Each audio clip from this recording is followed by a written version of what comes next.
Hey, what's going on? It's Inventor here, with round 2 of my Thorns Barbarian on Diablo 4 Season 10 PTR. Now that I'm in Torment 1, I'm going to start my journey up to Torment 4, and what I intend to prioritize in Torment are Chaos Powers first, Tempering Recipes second. Hey, what's going on? Sorry. An Ancestral Weapon third, Uniques fourth, mainly Razor Plate, Masterworking fifth, and Glyphs sixth and last. Especially for this build, due to its low single target damage, I need the Chaos perks first against bosses specifically. The perks that I have right now are Deafening Chorus, Chaotic Cooldowns, and Erupting Chaos, courtesy of Emrak, the vendor of cheats. But the unique power is something that I believe will have to be unlocked via clearing Bartuk in the Infernal Hordes in Torment 1 or higher. I have them unlocked here, again, via Emrak, but in the actual live season, I think it's fair to assume that I will have to run some Infernal Hordes to actually earn this unique Chaos perk. So that'll be probably the first priority. But before I proceed with farming, I'm going to use my current setup and push the pit to see where I hit a wall before I make any upgrades. Given the current level of power on my build, I think I'll be able to walk into Torment 2 with my current setup. But I do think that after that, I won't be able to clear... I don't think I'll be able to clear Pit 30. I don't think I have enough damage for the boss specifically, but I'll be able to handle all the monsters, I think. The nature of the Thorns Barb is that it has ridiculous amounts of AoE damage, especially with the powers this season.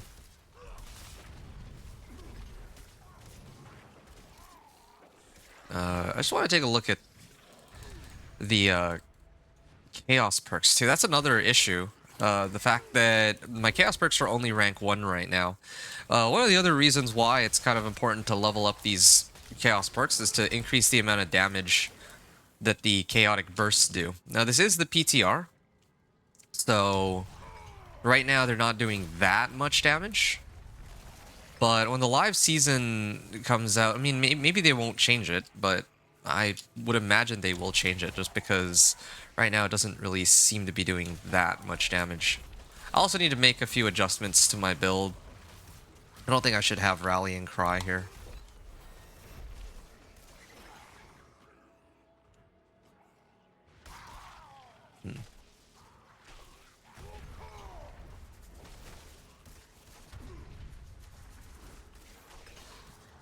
So this is running Thorns Barb is pretty fun as always. You just run into packs and then it just does ridiculous amounts of damage. It's where I come across bosses that I have a hard time, depending on which boss I'm actually up against.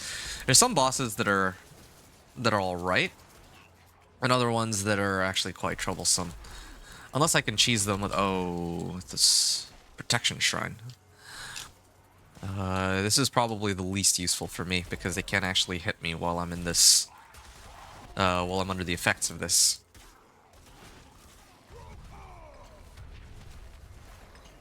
Good. 204k is my highest damage number so far. That's not bad. Yeah, if I could pick up like Fists of Fate or something. Fists of Fate with, I'm thinking that Zanrune still works. Like XAN for overcrits. Yeah, that's a pretty fun setup. But, of course, I'm not going to be getting a Zanrune for some time. Yeah, everything's looking pretty easy right now, but when I have to fight the boss, that's where things will get a bit more complicated.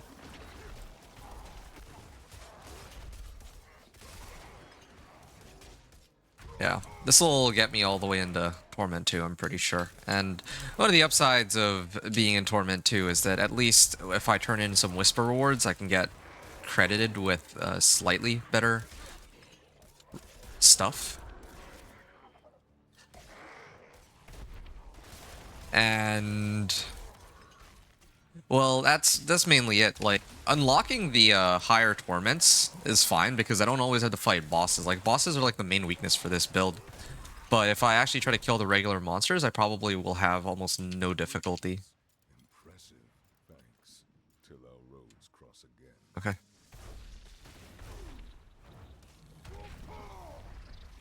Oh, I'm gonna try to get hit by the... Oh. I'm actually trying to get hit by as many of his attacks as I can, just so that I can proc my thorns. Actually, if I don't stand still, I want to see how much damage my chaotic bursts actually do.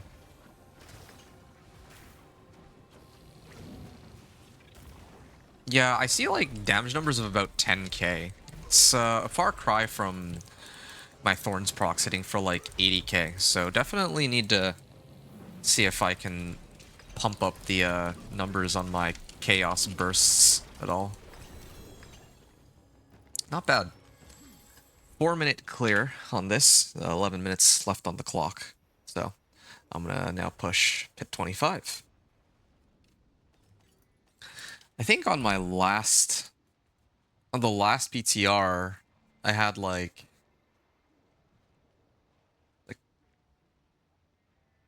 I only had like 7 minutes left on the clock last time. But here, I think part of the reason why this build is holding its own so well is because of these chaos perks.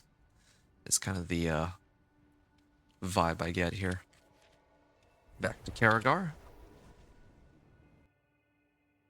Hey, Wicked, what's up, dude?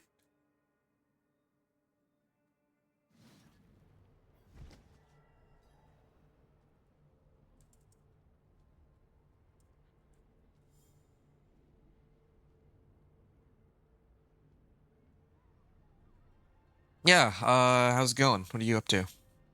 Are you going to be streaming later today? I still have not forgotten that. Not much, just placing orders. Oh, orders for what? Yeah, I'm going to be playing, and I was just talking about this, trying to see how far I can get with the pit, and then trying to see how long it takes me to reach pit 55 to unlock Torment 4. But after that, I'll probably have to chill for a bit so I can work on releasing the build guide for the Thorns Barb. I'm pretty excited for this one. I actually love how the Thorns Barb is so straightforward and how to itemize it. So, yeah, really looking forward to that one. Fire, lightning, cold, poison, and shadow resistances are all a little bit above the cap for Torment 2. So this is really good. I don't need to adjust any equipment. I prepped for this ahead of time because I figured I would be limit testing with this. In fact, my armor is already still so high that even though I have disobedience aspect here, I actually don't even need it. Later, if I get like Juggernaut's aspect, that'll be helpful too, but... Okay, that was easy.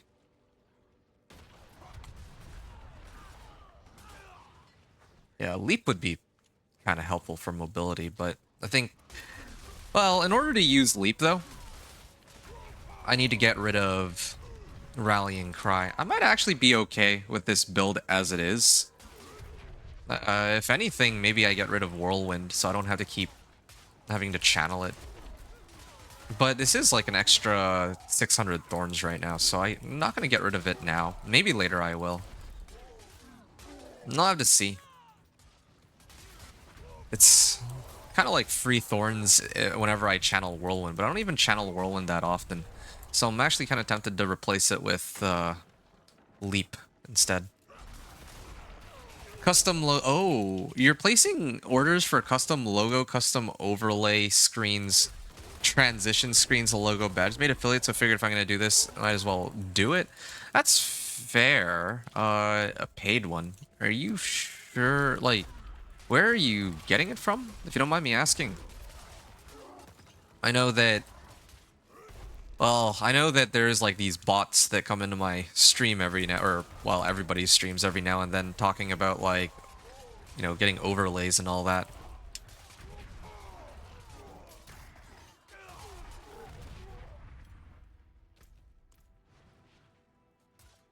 Fiverr. Oh, okay. All right. That I think is a little bit Was recommended by people. Oh, okay. That's good. Yeah. Fibers, I think, would be reputable for that. I haven't used it myself, but I don't think I've heard any complaints from the people I know of that have used Fiber. Or Fiverr. Oh, I clicked that by accident. I'm not supposed to be clicking on protection shrines. Oh, this is this stupid map again. I have to backtrack both ways, I think. Yeah, like, look, like, just regular monster packs, there's, like, no challenge. Like, they actually all just die so fast, and because... You know what? I think really having these chaos perks keep my shouts active all the time. I think that's probably why it's so easy to run this.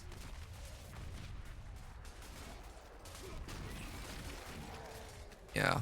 And I really do think that it is Rallying Cry that keeps getting activated. That's probably why I'm always at full fury. I don't need this. I don't really need to have Rallying Cry.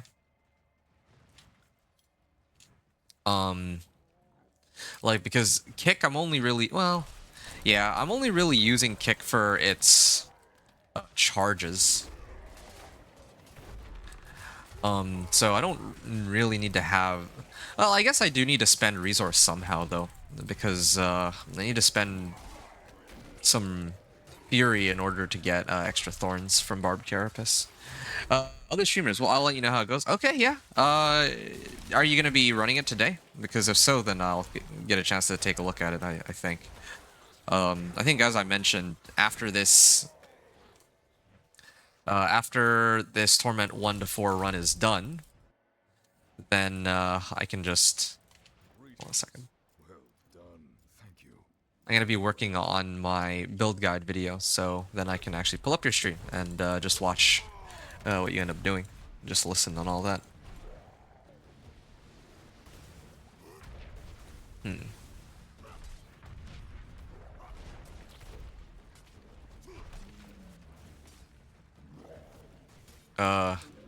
Yeah, I mean, sometimes you get lucky with the boss, but nah, Blood Bishop is, I guess, one of the okay ones. Oh yeah, I'm used to spamming challenging shout, but in this case I don't need to.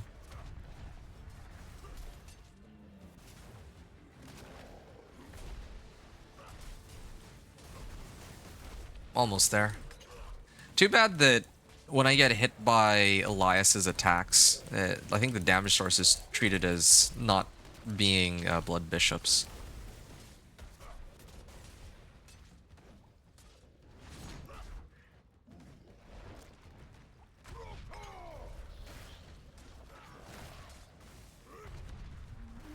I wonder if I can actually survive this. Probably could. I survived pretty much everything at this point. Okay, there. That one wasn't so bad. If I'm being honest, I take it back. I think that I'll probably even be able to reach... I could probably reach Pit 30. Like, I can try it, but I think these boss fights just take so long. There's not really... Yeah, I could try it for fun, but... Here, Pit 25 clear. This was 15 minutes into the run. And it was a 9:45 clear, the same level of equipment as what I had in Pit 40. Or Pit 10, I mean. There. No.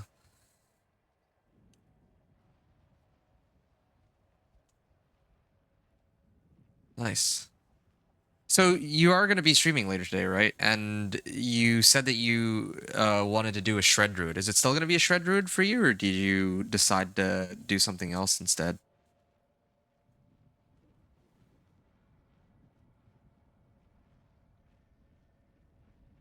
Nice, nice. Okay. Good, good. Yeah, I'm looking forward to checking it all out, your overlay and all.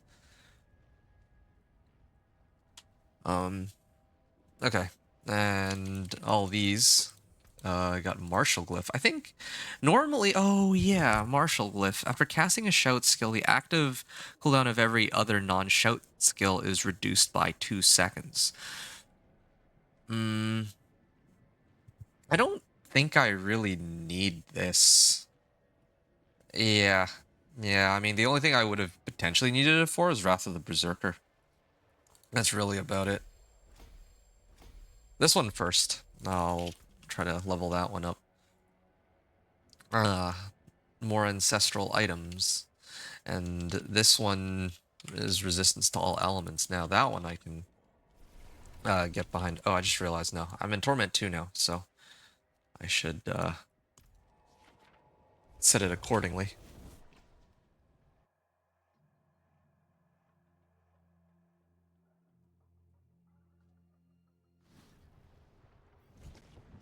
Okay, so that was nice and easy. Made it from Torment 1 to Torment 2 with the current level of equipment that I have. I think that I'm gonna go just grab some water really quickly, but otherwise, yeah, here we are, Torment 2, and then I'm gonna try Pit 30 for fun, but otherwise, I'll continue my journey in Torment 4.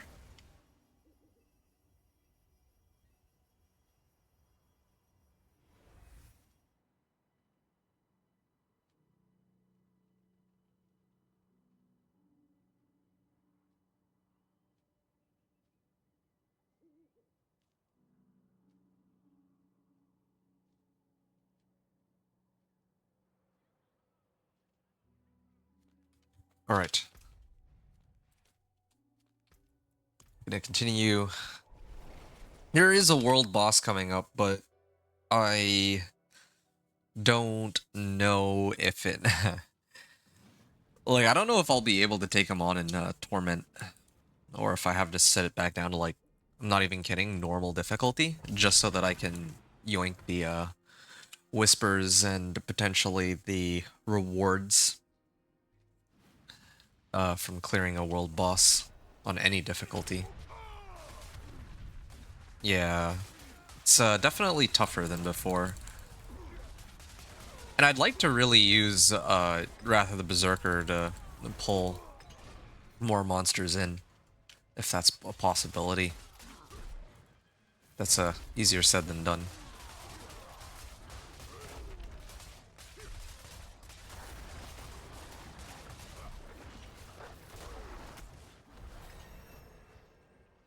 Hmm.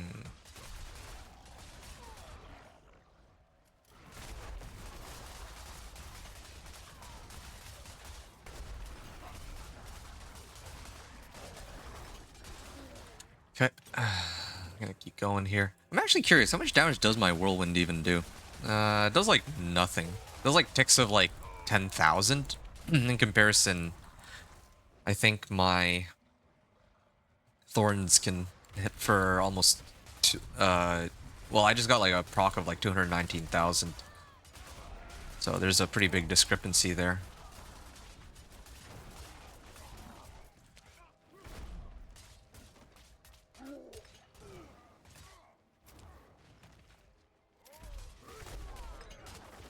Yep.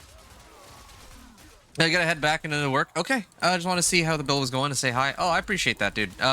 If you come back in like an hour or two, yeah, I think I'll be in a even like much stronger state. But otherwise, yeah, I'll pop on if you're still on when you get off. Okay. When do you get off?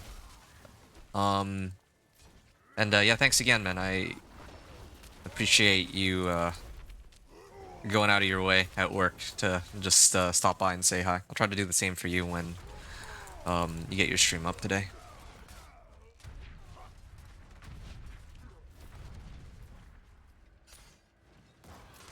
Actually, let me just... I'll get your stream up in a second, too. Let me just finish this last pack, and then I'll pull open yours. Okay. I'm gonna wait here, and I'm gonna...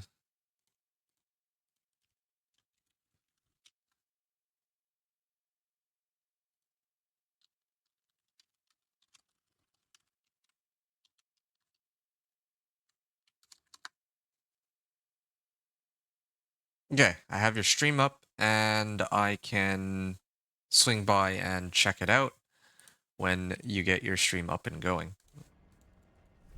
There.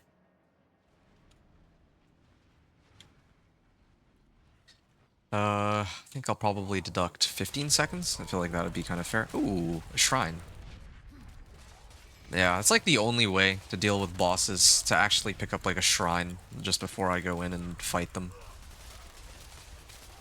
One of the things I I don't like about playing Thorns, but it feels really nice for handling like these smaller packs though. And I do like that I'm like rank 9 now on polearm that, for weapon expertise. That's good. I'll have to switch it for an axe soon, just so that I can max that out too. So I can get the maximum vulnerable damage bonus. That'd be good. To be honest, I don't need it. I don't think it's gonna... I don't think I'll feel the difference too much between 5 and 10% from just that, but it is still nice to have because it's like free damage, right? Other things like glyphs and equipment usually take a little longer to get set up, so I usually like to deal with those last.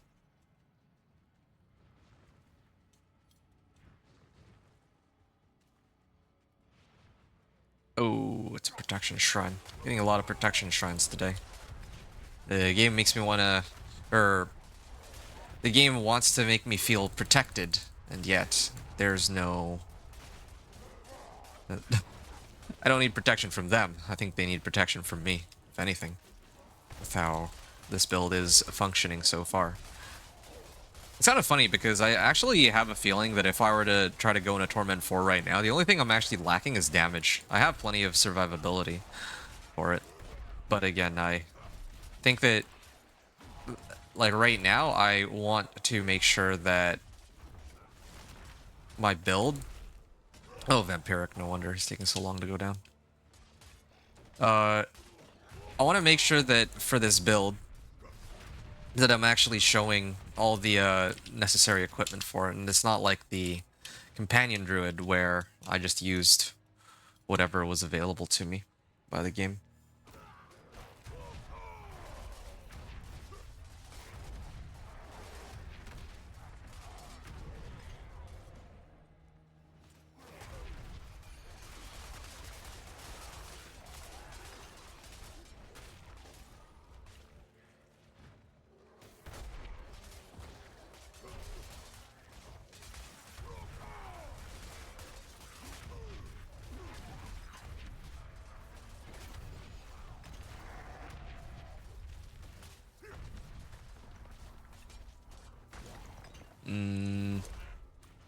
I mean, I could focus on the one elite, or I could look for more packs this way. I think that would make a lot more sense to try and pull all these guys in.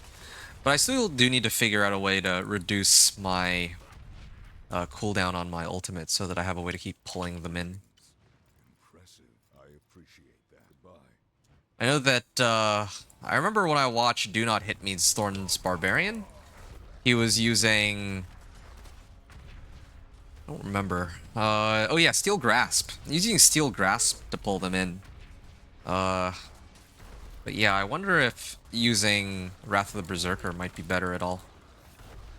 I would just need a way to make that work. Maybe with Flicker Step. Yeah, I don't think I've ever tried that, running this build with Flicker Step. Usually I usually use Iron Skin and all that, but this season that might not all be necessary. Oh, he actually hurts if I tank everything. At least she's killable in a reasonable amount of time, though. That much I will say. I'm taking a lot of these hits on purpose. Like, I could dodge them, but again, the more hits I take, the better. But I gotta make sure it's like without dying. That one, I'm not so confident I can survive. Nor that one.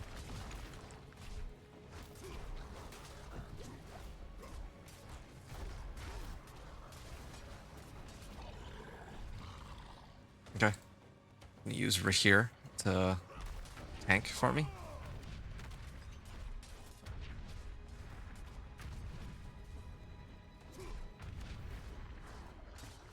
I also like that I get vulnerable whenever I kick Den Mother. That's pretty convenient too. Okay. And I think...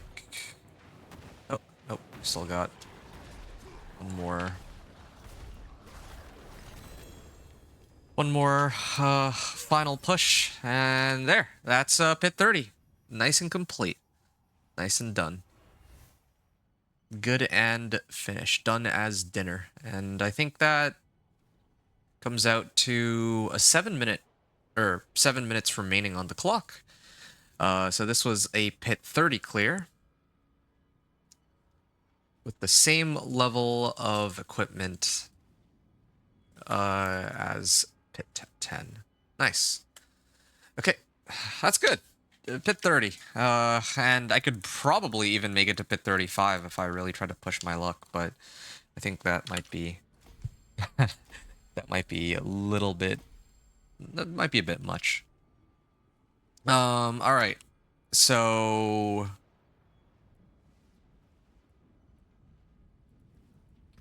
I'm just gonna start throwing in my Paragon points. Yeah. This way should be better. And let me pull up my build planner because I don't have all of my points memorized by heart here. Thorns Barbarian. There. Okay. So for my Thorns Barb, Paragon board. I go Weapons Master first. Increase damage to healthy. In Blood Rage would be good too, but I think optimize this board for like later on in the game. Nice.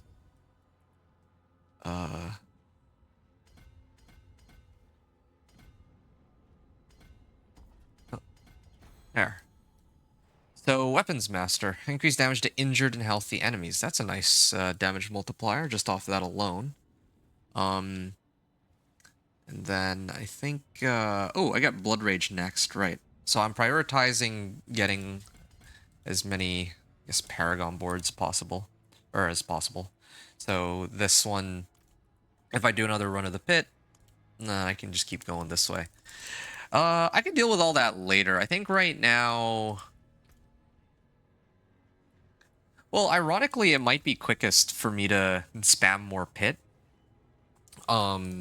Just because I can actually level up my stuff more quickly that way. Like actually just level up my Paragon.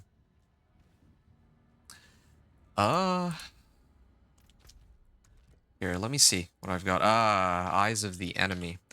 Yeah, the problem with Eyes of the Enemy is that, like, I need this in order to... I need Eyes of the Enemy in order to unlock the Infernal Hordes. But in this PTR, Infernal Hordes is bugged, I believe. So, that's a bit of an issue. Now... Well, yeah. So normally at this point, I would do the that quest if it's not already, or that quest line if it's not already completed. But yeah, it's bugged in the sense that, like, I think the boss at the end is like Maffer, the Cruel. I can't actually kill him. I discovered that with my companion druid. So, yeah. Death Wish aspect. This one is an upgrade over my current value. Legendary pole arm slashing. Well, I can actually just pick up both of these. Legendary rings and gold. Okay, so now I can actually upgrade some of my items into my remaining items into 750s. But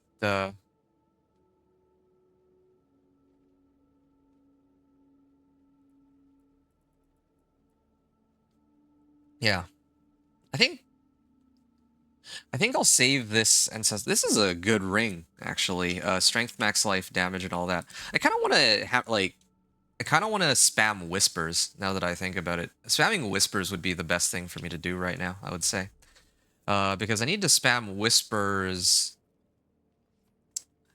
I need to spam whispers in order to get, the remaining tempering recipes for my build. Yeah, I think that's what I'm missing. So I should do the tempering recipes first, and then also for the compasses. So I'll do the Whispers plus Helltides in a second. And I have 500 Murmuring Obols, so I'm going to need to gamble for Razor Plate. That'd be number one priority. Get as many chances at Razor Plate as I possibly can. Before that, though, I need to try to see if I can get Wrath of the Berserker here. Oh, nice first try. And then the other one was Damage while Berserking. So the best option would actually be the utility Thorns Body recipe, but maybe I'll hold off on that for now because I don't even have it. And this is going to be a temp anyway. Damage while Warcry is active, so pretty much all the time.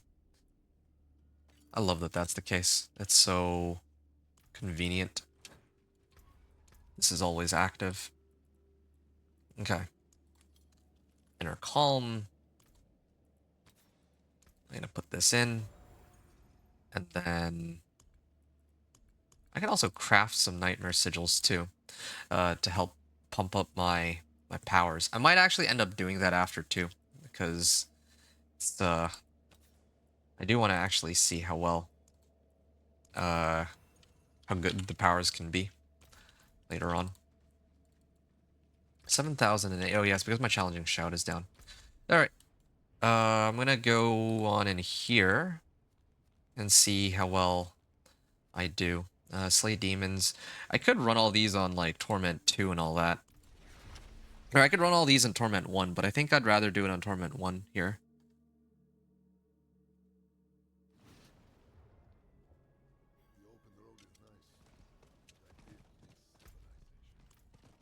Oh yeah, I also need to get more herbs too. So I can get like elixirs and incense. That's another issue too. So a lot of stuff that I can do.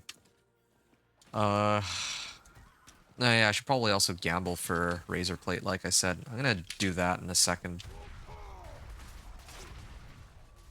I think I'm gonna get rid of Whirlwind. It is a little annoying. Well, I mean, I already have the aspect for it right now, though, so maybe I'll hold off on that. Later, I think I'll want to get rid of it, though.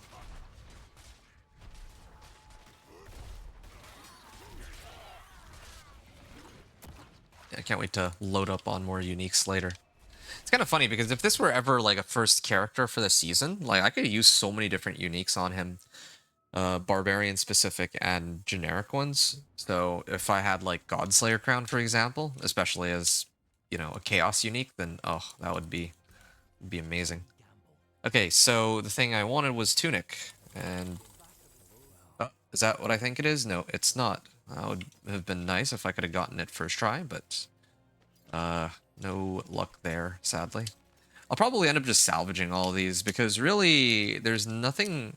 Okay, this one is an ancestral, but again, there's really nothing useful here. It needs to be. Oh, there's another Mantle of Mountain's Fury. It is. Unlucky. I don't think I can get Razor Plate as a. I don't actually think I can get Razor Plate as a chaos unique, unfortunately for me. So, okay, at least I tried. What are my resistances at anyway? My resistances are still pretty good. Like, I lost out on about 2,300 or 2,200 life when my elixirs and incense wore off, but as long as I'm maxed resistances, I don't think it matters, especially when my shouts come up. Like, I have like 10,000 life, I have a good amount of fortify, I have 40% damage reduction all the time. Can't really go wrong with that, I would say.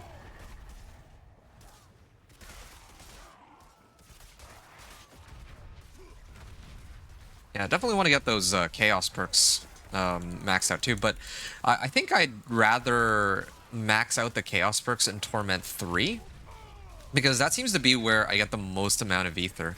Speaking of ether, I feel like I'm strong enough that I can handle chaos rifts now that I'm in Torment, and I have all my Paragon and all that. So I'm going to do that real quick. So it's should be relatively free. Yeah, this is like Visjaktar Veneration is like the reputation stuff. Again, the reputation board isn't available here, but otherwise that would help me a lot.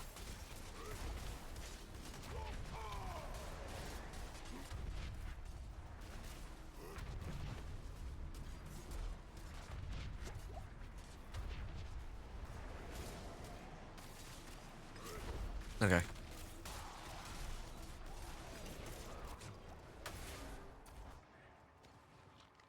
That's the end there.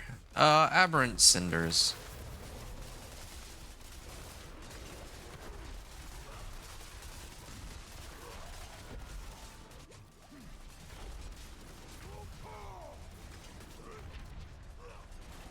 And let's see how many this one drops.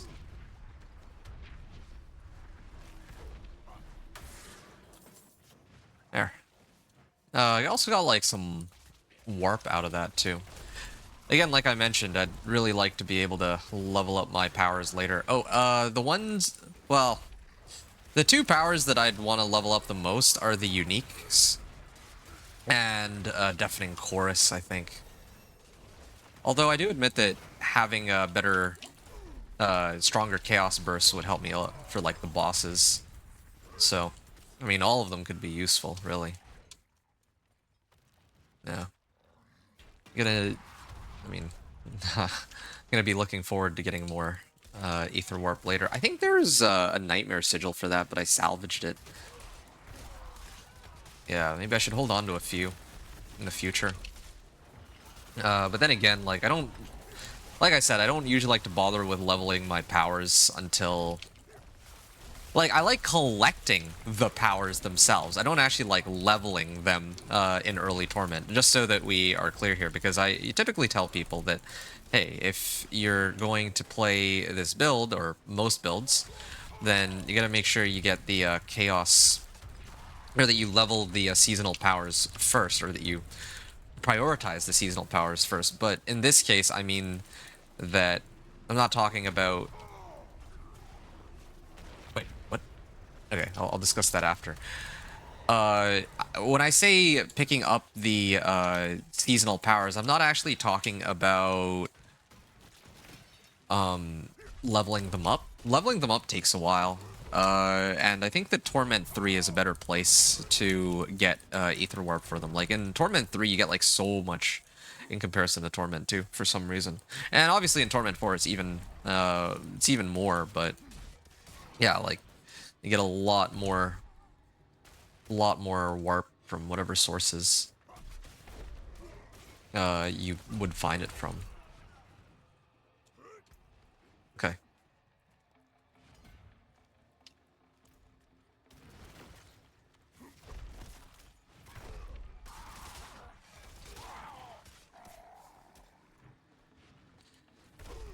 I can pull him in. Nice and easy.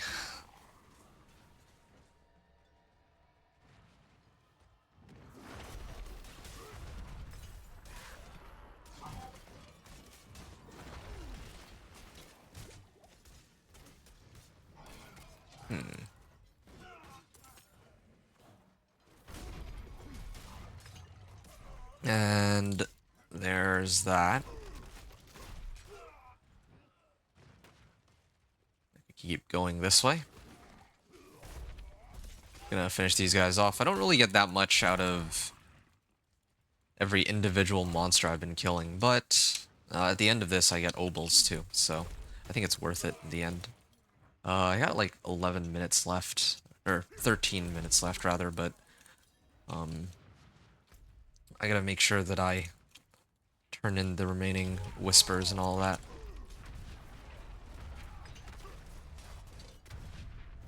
While channeling and for 3 seconds after. It's kind of a shame that this is pretty much the only channeling skill that I have. Like, if I had other ones, especially like a basic skill of some sort, I'd be a lot happier. All good. Slay bandits.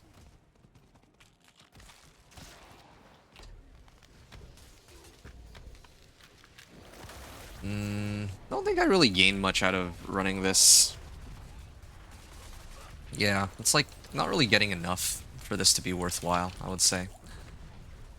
I'll probably open up those Helltide chests too. I don't need to... Well, I guess I'd rather open up the Tortured Gift of Mysteries, though. Yeah.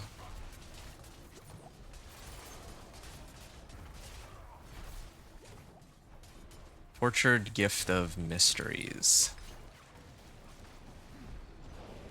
It's either that or I open up the chests for chest armor or something to try to get Razor Plate. But I'll probably end up getting that sooner or later anyway, regardless of what I do. Oh, hold on a second. I think I don't actually even have it unlocked. Yeah, I kind of wanted to get Leap. I actually really do think that Leap, at least while farming anyway, I should probably just get Leap and be done with it. Let me take a look at how many, what my Thorns value is here. 5,600, even without channeling. I don't think I need this. I don't really feel like I need this Whirlwind right now. I think I'll switch it out, yeah.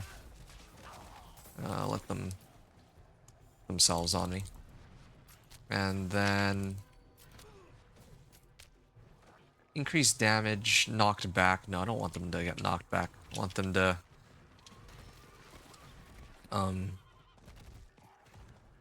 give me all that fury. Oh, there we go. Ragged Coastline Bandits. Okay, so I don't have Whirlwind anymore, so this actually makes the build a little bit easier to play. I got less Thorns, but I'll worry about picking up more Thorns when, like, if I run more pits and all that. I do like this power that sets the cooldown randomly between 2 seconds and the base cooldown. This is pretty handy. Yeah, I like that. That's a pretty clever way of giving a indirect cooldown reduction.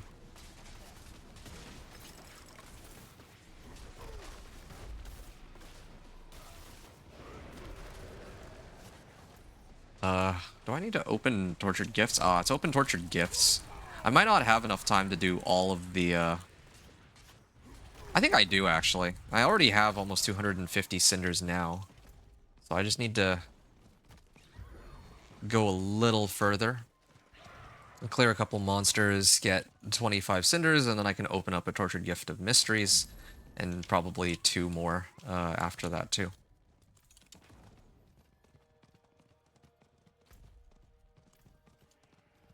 Okay. Slay demons. I can worry about that after. There's the gift, like, right next to me, so I can turn that in.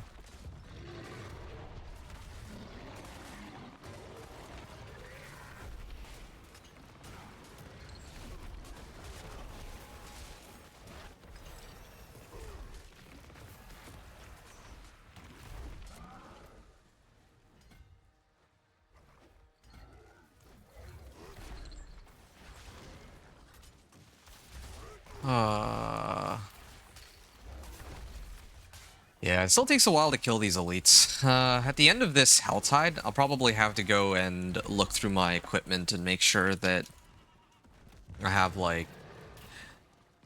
I might actually try to see if I can upgrade some of my items just to get more damage. Or maybe attempt the bosses to get my Razor Plate. I mean, I should probably do a couple Blood Maidens here. Yeah. I think that's what I'm going to end up doing. Taking on Blood Maiden in Torment 2 is a little difficult, though. I think I'd rather deal with her in Torment 1. I get, like, reduced rewards, but it's not... I think it's better than taking, like, ridiculous amount of time to kill her. Like, it actually doesn't feel like a slog to level this guy up, so... Hooves of the Mountain God. It would give me Belligerence, or ranks to Belligerence. So that's an option, but... I think this might actually be better, though, than my current boots. The only problem is my resistances. Yeah. My resistances would go down, but I'll figure that out a little later, I guess. Yeah. Orchard Gift of Mysteries. What's left? Seal Chaos Rifts? Okay. I need to seal Chaos Rifts and I need to open gifts here. Does it say where there's... I guess not. Like looking for where the Chaos Rifts might be. Okay, I'm gonna finish culling the demons. That should be easy enough for me to do. Then I'll worry about the other ones after.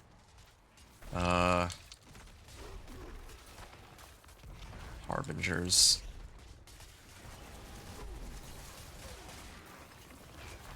Nice. Okay. Oh, it's, it triggered my threat meter.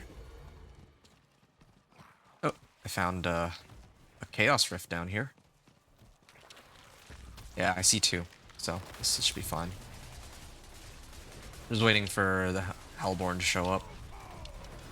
Oh, I triggered it too early. Oops.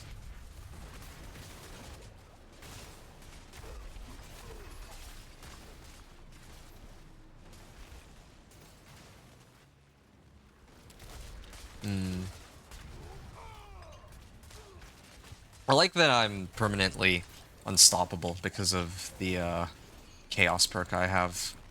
That helps. Yeah, a lot of these Chaos Rift attacks still hurt pretty bad, despite me having crazy amounts of DR, despite me having ridiculous amounts of resistances. I think it just goes to show how strong, or how much damage they do. It's not like my build is...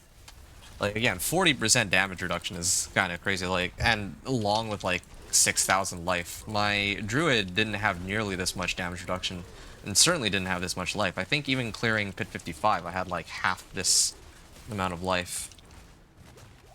So, yeah, some of these attacks, I think, need to be toned down. They're like an instant kill on pre-Torment, where I don't have nearly this much life for DR. But here, even on Torment, it's, like, painful. These are painful attacks. There. Sealed 2 rifts. No, I apparently have only sealed 1 rift, which, again, I think that is a bug. It seems that... It seems that this isn't actually working as intended. What is this rare? Oh, reward, Infernal Warp. Okay, so I have 295 right now. Now I get to see how many I end up getting out of this. Hey, Lee Burgess. Sorry to keep you waiting. I was locked in the game. Hey man, hey to you too. When is new season 10 coming for Diablo 4? I remember hearing September the 23rd, I think, because that's when the season pass ends, and that's when the new one begins. And that usually coincides with when the next season is scheduled to start. So, September the 23rd is my understanding of when the next one will be. I think.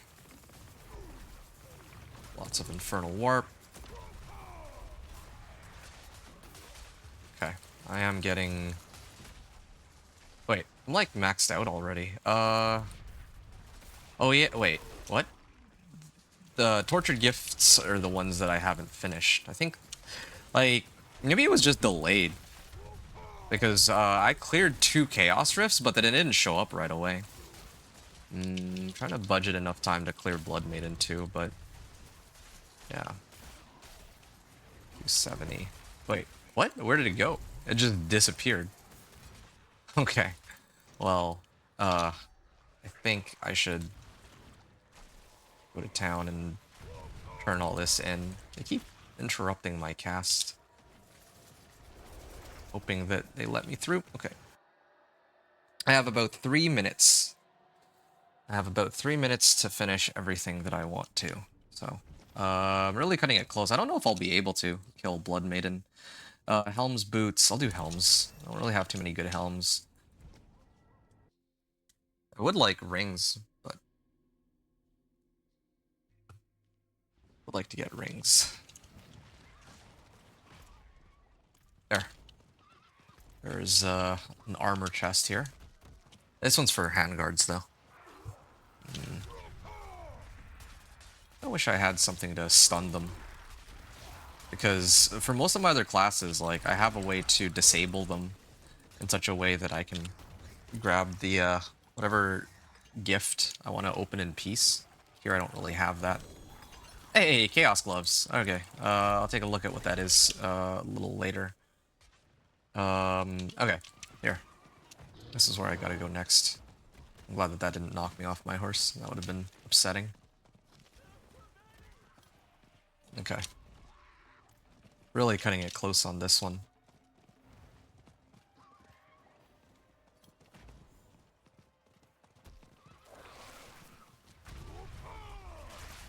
Okay.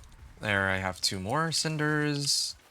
There. Okay, that makes 3 cinders picked up. And now I need to leave and come back. So that I can actually clear Blood Maiden. And hopefully pick up some whispers, or grim favors that way. I have like a little more than a minute and a half on this.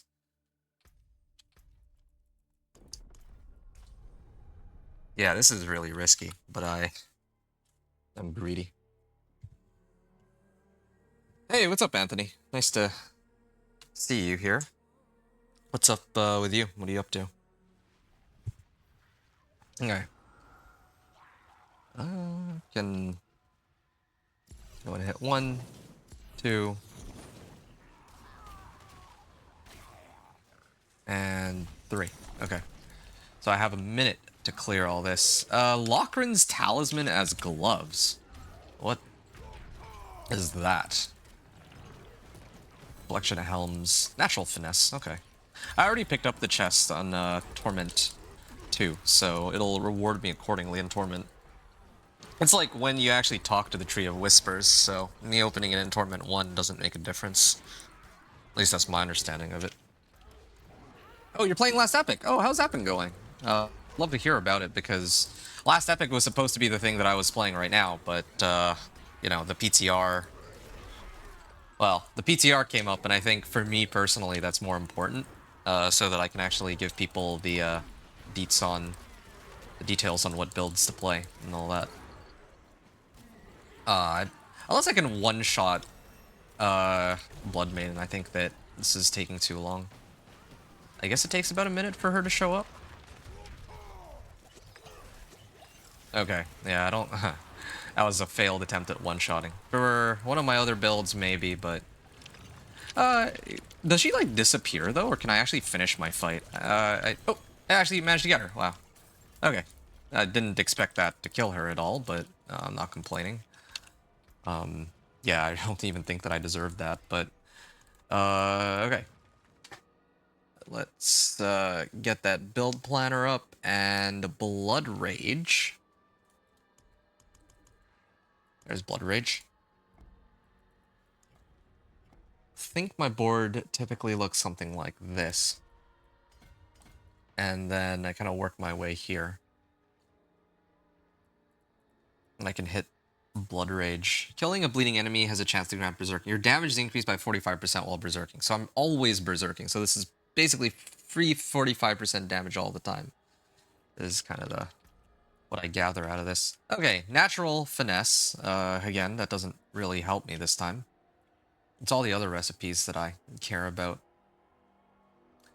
4.5% all stats sounds pretty tempting, but again, I don't really need Lochran's as gloves. 800 Thorns while berserking. I probably will use this over my current one because I'm trying to max out my expertise, and I'm pretty close to reaching the cap on polearm, but I need to do my axe next. So, hold on, I just realized one other thing. Okay, I only have 10 Exquisite Bloods right now. I'm gonna have to get more soon.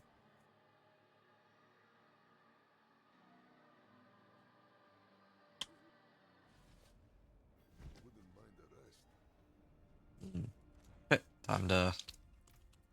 Oh yeah, also got 5 more tries here. Let me set it to Torment 2 real quick, so that I can up my chances here.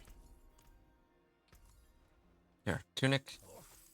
Nope, no luck yet. But I'll get there. I mean, I still need to do more whispers anyway, so I think I still got a bit of time there.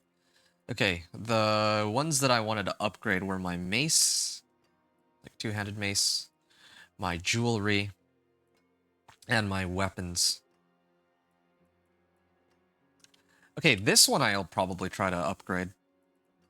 Yeah.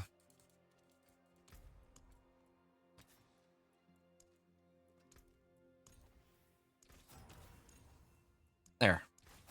Loads of strength. And I can use that. I just realized this has needle flare aspect, huh? I might actually end up salvaging this.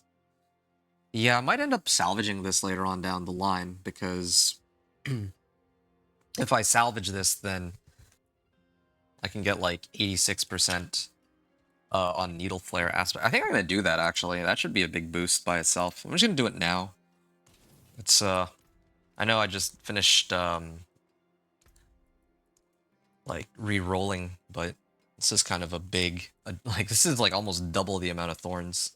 86% chance.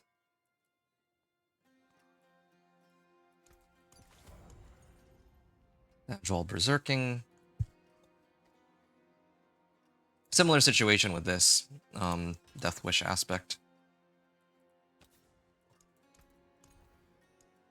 Okay, damage.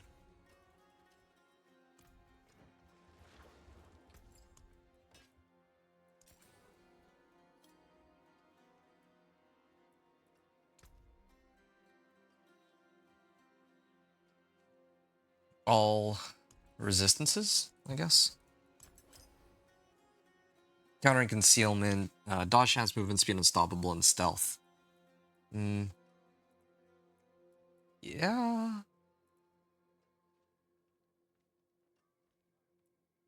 Kind of tempted to pick this up for stealth. Not even kidding. I think I'm doing this wrong too. I should actually have my runes in my weapons, and then I should be running strength in my items to maximize damage. Yeah, I'm just trying to figure out if there's like any better way to upgrade my damage right now, because I'm sort of kind of drawing a blank.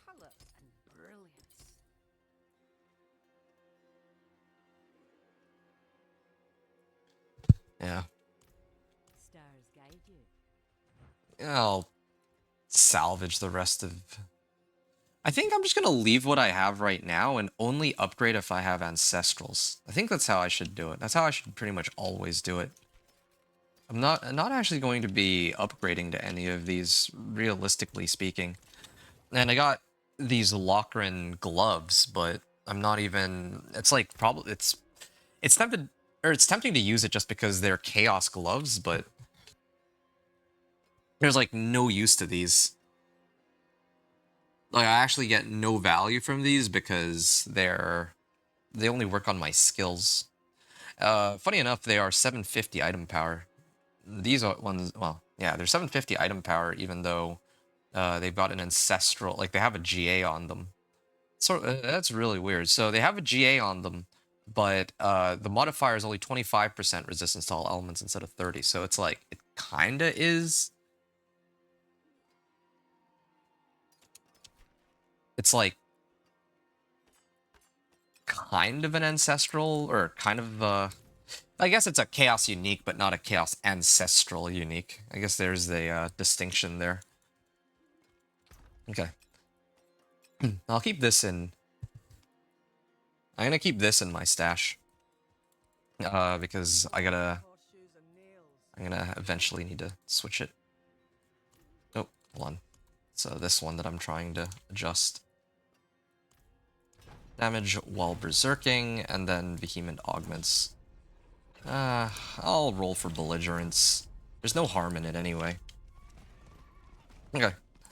What I will also do is, I just remembered I should probably at least run something, just so that I can get a bit more XP. So, I'll, doesn't need to be a crazy elixir. Thorns by 150.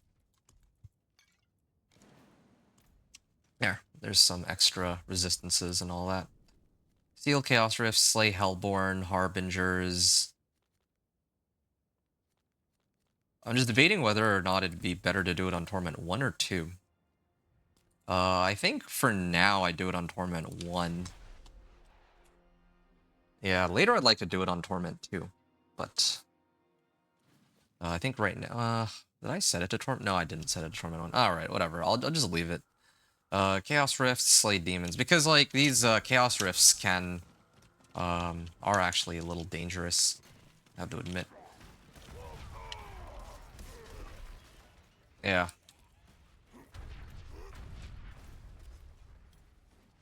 Ooh, Hellspire. Okay. Yeah, here's a prime example of what I'm talking about. Like, if I ran this on Torment 1, I wouldn't really have anything to worry about at all. I think the other problem I just realized, too, is I don't have a way to get the Infernal Horde compasses to unlock my uniques. Because, yeah, otherwise, that's what I would be prioritizing right now. So, what I'll end up doing is I'll just cheat one in so that I can try it out. Again, that's what I'm supposed to be doing.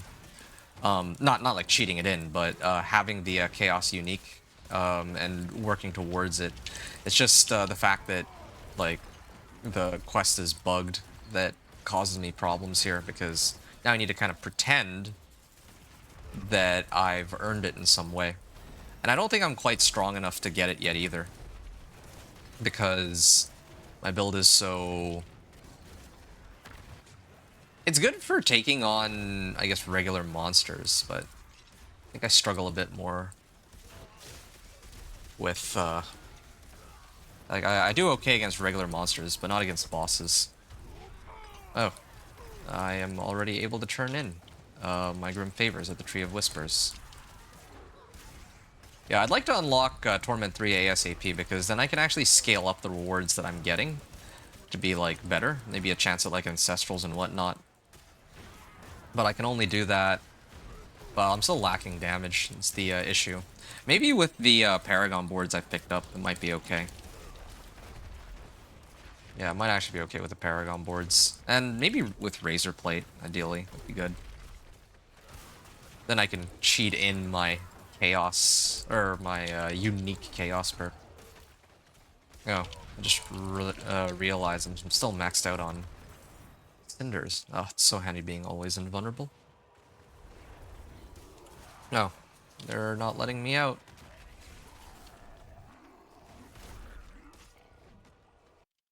Hold on, I gotta check something really quickly. Wait, are they still interrupting my cast? I think they are. Okay. There we go.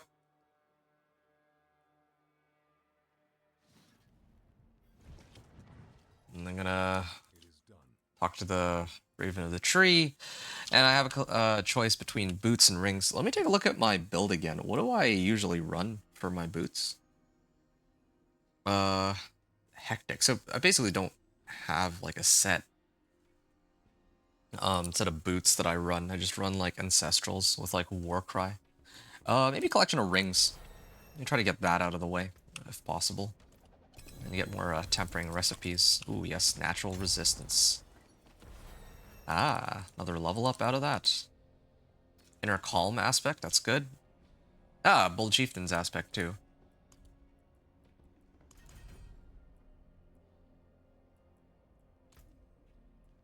And yeah, I'm gonna go this way to the end there.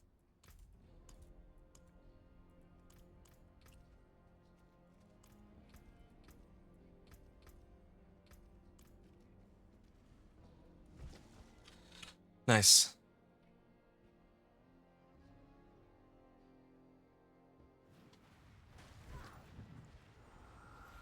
I gotta open more of these up. And are these Harbingers? No, they're not even Harbingers.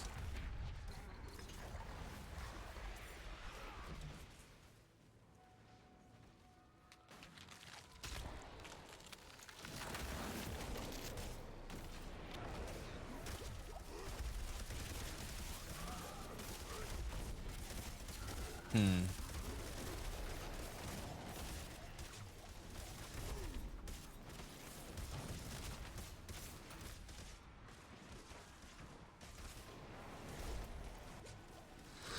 Alright. Open it up. And just letting the powers do their thing. I feel like I'm doing a pretty good amount of damage, but again, like once I get my next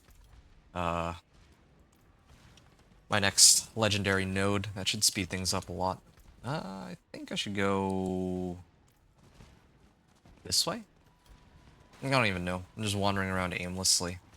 It's not like there's whispers anywhere else. It's not like Blood Maiden is credited for a whisper, which I think is a little silly. Blood Maiden should actually always be available as a whisper, but sometimes it isn't. I don't know if it's because I just cleared the Blood Maiden whisper, or if it's because Chaos Rifts were selected along with the other ones. Yeah.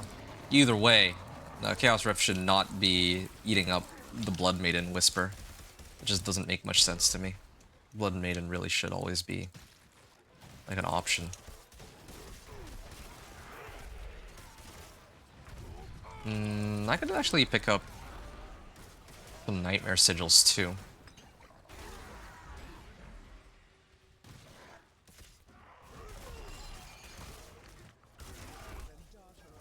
Oh, nice. Okay, I think Hellborn should show up here.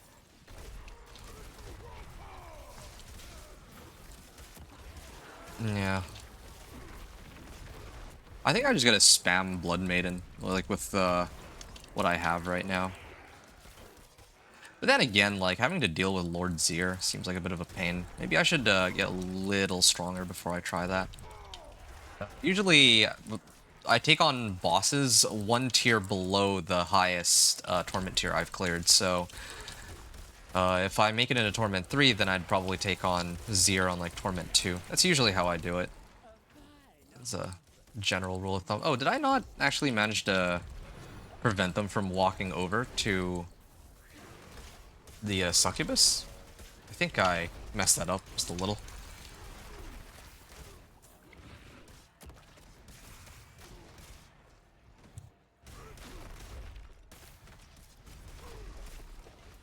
Hellborn. Oh yeah, I need to clear this in order to get the whisper for it.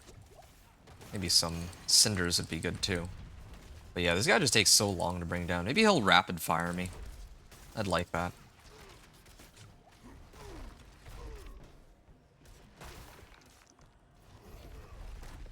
Okay. I just need more of these chaotic bursts to land. Oh, they're not landing like directly on him though.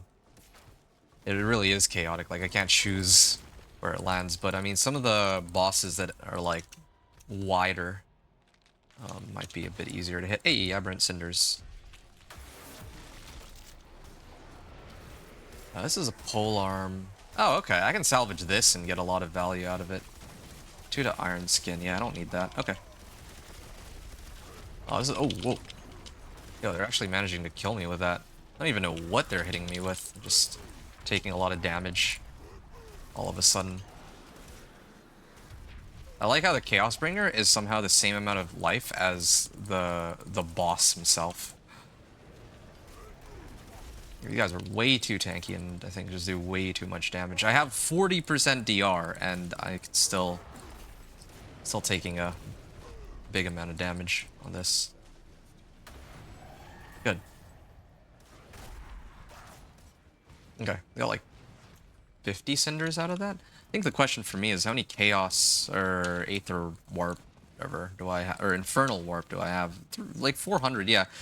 I think when I got into Torment 1, like not even an hour's worth of gameplay ago, I had like no ether. Keep calling it ether. I mean like infernal warp. Yeah, I had no warp, but now I'm already up to like 400, and that's because I'm actually getting this warp in Torment. Yeah. And then it gets even better when I make it into Torment 3. I can actually like pump up these powers like crazy.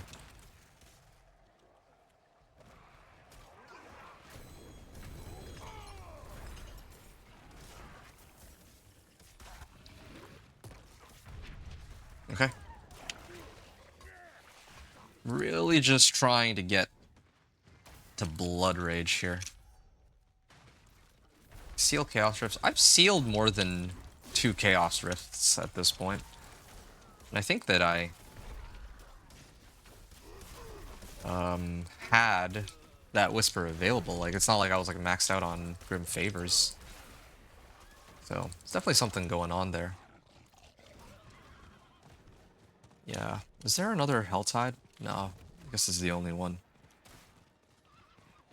I'm tempted to run this event. Yeah, okay, sure. Gotta get some Murmuring Obols.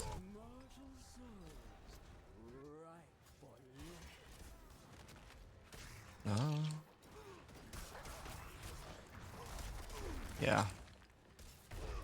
Just upsetting that I don't have as many Ancestrals as I'd like yet. Although I probably could... As long as I have Ancestral Weapons, I think I'd be okay to hit... I was gonna say to hit Torment 4, but now that I think about it, like, the issue is always to do with bosses. Like, if I don't have Ancestral Equipment, then I actually don't do enough. Like, I have plenty of survivability. I can survive all the way to Torment 4, probably, if I adjust a few items here and there. But the problem really is just, like, I don't have enough damage.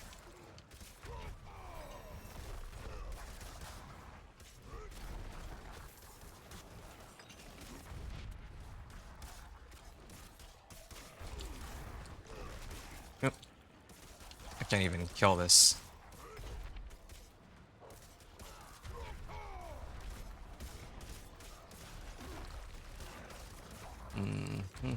This time I actually paid attention and I got all of them. Good.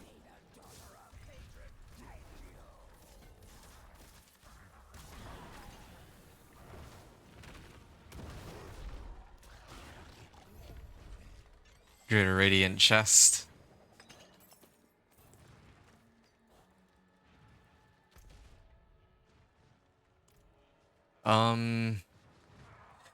Just trying to figure out, like, I have 111 Cinder... Wait, that was chest armor, right? Yeah, no, chest armor is, I need to hit those. Chest armor is kind of important, I would say.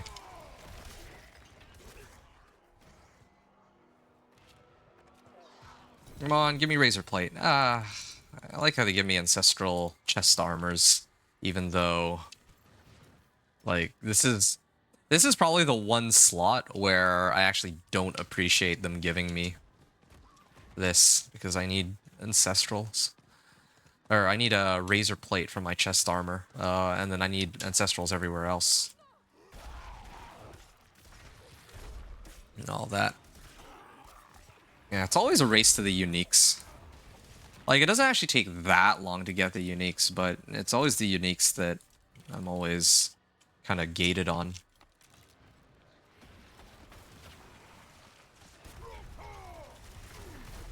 Right.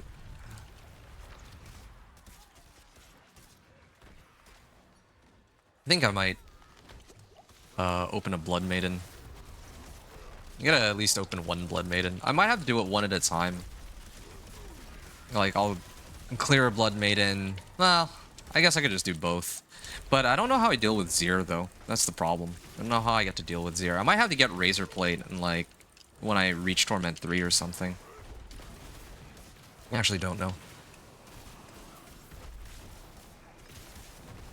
There's also supposed to be the Kurast Undercity tributes, but I don't think it's worth it for me to do them. Like, I don't... To go through that... Like, if this were the live season, I would do it. I would go through Kurast Undercity and... Well, yeah, I'd go through Kurast Undercity and pick up some tributes, because sometimes you can get, like, you know, unique tributes... Or tributes for uniques, I mean. You can get ancestral tributes. I think those two. I would run those outright. Yeah,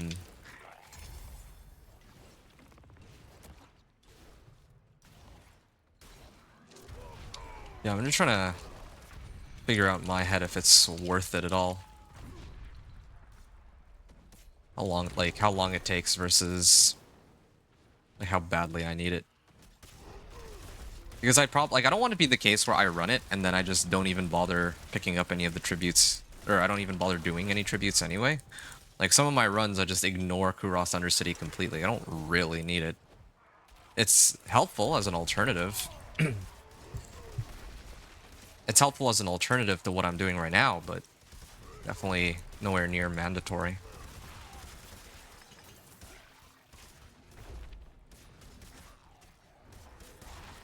I actually wonder if it might be better to just keep spamming Pit, now that I think about it, and just get as many, like, Paragon points as I can manage. I probably could, like, because of the change they made, but I don't know if this is, like, a permanent change or if that was just an oversight, as I mentioned a few times.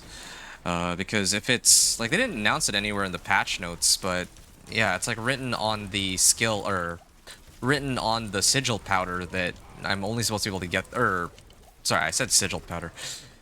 It's written on the Artificer's Stones that I should only be able to pick them up at level 60, so it's either an oversight that they didn't change that yet, or they somehow made it available for me to get these Artificer's Stones at, like, level, like, even before level 60. And I think the issue for me is, if this is like a fresh character, I wouldn't have all of these Artificer's Stones. Otherwise, yeah, it'd probably be the quickest to just keep running, like, let's say, like, Pit 30 over and over again. Or, wait, let me take a look. Pit 25, yeah. My Pit 25 clear was like 9 minutes 45 seconds left on the clock. That was like, well, I'll call it a 5-minute clear. So it took me 5 minutes to clear a Pit 20. Yeah. It took me 5 minutes to clear a Pit 20, and I think that I feel that, like, I could just keep running Pit 20 over and over and over and over again, or Pit 25 over and over and over until I get enough Paragon points, because, like, every Paragon or every Pit tier I do is like 10 Paragon levels anyway.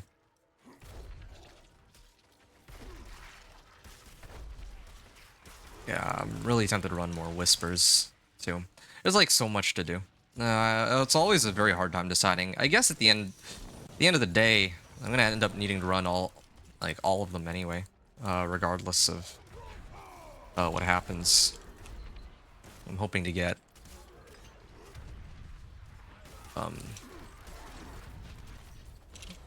some exquisite bloods after this.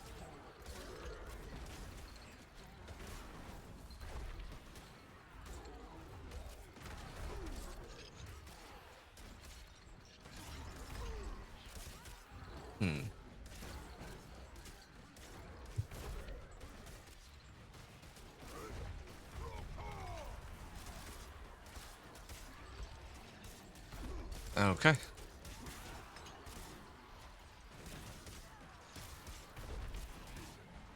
This is good.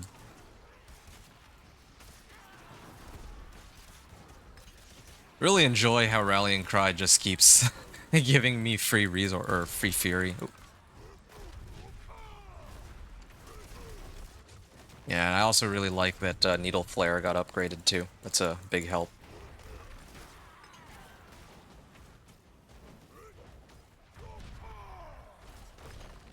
Okay. I'm so close to reaching Blood Rage.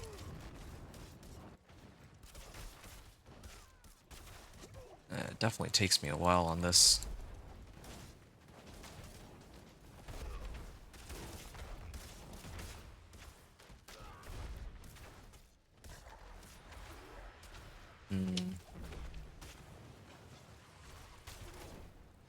Would be nice if I could just kill her. I mean, at least I can kill her, though. I do damage, it just takes a while to finish her off. I still don't have any ancestral weapons either, so my damage is a little bit on the lower side. Like, my on-hit damage. And speaking of which, what about my Chaos Bursts, come to think of it? Oh, wow. 750. No, I don't really have any ancestrals. She is going a little bit like too. She's like going all the way out of bounds. I'm kind of worried that she'll reset herself. I hope she doesn't. There, okay, good. If she goes too far away, then like she'll actually heal back up to full, and I don't want that. Okay, 15 exquisite bloods. So this gives me 2 attempts at Lord Zir. I think I'm gonna try that. I'll try that after I pick up Blood Rage. I think that would be the wiser call. I don't want to try to deal with Zir when I'm short some potential, like a potential extra 45% more damage. Like I'm pretty close to it. Yeah, I have a feeling that with this, it'll be quite a bit easier to handle them. Here, I see it. But I'll clear these guys first because I'm already here. Sealed Exorcist cache. Oh, I'm gonna try this actually. They adjusted, or the developers adjusted the rewards for these quests so that we can actually get legendaries at a minimum now, which is a huge like W as a change. Anthony said the one time you want Razorblade and it does not come. Yeah, I know that feeling. Yeah, anytime I play like any of the other classes, any of the other characters, I'm like desperate to find some other uniques, and then they'll throw me like tons of razor plates.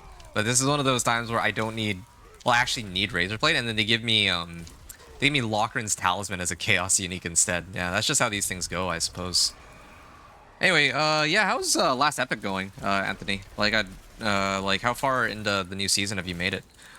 I'd be curious to hear more about it, just because I don't know if you heard me earlier, but yeah, I was like really excited for last epic when they announced when the new season was, and then D4 announced the PTR. And in terms of an enjoyment standpoint, I would have preferred to play last epic, but I also wanted to get out content and videos for people who wanted to like play different builds, so I figured I'd get a head start on it on the PTR.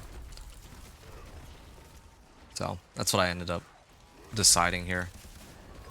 Okay, the Helltide Assassin takes forever to kill. That's roughly how long I expect it to take to deal with Zir, too. You just started? Oh, nice. What are you playing as? I was gonna do like... I don't even know what I would do if I played last epic. I was gonna take a look at that, just didn't have the time. But I think that probably in my case, there was a... Oh yeah, I actually really like it. I think it's... Was it Disintegrate? Like where you can get that crazy laser beam. Yeah, I actually really enjoyed that the last time I played last epic, but I don't think it's really like a speed farming build at all. Oh, you're playing Necro. Nice, yeah. I think that was the first character I made in last epic, Necro, if I remember right. It's been a while for sure. I'd have to... Well, I have to take a look at my older characters. No ancestrals, even now. No uniques either. Well, at least I can get some of these. Resistance to all elements, I already have that.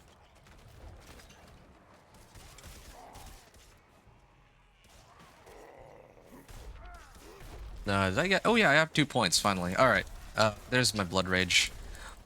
Okay, so I still have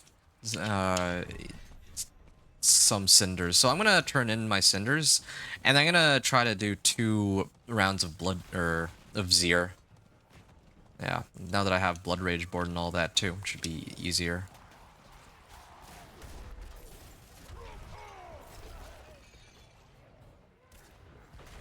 All right. Yeah, it's looking good.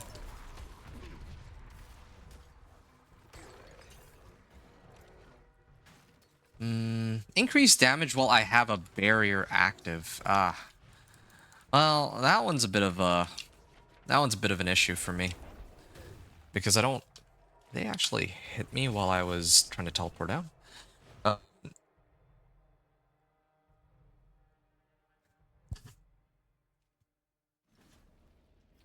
Yeah, that one's a bit of an issue because I don't really have an easy way to get barrier. Hey, Metenkai. Is Thorns Barb good in Season 9? Is that what you're asking? Well, define good. Can it reach, like, pit 150 or pit 100? Or can it reach pit 150? Probably not. Can it reach pit 100? I'm not sure. But reaching Torment 4, I'm pretty sure will be very, very easy with this build, at a minimum. So, now then it's just a question of what your end goal is. In my case, right now, like, it actually feels so strong. Because of the chaos perks. This one in particular, Deafening Chorus. So my shouts are just permanently active, so I don't need to keep using those, which is a huge, huge plus. Do I have more herbs? No, I don't really have that many more materials to make potions. It's a little frustrating, but is what it is. KK, thank you. That's good. That's enough for you. Okay, well, great then. Problem solved. It's really just a question for me of how quickly I can make it to Torment 4. And, like, right now, I need Razor Plate, right? If I get Razor Plate, then I could probably make it into Torment 3 just fine. That's all I really need. Oh, yeah, and some proper ancestral weapons.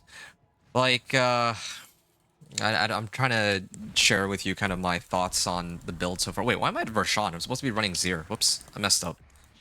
Should I let myself die? I may have to let myself die. Oh, that's awkward. Okay, yeah, I'll let myself die then. This might take a while, though. You can see, like, here's the thing about Thorns Barb, right? Like, with Thorns Barb, I have so much DR, I have so much Fortify, I have, so much life. Like, look how long it takes them to kill me. Like, the beautiful thing about this build is that it is just so ridiculously tanky. Like, it's very difficult for most monsters to kill you. I think the only thing you gotta really look out for are, like, Chaos Rifts. Chaos Rifts are the only thing that's, like, remotely dangerous, I think.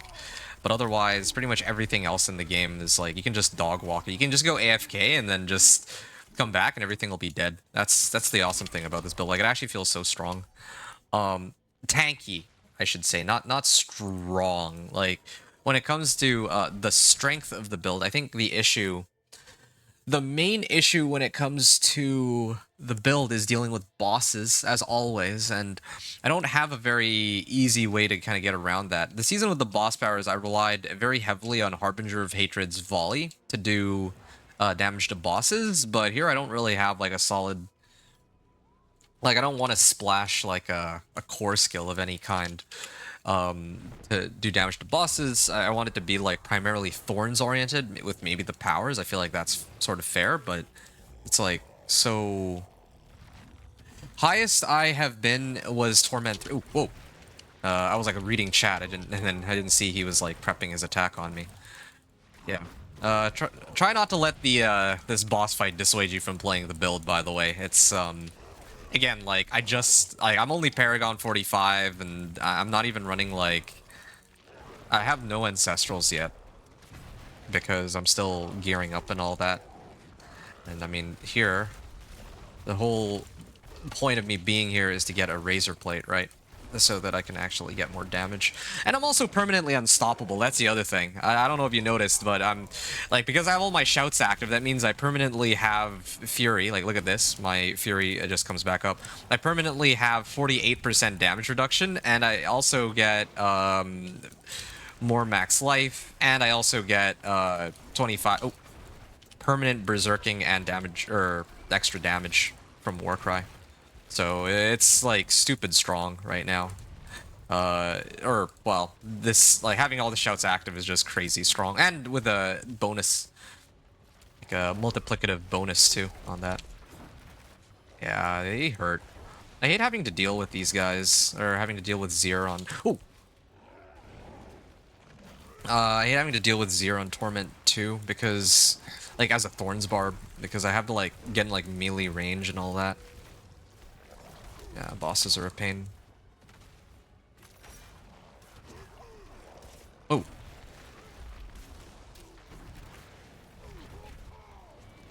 Yeah, I'm running out of potions. Guess I can't really... Oh, I was trying to get past him, but I wasn't able to in time.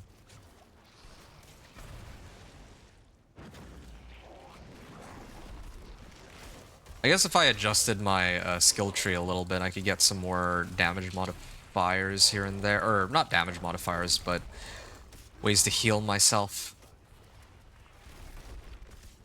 Oh, come on. Oh, yeah, no, I'm not dealing with this. I still don't have enough damage to handle Lord Zir. Lord Zir is actually such a pain. Not Zir specifically, just bosses in general. Yeah.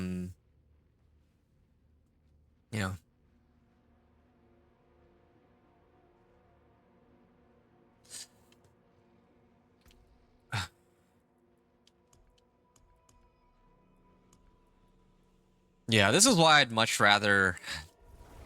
would much rather get Razor Plate out of Murmuring Ovals if possible, but anyway. So Matenkai, highest I have been was Torment 3, just dipping my toes in before I stopped. So a good tanky Torment 4 build was what I was, or you know, what I was looking for, or I see. Yeah, I mean, yeah, this is, if you're looking for tankiness, this build is it. Like, especially if the goal is just to reach Torment 2. Yeah, this build can do it. I assure you about that. Like reaching Torment 2. And I'm gonna show you the build that I am using for it, right? So,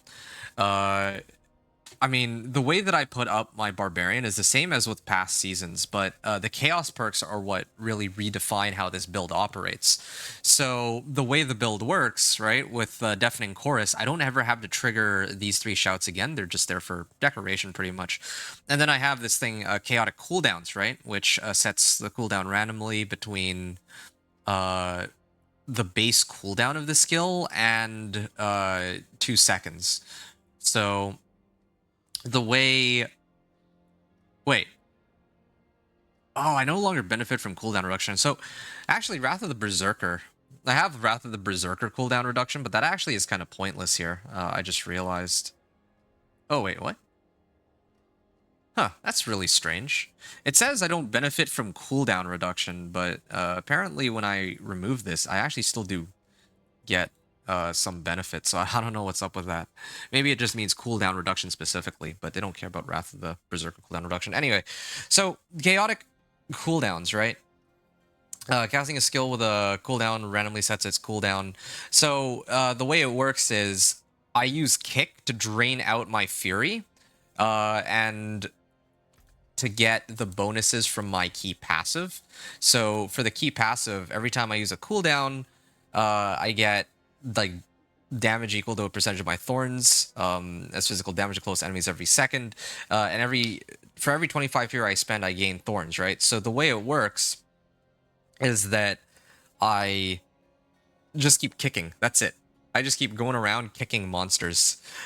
And by using Kick, it triggers Barbed Carapace, right? And then I don't have to worry about these shouts. I can use Leap for mobility, and then I can also use Wrath of the Berserker to pull monsters, and that's it. It's easy.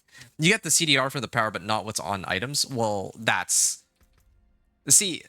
exactly what I understand the perk as, but then explain to me why Wrath of the Berserker has a 37-second cooldown, right? And my ring here says Wrath of the Berserker cooldown reduction. If I take off Wrath of the Berserker cooldown reduction, based on what you're telling me, I would still get... this cooldown shouldn't change, but when I remove this, you see that my cooldown actually does change here when I remove this. So maybe they mean cooldown reduction, just that specific stat, but Wrath of the Berserker cooldown reduction is okay? I don't know, but it's either that or a bug. One of the two. I'm not sure which in this case. So there's also Erupting Chaos. Let me actually try to see if I can upgrade my weapons and boost the damage on this. Let me take a look at this again. 1396, right? So if I put these two on, does it increase? No, it's not. It's still the same. I actually don't know what it scales off of. 1396. Does it scale off my level? Or does it scale off my weapon damage? 0 damage. It says that it does 0 damage.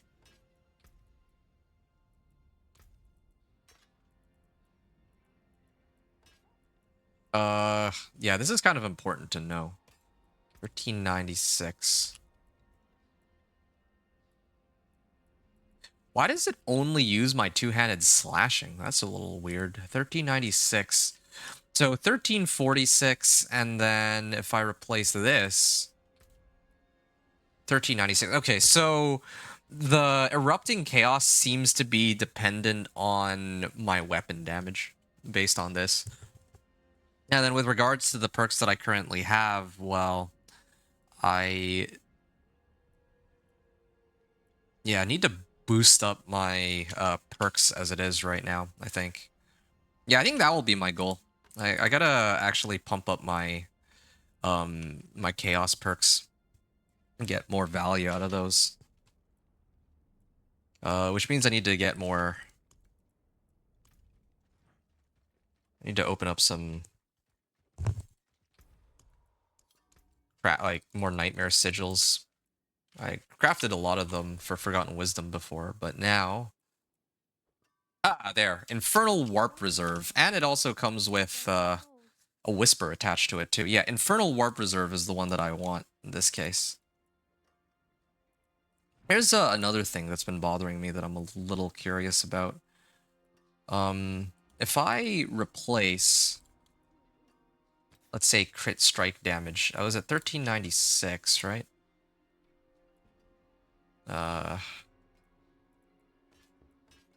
Here. This is what I'm kind of wondering about.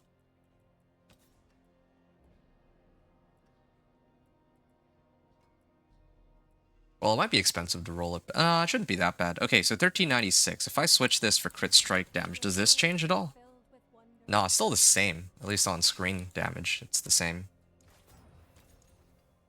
Okay, well, that was a little expensive, but at least now I know. So it really is determined by the weapon damage. Particularly the slashing weapon damage. Huh. Anyway, I'm gonna go load up on some Infernal Warp. I think that's my main priority right now. The other issue is, yeah, I gotta like pump up these. Oh, that's a pretty big gap in how much warp I need.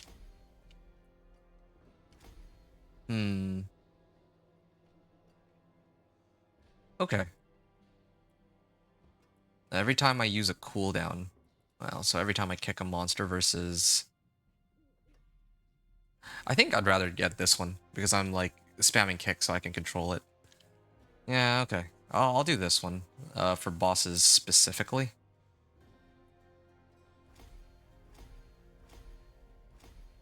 Oh, okay, so it goes 25, then 70, then 80.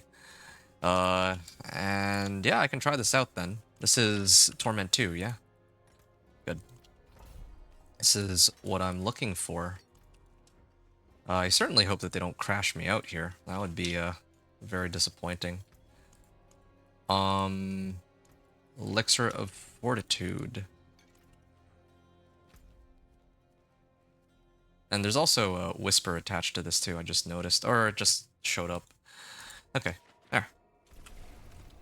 Yeah, I'm gonna see how this goes. Need to get some Infernal Warp. I think, like I mentioned, Torment 3 Infernal Warp is... or it would probably be better to farm this in Torment 3. I might have made a mistake here. I'm getting a little eager just to get a Razor Plate, but I'm doing this in the wrong order, I think. I don't even really... Well, yeah, I think I'm just doing this in the wrong order. I'm also getting Obdicite, but again, like... really should be running this in Torment 3. Oh, there it is. 57 Infernal Warp. Wow. So...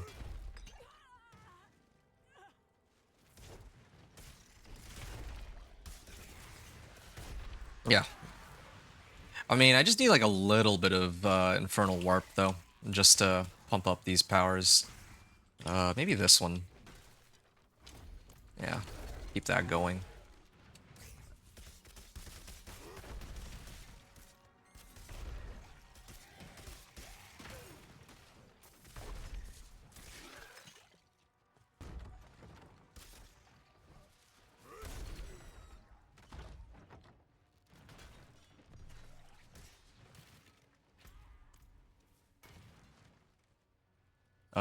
I guess I'll leap. I can't leap that. What? Oh, here's another Roderick chest. Give me that infernal warp. Yeah, just a little bit short. Yeah, when I have this max by the time I get out of here. Oh.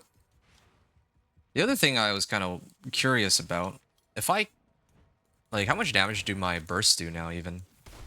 Oh, well, they all died, but... There. Oh, it's this way. Oops. Backtracked for no reason. I'm gonna fall for that one again.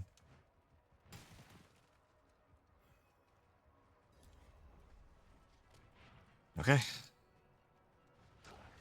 Here's another chest. 57 Infernal Warp.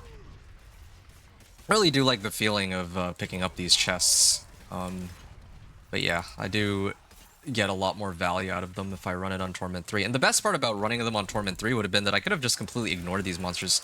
Come to think of it, why am I even hitting all these monsters? I don't need to hit these monsters at all. I actually get no value out of it. Like, yeah, I get like a little bit of extra Obdicite, but I can always deal with Obdicite a little later. There's like a lot of ways I can get Obdicite, and if I'm going to run Infernal Hordes, I'll get an Obdicite through that anyway. So I can actually completely just ignore these monsters.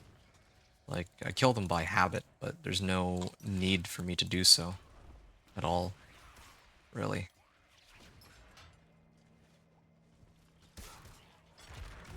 And in fact, I can yeah, just run through them.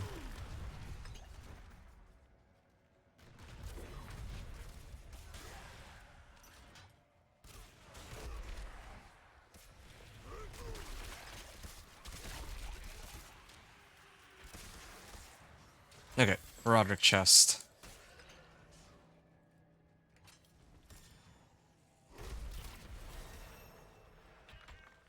Defaced Shrine Cap. Yep, more Infernal Warp.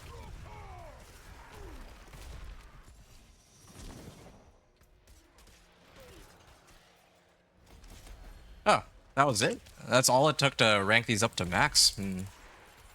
Yeah, this doesn't seem too bad then. I don't know if they're gonna rescale the rewards, but... yeah. I mean, like, last season... or was it the season before? I think it was the season before where, on the PTR, like, I was, like, testing it, and trying to pick up Ether early on was pretty much pointless, because you got, like, almost no Ether whatsoever. But then now, like last season and apparently in this PTR, the amount of rewards we get are actually pretty decent, at least as far as I can tell. I'll stick around for the chest here. Anyway, you're still here. Matt and Kai, did you have any questions about the Thorns Barb build though? Like, yeah, it's taking a while to get the build going because I still need like a lot of damage modifiers, but it's like so good for dealing with well, everything really, or for like big packs of monsters, pretty much everything except for bossing, which is why I'm trying to get these like chaotic bursts as my main source of damage for bosses. But when it comes to dealing with, well, I mean, even while leveling, the build is a blast to play. Like, if you go back and rewatch, like, I'm sure you have, like, let me know if you want to check out, like, I was actually just playing it yesterday, so you could actually probably pull open, like, my past streams, and you can see that when I played my Thorns Barb, I was actually doing just fine.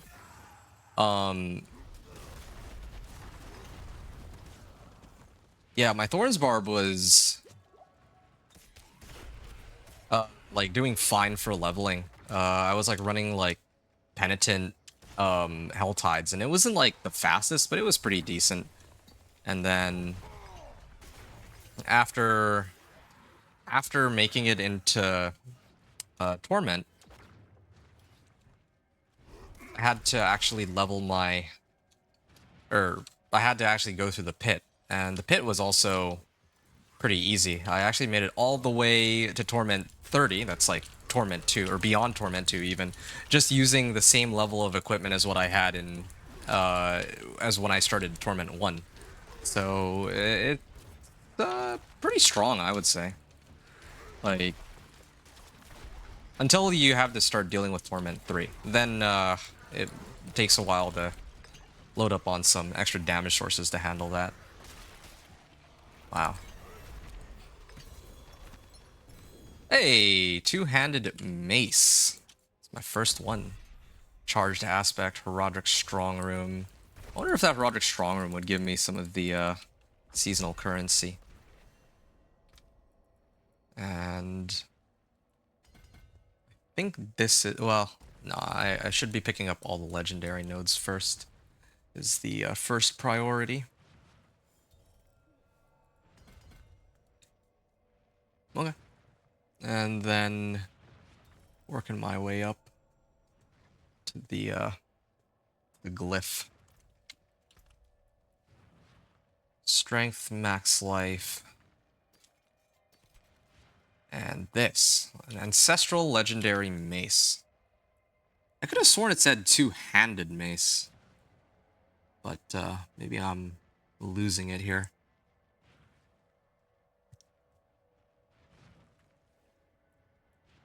Yeah, I can put this on for now. This is still better than my current one. I get an additional like 600 life out of this for free. Yeah, why not, right?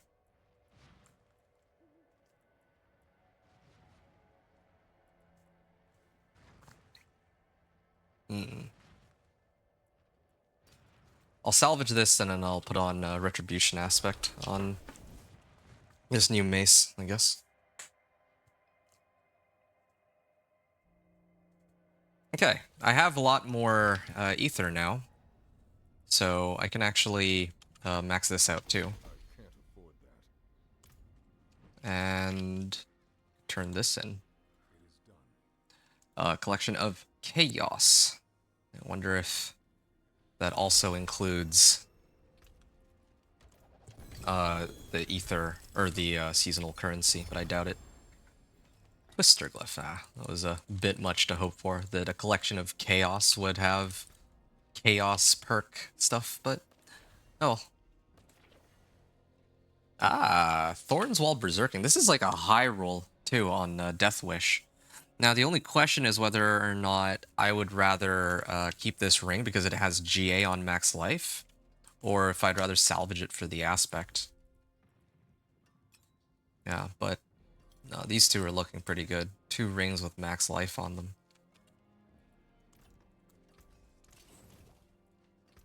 And what are my current ones? Yeah, like this one isn't even 750. That's how crazy the difference is. I'll probably be getting an extra 1,000 life out of that too. An extra Paragon point here. Where's all the max life nodes? I feel like I'm supposed to be picking up a lot of max life nodes, but oh, here's some max life. Yeah, I'll sort that out in a bit, but this is max rank. I kind of want to try it again. Oh yeah, right, I need a retribution aspect. I'm gonna put this in here. And I'm gonna add a socket and put in a sapphire. Oh, I don't have any scattered prisms. That's a bit of a surprise. I could have sworn that I cleared a butcher somewhere along the way.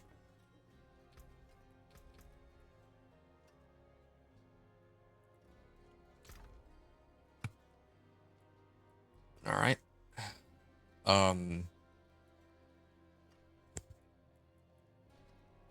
800 thorns while berserking. If I salvage this, then I think I'd be able to get 1,200 thorns while berserking. Darn, that's actually a pretty rough trade-off.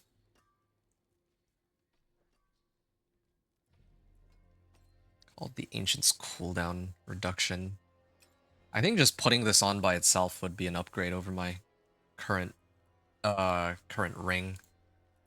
Yeah, I think I'm just gonna leave it then. This I need to replace with Vehement Brawler, and I can't socket it though. Well, actually, it already has a socket. What am I talking about? So I'm gonna put this on. I think this should be worth it. And now I need my resistances even at. I could use one of these, and I could use a sapphire.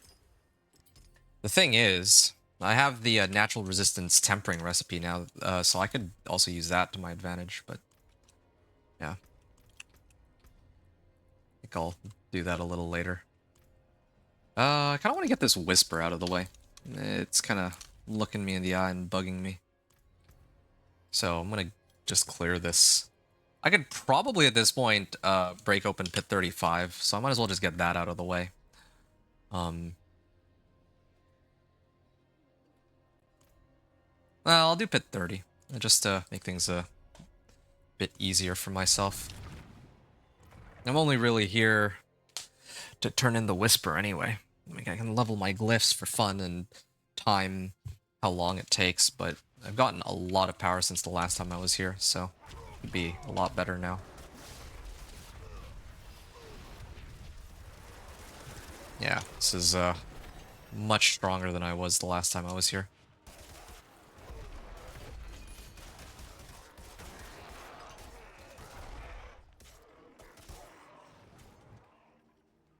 Hmm.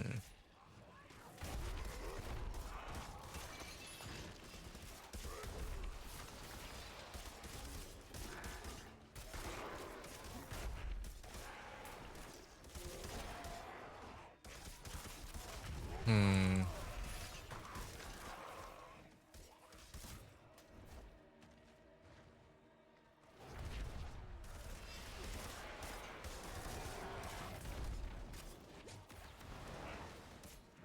All right.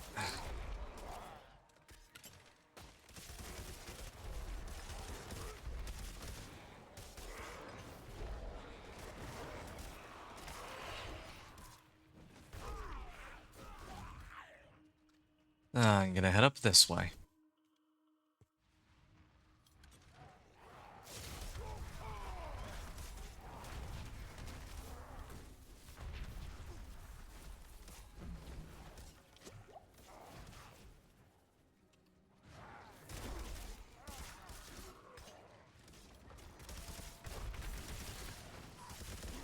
All right.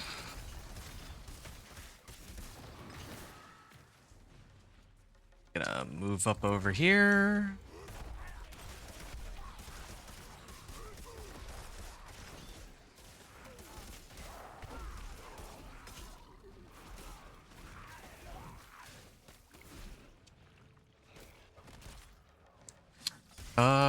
Yeah, no, this is going nice and easy. It's the boss that'll probably take the longest, though, if I remember this right. It doesn't feel like my damage numbers have gone up all that much, though. Although I guess I wasn't really paying attention to my damage numbers before. Oh, there's a 364k on that. The highest damage number I remember seeing last time was like 210. That doesn't really make much sense, though. I got at least... I'm pretty sure I got, like, way more... I have... Oh, you know what? I know what I'm missing. I don't have Elixirs and Incense active. That's probably why. If I have Elixirs and Incense up, then I would have, like, an additional, probably, like, 4k life or something. And an extra strength and all that, so... It's, yeah, I'm kind of lacking in that regard a little bit.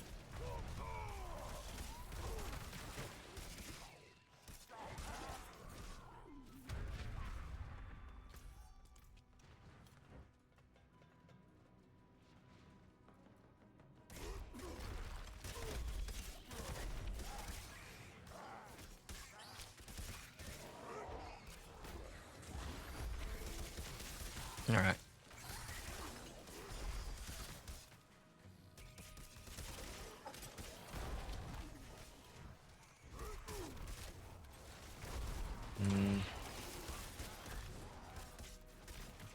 There we are. So, 11 and a half minutes. Farewell left on the clock to start. Okay, just waiting for the chaotic bursts to actually do their thing here. Yeah, too bad that they don't seem to be... Well, I don't know if they crit, but at the very least they can't overpower, it looks like. 196k.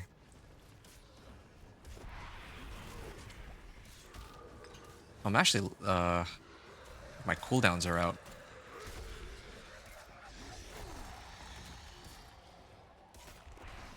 Okay.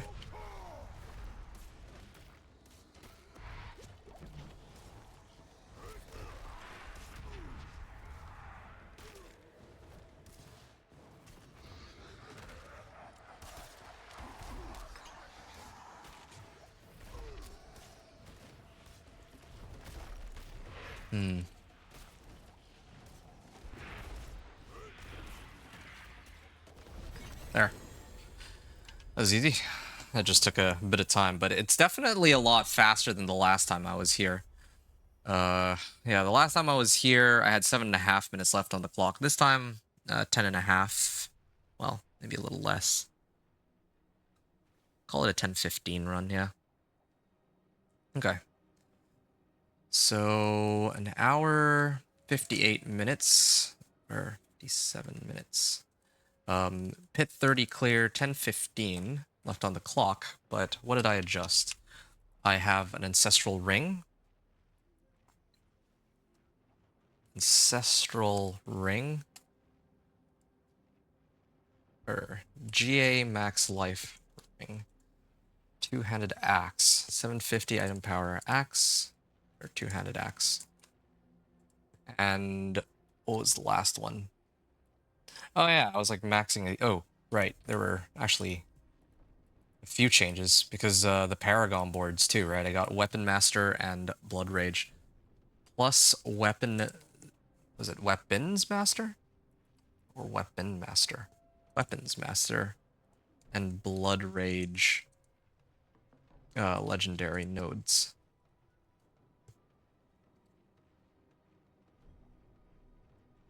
And then...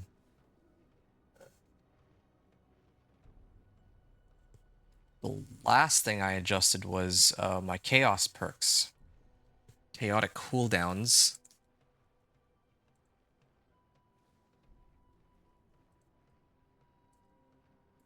Rank 6 on Erupting Chaos. Except, if I'm being honest, I don't really feel like these are all that... Like, they're not really doing as much damage as I was hoping. I guess what I could do instead of running Erupting Chaos, what if I used this instead?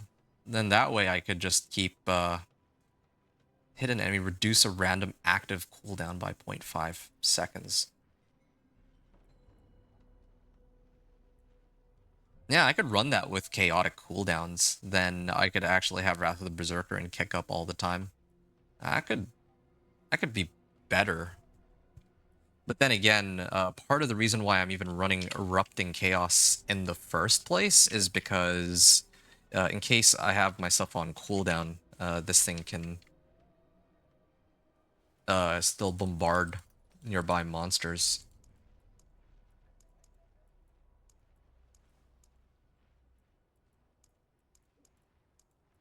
Increased damage for each missing healing potion.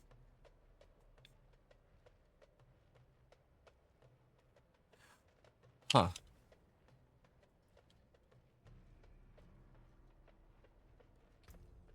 I feel like there's a way to get a lot of value out of that.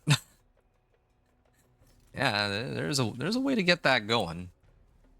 If I put this on, and then I use something that allows me to drink potions while I'm at full life, then yeah, I could... Those two together could be a pretty nasty combo. I could get 30% more damage just off this glyph alone. Anyway. As it's... Oh, whoa, hold on. Dealing Thorns damage to an enemy increases all damage it takes from me. Yeah, Revenge Glyph. Yeah, that seems pretty important. Yeah, I'll take that. Strength, max life, overpowered damage. Okay, I definitely want this over my old one. If I'm going to switch over to a polearm later. But I'm still sticking with two-handed axe so I can level it up. That's kind of the goal here. As for everything else...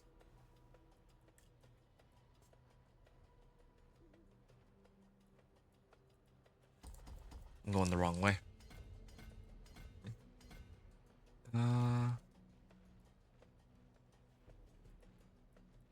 These.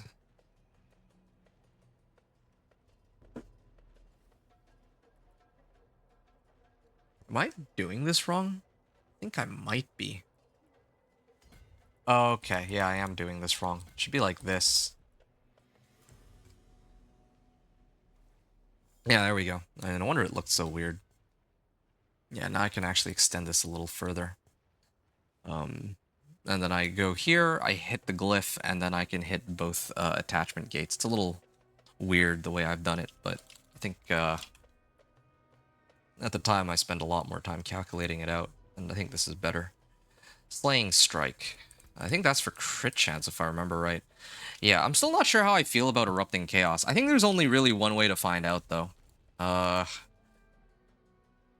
mean, I think the problem is if it feels too weak, then they'll probably end up reworking it. So I'm gonna probably just tell people that Erupting Chaos could work or Accelerating Chaos. Accelerating Chaos is a safe bet because the chaotic bursts that hit an enemy, that will always be relevant in some way, as long as I keep kicking. But this... Yeah, this it seems like a pretty nice external external source of damage, yeah. Well, thank you for info, man. Yeah, you're very welcome. I'm gonna go lay down while D4 downloads. Okay. Probably gonna watch your YouTube Thorns Barb level 1 to 60 video. Yeah, please do. Yeah, no, it's are you planning to make a Thorns Barb first? Because if you make a Thorns Barb first, I assure you that you'll have like the easiest time.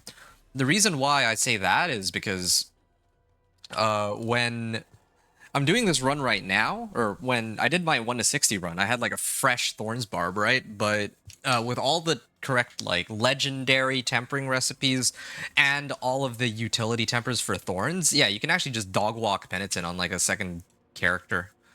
So yeah, it hopefully you have a fun time with that because it's so... Oh, there we go, leveled up. Yeah, that video is a fun one, I think. And I get a chance to like test the chaos perks and whatnot too. Let me know if you have any other questions about it though. I'll be back again probably either tomorrow night or Sunday for more gameplay, but it's gonna be with like a different character. But I'll be happy to answer questions about the Thorns Barb if you need. Oh, ouch. Yeah. Yeah, my Chaos Bursts actually do proc on him, but how much damage do they actually... Ooh. Can't afford to take a direct hit. I see like damage numbers of about 163k. In comparison, whenever I have my ultimate up, I'm hitting for...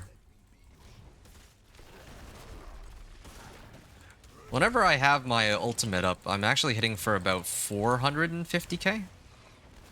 So it is actually a pretty decent bit of extra damage I'm getting from the chaotic bursts.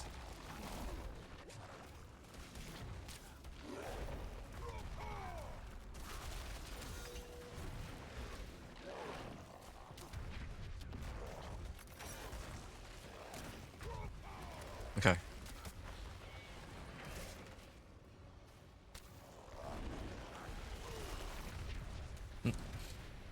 I'll probably try to keep Leap active here, because I don't want to... if I need to, like, jump out of the way, when I have that available to me. Yeah. I love how simple it is. Oh. I turned to look at chat for 2 seconds, and then that's when he, swung. Anyway, good night, by the way, Matt and Kai, if you're heading off. And, hope you're gonna enjoy the Thorns Barb gameplay. Until I see you next time, sweet dreams. Ooh.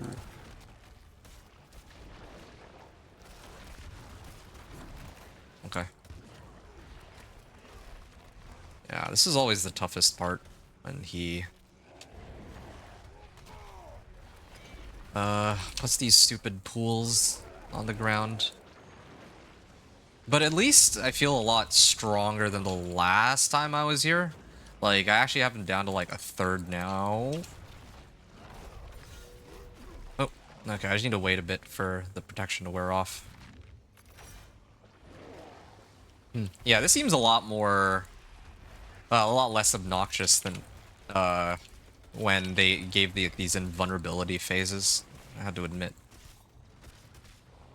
Too bad I can't CC him. That's the other issue here.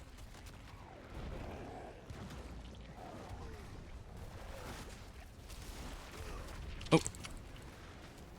Yeah, that would have killed me if I didn't have an evade charge there. I was lucky.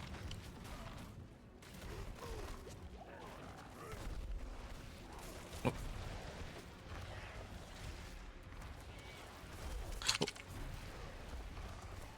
Oh. I'm almost there. There. Good. That's nice. Alright, I'm gonna open this up. And come on, razor plate, please. Yes! Is that what I think it is? Yes! It's a GA razor plate. Alright, good. That's done and out of the way. And I'd actually forgotten to do this after I killed him, so. Good. Alright. Now I can actually begin playing the game. I'm gonna throw this on, and then suddenly my Thorns goes from 6,000 to like a little over 8,000, so that's an increase of about 2k. Lose out on a bit of DR. But we'll have to do.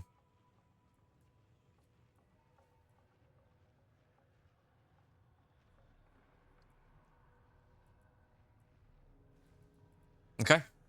Well, yeah, I'm off to go open up Torment 3. I don't want to do any more. Well, I could try to do one more boss fight for fun and see if, like, how much quicker it goes, I guess. Sure. I'll do that quickly, because why not? My Chaos Bursts will not do as much damage, but I think it's okay.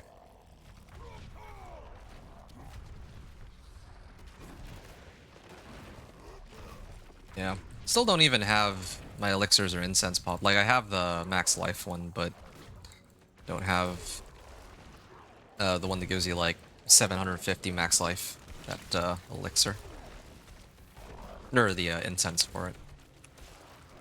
Armor is at 1400. I have, I think at least, more than enough armor to take on Torment 4 at this point. With Disobedience aspect active.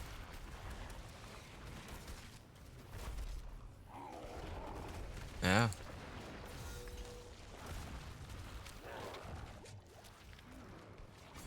Okay. And I think the next priority once I get into Torment 3 would be unlocking the unique Chaos perk. And having that unique Chaos perk by itself is a massive boon, since I get like, what, 50%? Or no, I get like 100% more max life out of that. Yeah, doesn't really feel that much easier to deal with Zir now that I have Razor Plate. I think it's going to be against everything else where Razor Plate will shine. But then again, part of the reason why Razor Plate is typically so good is because it gives me like some base amount of Thorns. But at this point, because my Challenging Shout is always active due to the Chaos perk, I don't need to worry about having like a base amount of Thorns anymore, like, because I just always have Thorns active, all my Thorns. Oh, ow! I'm lucky that I'm actually pretty lucky that Rahir got that dome up. Otherwise, I would have died there. Oh, where'd he go? Yeah, I just hit for 832k. I think that was from my I think that was from a Thorns proc that got amped by the unique effect on Razor Plate. My guess, anyway. Okay, I could probably tank for a little bit with Rahir here. Oh, good. Nice.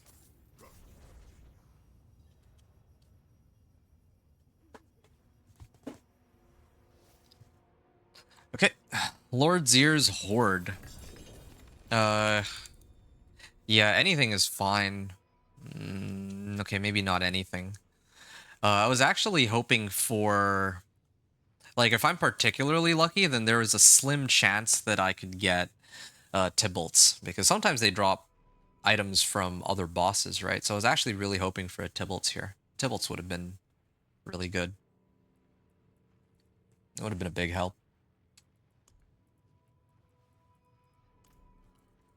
Okay, I'm gonna try to do the pit one more time. The one that I was just at, and see if it's any quicker than the last time.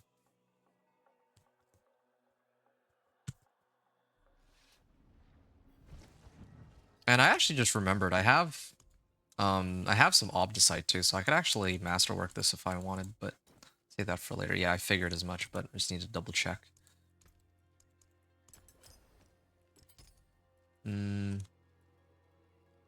Kirkwa.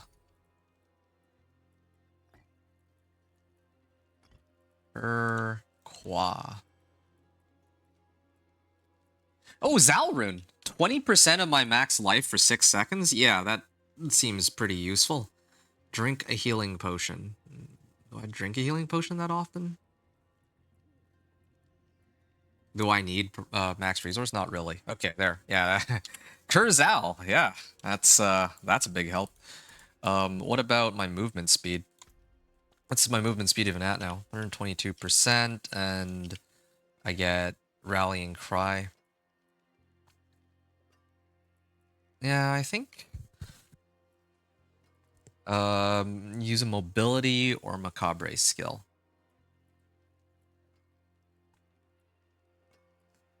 Oh, sure, why not? Whenever I drink a healing potion, I'll gain movement speed. Yeah. 20 seconds. Wow. Okay. I'm ready to try this again. At 30 as my benchmark right now. I think this will also allow me to level up my Thorns glyph too, so that should be a big help.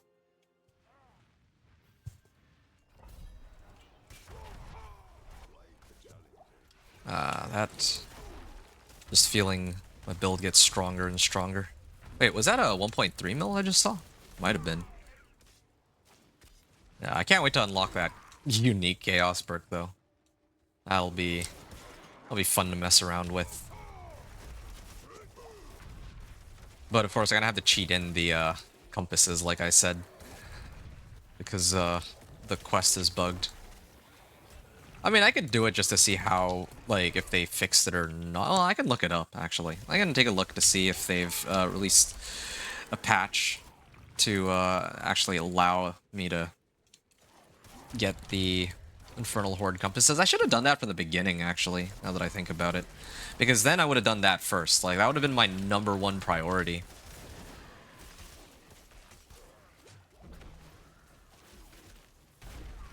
Yeah. Unlocking the Infernal Horde compasses. Although I think that on live servers, I don't know if I have to do it every season, or if it's the case that once I've done it on an account that it's like it's unlocked like forever. Class quests are like that, and it's like optional to have to redo it. But I noticed that whenever I start a new season, I don't do Infernal Horde Compass, or the Infernal Horde's quest, then I can't actually get credit for it.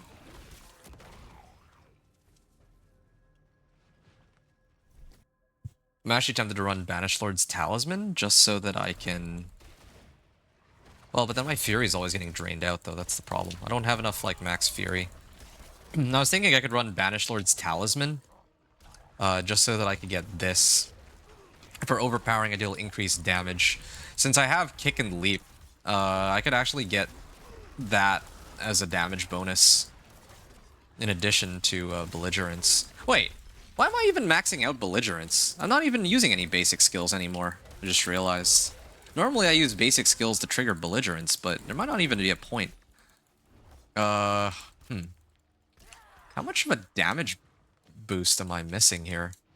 Just realized. 32%. Ooh, that is actually pretty substantial. I may have to get rid of... I may have to swap out Leap, actually. Swap out Leap for Flay, so that I can get Belligerence. It's either that, or I commit to just getting overpowered, or Overpower instead, but... if I'm gonna get Overpower, then I think there's a glyph that'll allow me to do that. Let me look into that after this. That was, I completely forgot that I don't even have a basic attack anymore. Oops. It's because I kind of changed up how the build works now with this new season and the powers. Well, I mean, this is kind of why I play these on the PTR, so that I can make the, you know, the necessary adjustments according to what I discover during the PTR, right? Okay.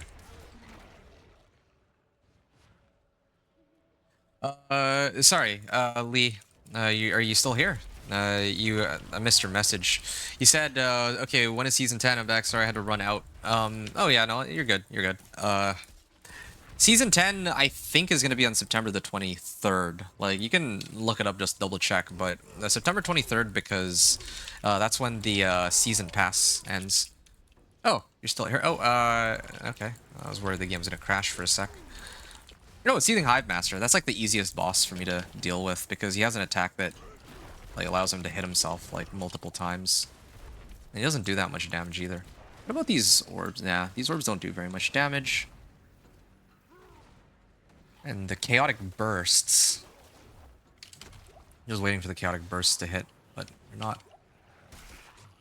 Yeah, not really doing as much damage as I would have hoped. Oh, Ancestral Polearm. Nice. Okay, I wonder what it as long as it rolls like...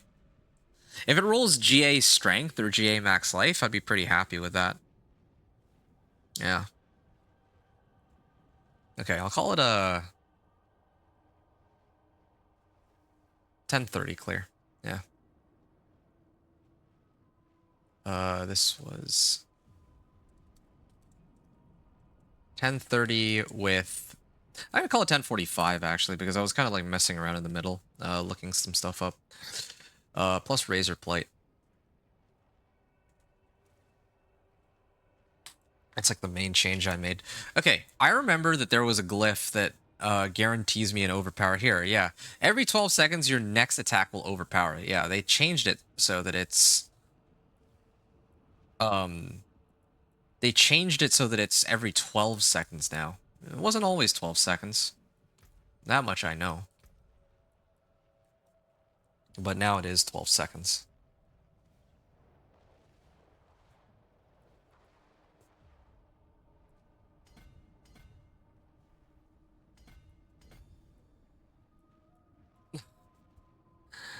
Yeah, I can go up this way.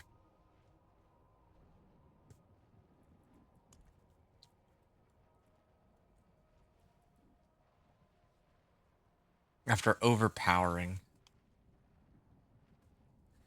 Well, is there... oh, and the game crashed.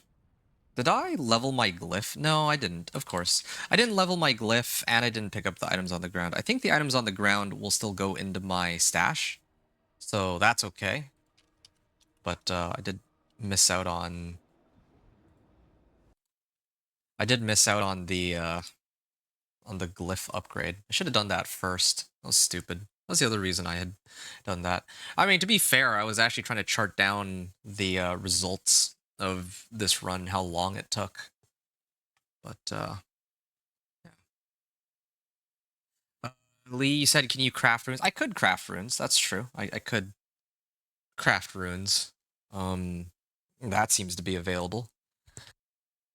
It's just Infernal Horde specifically that I have to redo at the beginning of each season for some reason. Feels so inconsistent. Some of them are like already available, and other ones are not.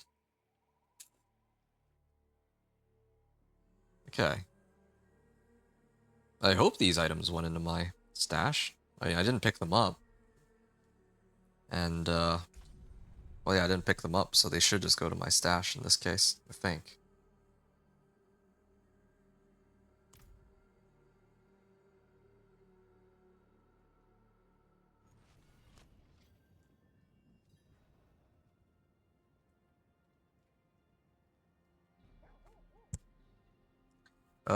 Hold up a second.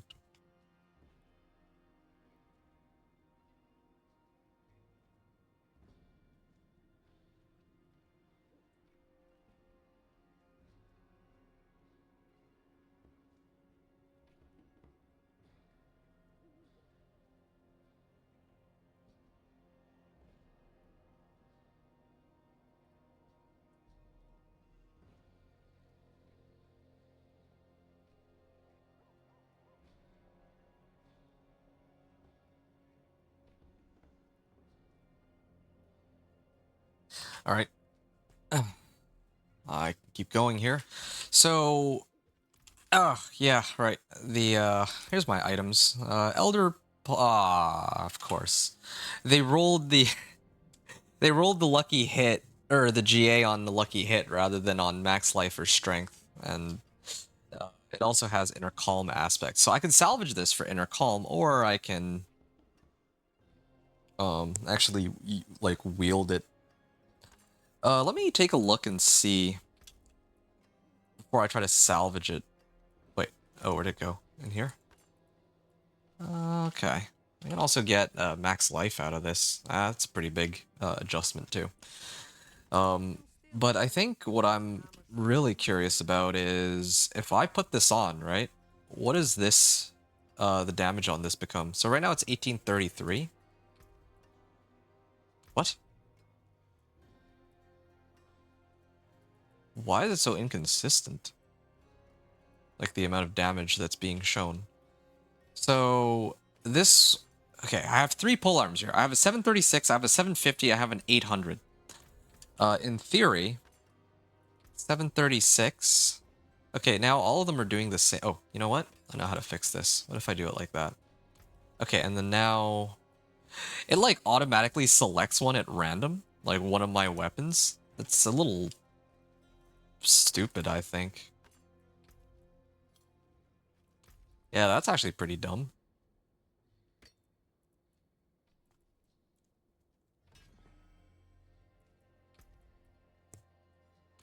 Oh, it's using my... Does it just randomly select one of these?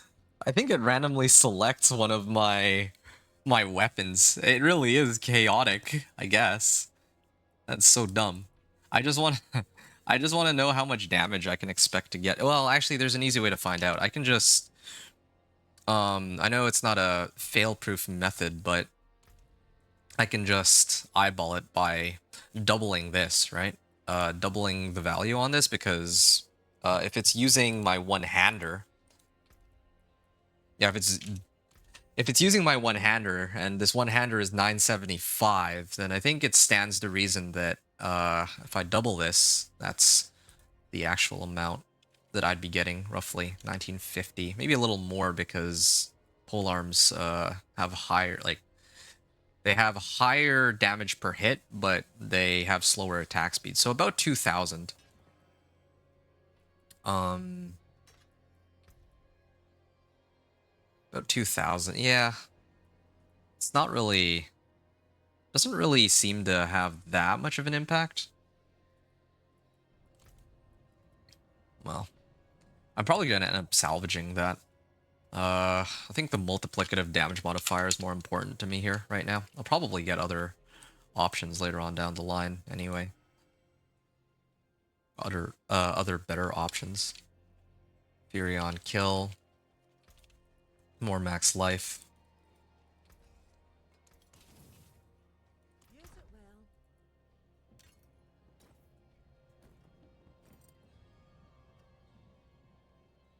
Vulnerable damage and physical damage, but no life on that. Skills using this weapon increased. Oh yeah, right. I gotta use Flay. That's what it was. I'm losing out on a lot of damage because I don't have Flay, and yet I have like a whole bunch of belligerence. It's kind of silly. Okay, this one though, I think I should try to make some adjustments on this. Healing received. Yeah, let me switch out healing received for strength or armor, but I want strength specifically. There, yeah. This will do for now. I think Tybalt's would still be better. Yeah, Tybalt's is just a free, like, 20% increase in damage, like, all the time. So I would definitely want to get Tybalt's. I want to pick up as many uniques as I can, but, yeah, I'll deal with that a little later.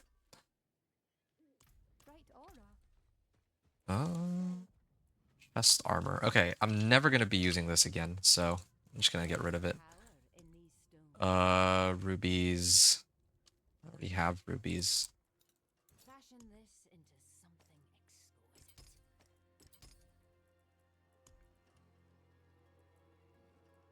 What were my old pants? Steadfast Berserker. Yeah. Definitely will want Steadfast Berserker's aspect on my pants if possible. Distant enemies are pulled in. Well, I have Wrath of the Berserker for that. Increased damage for 3 seconds. Yeah, I think it's okay. I'm not actually running channeling either. So I don't know if I need this anymore either. Damaging bleeding or vulnerable enemies.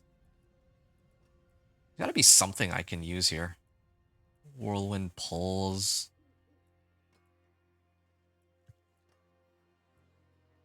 That is a lot of thorns. 1,000 thorns. I mean, from like one aspect, it's pretty decent.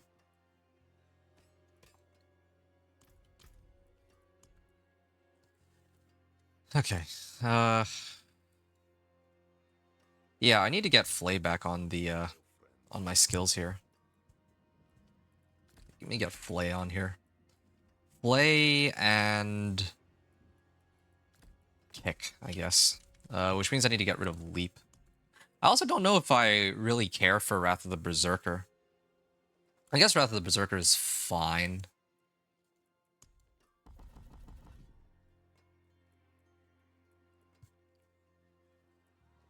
Maybe I'll reallocate these points somewhere else. I've already maxed out my Warcry. I wish I could pump up Challenging Shout and get more max life that way, but I can't. So I could get more movement speed on Rallying Cry, but I don't think that has very much value. Maybe something like this.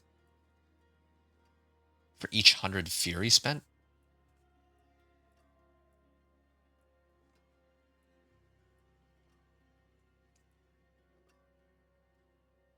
Increased crit strike damage. This wouldn't be bad if I could have a way to make my Thorns crit. By the way, Lee Burgess, you said your Spiritborn does lots of damage. What are the damage numbers looking like for you now? Ultimate skills deal more damage. Attack speed, increased crit chance. Never get CC'd anyway, so that's completely pointless.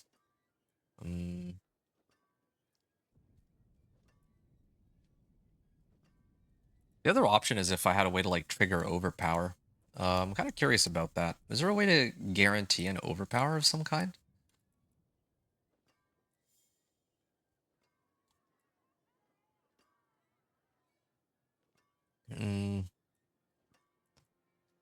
While making it still like pretty easy. Oh, this is guaranteed to overpower. What if I kept rupturing?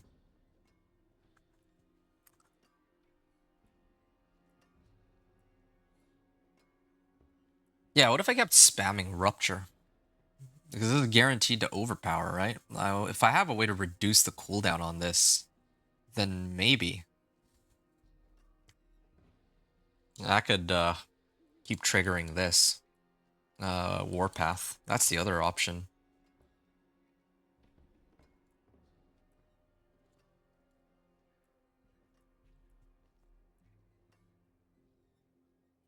Yeah. It's another way to do it.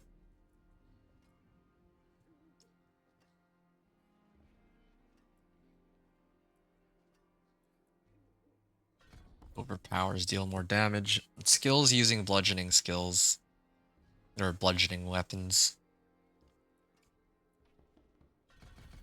I don't have very many good options. I could just do this, I guess. There's not very many options here.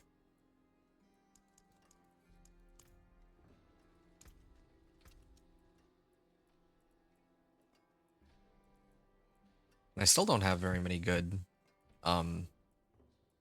things that I can upgrade my gear with. Well, either way, at least I have Flay again. That's like 36% more damage on its own, so that helps. I also still need to get Fists of Fate. I think Fists of Fate comes from Beast in the Ice, so I need to... I may need to run some more Nightmare Dungeons for that. The last pit I was in was pit 30, so I'm gonna try another pit 30. And that should be fine. I'd still really like to get Tybalt's, though. All the uniques I was talking about earlier. Tybalt's and... what is it? Tybalt's and Fists of Fate. Does a Thorns Barb really need them? Like, the build will still function without it just fine. But still want it all the same.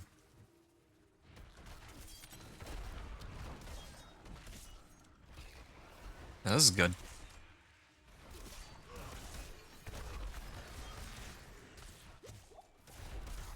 Yeah, it feels good having an extra 36% more damage than what I had before. I do wonder if there might be a way to... oh wow, I saw like a 1.8 million there. Again, that's probably partly to do with belligerence. Oh yeah, I don't even have my ultimate active either, come to think of it. Oh, shoot. Messed that up a little bit. Maybe if I increase Max Fury. Yeah, increase in Max Fury could be helpful too, because then I can trigger my Max Thorns more quickly from Barbed Carapace.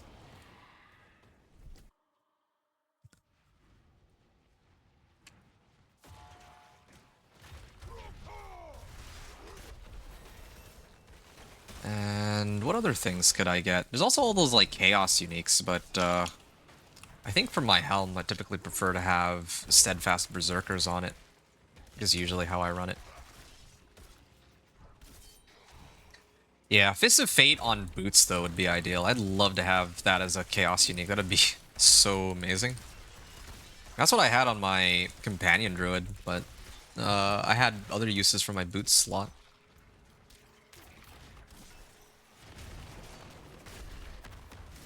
Especially since in this season, the Warcry is being cast with increased effect.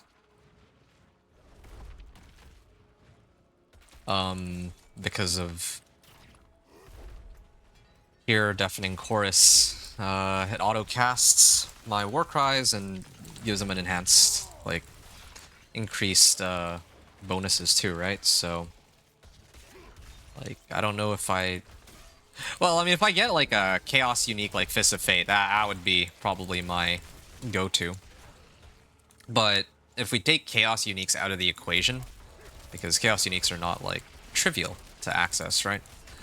At least not the specific ones that you might want. Then, yeah, I'd probably just use... like boots with Warcry on them if I want to maximize damage. Otherwise, something like Rakanoths for resistances. And cooldown reduction. But I don't even benefit from cooldown reduction anymore because of chaotic cooldowns, so it might not even be a point. Maybe Yen's Blessing, yeah. Yen's Blessing might not be bad.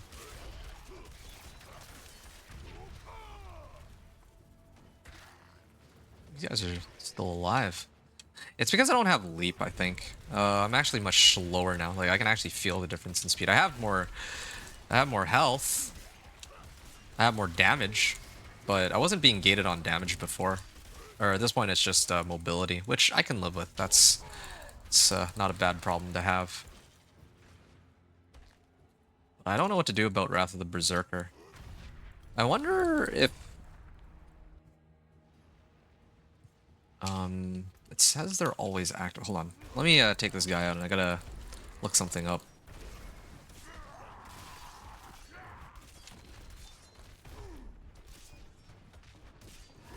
Yeah, I gotta keep amping up my damage here. I think I should be able to survive this.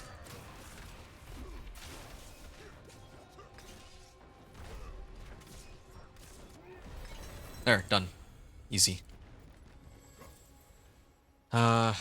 What is my... I got like 5 more points here, so I can go up this way. And then actually get ready to activate Revenge Glyph. Speaking of Revenge Glyph, I should pick that up. Revenge Glyph. Non-ultimate active cooldowns. Yeah, I don't need that anymore. Not this season, at least.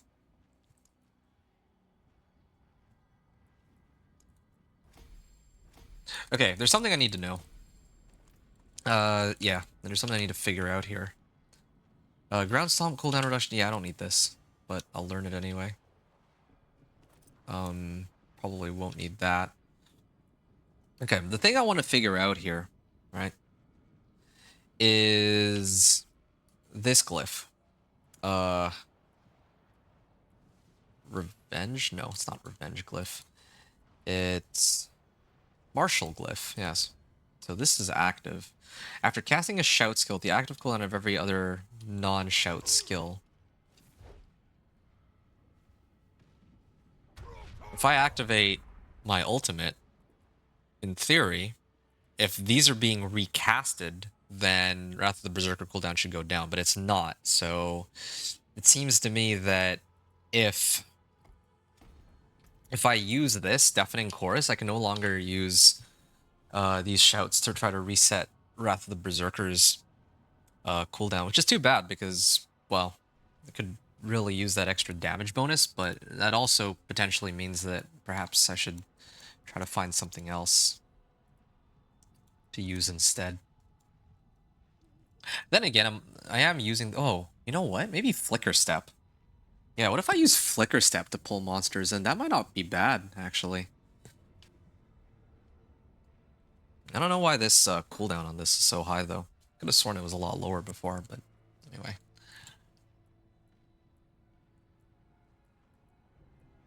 Oh, increase max fury by 5. I feel like I don't really need this. If I do this, tempered fury, then...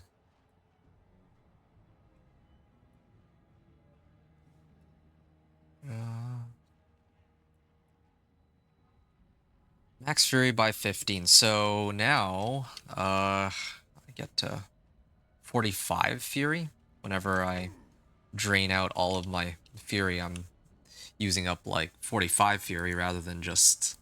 Previously I only had... Wait, let me just double check that. So I gained 15. Previously... like minus 60 on this.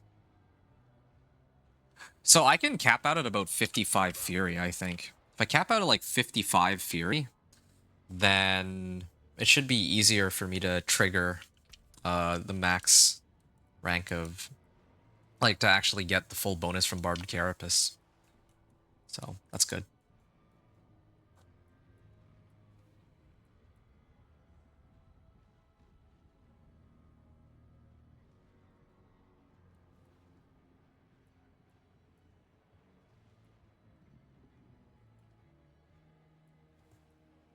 I also swap out Swiftness if I want more bonuses.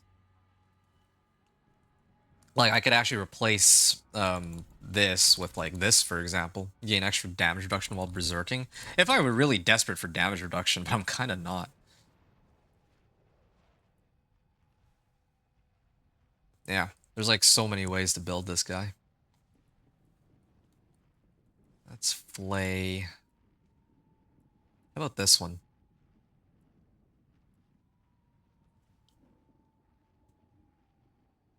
Generate 60 fury, increase stun duration.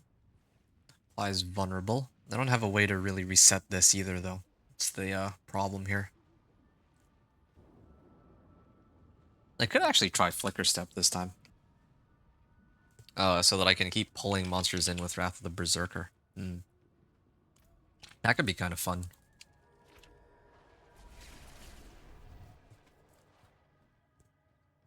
But in order to get a Flicker Step, I would need to take on Duriel or Andariel, I think. It's the problem here. Okay, I'm going to try to push for Torment 3. I think that's what I'm going to do. Done enough theory crafting here and there. I'm going to pull open, I guess, 2 of these. 2 of these, nice. 2 of these. And 2 of these. Good. And I'm going to begin my push. Yeah, I'm trying to figure out if I'm like missing anything. Oh, I still have Sticker Thought, which doesn't really help me. I think I know what I can replace that with, come to think of it.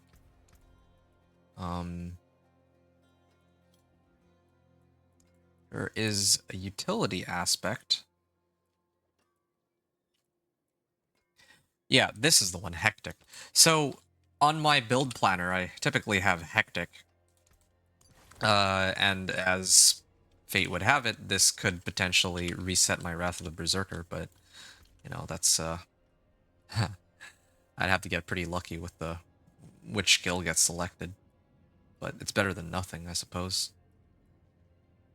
Okay. Gonna hit all these. And I'm gonna get going. I think at this point, it's time for me to hit Pit 35 and push all the way to Torment 3. I'm probably more than strong enough for it. And I'm trying to figure out if I have other options, but for buffing myself up. But yeah, I want to unlock Torment 3 and then I'll worry about my unique chaos power, because that's where I'll get the majority of, or I'll get a lot of extra damage out of that. Since Challenging Shout right now is giving me... Challenging Shout is giving me, like, thorns based off of my life, right? Like, all the time. So, if I double my life with that unique power, then I'm almost doubling my thorns just off that alone.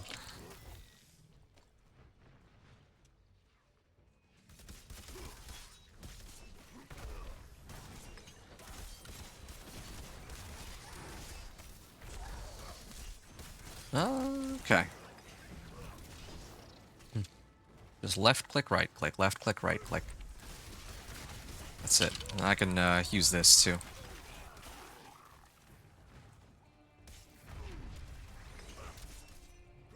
Yeah, this is good. I'm liking this. Yeah, I'm actually getting, or stacking up my... Stacking up my Barb Carapace more quickly now as compared to before. So that's a big help.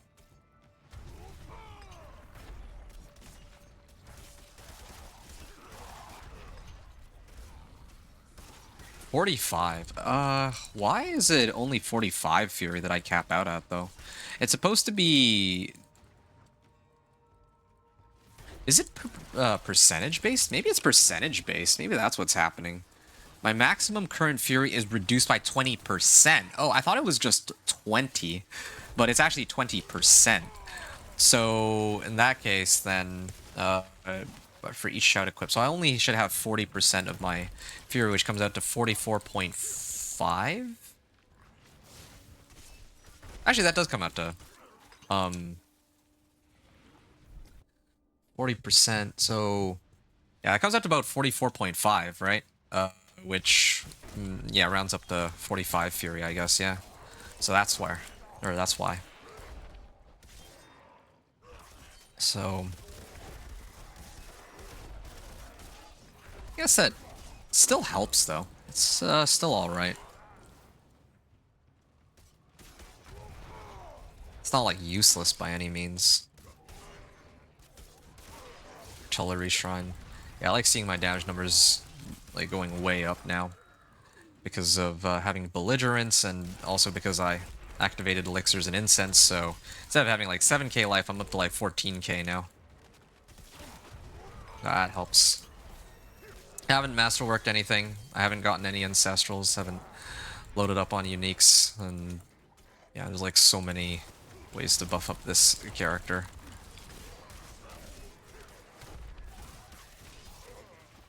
I just wish there was a way to fit in Sticker Thought for more free thorns, but I think I'll probably have to settle for something like Flicker Step. I actually think Flicker Step or Fist of Fate on boots would be more useful.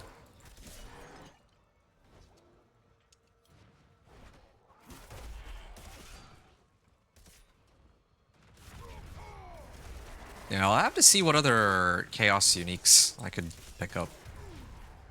I think I might talk to Emrak and try to see what options would be good. Yeah.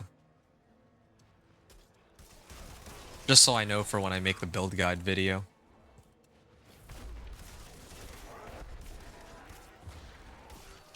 I might take a short break in a little bit. Yeah, when I make it to Torment or Torment 3. I mean, I'm pretty close. I just need to clear this, and then yeah, and then there's the boss.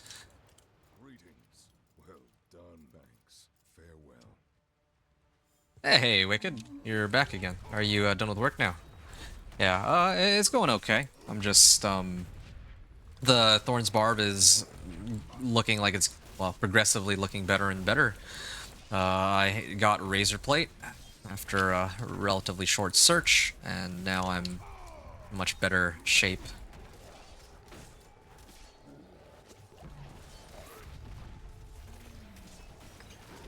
Okay.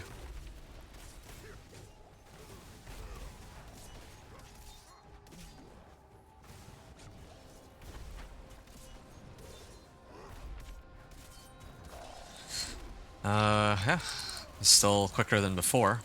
I would like to buff up my Chaos Bursts a little bit and see what I can, or how much stronger they can get, but I think I would end up using the other Chaos perk, actually. I feel like the other Chaos perk is just better, reducing my cooldowns and all that. Let me take a look at that. Not this one. If I replaced it with Accelerating Chaos, I don't like that the lucky hit chance on this is so low, if I'm being honest, but this can still hit an enemy. I'm gonna try this and see how it feels, I think, just to see if it's any better. Oh, nice. Yes. Okay. All right. Yeah. So how long until you're able to hop back on the hop on D4?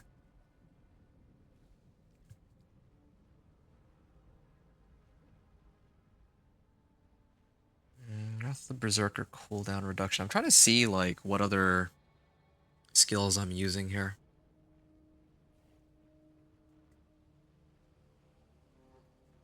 Is it all of my cooldowns or just one of my cooldowns? Maximum current, no, not that one. Ah, a random active cooldown. Oh, that's not, well, that's not great. Unless this were the only skill that had a cooldown that I was using. But that also wouldn't make sense, because then how would I trigger my Barbed Carapace? The other issue, unless there was a way to get the cooldown on this to be ridiculously low.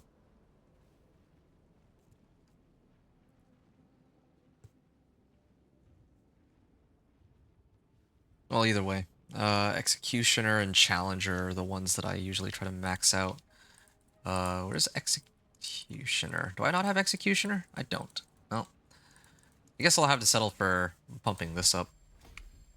I guess if I get it up to like rank 46, I get the damage to elites, and also bonus to all normal nodes in range is ideal too for me.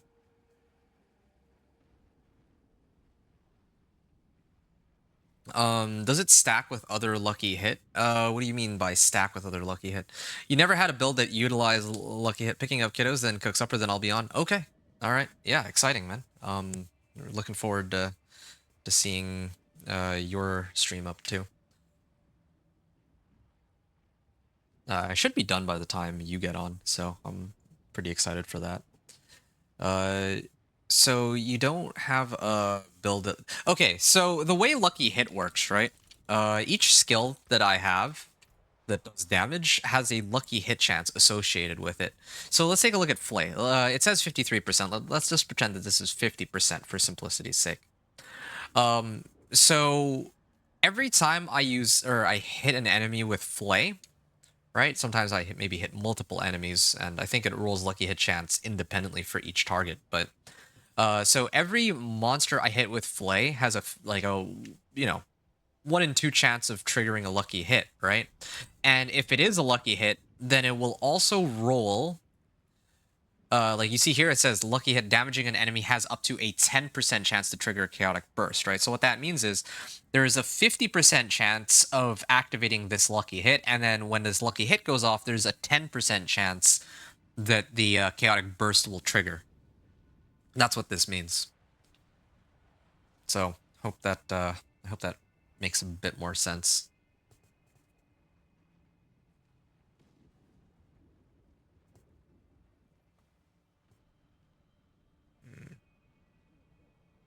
But that's how it works, more or less.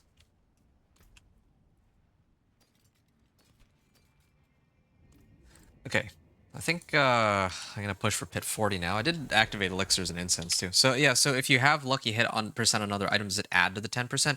No, that's not how it works. If you have lucky hit on an item, it will increase the lucky hit chance on all of your skills. So for example, let's say I got Fists of Fate. Fists of Fate has lucky hit chance on. I think it's like 55% is the max roll. But again, for simplicity's sake, let's say it's ancestral, and let's say I masterwork it a few times, and then it has 100%, like plus 100% lucky hit chance on it.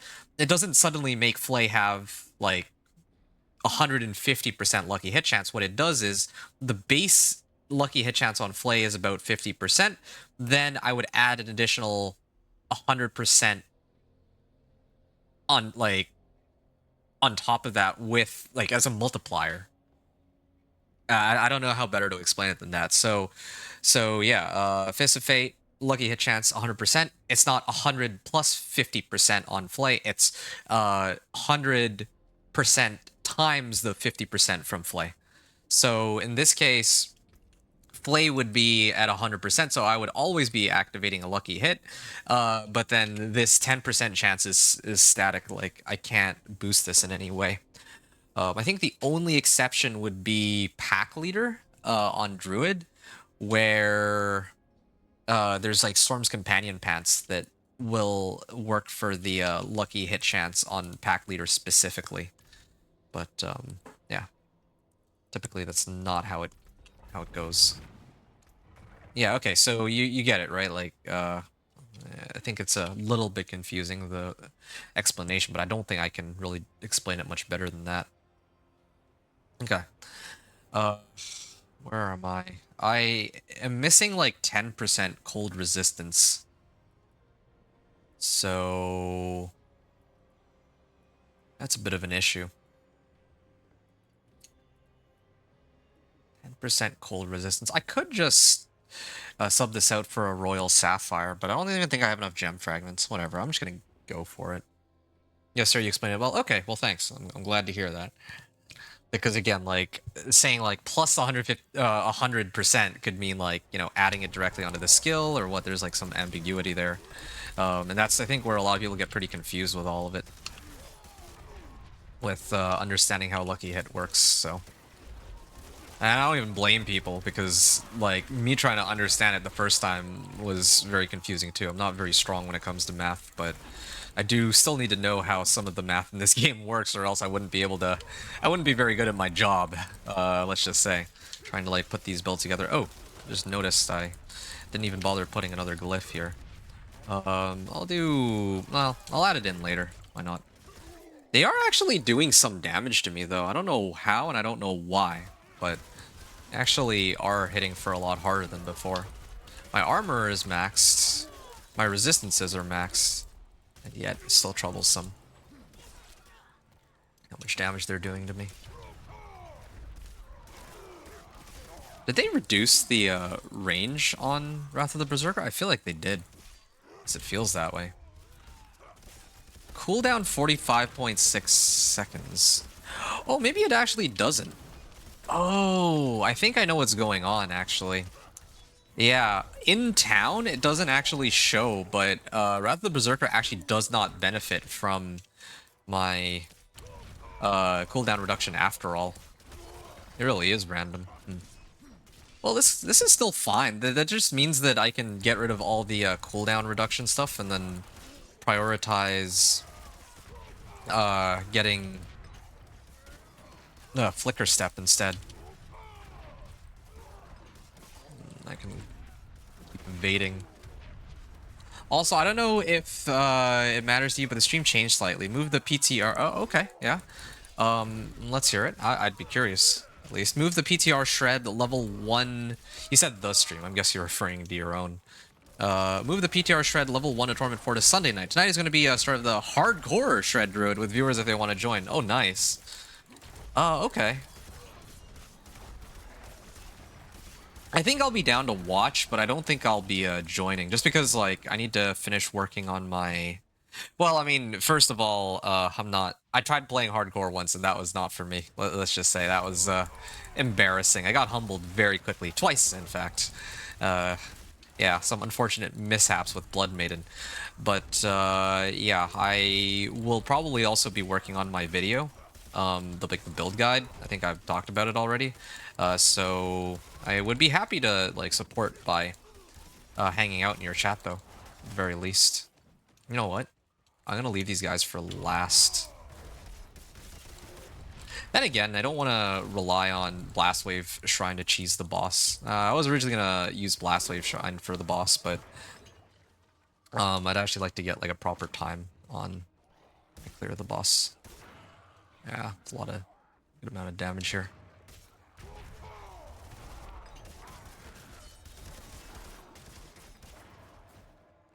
Okay.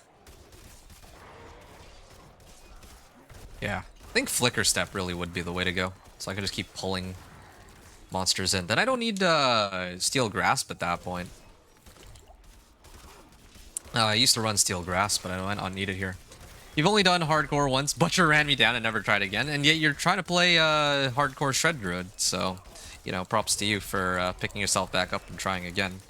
Yeah, definitely not for me, though. If I'm going to do hardcore again, at the very least I would like to get the Renown rewards. Because that's like a massive help. Like, that actually makes a world of difference, having the Renown rewards, for sure.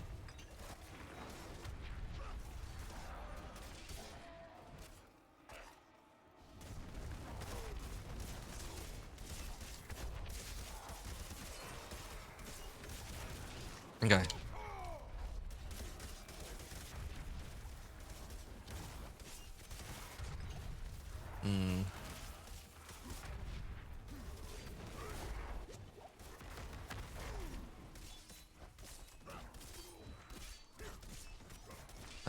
It is taking a bit of time, but again, like, killing these packs is the easy part. It always is the boss that struggle with the most. Still have a lot of damage multipliers that are missing. I'm missing like 2 legendary nodes. I'm missing all my glyphs. I'm missing like most of my uniques. I just have Razor Plate right now. Yeah. How many obols do I have? 490? I need to figure out if I want to burn that on a chance to get Tybalt's or something else.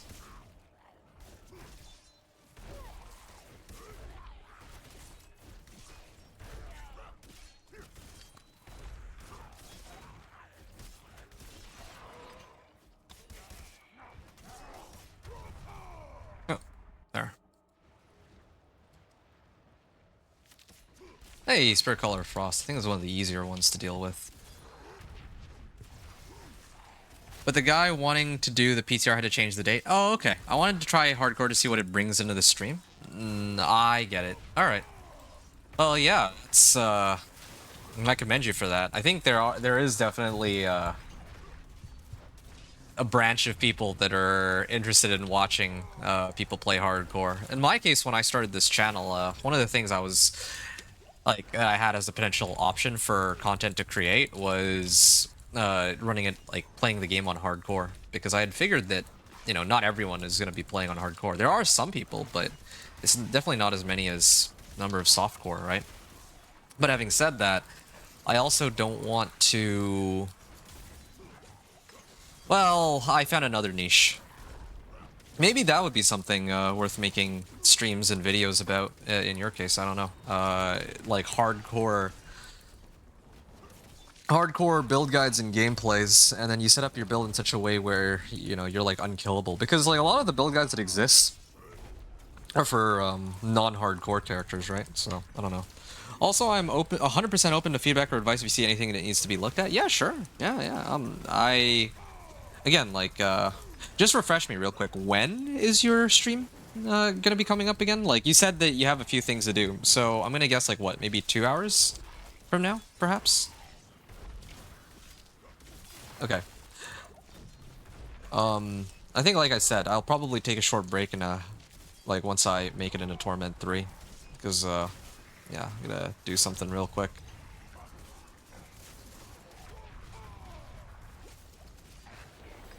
$7:45, and that unlocks Torment 3. 2 to 3. 2 to 3 hours from now. Okay. Cool.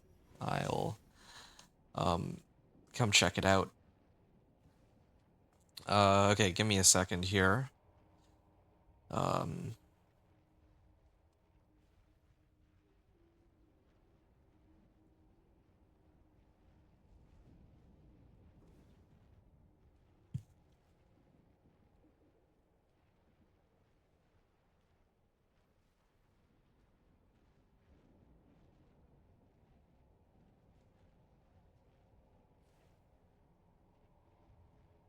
hold on. I'll be right back.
Okay, sorry. Yeah, I'm gonna get into Torment 3 here. Oh, hey, Executioner glyph, nice. I'll... Yeah, okay, maybe I can... Yeah, I'll level this up first, I guess. I'll get this up to 15, and then I can kind of play around with which ones I want. Oh, I just realized, too, I can start ranking this up.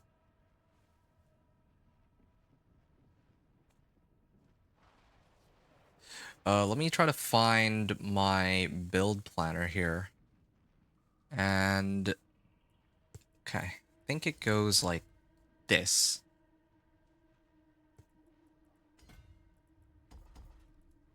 So I need to get... Okay, so normally I get might on this, But for this one, I'll probably run Executioner. Just so I get more damage while wielding a polearm. I should only be wielding a polearm to begin with. But then again, I don't even... I'm still leveling, like, my two-handed... Like, trying to level up my two-handed weapon expertise. But I think it's fine, whatever. I'll eventually get there anyway. Okay.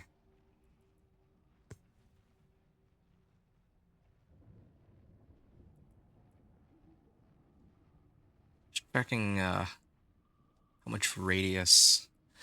I mean, I'm going to level this up first, and then I can decide whether or not I need to like take out points and whatnot. Which board do I typically get first? Oh yeah, the right side. I deal increased damage to vulnerable enemies. Okay. I guess I'll head east then for the board attachment gate. And Furious Augment, and I don't need either of these. So I'm gonna head on over to Kyovashad for Torment 3. And that, I guess, we'll cover it.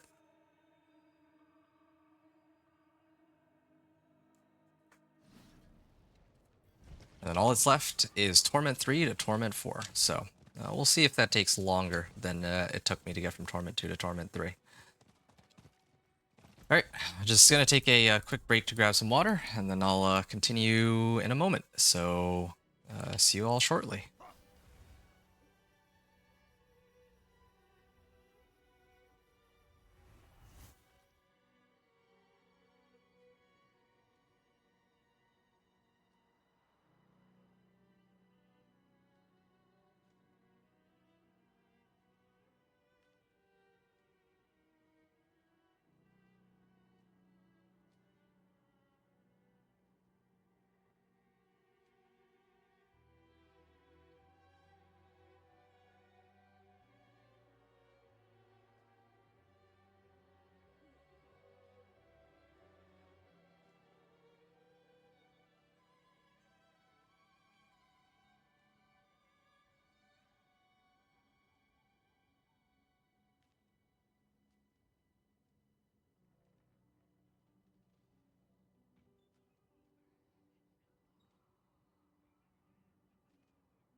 Okay, I'm gonna keep going now.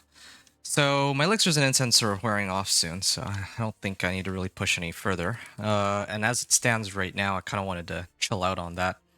The reason being that I would like to try to see if I can get Tybalt's. Yeah, I think I actually want to try to get Tybalt's here. Tybalt's would be a pretty nice free damage boost. And all the other uniques that I'm looking for. Welcome back. Yeah, thanks, Wicked.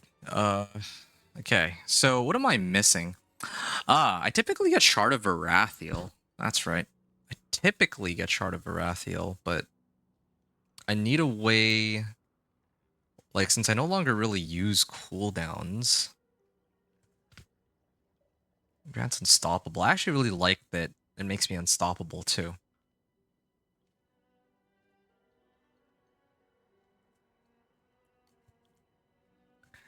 Yeah, I think I need Flicker Step, actually, more than anything else. Yeah, Yeah, Flicker Step and Tybalt's.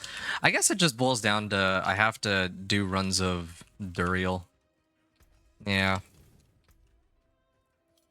Duriel is going to be a problem, though, with my current level of power. I'm not, like, strong enough to take on Duriel. So, as much as I hate to say it, oh, you know what? I had completely forgotten, but what I need to actually do is I need to get my Unique Chaos perk. That was what I was aiming to do in the first place. So, in order to do that, there's two things I gotta do. First, I gotta check Diablo 4 Season 10 PTR patch notes. I don't know if they fixed the issue. Kind of wish there was a easy place to check it. Maybe there are forums?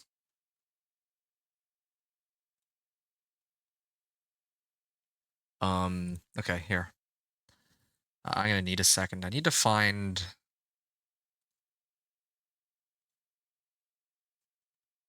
Blizz Tracker, MRAC, topics. Join the next Sanctuary sit down. August the 14th. No, that's not right.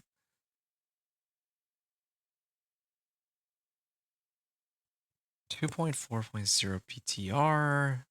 Known issues thread. Yes, here it is. Known issues thread. Infernal hordes. While in pre-torment difficulties, consume a compass while in the pit does not open the infernal hordes. Chaos rifts and various enemies may populate.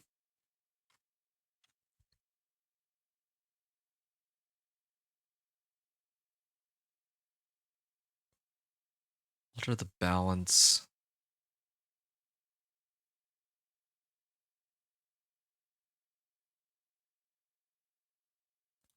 I mean, I think it should be okay. Let me try this. Let me try to do the, I'm gonna try to see if the Infernal Hordes quest is still bugged or not. I already tried this with my druid, but who knows? Maybe they fixed it since the last time I was there. Oh, and the pit has a whisper attached to it too. I might actually run that real quick. Yeah, I'm gonna switch it back to Torment 3, and I'm gonna run it real quick. But I'm gonna do like an easier pit, just so I can dog walk it. Just need like a couple extra. Just want to get a few extra glyph levels on my executioner glyph while I'm already here. Nightmare sigils, diamond reserve, gem, blast wave. Maybe I could use the Roderick Strongroom ones. Not sure. I can make 2 of these. Roderick Gold Reserve. That doesn't really help me. I kind of want to do the Roderick Strongroom.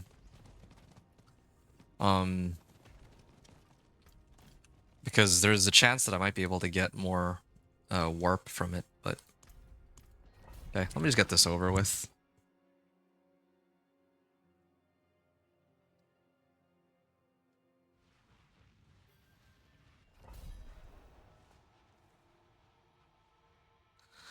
Right.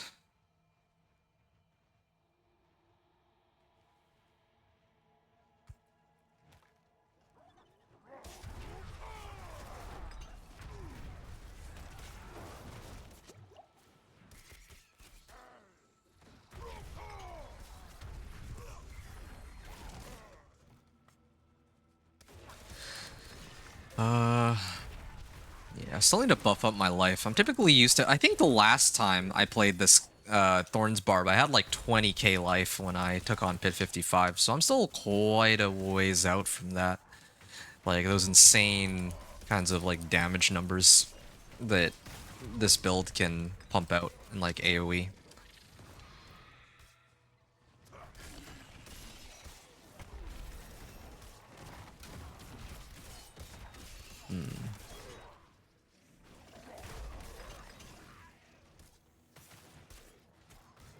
Okay. Yeah, I still want to try this build with Flicker Step. Pretty excited for that. I could just Flicker Step everything. Oh yeah, I still need to figure out if Wrath of the Berserker works with cooldown reduction, but I don't think it does, so I'll need to make some adjustments there. At least that frees up the option of getting other sorts of resource-oriented stuff, but...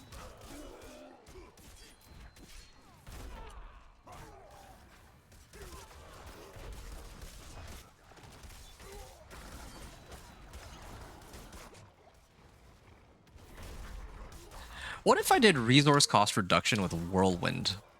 They can't interrupt my channel anyway. If I get enough resource cost reduction, that might actually allow me to get that aspect where I get Thorns while channeling. But then again, in order to pick that up, I would need to use it as a utility temper somewhere. That's the other problem. You know, I could actually put that on my amulet. That would be like 1800 thorns by itself.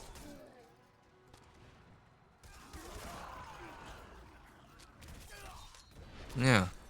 It's not like there's any better options for a helm slot anyway. Or for an amulet slot.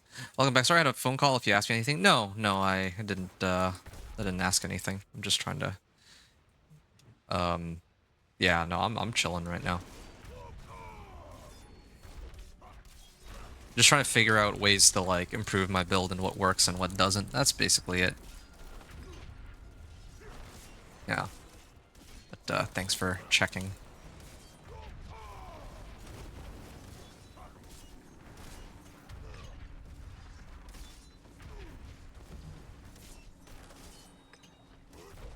Shard of Varathiel. That's the other one that I'm kind of curious about.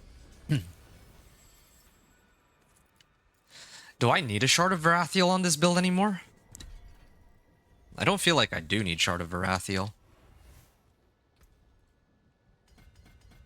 I used to use Shard of Varathiel so that if I spend some resource... Decimator, this one, yeah. Actually, wait. Let me look to see if there's anything else that's better. Oh, Berserking now additionally grants attack speed and then ideal 40 or 30% increased fire and physical damage. Right. That's... I used to use Warbringer, but I think I probably use Carnage now because it gives fire and physical. So that's a big help for me. I'll still stick with this first, Decimator. But I would like to pick up the other board after.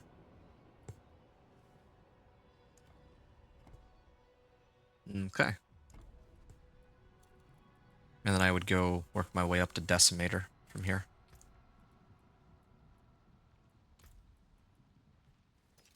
I'm gonna go turn in my Whispers and... Oh!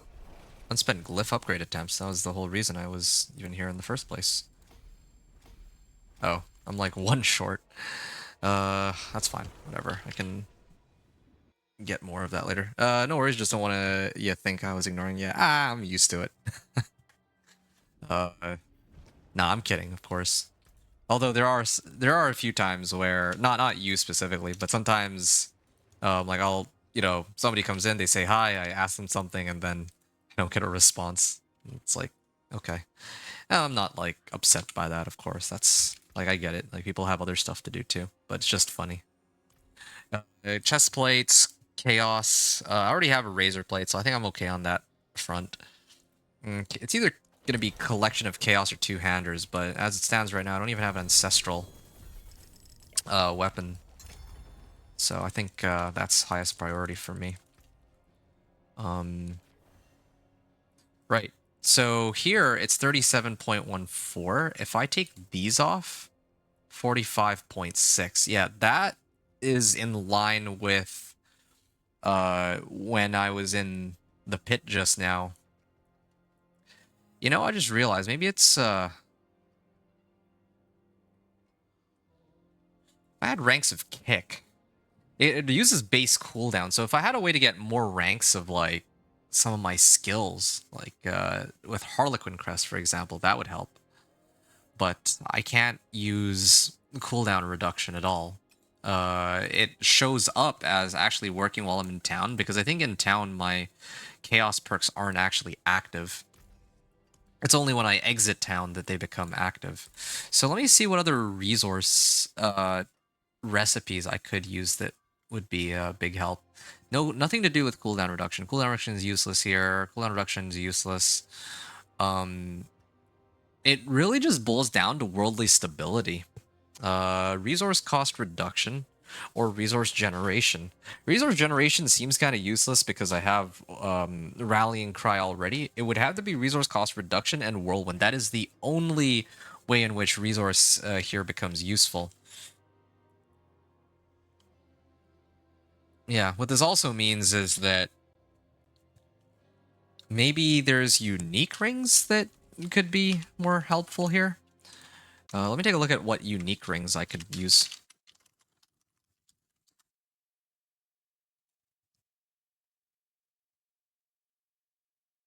Rings. Jewelry, perhaps? Echo.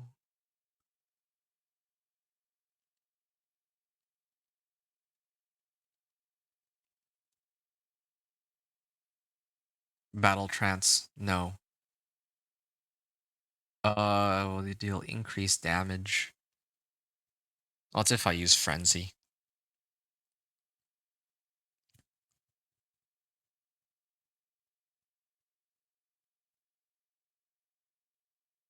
There's gores. Ring of Red Fur. Your next non-channeled core weapon skill cast is a guaranteed crit strike. Okay.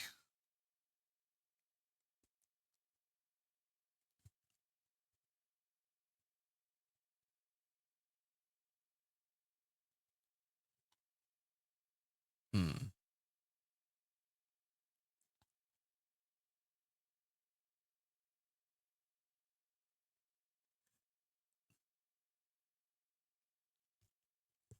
Tusk Helm of Joritz the Mighty. I can become extra berserk.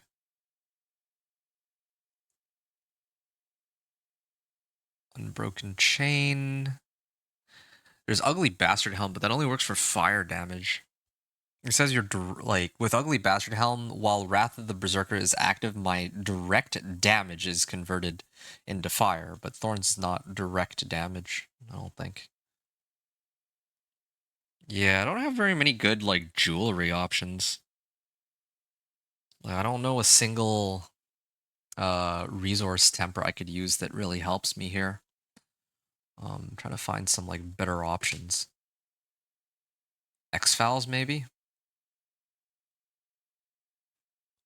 You don't really get that much value out of X-Files. Ring of Starless Skies would be a help. Since it gives like up to 50% more damage and attack speed and like all resistances and lucky hit chance. But as it stands right now, the tempers that I have, yeah, it's not panning out for me.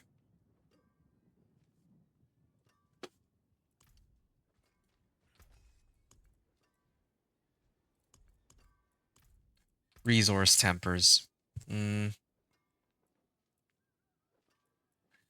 Is there any other resource temper I could use? Am I like, are these really all of them? Brawling efficiency, that's cooldown reduction, cooldown reduction. No, I think that's actually all of them. Don't really have any good. I don't have very many good options here. The other option is, what if I got rid of this?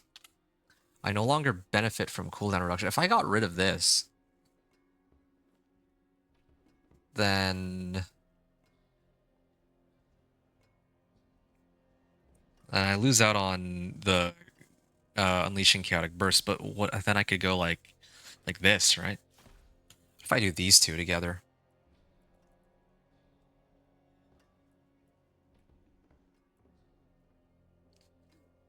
Yeah.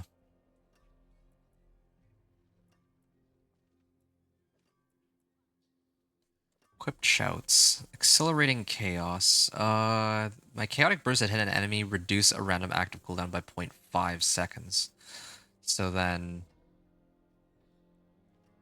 they blow up around me, and then could help Wrath of the Berserker.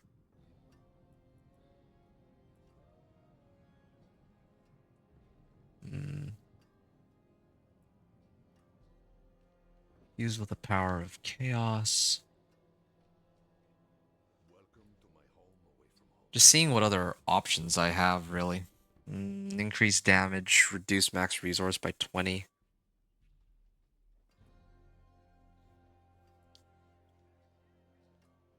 Well, I'm always berserking anyway. My cast create a chaotic burst. That would work with Flay, but I feel like dealing 402 damage. Yeah, I feel like this amount of damage is pitiful. It's like so little damage.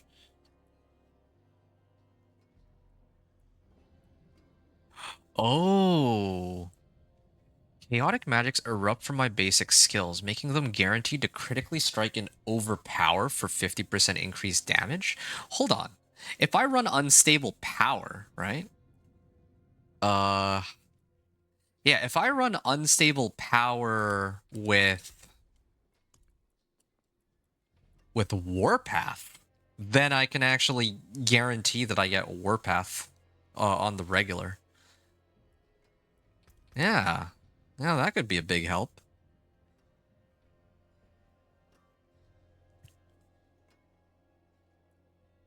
That actually might not be bad.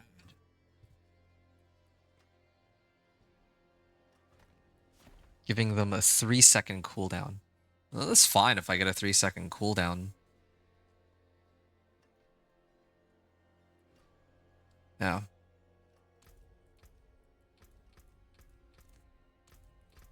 I'm just trying to picture this in my head. So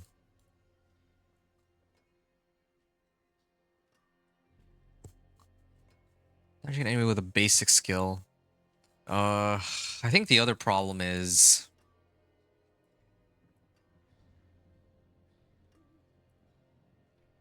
wait, I just realized something. Every time I use a cooldown, right?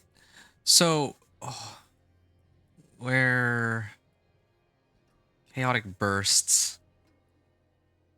What if I use these three? Or no, not these three. These three. 3-second cooldown. Wait. Where's the one where every time I use a cooldown? Is it this one? Yeah, chaotic cooldown. So using a cooldown unleashes a chaotic burst. So if I use these three together, then every time I use Flay, it would trigger a chaotic cooldown, chaotic burst. And then with unstable power, I got an overpower too. I think that also begs the question, like, what do I get out of this if I use this? I don't really feel like it's super helpful. Is there anything else I could use that could help me?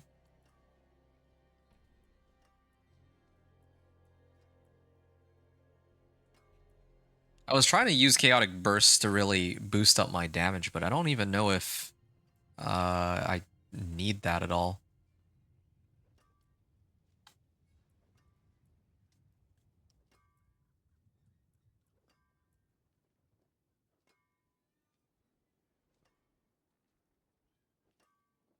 I don't really use too many chaotic bursts.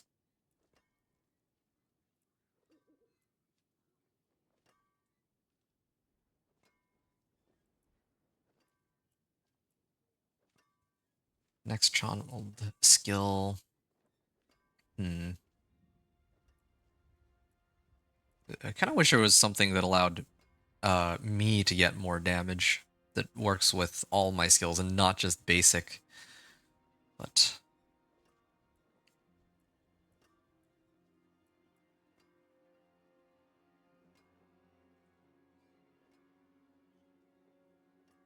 Yeah, I'm really just trying to figure out like the cooldown reduction thing. Like if I use generic cooldown reduction, if it would be better, but I don't think it is. Like, okay, Wrath of the Berserker is at 37-second cooldown. Even if I got a little bit more cooldown reduction, the best case scenario is I could bring it down to maybe like 30 seconds, I think. Um, yeah, I think this is better. Mm. Every 3 seconds, I just activate unstable power. Triggers a cooldown. Then maybe I get Flay. Then I can actually get rid of Kick, right? I could actually... Yeah, that would be good. That would be amazing. Maybe I do get Shard of Varathiel. If I get Shard of Varathiel as one of my one-handers, then Flay actually does it all. I have a skill that's, well, a basic skill, so I get Belligerence. I have a skill that triggers Overpower, so I get... what is this skill here called? Warpath, and then if it drains Fury, I also get Barbed Carapace's bonus Thorns, and most of all, because it has a cooldown, I also get Barbed Carapace to proc too. So I think I might actually do that on a 3-second cooldown. And then I can replace Kick with something else. That's something else. I'm not sure yet what I want to replace this with. But yeah, I actually am starting to like the sound of this. And then most of all, what that would mean for me is instead of using resource cost reduction, I should use resource generation instead. That way, whenever I flay, I can just keep resetting my resource and all that. I mean, it might be kind of pointless because I already have rallying cry, so even that seems like a bit of a formality. But or maybe I can just do resource cost reduction. Yeah, maybe I'll just do resource cost reduction, and rallying cry will give me resource generation anyway. Yeah. Okay. I think I'm cooking here.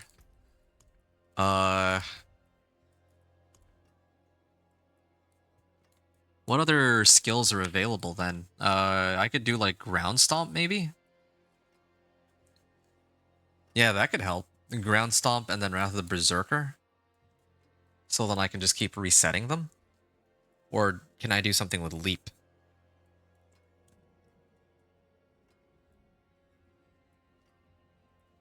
Like, I don't... Oh, yeah, there was going to be Whirlwind, but I'm probably going to run Flicker Step later, so... Yeah. Okay, so Shard of Varathiel, then. I want to actually piece together this Thorns Barb. Like, I really do want to see how far, like, it can go. So... I'll probably spend a bit more time on this run. Like, I could probably make it a Torment 4 even without going through all this trouble, but I do want to actually see this build in its, like, as strong as it can go within a reasonable amount of time. Like, yeah, I could spend another, like, 6 or 7 hours on this character, but that would be a bit much. And increase damage for after swapping weapons. Okay.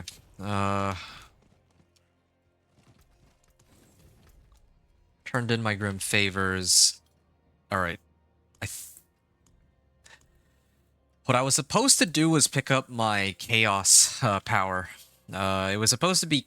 Not Chaos Unleashed. Brawn over Brains. That one. Okay, so that's what I wanted to deal with first, though. But after that, I need to figure out how to get that Shard of Varathiel. Actually, where is Shard of Varathiel now? D4 patch notes PTR.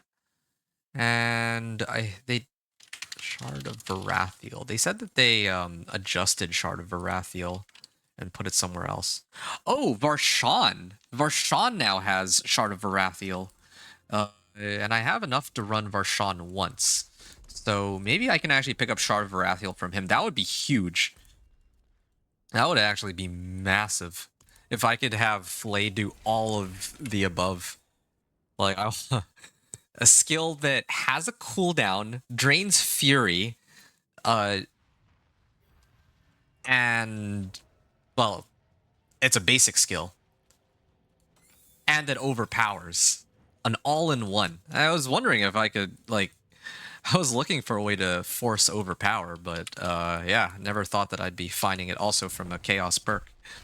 Unstable power. Kind of unfortunate I did rank this up, but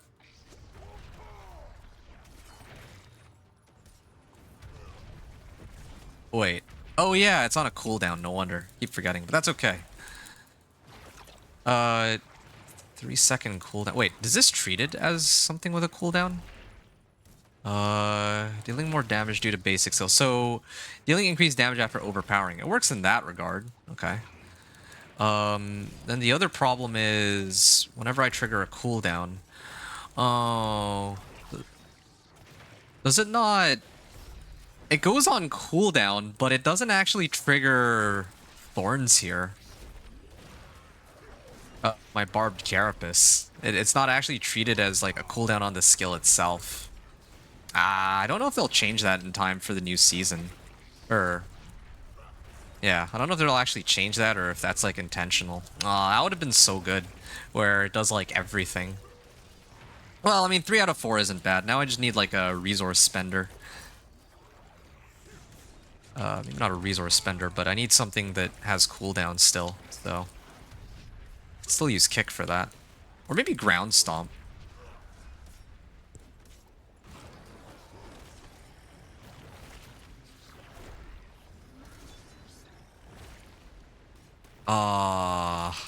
I'm actually so disappointed. That would have been so great.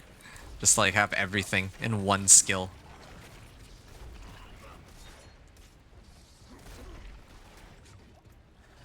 Make them guaranteed to critically strike and overpower. Setting a skill with a cooldown. Giving them a 3-second cooldown. Yeah, I'm pretty sure that that should work with each other.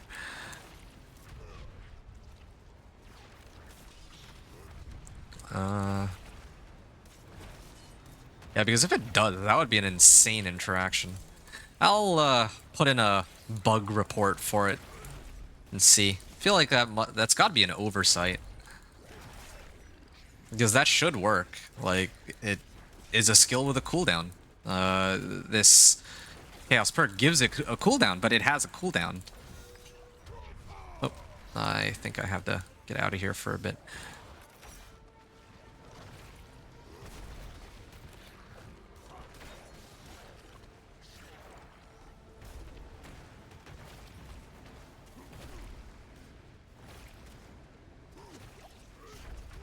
Yeah, it's taking a bit, but if I get Shard of Varathiel, this will all be worth it.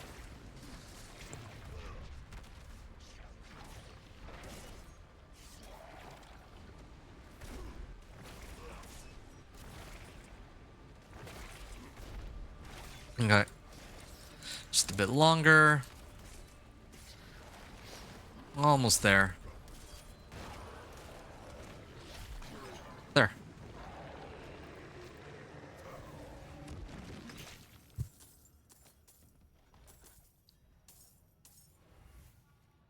Yeah, there's still no way I could have taken that on Torment 3. I was waiting for him. Figured he might show up. Rakanoth's Hooves, Fields of Crimson, Tacits. Don't really need those. Rakanoth's Wake, maybe. It doesn't help me with a cooldown reduction, but it does give me resistance to all elements. Although, yeah, Flicker Step is what I really wanted to get.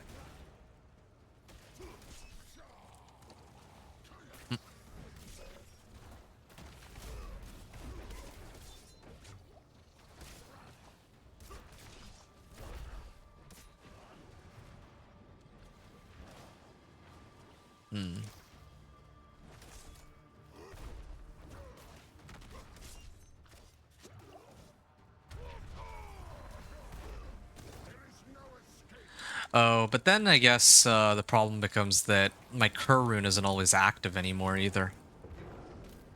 So I need to find like a better rune for that. To activate my like max life and all that. For 6 seconds. Yeah, it should be okay. Cur rune. Ultimate skill. Cast Evade.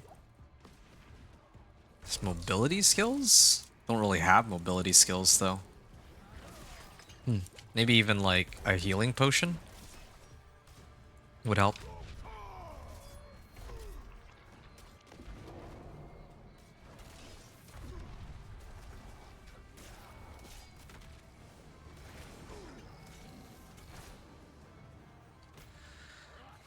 Ground stomp.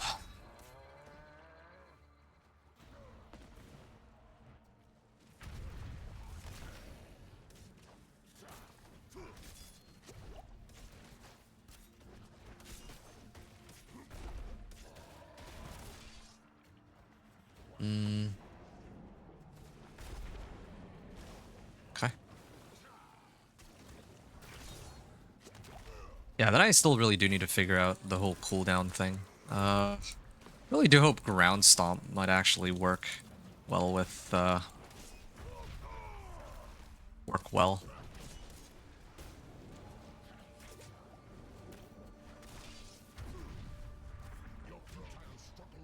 He's taking a while to die. Varathiel.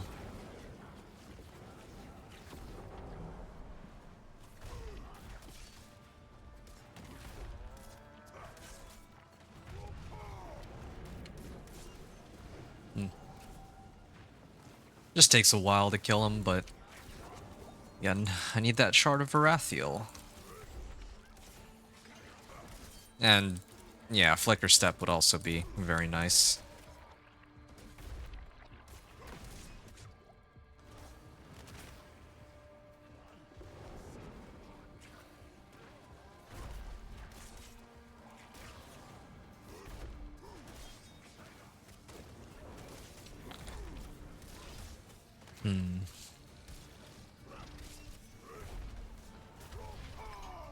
Right. There's a lot of attacks they're throwing at me. And there. Ah, it took a while, but I got him. Ah, where's my spin? No! No, I didn't actually get it. Ah, alright, I'm gonna hop off and here and get all my stuff done. Okay, sounds good. I appreciate you, dude. You have a good one, and I will hopefully see you on the other side when you're finished all of your stuff. Take care until then.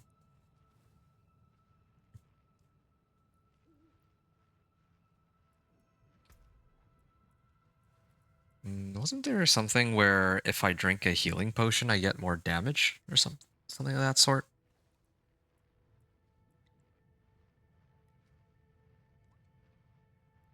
Refunding those resources. Okay, I'm gonna make a mention of that real quick. Oh, I got a lot of living steel too. I would like to get Flicker Step. Flicker Step would be a help. Okay, report a bug. Uh, Barbarian, well, Barbed Carapace, Barb Key passive does not work. Wait, what's it called? Unstable power.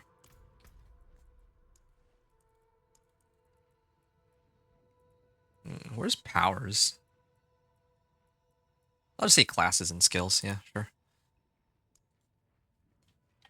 Barbarian's Barbed Carapace key passive does not work with unstable powers. So Barbed Carapace triggers or is supposed to grant unhindered and do AoE damage if a cooldown is used. But unstable or the unstable powers chaos perk, which is supposed to which gives Flay a cooldown,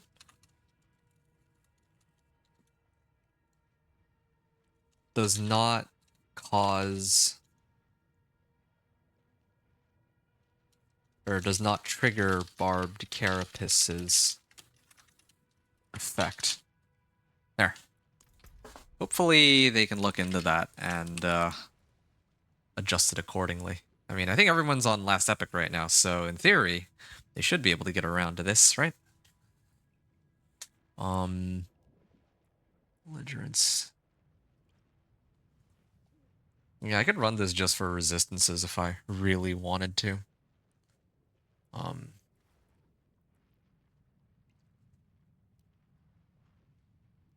To explode, direct damage increase to fire. Yeah, ground stomp. That was the other one I was kind of wondering about. So if I respec all this and then I put it all into ground stomp, enemy damaged by ground stomp. Or maybe I might not need it if I run flicker step. Maybe kick is fine by itself, actually. Hey, Viren. Hey, welcome back, or welcome back to me. I don't know. Why not both? What are we doing? This is Thorns Barbarian, and with the Chaos, like, I could probably have already made it pretty close to Torment 4 by now, but I realized that with a lot of the Chaos perks, it actually has made a pretty big impact. It had a pretty big impact on it has had a pretty big impact on how I usually make my Thorns Barb. So yeah, because there's like I don't even know where to get started. I don't know how familiar you are with Barb, but Barbarian has unstable power as one of their, well, I mean, I think everybody has access to this, which makes a guaranteed crit strike and overpower, right? But then there's also Warpath here, which gives increased damage after overpowering, right? So the way I'm trying to build my guy right now, I'm trying to turn Flay into this do everything skill. Because Flay is a basic skill, so that by itself will always trigger that will always trigger belligerence. But then by making it overpower too, I get increased damage. And then if I can get a Shard of Varathiel, that's why I'm fighting Varshan to begin with, then there's a chance that I can get... I can also get it to trigger Barbed Carapace's, every 25 Fury I spend, I gain Thorns. So I can do all that with Flay. The only thing that doesn't seem to work is the cooldown reduction, or the casting a skill with a cooldown grants unhindered and deals damage.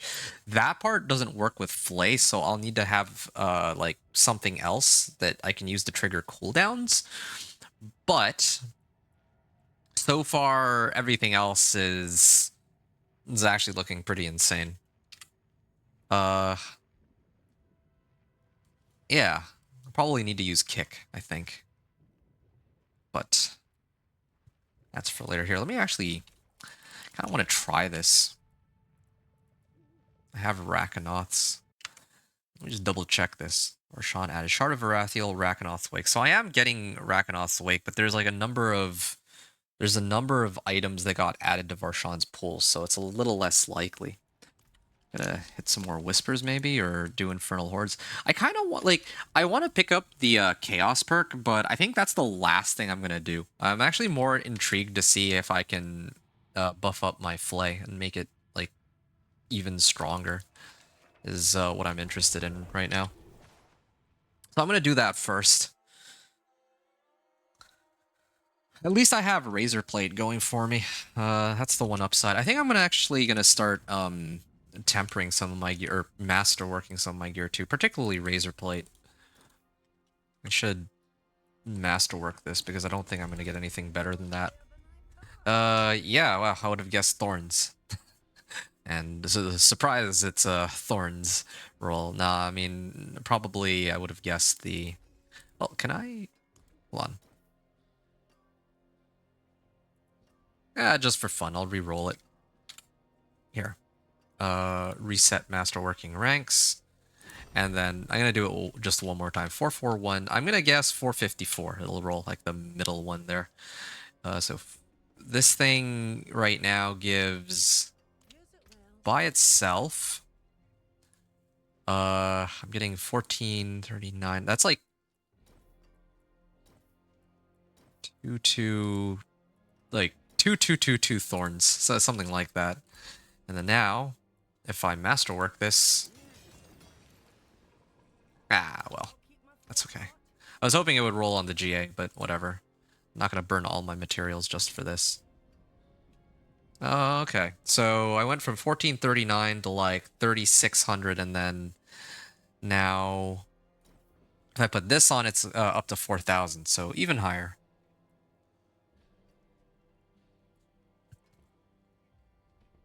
I just realized this doesn't have belligerence either.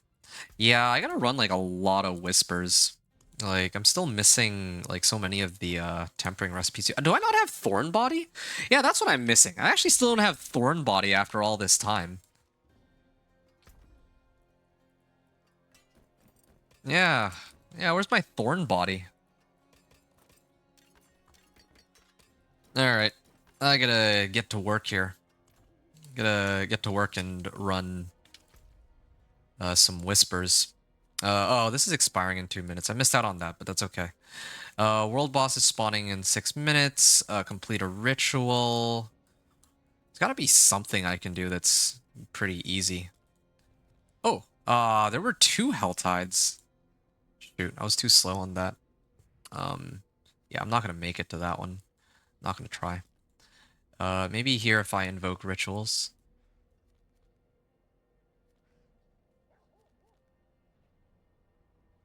Ah.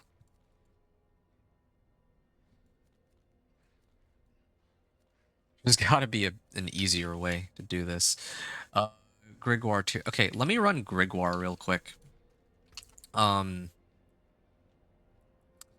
think part of the issue too with some of these boss fights is I still don't do enough damage for the bosses. That's a little frustrating.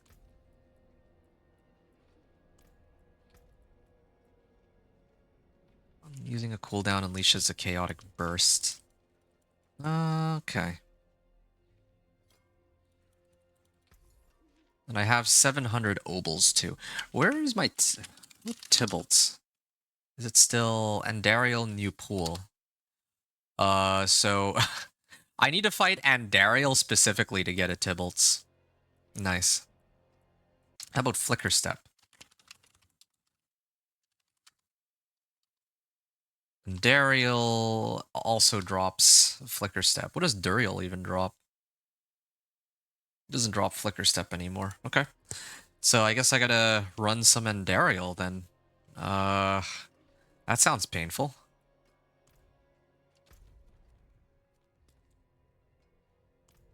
And Tybalt's. Okay. I think I know how I'm gonna do this. I'm gonna try to take on Andariel and embarrass myself real quick.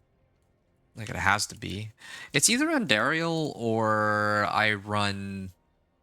Can't remember what... Oh yeah, Harbinger? Harbinger is the other option, but I think I can actually just face tank Andariel's mechanics. I might be strong enough to just... Like, especially on Torment too, I might be able to just... yeah, face tank it head on. I can transmute into Shards of Agony like this? Never done that before. Okay, Shards of Agony... Exquisite Bloods. Okay. But, yeah, I gotta run... Never thought I'd say this, but I have to run Andariel, it looks like. And the world boss is spawning too. World boss in 3 minutes.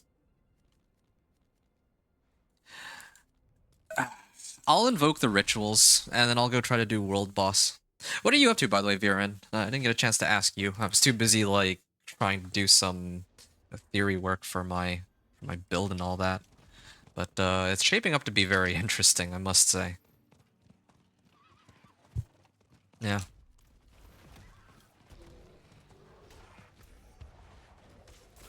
Okay.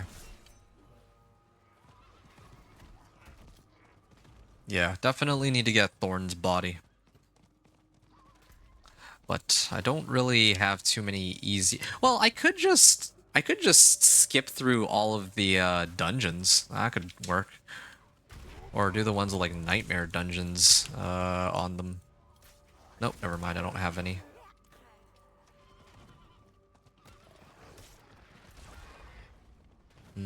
Alright. This is a good chance to see how well this all works. Wait, what? Oh, they all died immediately, so I can't activate my ground stomp on them fast enough.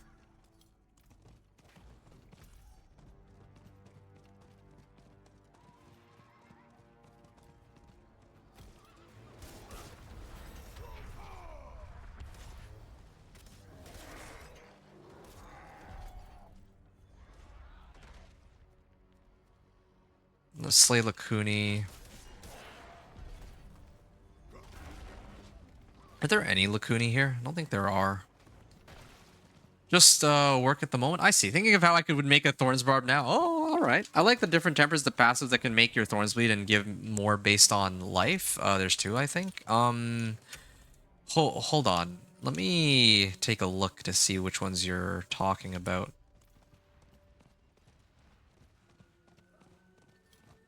Yeah, I'm assuming that there's... Oh, there is actually somebody else here. Okay, well... Sure. It looks to me like he's... Greetings. Brutal. I like I mean, he's got a Shroud of False Death and he's got a bunch of minions, so I presume that he probably used the Emrak to hook himself up with all that, so... And it's good for him. Or her.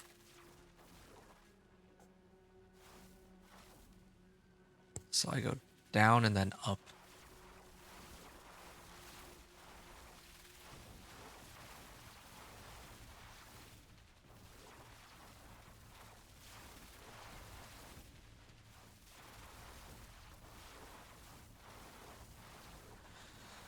Okay. So you said just work at the moment. Thinking of how I'd make a Thorns Bro. Like the different tempers, the passives that can make your Thorns bleed. Different tempers, the passives. Oh, I see what you're talking about. On the utility, there's not bleed innovation. Thorn body outburst. Is that the one? Or tough as nails. I think I get which one you mean. Ah, this one.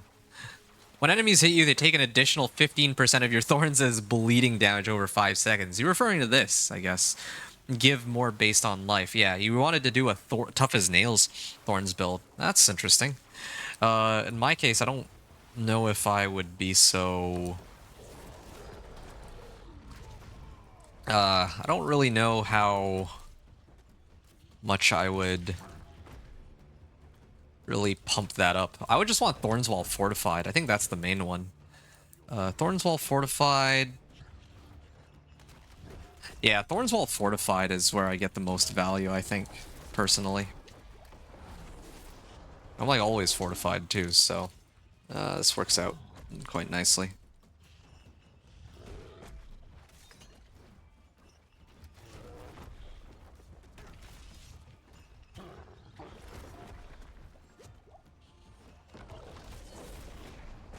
Yeah, this really should count as a cooldown.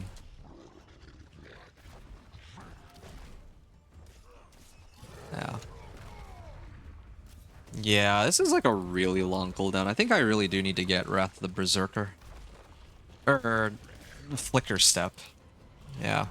I mean, I'll be running Andariel next for it. For sure. That and Tybalt's. If I get Tybalt's again, that's like a free 20% damage. I lose out on some resistances, I admit. That's the trade-off to all this, getting all this damage. But then again, like, damage is what I need the most of, out of everything, really.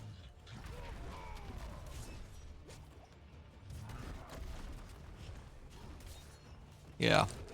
I should be trying to get the powers first, I think, from the Infernal Hordes, but in this particular case, I want to prioritize the uniques first, just so that I can get a feel for how the build works with them. That's like more important to me right now, like just because I'm like trying to test this build. Otherwise, if it were like the live season, I think I would actually prioritize trying to get the unique chaos power instead.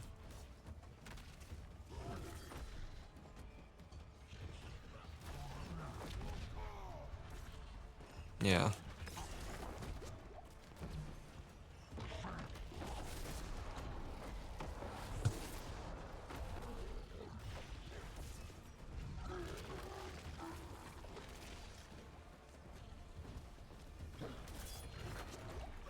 I think the other problem with Flicker Step.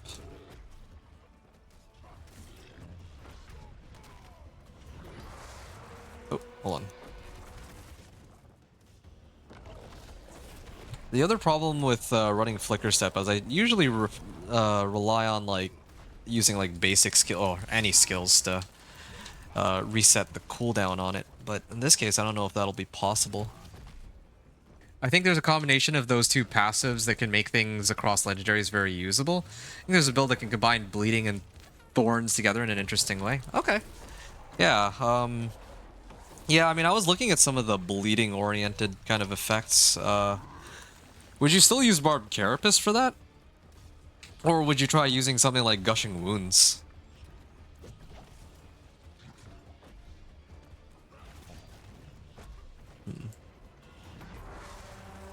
Oh. Guaranteed to overpower. Take a look at that again real quick.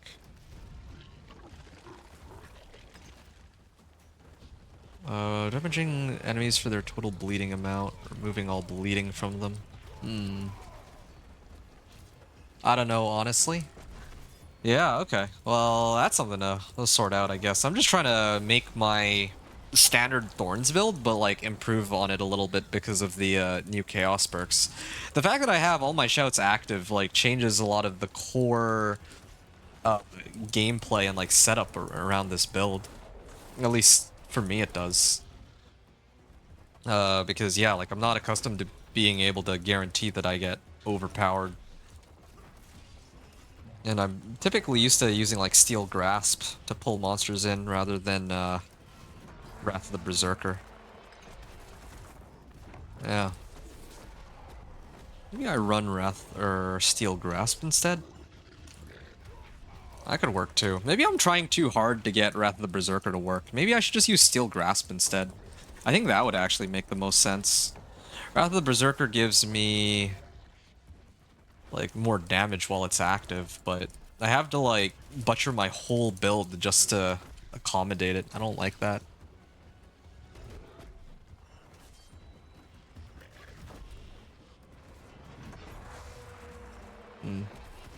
If you're overpowering with Thorns, then Gushing Wounds, but if not...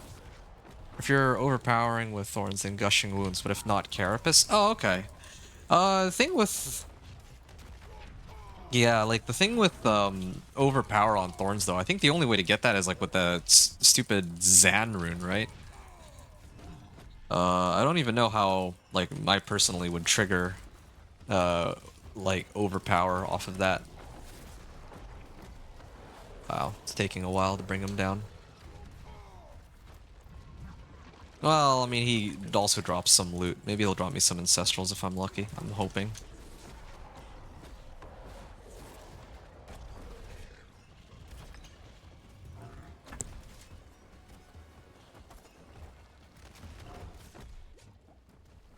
Yeah, I would like Shard of Varathiel, though. Shard of Varathiel would make the build more fun to play. Okay.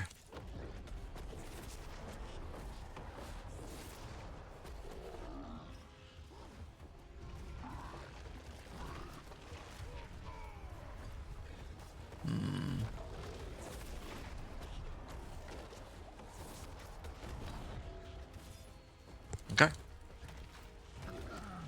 Almost got him. Oh, treasure goblins too. Oh, he's gone. Well done. I appreciate it. Exquisite Bloods. Nice. Might be able to clear Zir again with this. I should probably run the Helltide once too, just to get some stuff. Till our roads cross again. Ooh, Helm. This is nice little recipe. Not the one I'm looking for though. I need Thorn's body. That's like non-negotiable. It has to be Thorn's body. Can't be anything else at all.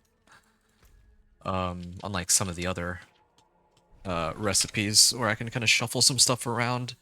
Defensive tempers especially, but yeah, I can't. Even weapon tempers, I could probably use belligerence or warpath now because of this power that I'm running.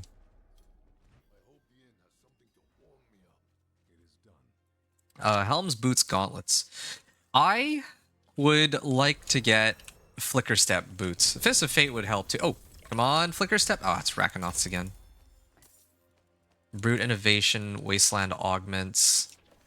Like, what's missing at this point for me? Let me take a look at how far away I am from finishing.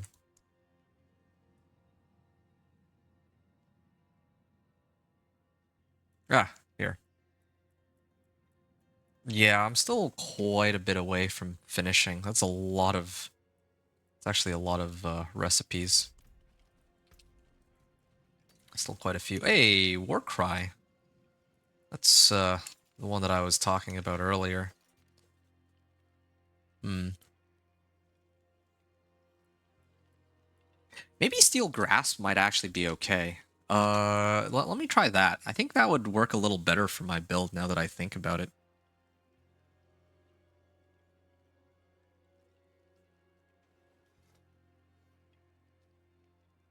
Steel Grasp. Yeah, I mean, Steel Grasp uses up a cooldown, right?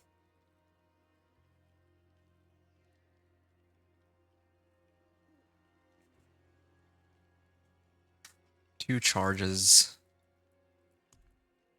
Okay, if I respec, and then I go like this, perhaps? Gains 2 additional charges? Charges cooldown. Oh, right. Gotta max this out. So 9-second charge cooldown, but with the chaos perks, it should make it a bit easier. Now I just need a way to spend fury. I think that's part of the issue too. I wasn't spending any fury, so I wasn't getting any thorns in the previous run there. Exquisite.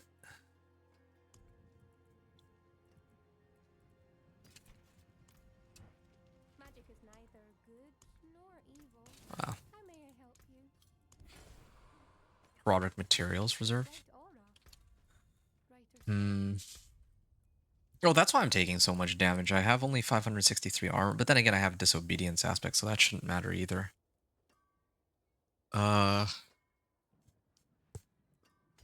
And then I have to go all the way to the right, and then up, and then left. And that would enable this at least. But...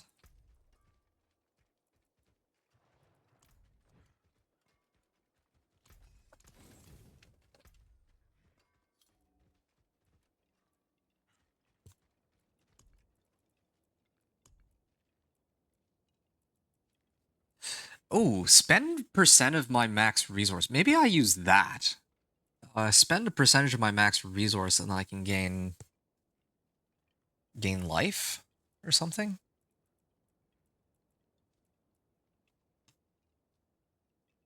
But I mean, I'm not draining out any resource right now is the issue. Cast 5 skills. Yeah, later though, I would like to use this Shard of Varathiel. Yeah, okay. I think I know what needs to happen. I think I need to get rid of this. And then replace it with Kick. Kick will be my main resource spender right now. Yeah, Kick is going to be my main resource spender, and Steel Grasp is going to be my... Steel Grasp is going to be what I use to pull monsters in. That's the easiest way I can do it. Does this also apply vulnerable? Oh yeah, it does, okay. Lucky hit chance. I'll go take down Blood Maiden real quick. I'm gonna get those out of the way. Now I can also try out how the build plays out like this too.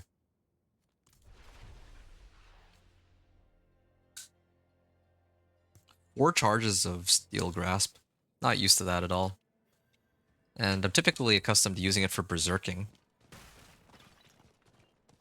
But again, in this case, it's not necessary.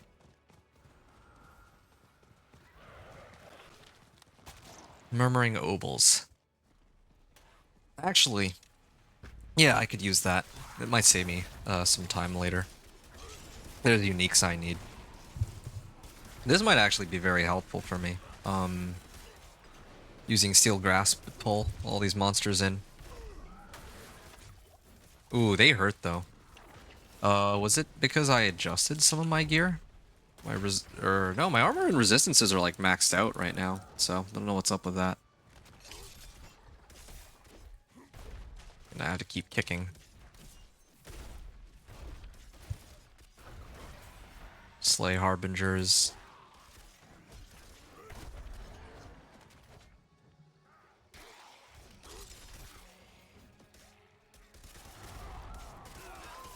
Yeah, these monsters are too weak for me to try to pull them all in with like Steel Grasp and all that.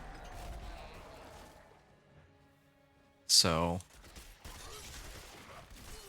Oh, it was on cooldown.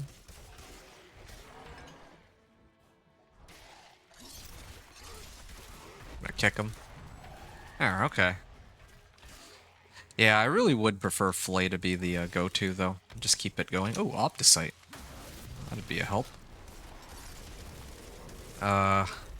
Yeah, I don't really feel too bad about not having Wrath of the Berserker, though. It just doesn't have enough uptime. At least now I will never run out of ways to have cooldowns going. Yeah, I don't think I need to get the other one either. There's like chaotic bursts will randomly reset or reduce the cooldown of one of your skills by like 0.5 seconds. I don't think there's a need for that.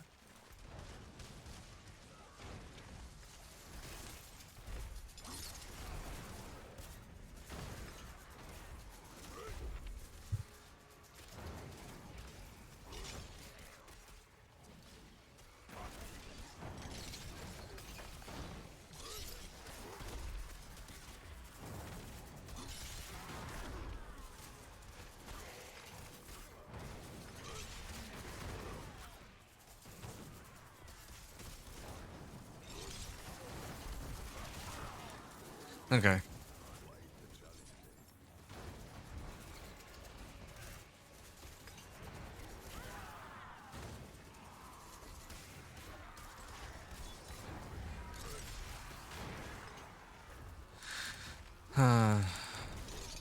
Whoa.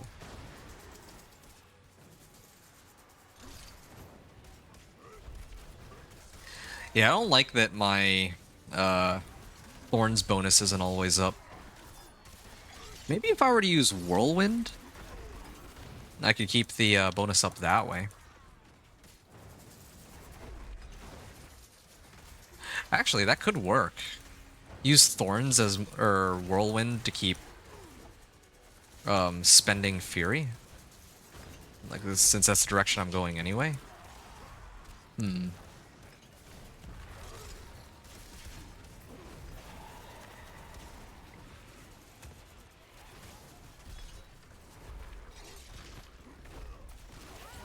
There.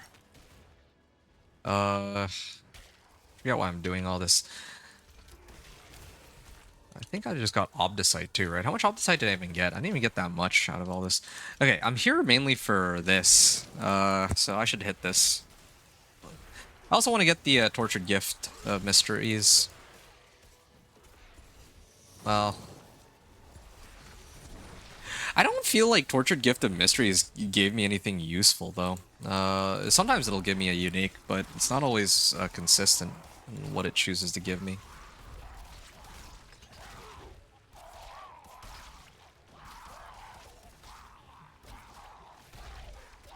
Hmm.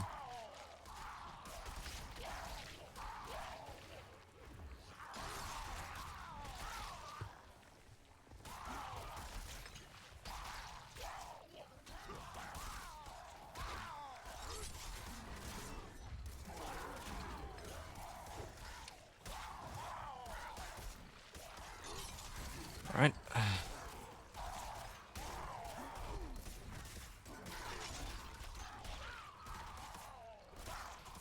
Torment 2.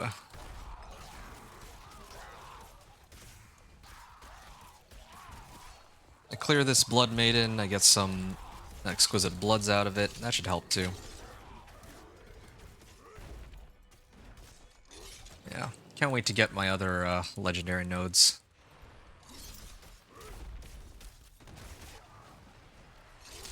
Maybe I'm doing this all wrong. Maybe I should actually... I usually try to like unlock the legendary nodes concurrently with when I gear up on everything else, but maybe I should actually always just run pit all the way until I make it to all 5 legendary nodes and then worry about picking up glyphs. Yeah, I think that's the way to go, now that I think about it. Exquisite blood. Rare Chaos Rift. There's like Chaos Rifts everywhere. Legendary Chaos Rift. Sure, why not? I think... Oh, Chaos Armor as a reward? Okay, yeah. I gotta get in on this. What the...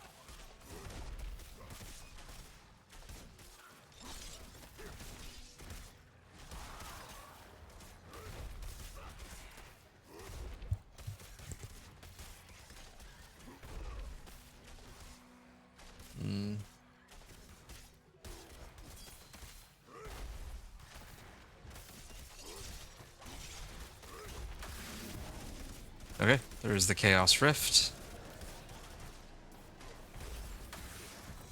Error. Unique Chaos Helm. Let's see, what is it? X-Fouls. X-Fouls as a helm. That's pretty funny. You know, I think this might even be better than my current helm, just because it has resistance to all elements and resistance to fire. Yeah, like it has both of those. But I'll hold off on it. Yeah, I like that there's so many Chaos Rifts at least. Like in Torment, it actually feels pretty good, the rewards that I'm getting. It's just like in normal that I don't really, just don't vibe with it. Oh, I'm also getting a lot of Infernal Warp here. I can actually start maxing out my power. Okay, I'm gonna try to max out... I'm gonna try to max out this one next, because this one, I actually know that I benefit from pumping that one up. Like, I'm gonna be using that from now until the end of time. Like, my whole build revolves around this. If your Thorns bleed, it may work. Oh, you're talking about X-Fouls. Yeah, I could run that. But I don't, like, yeah, I make them bleed, but I don't really put much emphasis on the whole bleeding thing.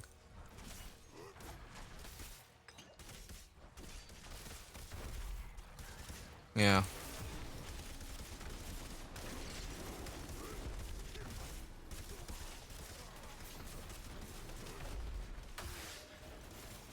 Okay.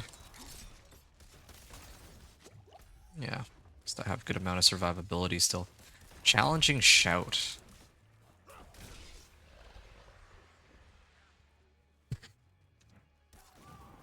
Oh, X-Fouls, yeah.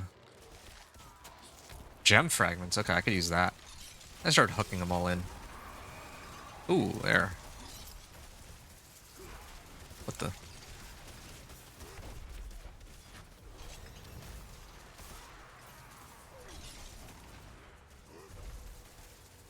Yeah, I don't like that I don't have a proper resource spender. Yeah, I really do need Shard of Varathiel, I think. Oh, lag. Even if I DC here, I don't know if I actually die. Maybe I do.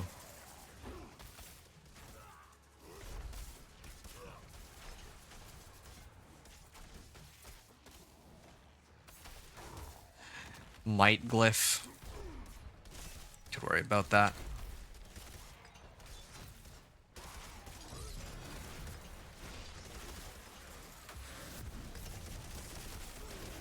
Ooh. I love how I'm just always unstoppable. That's such a big help too. 43 Infernal Warp. Yeah. Oh!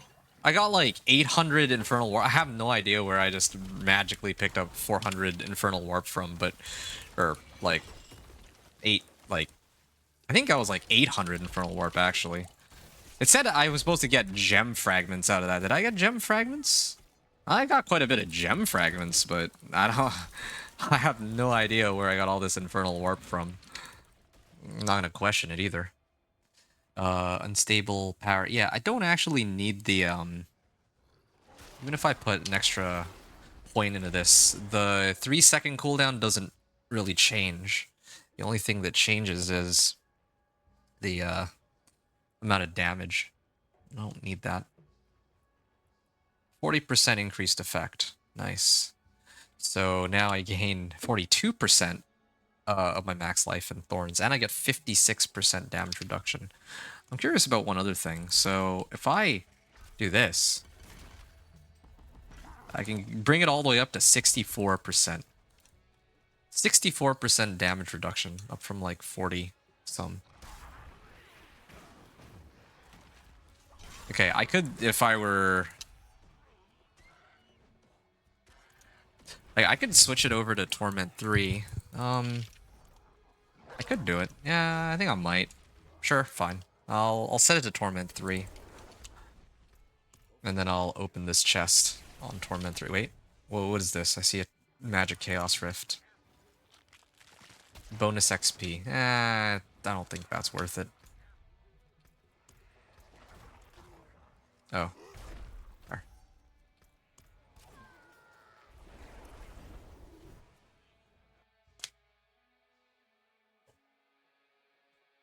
Guaranteed to overpower.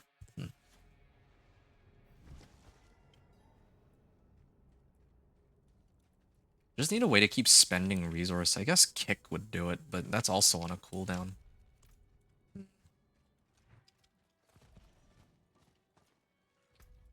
Torment 3. Okay. I mean, I was strong enough to take him even back in Torment. Or in the pit earlier, so should be fine. There, that's one down. You would think that the rewards would have been, like, at least slightly better, but they're all still terrible. The ones I've picked up so far.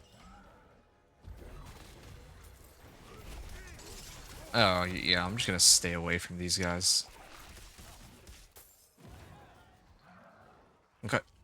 Like guards, maybe get Tybbalds if I'm really lucky. Nope. Alright. And then I can go and pick up this last one. Yeah, it's probably because I upped my Deafening Chorus, so now my Challenging Shout is giving me 56% damage reduction by itself, which is completely insane. I think I mentioned this before, but I wonder if it's at all possible to bring it all the way up to like 100%. Just make yourself like completely immune to all damage. How stupid would that be?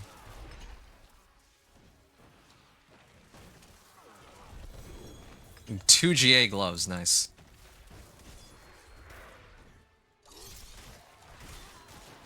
Well, I mean, I have enough Infernal Warp that I could almost max out. I could max out pretty much everything if I want, so I don't need to... Oh, I mean, I could do this one. I think this was the Chaos Rift I ran that gave me all the ether, so let me try this one again. Might be a bug. Yeah, these monsters are a little tougher, though, I admit.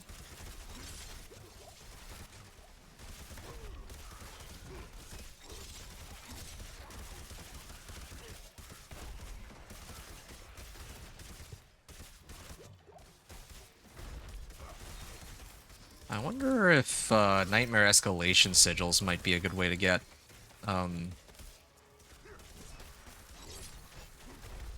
well, to get like uniques and all that, or chaos uniques. Okay, this is taking way too long on Torment 3. In Torment 2, this was way easier, but here, no, I don't really like it. I'm just gonna get out of here. It's not worth, I don't think it's worth it. to just sit here and wait that long. Murmuring Obols? Nah. I'm gonna get out of here. Brawling cooldown reduction. Okay.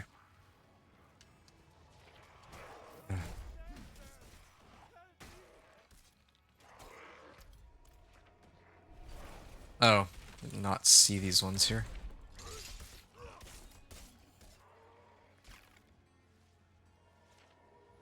Maybe they'll leave me alone? It's too much to hope for.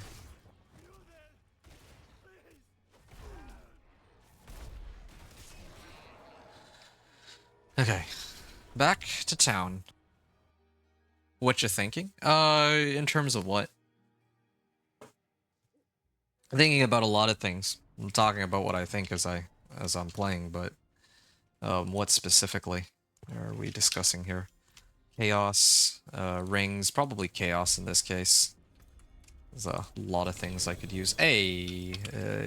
Unique helm. Is it Godslayer? Nope, it is Ugly Bastard helm. I like how they give me all the uniques that I've already picked up at some point. Resource cost reduction. Now that's a help, I think. Well, for the, yeah, that would be a help.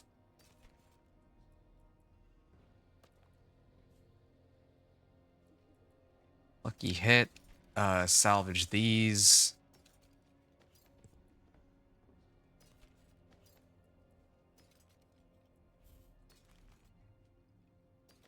Strength max life resource cost reduction. If I replace the resource cost reduction, then I could actually get... Oh, this one too.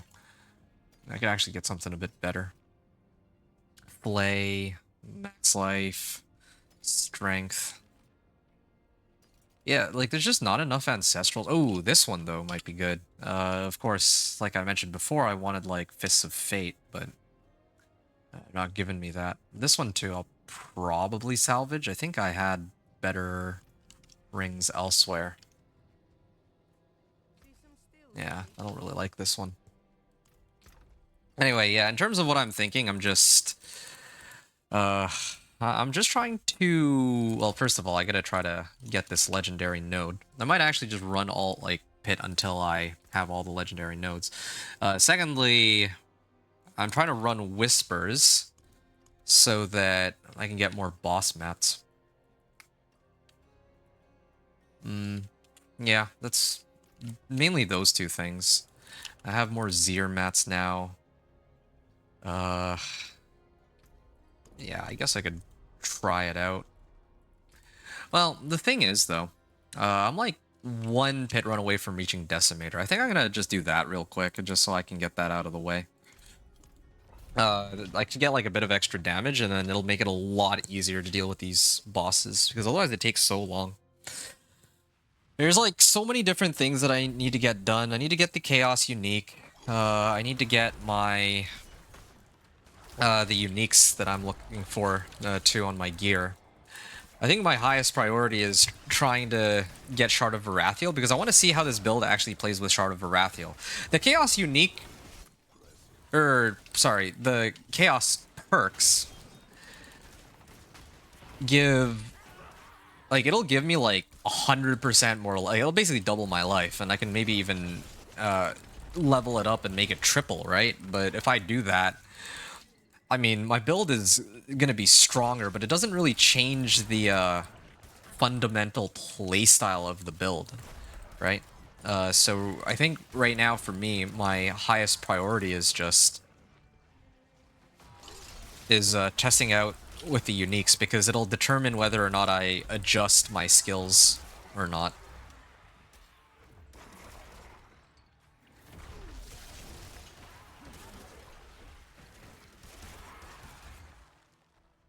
Shard will only increase my skill damage. Ah, that's a great question.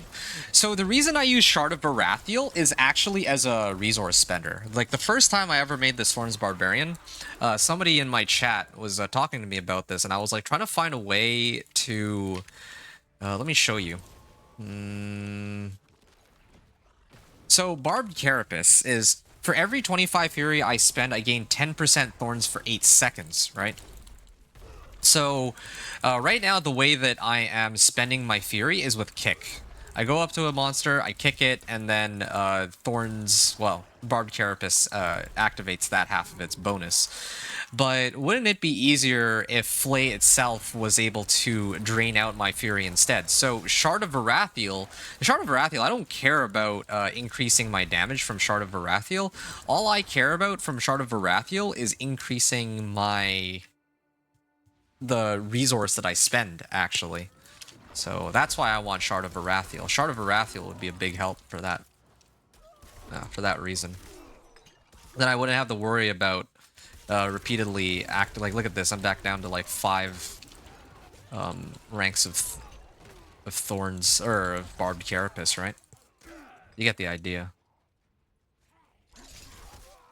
So there's like this Thorns Barb. I could have already probably, like, if I wanted to be really quick about it, I could have picked up my Chaos Unique and maybe I could already break into Torment 4. But I want to actually show people what the build would or should look like and what skills I actually would recommend using as a whole.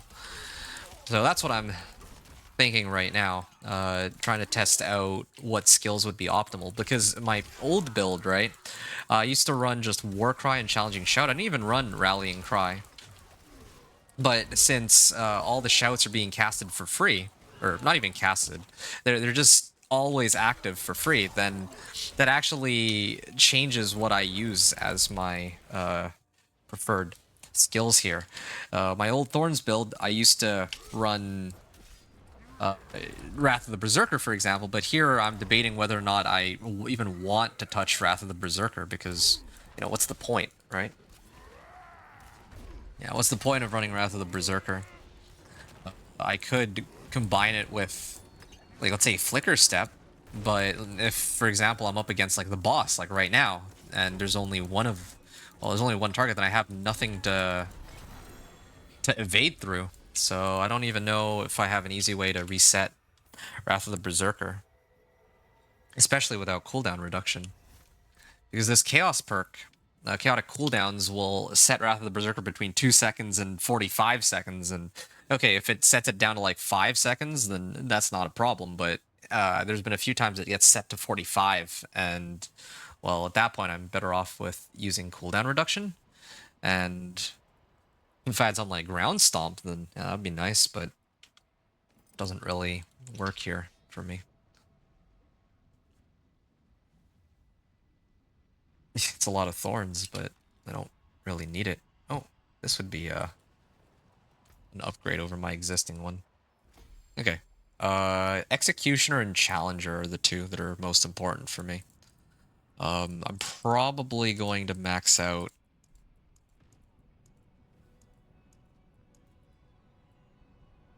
Yeah, I'm probably gonna max this out, Executioner. See, yeah, like Marshall. That used to be the glyph I used with my Wrath of the Berserker, but here I don't need that at all. Now here's another one too, Might Glyph. Increase damage. I kind of want to use this Imbiber Glyph. That's potentially 33% multiplicative damage. I would actually consider running that and just draining out all my potions. But then again, I don't have an easy... hold on, that might actually work. In place of Steadfast Berserkers... I just thought of the craziest idea. Hold on. Drink a healing potion, right? I have Temerity. What if I ran this with Temerity? Zanpok to restore resource? Wait. If you get GA on basic skill attack speed. Oh, yeah, that's true. That would be kind of crazy. Basic skill attack speed. Zanpok. No, I don't need to restore resource, though. I need to drain resource. That's the problem. Yeah. Like, using up resources is definitely not an issue for me. Not Pock Lum. Yeah, it's a Zan Lum, I think. Sorry, one sec. I have to... Yeah, be right back. One sec.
All right, sorry. You'll still be spending. It'll just give you access to more to spend. I'm tracking that you're trying to spend resource. I'm a little confused. So Flay itself already generates Fury though. Flay already generates Fury. So the way the build would work is that I use Flay, right? Because I have Rallying Cry up, I already have 84%. Let's, just to make the calculation a little simpler, let's just say 100%, right? 100% resource generation, right? So I generate 30 Fury when no, sorry, other way around. When I have Shard of Varathiel, I will spend 25 Fury, but then I will also generate 30 Fury. So this is spending resource and then generating resource. I don't need Poklum for that because I'm already Flay will already use up my Fury and then give it right back. So that is not an issue here. Maybe a Temerity. Oh, that was the whole reason I was here in the first place. Nice. Okay, that's more damage. Temerity. Now this is something I pretty much never use, but effects that heal me beyond 100% life grant me a barrier. I may now drink my healing potion while at full life. Nice. Are there other ways to get healing potion? There's no aspects that give me healing potions. Nice. Yeah, I guess it really only would be rogues and apparently necros. So it has to be a unique effect. I know Soulbrand exists, but I'm certainly not going to sub out Razorblade for a Soulbrand. So the only other way for me to get that damage boost would be if I ran Temerity. Either, yeah. Yeah, it would have to be Temerity. Max life, healing received.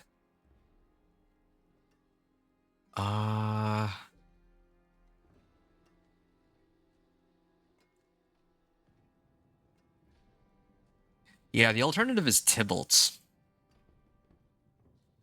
I actually would prefer Tybalt's, I think, just because Tybalt's is more AFKable. And then if I use this glyph with Temerity, I'll get more damage from that glyph alone.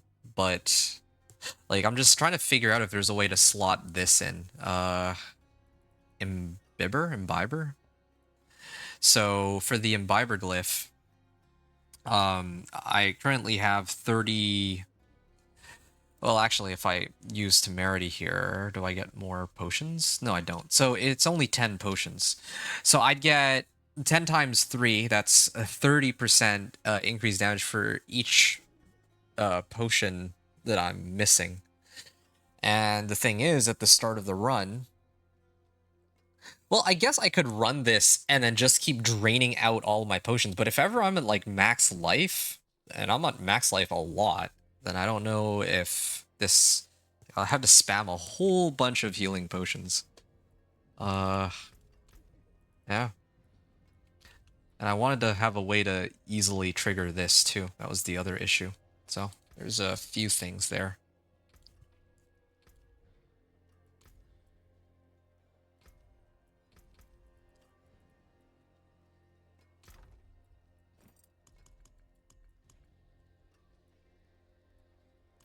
Still don't have any scattered prisms, huh? Well, I killed a world boss, so I should have at least one. I think this is a fair use for it. Here.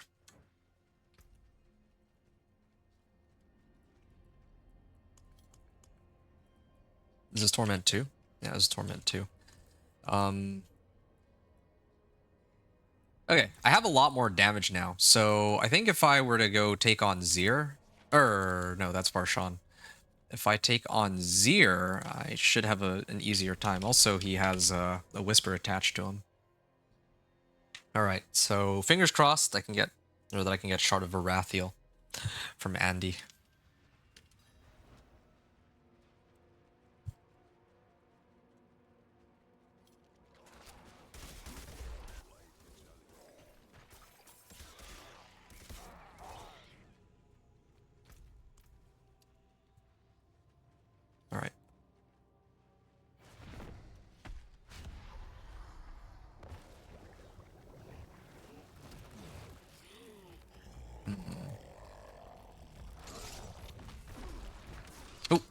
Gonna avoid that.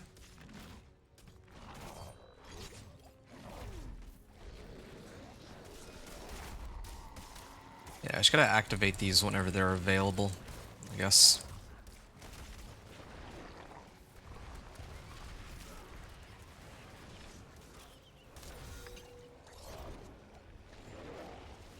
There. Oh. Wait, did I just tank that? I think I actually just tanked that head on. I don't really want to find out, though, but... Yeah, I'm definitely killing him a lot more quickly than earlier, that's for sure. But it's still... I still don't want to... Oh. Still lacking in the damage department for bosses. There. Dead. I have a lot more survivability, too. Okay, come on. Could use Tybalt's. Or... Well... Cut to the bone. Yeah, some recipes would be good, too. Ugly Bastard Helm, a Razor Plate. An Ancestral Razor Plate is ideal for me, but, I mean, I guess... Even if I'd gotten a regular Razor Plate, I would have been happy, so...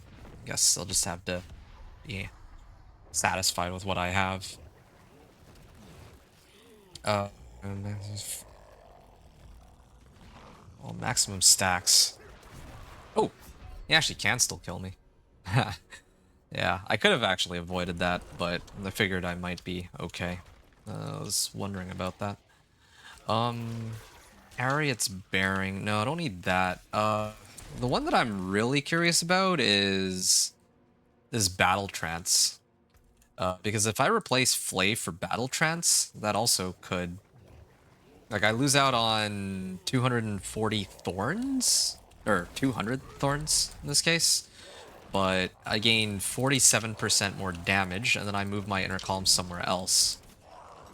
That is a lot of damage, actually. I don't really see any easy ways.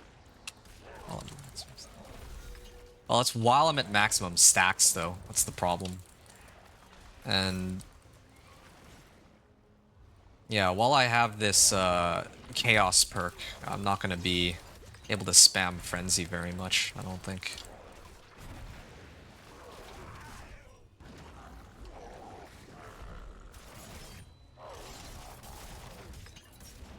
There's also Unbroken Chain. Let me look into that real quick. Maybe some of these uniques might actually be helpful for me.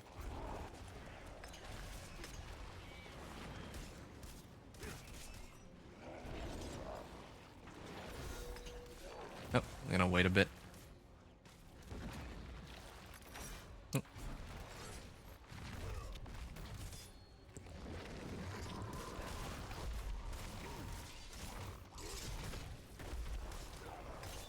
Yeah, gonna wait, and there it is.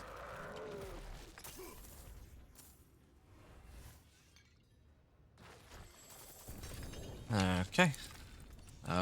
Stygian Stone, the Butcher's Cleaver, and a Yen's Blessing, which I don't think I really need, but I mean, it's there.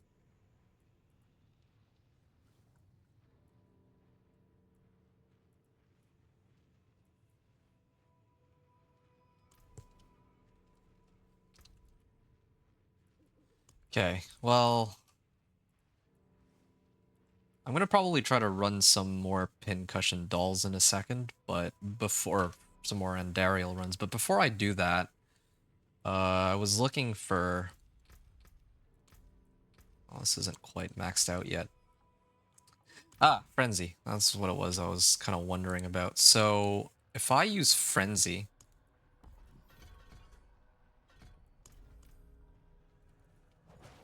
Yeah, then it actually is on cooldown.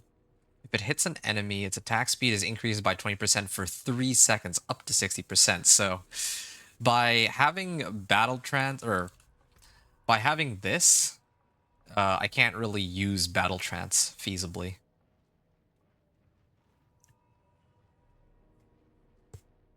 What other amulets or unique amulets are there? Let me search real quick.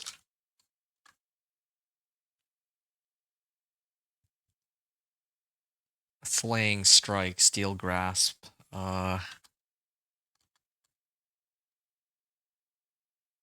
60 max resource. Melted Heart of Selig. No, it really is just Battle Trance. 6 to Duelist and 2 to Frenzy. What's Duelist? Attack speed is increased while using one-handed weapons. Okay. Chance to gain a stack of Frenzy.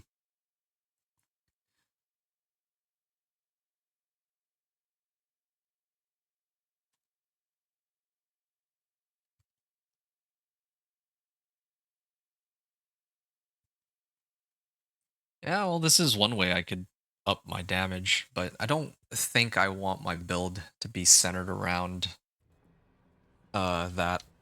I think I like my setup the way it is. Okay, so no Battle Trance then. That's good to know. So I think I could try to do some Grigwar.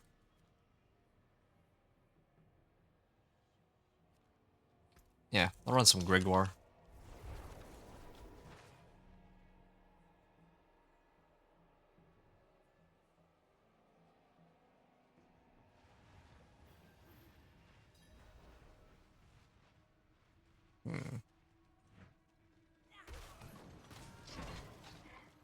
Oh, what the? A legendary item actually dropped here? A Yul rune. What just happened there? Cast a skill with a cooldown? That would help. I have a lot of skills with cooldowns. That's why skills didn't become exhausted. Well, sure. 6 times.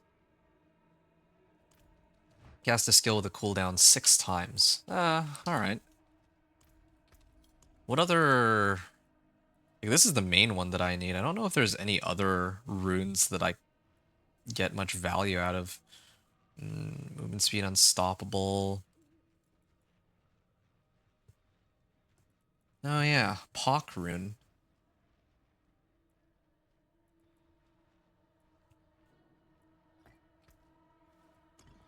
There.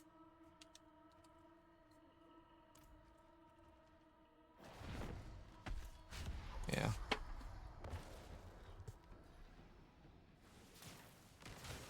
Ah, it's laggy.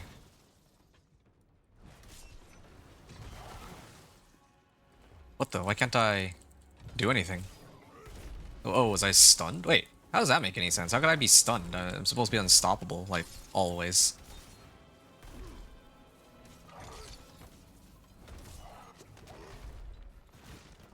Oh, my, kick is on cooldown for a bit.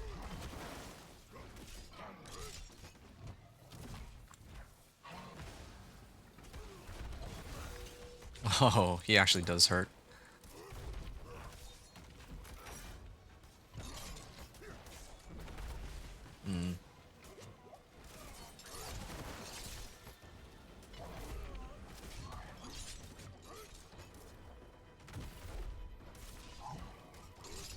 Okay. I just need to wait. Yeah, I'm actually at the point where I'm killing the bosses, like, in a reasonable amount of time now. I just need, like, some more legendary nodes or something, and it'd be easier, but, I mean, I'm definitely getting there. HP buff.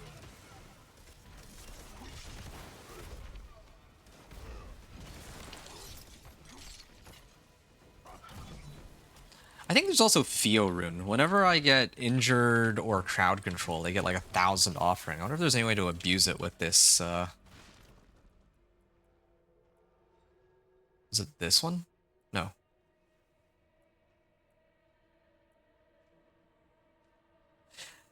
I thought there was one. Oh, no, no, no, no. It was this one. You can no longer be healed above 50% life. Yeah, I was wondering about this. Like, this with a Theo rune.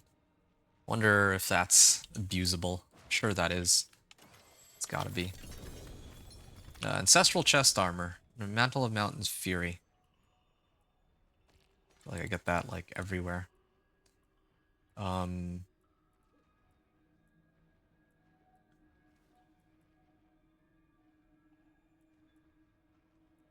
Death Blow.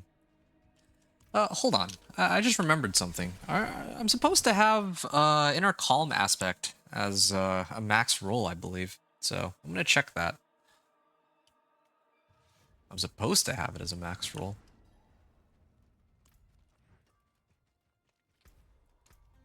Yeah, that was a pretty big increase in damage, right? So wait, what? There, yeah. I'm surprised I didn't already throw it in. So 12.5% multiplicative to 19.5%. So that's like, that should be a pretty big increase by itself. And as long as I stand still, maybe even do, or I could do maybe even more damage. What about my offensive stuff? Like, I guess I don't have enough offensive aspects, huh? Oh, right. I was supposed to... I had blood boiling because I was running... I was trying to use that to trigger my overpowering bonus. I always forget what it's called. This one right here. Warpath, yeah. I was using that to trigger Warpath, but I don't even need that anymore. Yeah, I think I'll replace that with Shard of Varathiel. That one's a no-brainer.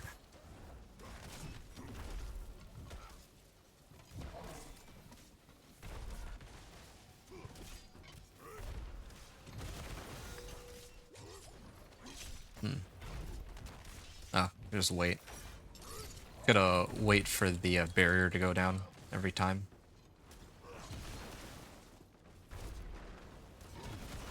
Okay.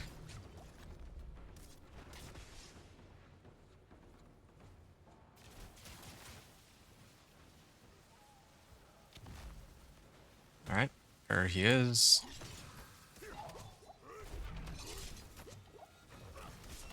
And if he would just go down, just a stat check. Nice. Amulet, ring. Getting a lot of battle trances.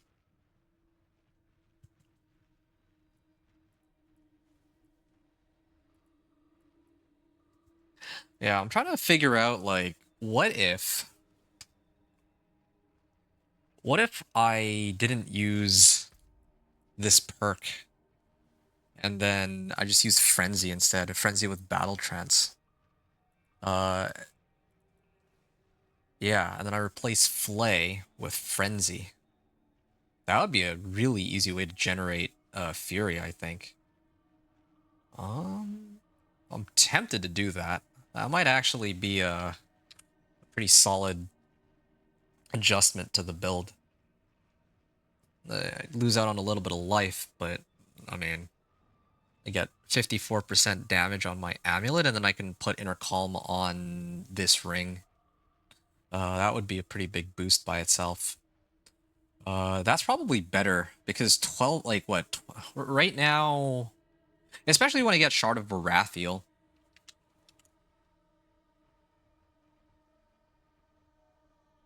Only problem is if I do that with Frenzy, then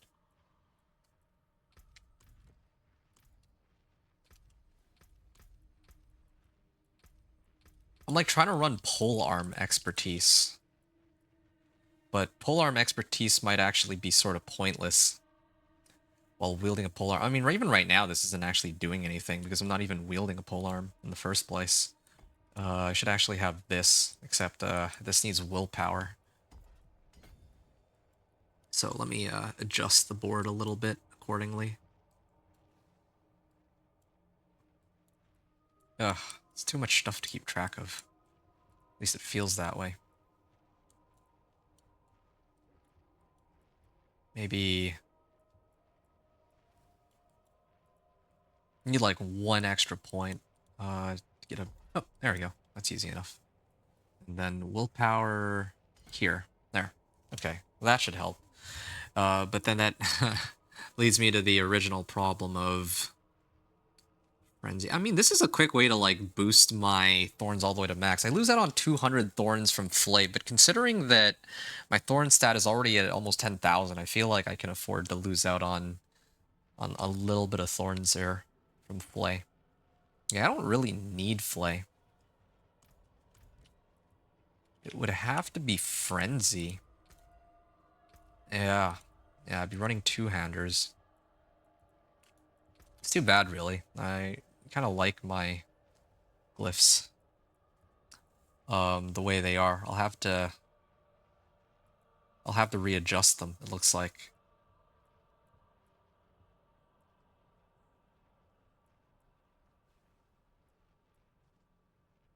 For each active earthquake. No, I don't need that. So these two for sure I would want. This one's a maybe. This is increased damage while wielding two-handers. This is while wielding one-handers. I could use that. Brawling skills, no. Killing a bleeding enemy. Every 12 seconds, your next attack will overpower. Well, 12 seconds is a long time, though. Yeah, I would end up losing out on one of my glyphs if I do that, but I get so much more damage. Generate 3 Fury? I don't even think I care about that.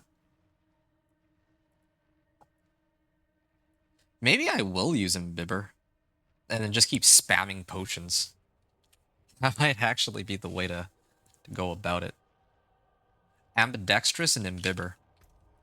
Then I use Battle Trance. I think that's how it's gonna go.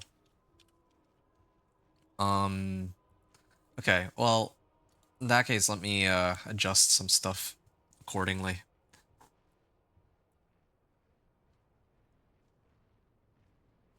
Yeah, the other thing I was thinking about was for my amulet. If I get like a really good amulet, I could get like percentage strength with ranks to like slaying strike or whatever those something like counter offensive, right? Something along those lines. But I just feel like I get so much more damage out of this out of having battle trance. Okay, here. Max stacks. So this one is what I'll end up using. I move intercalm here, and then I set frenzy here. I get rid of this chaos perk. Then I have to swap out for something else, though. I can just keep using kick whenever I want to trigger a cooldown. Or steel grasp. Steel grasp also works, actually.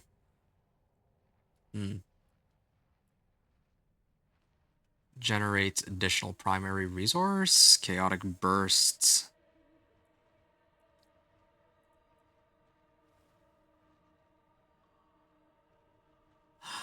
He also uses another equipped basic skill.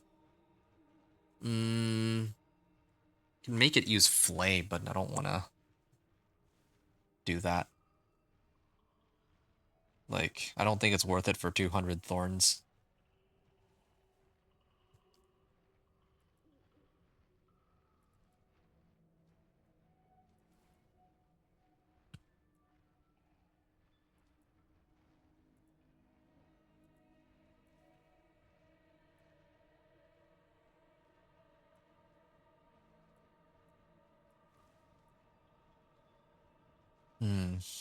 Resource cost reduction, increased attack speed, increased movement speed, has a 10-second cooldown.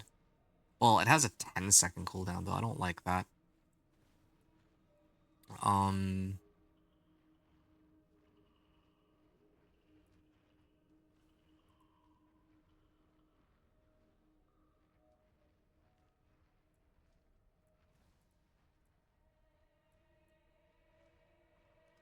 Chaotic bursts that hit an enemy reduce random active cooldown.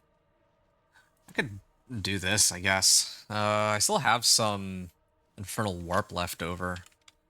I could pump up the damage on this, but using a cooldown unleashes a chaotic burst. Yeah, I think maybe I can go back to this setup and see what happens. Yeah, Battle Trance. It's kind of a weird one, but yeah, I'll switch it up and try to see if this will go any better. I feel like it would. I'm gonna switch out for Inner Calm. I still have enough for one more run of Arshan.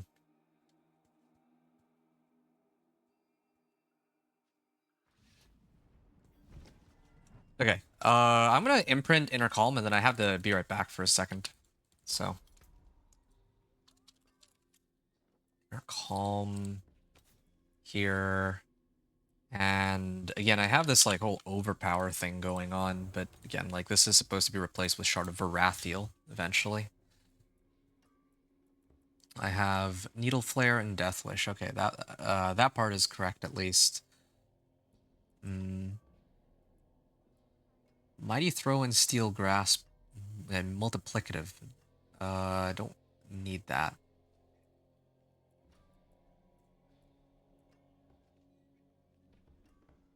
Evil Cast is guaranteed to overpower. Well, don't need that either. Basic skill damage. Swapping weapons.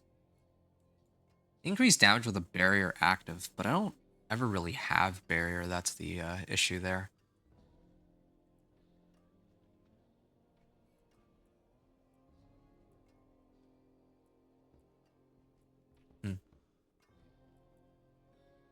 How about a resource aspect?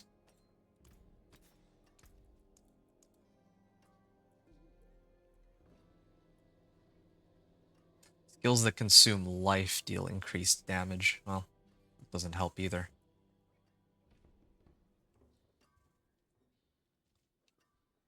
Reduces the cooldown of leap. Just permanently leap. Perma-leap. But leap doesn't drain resource.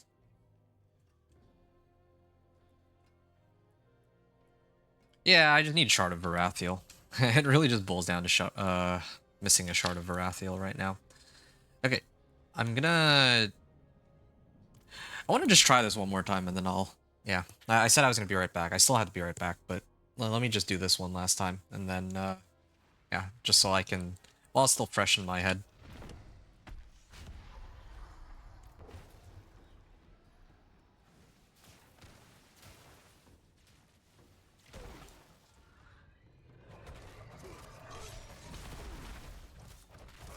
Okay, so while I'm at max stacks, and wow, that's fast. I just need a way to, like, overpower, though. Wow, I attack so quickly that I'd actually be able to get overpowered just by how quickly I swing. Gotta be a better way to activate it, though. Oh, there's another overpower. I'm liking this. This is good. On-frenzy skills gain increased attack speed. And so I deal 60% increased damage, right? It's not my skills, because that would be quite unfortunate. Yeah, that was a lot faster and a lot easier for me than the previous one. It reduces... No, I don't need this. This is not very useful for me, even though it works on Steel Grasp. Hey, Penitent Greaves. Now here's something that I could use to boost up my damage. If all I care about was damage, I could run Penitent Greaves. I don't really know of too many better options for my boots anyway. I was talking about Flicker Step, but I kind of am abandoning that idea. It's too difficult to squeeze in this Wrath of the Berserker. I actually much prefer Steel Grasp. It's so much easier to use. If I ran Penitent Greaves, that wouldn't be so bad. I guess it's either Penitent Greaves or Yen's Blessing. These two, like, Yen's Blessing would be for if I need resistances. Otherwise, I'd use Penitent Greaves if the sole goal was to get more damage, I think. Against bosses, it's useless, but against everything else, it's okay. It's not like I really... Ooh, this hectic aspect works really well with Frenzy, though. And, well, but I mean, do I ever really run low on cooldowns? I don't think I do. Anyway, yeah. Next up is a Shard of Varathiel, so I need to go pick that up. But I'm gonna take a short break here, and I'll be right back. Or, yeah, yeah. Okay. Gonna pause the recording here for a second. Right. I am back for more. Okay, so I just finished switching out for Battle Trance, so that's a big boost to my damage, or at least in theory it should be. Yeah, the only thing I'm lacking here is more max life, but I think that's okay. I can get max life from all of my other items, so that's good enough for me. I think trying to cap out on resistances might be a little difficult, but I think given how much DR I have, it might not even be necessary. Well, Steel Grasp. I'm just kind of trying to figure out if I should try to take out some points on some of my skills and then toss them into Challenging Shout instead to get more durability. Oh yeah, maybe Swiftness.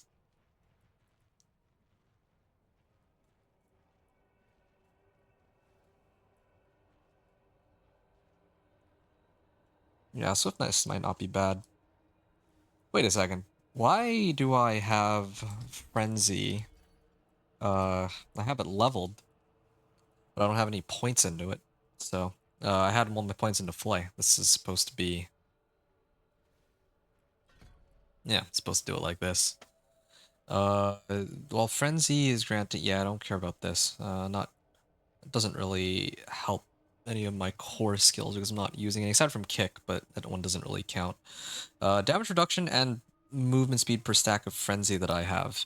Okay. Well, I mean, I can get like 5 stacks, so that also gives me 25% damage reduction. All the more reason to use that. Yeah, I'm just trying to see what I'm losing out on if I do this. There's also Generate Fury. Frenzy. Yeah, it doesn't generate as much Fury as Flay, but I attack like 4 or 5 times as quickly. So, that should work out quite nicely. So the next thing I've got is... Oh yeah, I gotta deal with Andariel. That was the plan. And they gave me Stygian stones, so that's what I'm gonna try and... I gotta try and convert these so I can run some more Andariel. In theory, I should be able to take Andariel. Worst case scenario, I set it down to like Torment 1, I guess. Yeah. Okay. I think I need 3 for one of these. So, should be fine. So, Hangman's Hall, was it? Yeah, this is actually one of the most interesting runs I've done. I thought I was going to be bored running this Thorns Barb for like the trillionth time, but this is actually... It actually feels really fun trying to play my Thorns Barb, because here it does feel like a completely different build ever since there were some adjustments made and all that. I also just realized that Wicked is streaming, so let me drop by and say hi. Oh, he's been streaming for an hour.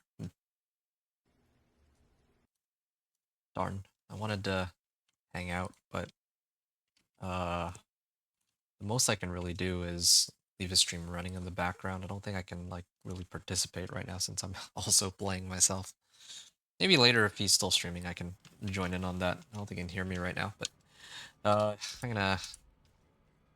Like, I gotta finish this build and then actually do the build guide for it. Now that's gonna be an interesting one. I have a number of adjustments to make for Season 10 on my build, so... Yeah.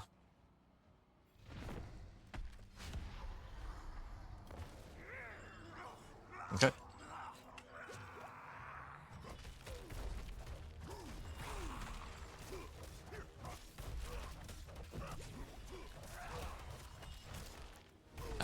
do have more Fury than before, so that helps. For every 10 Fury I spend, I believe. Yeah. Ah, this build feels a lot simpler, just the way I wanted it to be. Oh, they got rid of her, like, those phases. Wait, hold on, I'm just waiting for her to spawn. Yeah, there. Okay, so they still left that. Wait, how are these taking so much damage? What?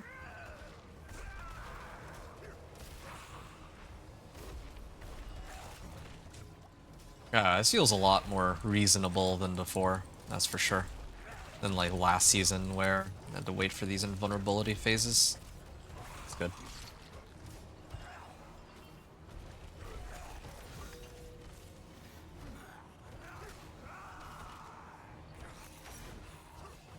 Okay. Oh. Another round. Yeah, I can actually just ignore most of the damage that I'm taking now because of challenging shout and all that. 56% DR is already pretty crazy by itself. But later I'm gonna need to figure out if... Well, I think I'm even gonna get like a big chunk of life later when I get that chaos or unique perk that I've been looking for. Yeah, that was like no challenge at all. Even, well, especially as a Thorns Barbarian. Ah, this one. Maximum resistances are going to be reduced by 25%. Damage reduction for armor is capped at 60%. So I'm going to be taking a lot more damage than what I usually take, but I have double the life. Hey, there's Belial. Gloves. Rakanoth's Wake. Bane of Ajaden. Don't need this. Lockrens? I already have Lockrens, though.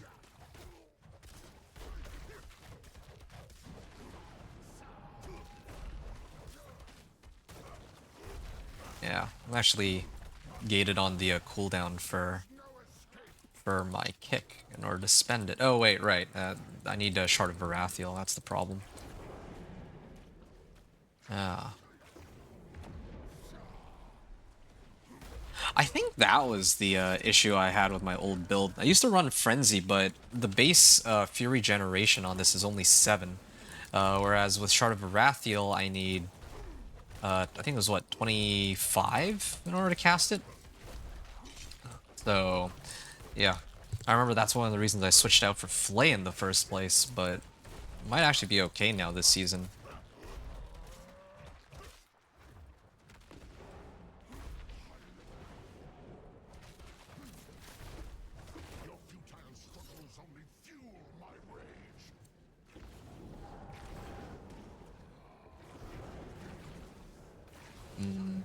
Okay.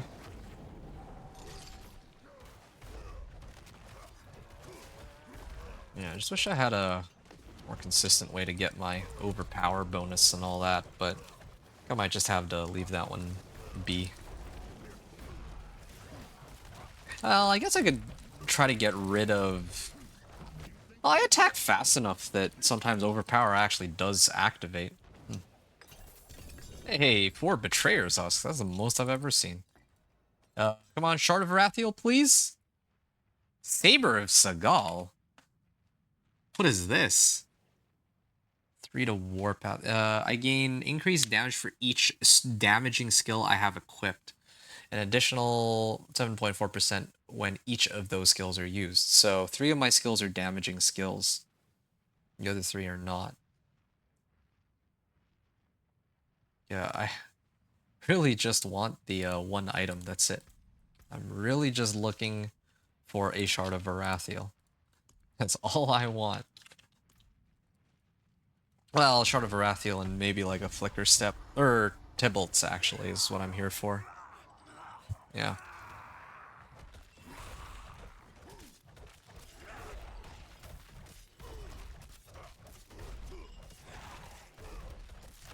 Wow, I'm actually liking this.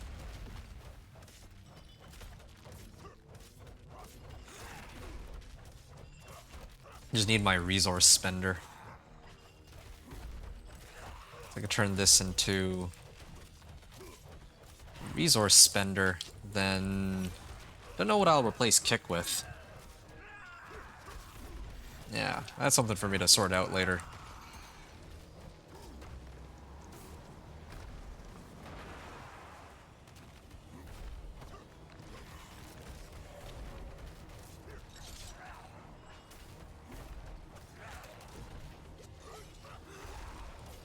Hmm.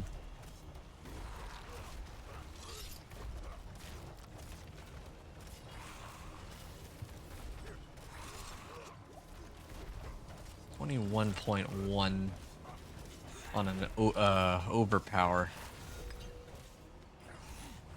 Yeah, no way to guarantee it that I have overpower, except for that I hit pretty often. I know that there's a Zan rune. Maybe, yeah, if I could get like a Zan rune, that would be a big help. XAN for like getting crit. I would want to get that or make that work for my Thorns somehow. Like I've seen Do Not Hit Me's Thorns Barb getting like, you know, orange damage numbers on Thorns, but I'm not exactly sure how they make that happen. Well, yeah, definitely need a Zan rune for to even try that out though in the first place. Oh, he's back again. Why do I not? Yeah, is this flicker step? Yeah, it's actually a flicker step. Okay, so I could. Hey, they give me a Zan, but not quite the one I was looking for. Rand.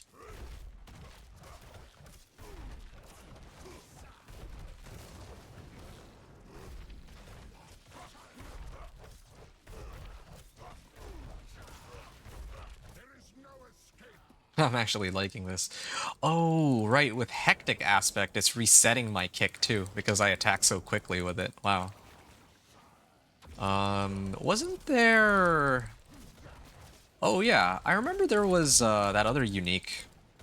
Not Shard of Varathiel, there was a different one. I don't remember the name of it though, because I never use it. Ramalodnes? Yeah, but I think Ramalodnes is skills using this weapon, but in this case, I need to be able to boost all damage, since Thorns isn't a skill.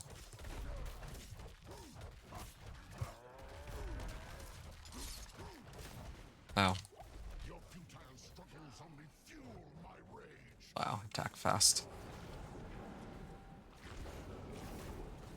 Oh. I guess I actually have to hit something with kick in order to keep the bonus going.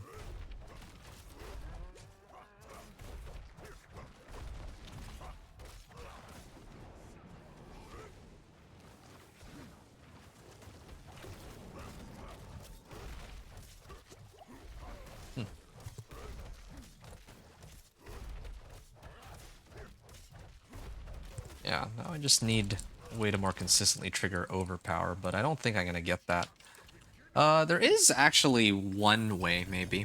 It would be with this, but I need to have one arsenal weapon type equipped, which is kind of lame, and it doesn't give me nearly as much max life as what Brawn over Brains would do. Ah, there's some more Betrayer's Husks. Nice. Okay, I'm gonna go back to town and sort all this out real quick.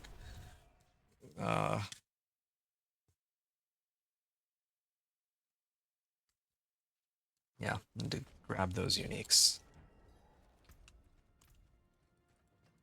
Too lazy to sort all these out right now. All these battle trances.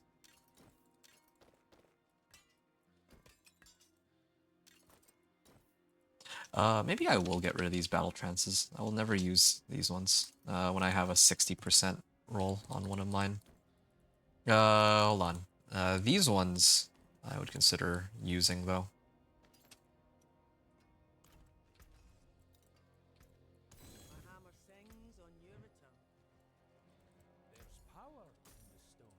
Okay. Gonna head on and back in and see what I've got. Amulet, ring.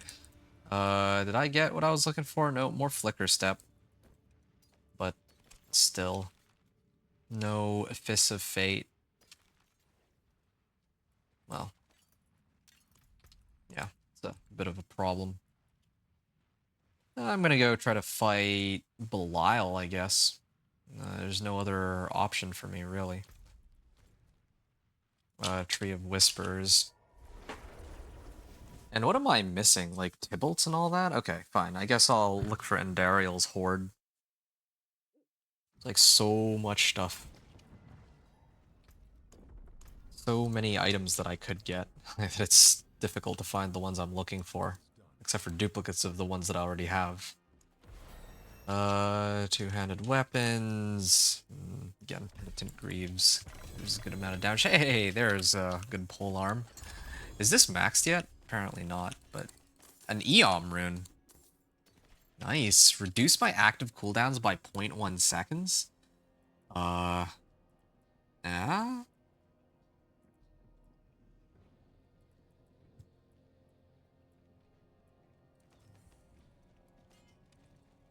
Reduce all of my active cooldowns by 0.1 seconds?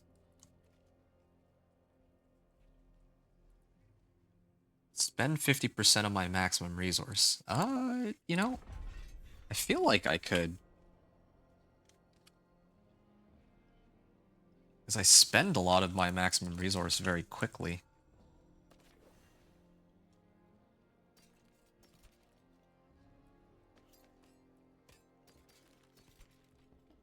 Oh. Overpower damage, but not. Yeah, I rolled GA on overpower damage. Well, this is still better than the last one. At least I can roll off either overpower damage or resource cost reduction for life. I would like to get a GA, GA max life polearm, but might be a bit much to ask for here. I'll salvage this and I'll sell the others. And then it's time for some Belial on Torment too.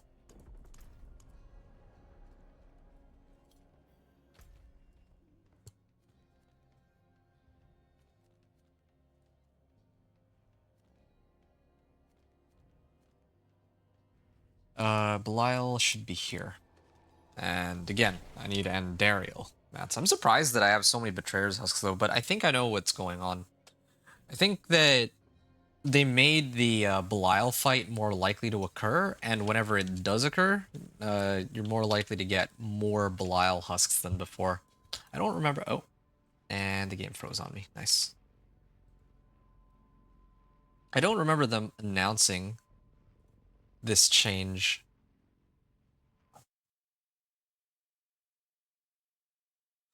I definitely don't remember them announcing that change in the patch notes, but it would sort of make sense if they actually adjusted the game in that way, because it's so difficult. It's actually so difficult to try and get Betrayer's Husks if you're not just buying like a stack of duped Betrayer's Husks. Or at least that's how it was in Season 9. I don't mind either way. It's not like I'm trying to play the game to load up on Mythics and push Pit 100, but for the average player, like trying to get Betrayer's Husks, yeah, like good luck, right? Okay, so these are gonna be the Belial runs. I don't wonder if it would be much easier to run these if I actually had my elixirs up.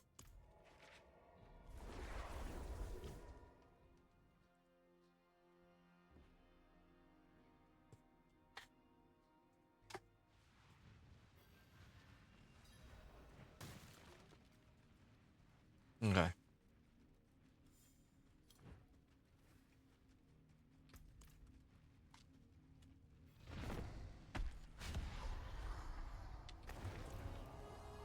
Here we are.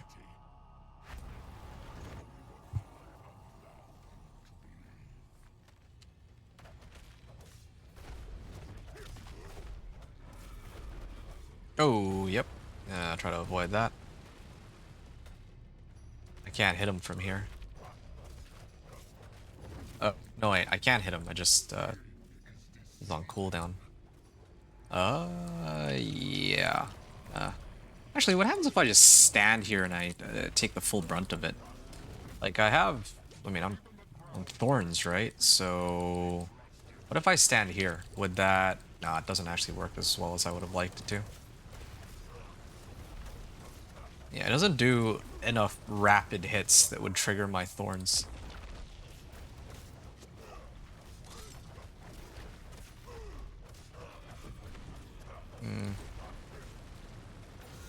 At least I have movement speed on this, but that's really about it. Maybe here?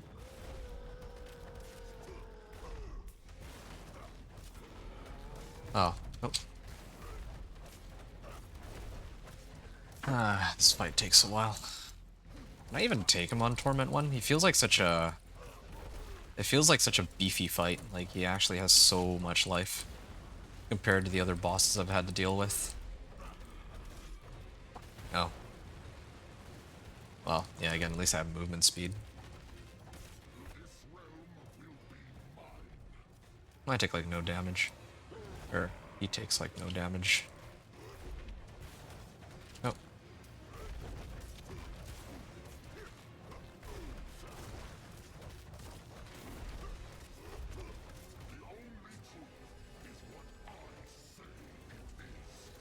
Well.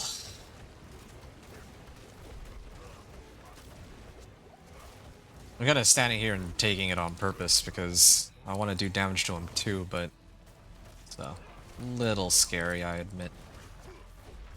Can I get some more potions, please? Okay.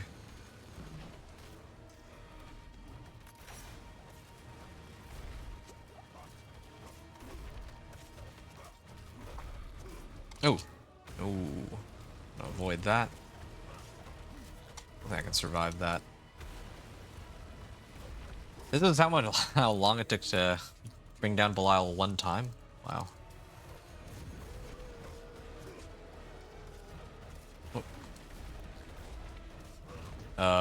Well.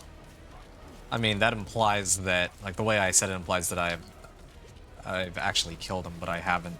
And in fact, I might not be able to. I don't have enough sustain. Oh, uh-oh.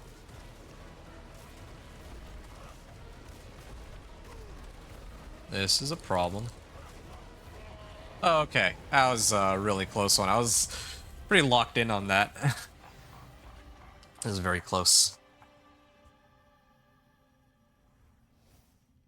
Okay.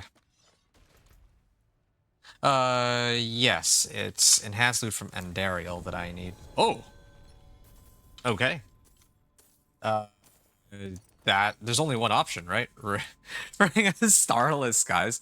I like how first try Belial, I got like on Torment 2, I got a Ring of Starless Skies. Why can't my luck be this good on live servers? Like, actually. I'm not gonna use this though. Like, if this were the actual season where I'm playing Thorns Barb, yeah, for sure, I'd throw this on. For what, free damage? Like up to 50% more damage? Yeah, for sure. But I don't want to be going around telling people that, yeah, you need to throw on a Ring of Starless Skies to solve all your problems. So I'm probably going to avoid using that one. But it's still pretty funny that I got that while running all this. Hey, is that... Oh, that's an Azarath. Oh, is this Tybalt's? Nice. It's an ancestral Tybalt's here. Okay, so then in that case, I can sub out my old pants here. And I have disobedience aspect. Well, okay, a couple things. So, hold on, what's my fury at now? 54?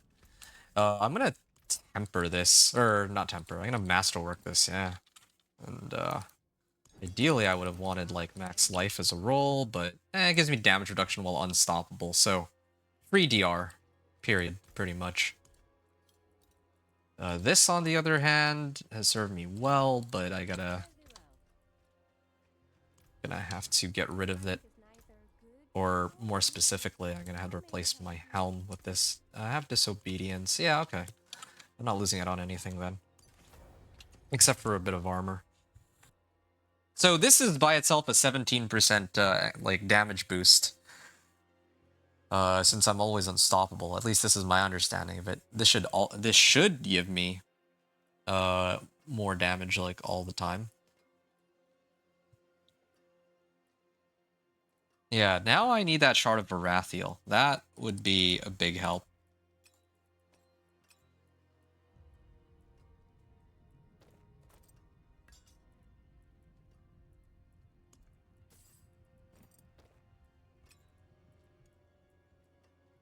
Okay. Yeah, like the more I think about it, I don't know. Oh wow, max life. I don't know how comfortable I feel. Like throwing on Penitent Greaves. Because like when I'm doing my runs of Pit or whatever, I'm always like I'm fine when it comes to killing like the regular mobs, but then since it's the bosses that are such a big problem, I feel like it's kind of an issue. Ooh. Go this way. Yeah, it takes a while to get going on that. Oh.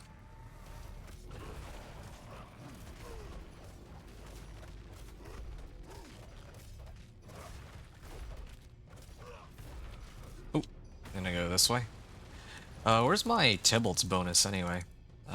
Dealing more damage due to basic skills. You'll increase damage after overpowering. Where's the bonus from Tybalt's? I might need to check that out in a second after this fight is done. Oh, I can actually feel the damage bonus too. It feels a lot better now. And I also got more life from Tybalt's too. Well, actually no I didn't because my old pants also used to have GA on max life. So got pretty lucky with this really good Tybalt's. I mean, like the roll could have been 20% instead of 17%, but can't say I'm complaining.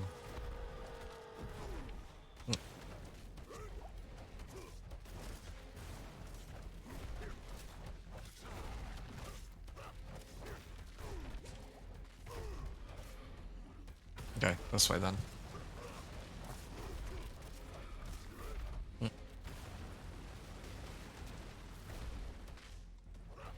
Actually don't even need movement speed then in that case. I actually get so much movement speed from having Frenzy. Oh.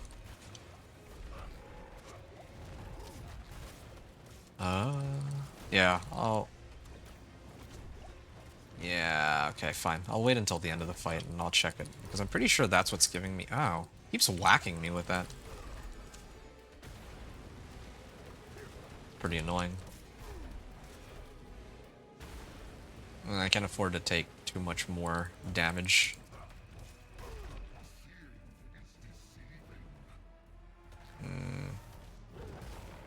Ow.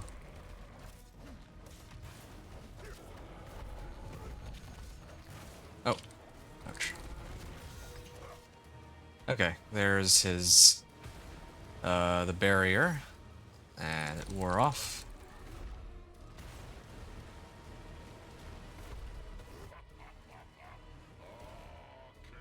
And... I guess I go this way then. Ouch.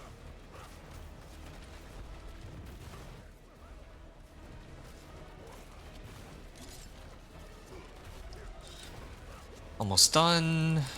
Oh, it does hurt.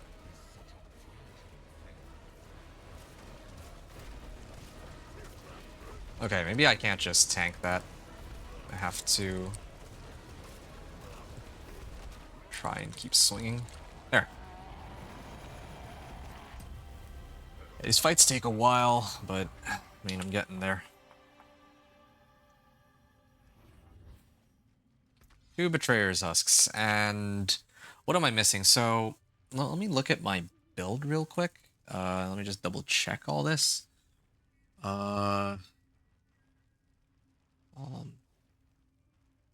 Yeah, Fists of Fate is another one too that I could really use. Fists of Fate. Well, Shard of Varathiel. I could probably gamble for gloves. Shard of Varathiel is the most important one, I would say.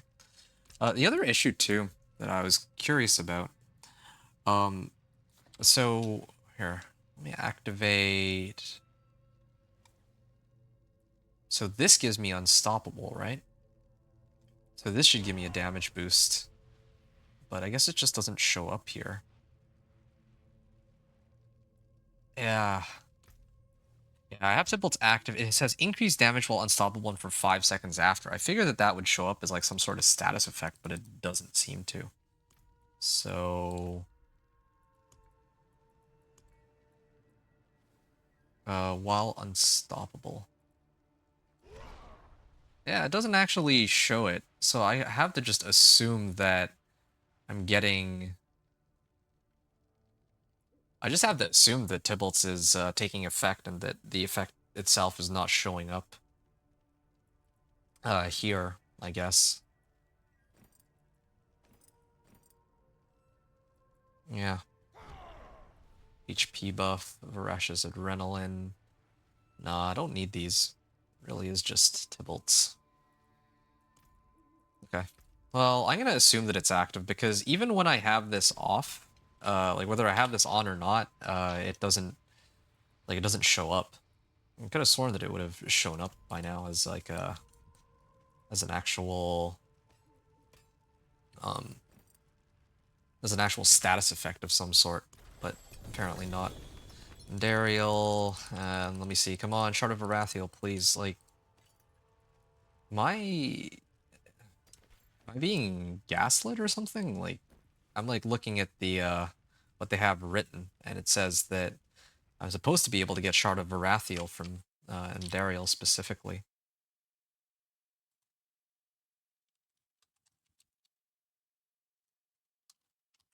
Shard of Varathiel.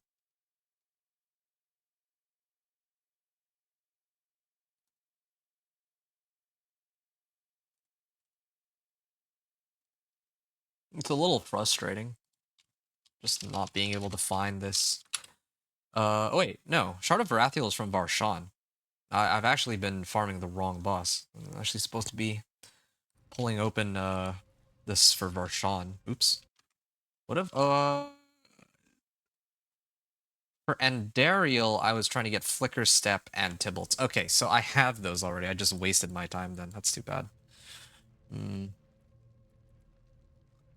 Varshan. I mean, I guess farming Master Varshan isn't too bad, and I only wasted like 2 Betrayer's Husks, so no big deal.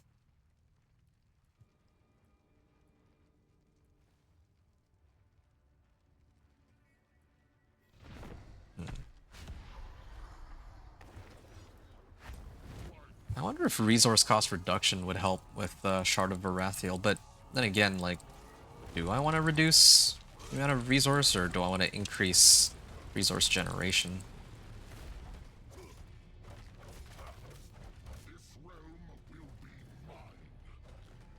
Oh, should actually pay attention to this fight here.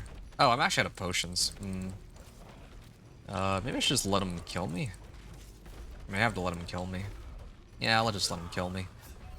Yeah, I'd actually like to have my potions maxed out. Hey, sup, Lee? Yeah, the build's going all right. Hold on. Do I get? I think it's this one, right? Where am I getting all my movement speed from? It feels like I get like a whole bunch of movement speed when I'm frenzying. Oh, here. For each stack of frenzy, I get 5% movement speed per stack. There it is. And then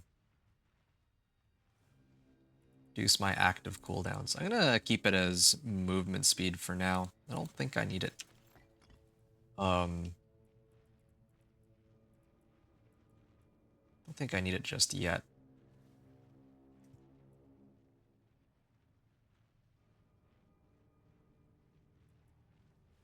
Spend max resource, get max life. That's a skill with a cooldown. reduce my active cooldowns. No, I don't. Wait, what am I doing? I should probably... I'm gonna do it like this, yeah. Kurzel. Cast 5 skills and become exhausted for 3 seconds. Yeah, that's what I had before, but I switched it out because I made Flay into a cooldown-based skill. But no, this is better now. And now I should be able to keep my life set up. Nice, doing Frenzy build? Yeah. So what I realized is that Battle Trance gives me up to 60%, like me 60% more damage. There's not too many uniques that give me some sort of like bonus to me. It's usually like your skills. Like there's like that unique. I'm trying to remember the name of that unique. Yeah, Ramalodnes. So Ramalodnes is like your skills using this weapon. I need things that give me, like, my character more damage because I'm trying to like max out on my Thorns damage. I was running Inner Calm on my amulet earlier, but I think it's just better to have Battle Trance and then play it like this. But I'm actually looking for a Shard of Varathiel now. I need Shard of Varathiel so that I can make Frenzy my resource spender too. I'll show you what I mean later.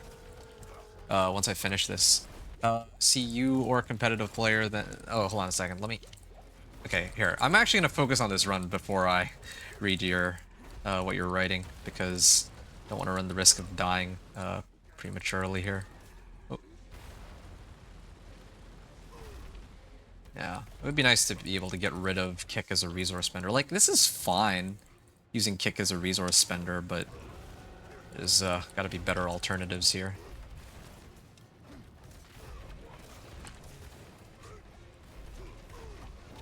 Maybe...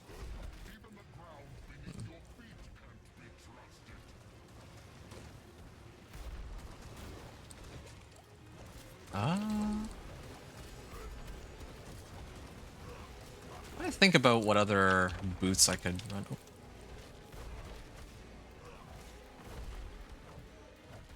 Or Flicker Step, maybe. And I think my armor... Normally I like to max out on armor and resistances, but I think I mentioned this, that I think my DR is already very high, so that might not be necessary. I also feel like ever since I switched my runes for Kurzel, now it actually works as it should, where I have a lot more life. And so because I have so much life, and like I also get more Fortify, that's one of the reasons why this fight is going a lot easier than the last few. I'm not doing as much, like I'm doing the same amount of damage, it's still taking a while, but I'm handling this fight better than before. I think that's the main adjustment I made. I don't think I really adjusted anything else, did I? I don't think I did. Okay, Varshan. Come on, Varshan. And I just want... Okay, come on. Shard of Varathiel, please? Saber of Seagal again. That is disappointing. Lee said, see, you are a competitive player, and some streaming I watch be having teabag gear to them. I am not sure what you said there. I'm assuming you're saying that this is GA on cooldown reduction, but I don't need it. Yeah, I'm taking it as a compliment, though, that you're calling me, I think, competitive player. But I'm not actually a competitive player at all. I'm really just trying to play the game and enjoy it. That's all there is to it. Well, yeah, I really need that Shard of Varathiel. Shard of Varathiel would allow me to, like I want to actually have some fun with Frenzy. And then I can focus on trying to get my unique Chaos perk after that, once I see it in action. I might make the executive decision to skip trying to unlock the Infernal Hordes, because I don't really feel like there's much to gain out of watching me struggle through that. Just to check if the... if it's actually available. like the if the boss fight got fixed or what have we. Okay, I'm gonna hold off on points for now. Attack speed, armor resistance to all elements. I might need to pick up those. Oh, players. Yeah, there are people who are having like gear given to them, but I mean, it really depends. Like, I mean, that's how it is, right? I've taken some handouts from other people too on this channel, so I can't really. I wouldn't want to consider myself better than anyone else in that regard, at least. Rackanauts. Rackanauts is pretty pointless here. Probably salvage this.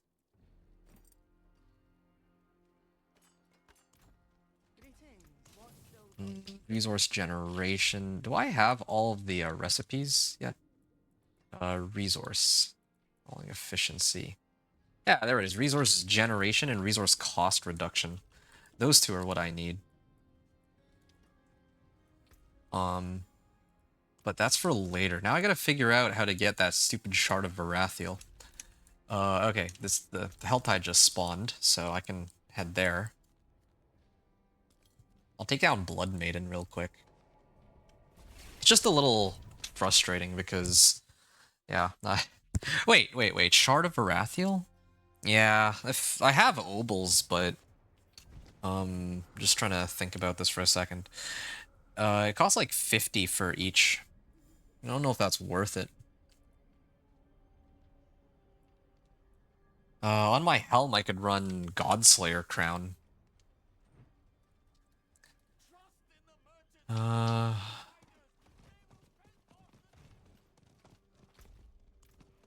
Shard of Varathiel. Okay, so Shard of Varathiel is my main priority right now, but I'm just trying to figure out, like, if I don't run Shard of Varathiel, or more specifically, like, my helm, right? If I sub that out for Godslayer Crown, would that... Well, how much value do I get out of that? Like, I'll get more damage, but I don't know if I prefer having a defensive aspect of some sort. Like, gain Fortify when I deal direct damage while berserking? I don't know. Something about that. Like, if I get rid of that aspect, I don't know if I have any other source of berserk or of Fortify. In the past, I would have used Warbringer, but they made this adjustment to Carnage where now I can deal increased fire and physical damage. So that's 30% damage by itself. I'd probably take that. Anyway, yeah.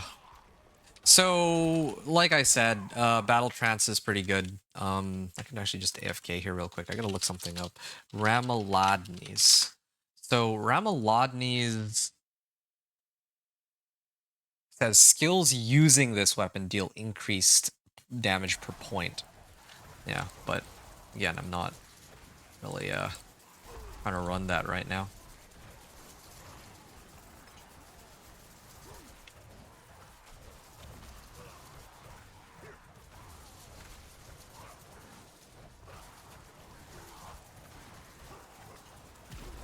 Okay, there she is.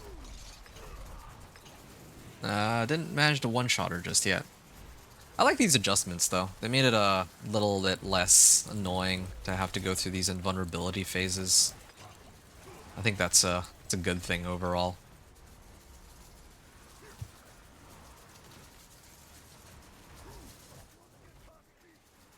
Okay. Slay Hellborn, seal Chaos Rifts. Oh, okay. So, oh, there's a Malignant Heart. So, in that case...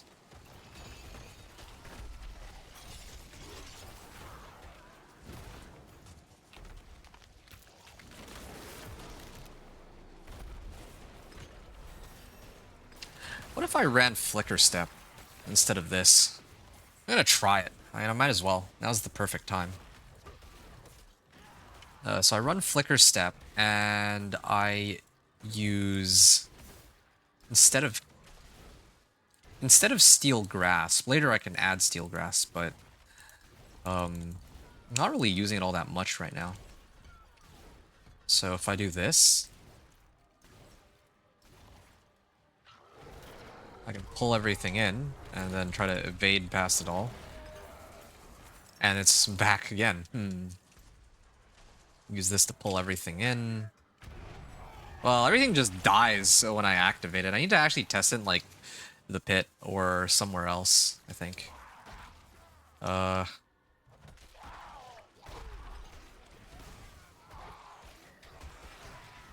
Wait, oh yeah, everything's just dying. I actually can't test it here. Yeah, I can't actually test it. Like, the goal of me having Flicker Step is to pull monsters in. But...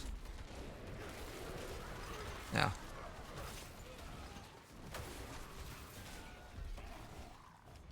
Hey, Seal Chaos Rifts. Nice. Now that I have the Whispers completed, I wonder if I'll be able to run another Varshan here. I'm hoping I can. That'd be a help.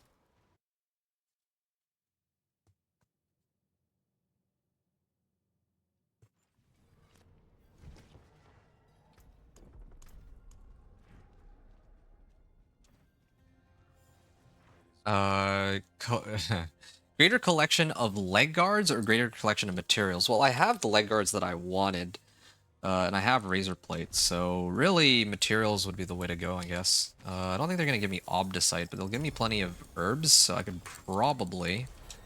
oh, nice. That was 3 extra Paragon points, too. I can actually probably try to load up on these now. Finally make enough potions that'll last me the rest of the run, I would say. Yeah, don't ever have to worry about it again. Little armor, berserking finesse, max level, good. And yeah, there. 8.6k.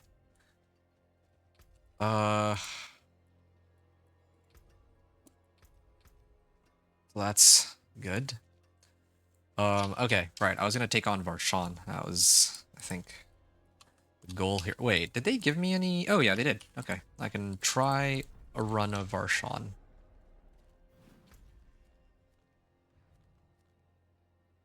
I have to slay Lord Zir too to get to clear a Whisper.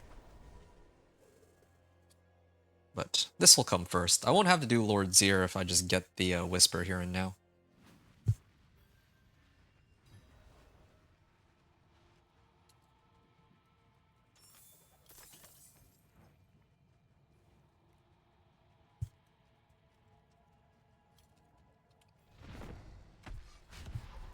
Okay. Chaos perks. Oh yeah, I can try to evade past this.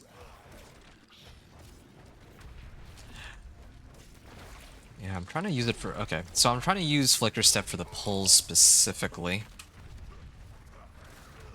I'm gonna need to look to see if there's any better options. It'd be kind of crazy if I ran Flicker Step with Steel Grasp or something of that nature. But I think more likely than not what's gonna end up happening is I'll just replace Kick with Steel Grasp. Well, actually, yeah, I could run both. Nothing wrong with that.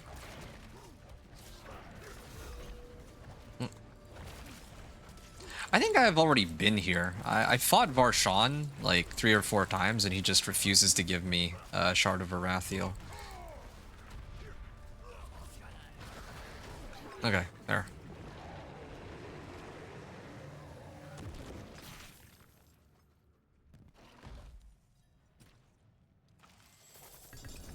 Oh, is that it? It looks like a Shard of Arathiel. Come on. Come on, come on. Yes! Yes, it's a Shard of Arathiel. Yes. Okay. So, Shard of Arathiel makes it so my basic skills deal increased damage, but cost 25 primary resource. Yeah, I don't like that there's a delay on it. So I think this calls for resource cost reduction.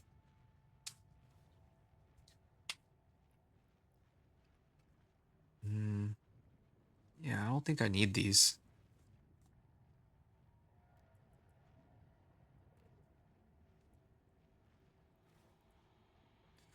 Okay.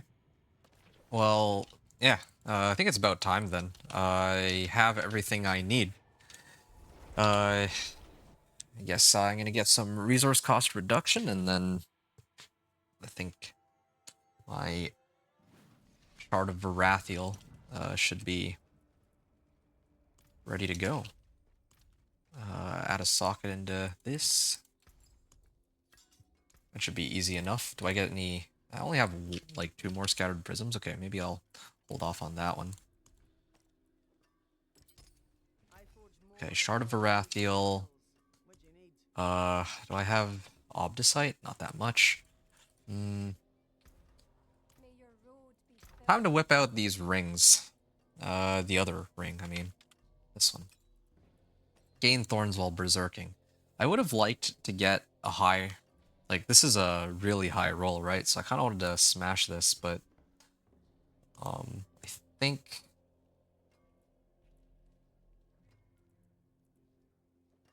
I think it is more important that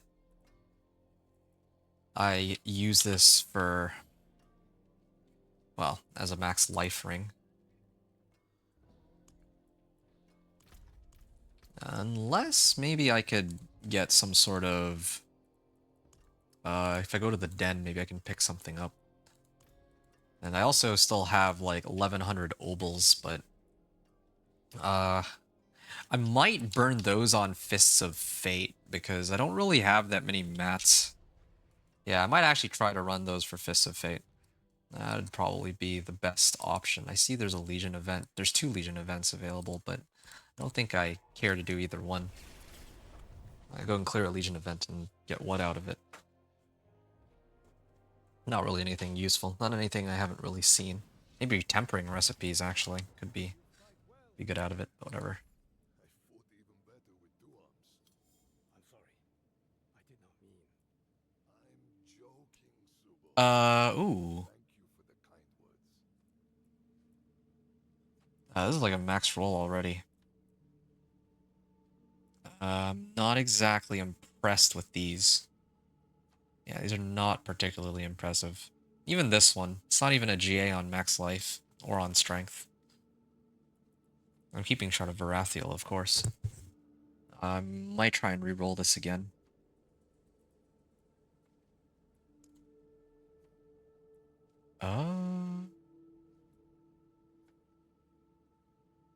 Two-handed slashing. They're not giving me much to work with, are they? Chaos perks. Yeah, my chaotic cooldowns haven't really gone up, so that's about as strong as they get, I suppose. Okay, so now that I have Shard of Varathiel... okay, so this comes first. I'm gonna replace this with resource cost reduction or resource generation. Ideally, I want resource cost reduction in this case. It seems a bit counterintuitive because I want to spend a lot of resource, but I want to make this sustainable too. There we go. So maybe if I bring this down just a little bit, might be okay. And damage while berserking is fine to me. Good. This has damage. Oh, you know what else I can do with this? I can roll off the damage modifier for something else. Maybe resistance to all elements. I think it has to be resistance to all elements. Everything else is, or shadow resistance, I guess. Just something to help compensate for, well, my low resistances. I mean, I guess they're not that low, but...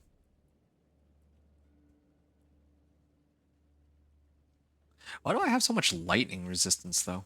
Like, where's all that coming from? Oh, it's from my boots. Okay.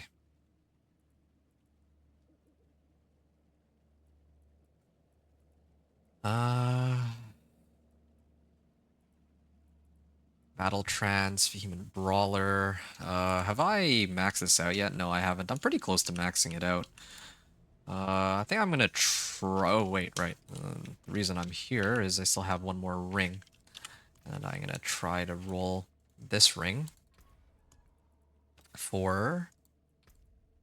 It has to be strength. Either strength or all resistances, but I think I already have resistances on this. This could have also been resource cost reduction, I guess. But I think this should be enough. Resource cost reduction. Resource cost reduction. There it is. Wait, that was the wrong ring I meant to... Yeah, that was the wrong ring. Oops. Resource cost reduction. Good. And... as long as it doesn't roll Dust Devil down.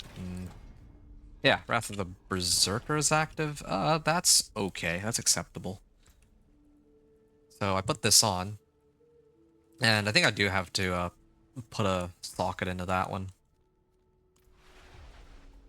Yeah, I think I do need to use a socket here for this ring, because I'll probably be using that for endgame. This is 21 Fury cost. Alright. Might be okay. So add a socket.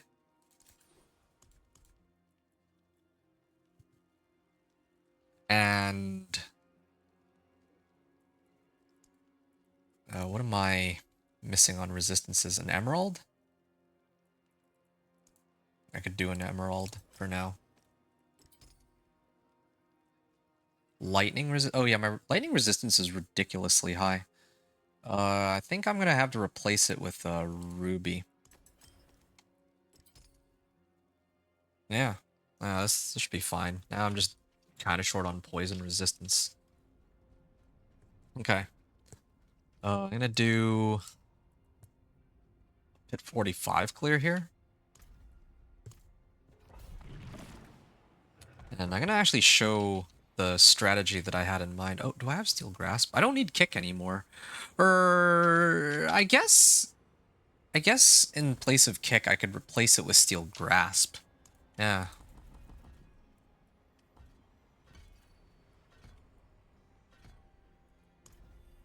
Okay.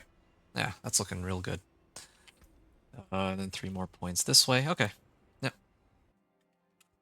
I have all the uniques I need for the build. The only thing left, I guess, would be like Fists of Fate and pumping up my life. And then my Chaos Power. And I think I'm pretty much done. So this is how I'm trying to make it work. Oh, I need to evade through them. I totally forgot. But yeah, I'm gonna try and hook. There, see? I need to evade. Just using all my skills to hook them in. Wow. Use them to hook them in. I'm actually just paying attention to hooking them in rather than on anything else right now. The other issue is I'm losing a lot of life. Why am I losing? Oh, because I have no armor. Okay, that's fine. That's fine. I can fix that. Direct damage while fortifying, or while berserking. So I gotta replace that with Juggernaut's aspect. But I shouldn't be using Juggernauts. Maybe total armor? Skulls? I have all my elixirs and incense active. That's the scary part. And my gloves also themselves have armor too, so... maybe I need more strength. Strength also gives me armor.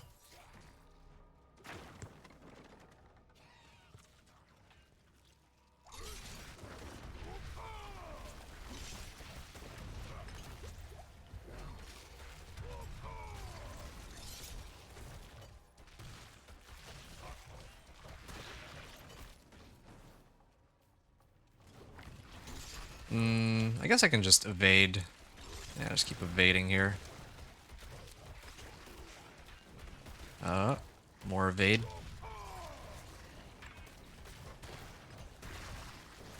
Yeah, but I admit though, I don't like... hold on, what's the situation on my Frenzy? Does it stay up, like, permanently, or...? It seems like it does. Oh wait, no. That's because I'm not hitting anything. Everything already died. Here. I'm gonna use just Frenzy alone. Why? My Fury bar isn't going down at all. Is it because of the resource cost reduction? Fury cost is 21. This is exactly what I wanted. This is exactly the setup I wanted, where I just sit here and I just spam Frenzy. Or, more specifically, I use Steel Grass to pull him in first. Like this. Right? And then I can also evade, too.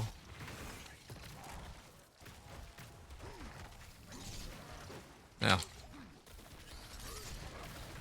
I can even use this, too. Oh yeah, I keep forgetting I'm supposed to evade to reset this. Hey, this is pretty fun. I feel like it's a little bit overkill, though. I don't need to have both Steel Grasp and Wrath of the Berserker. I might be better off replacing Flicker Step for Hectic. Yeah, and then maybe for Wrath of the Berserker, replace it with... I don't know what I'd replace it with, though. Iron Skin or something? So that I can get, like, Conceited Aspect on?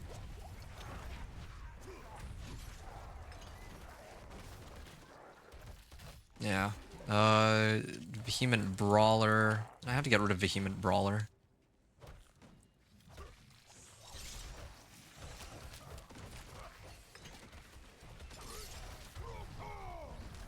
This is a lot of extra damage, though. Yeah. The sad part is this is like a Pit 45 clear, and like... I mean, minus the boss, I could probably make it at the 10-minute mark. And I'm actually just messing around. I'm not really paying too much attention. Having too much fun testing everything. That's how stupid this is.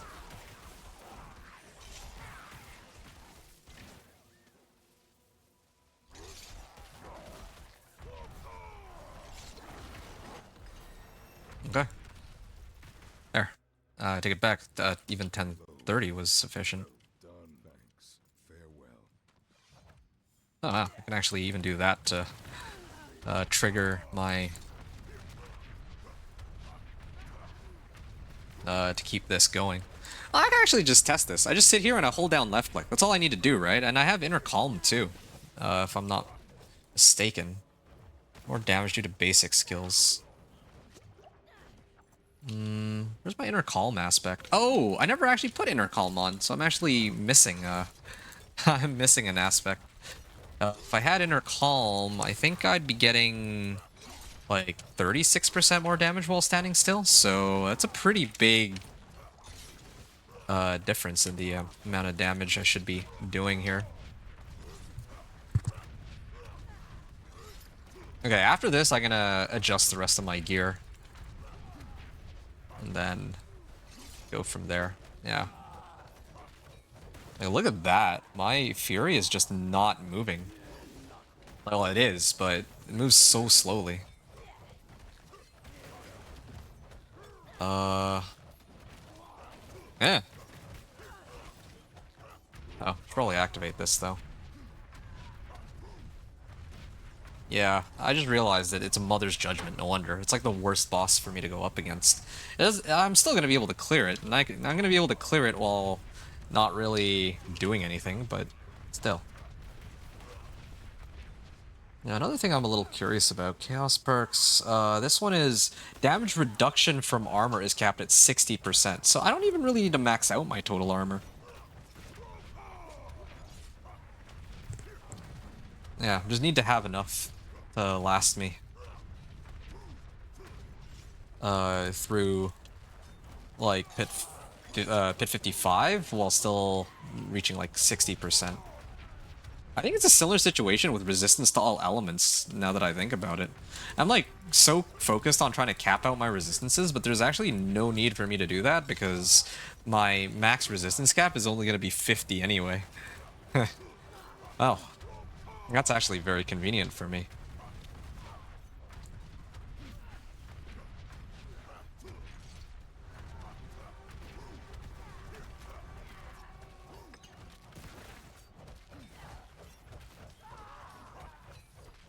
What is my Thorn stat at now, anyway? 22,400. Yeah, I'm gonna buff that up even higher. Wait, I don't even have Thorn Body yet. Oh, you know what? I just realized it. Yeah, I don't have a Thorn Body recipe. Otherwise, I should have it on my helm, my gloves, and my boots. And then I used to run it on my amulet too, but... Huh. Yeah, that's a bit of an issue. Well, I don't have Thorns Body.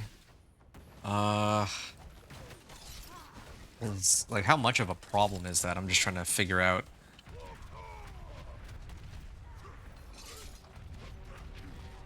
Because I'm already getting 120% from my, like, key passive. And then here... I'm getting... Thorns. Increase thorns by 9%.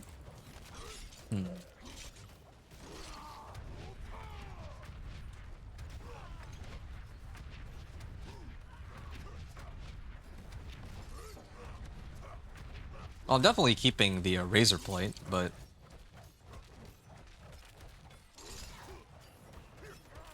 But my boots and my pants... I guess maybe that's why I run regular boots with Warcry on them. That might have something to do with it. That might actually be better. So I can get Thorns while fortified, yeah. This has been fun, but I think I'm just gonna have to get rid of it. As ridiculous it is to... Like, I think that 2 pulls is too much. Like, that's... I was thinking it would be really cool to AoE pull everything and then to follow it up with Steel Grasp, but it's not. Yeah, I think that there's better options that I could do.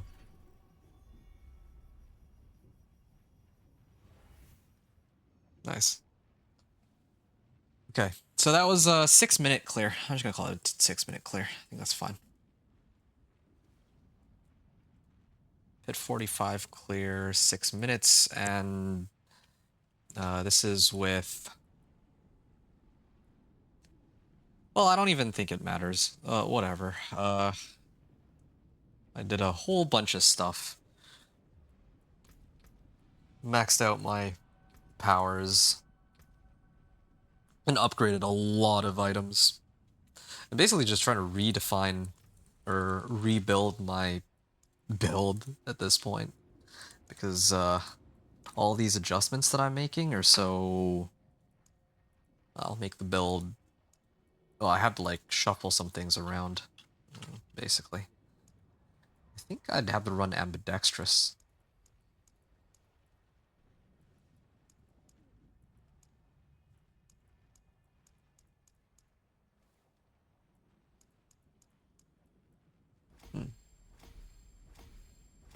Try to max this out. Damage to elites, good.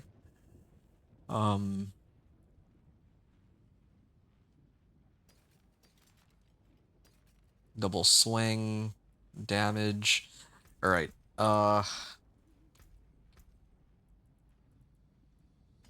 start working my way. I think it goes like this, right? Let me just take a look real quick. Yeah, it goes like this. And then the next board I pick up is normally Warbringer. But in this case, I run Carnage for more fire and physical.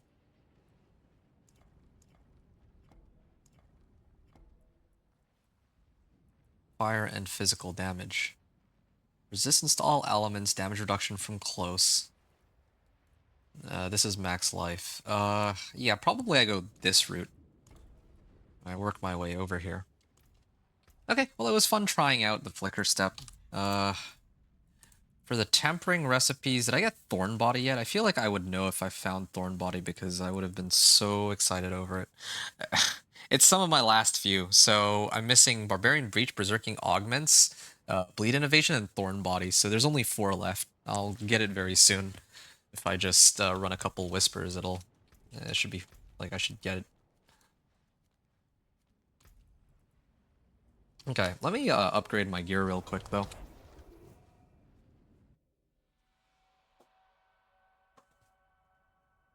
I kind of like this.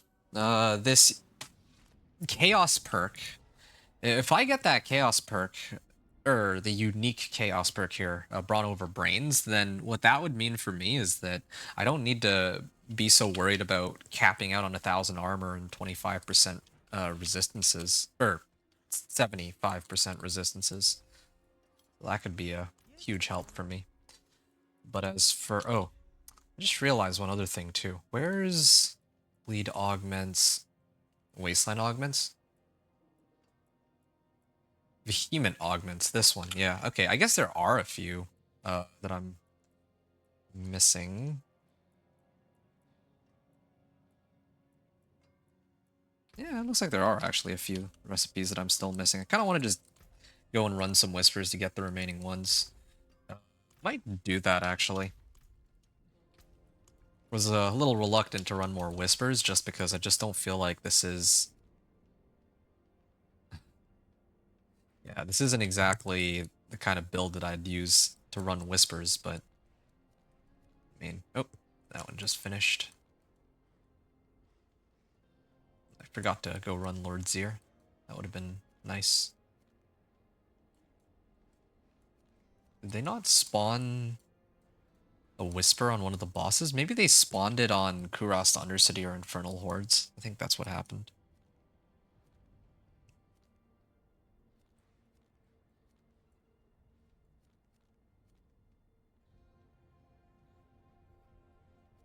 Okay. I don't like having to do this, but I think I have to run some of these dungeons, regular dungeons. It's either that or Harvest Venus moats. Yeah, okay, there's Harvest Venus moats here. I actually enjoy Harvest Venus moats, so I'm gonna hit that. Just to get the remaining recipes, that's it. And depending on what items they give me, I might be able to get the tempering, not just tempering recipes, but upgrades for my weapons, like my two-handed mace and axe as well. Why is this not maxed out? Like, these should already be maxed out. It feels like they've been in the same spot for ages. 73,000. Yeah, it's kind of bizarre. Like, that should already be maxed, but apparently still going. I guess it doesn't matter too much because I'm not really doing... I'm not really using a polearm anymore. Since I'm using the battle trance thing instead.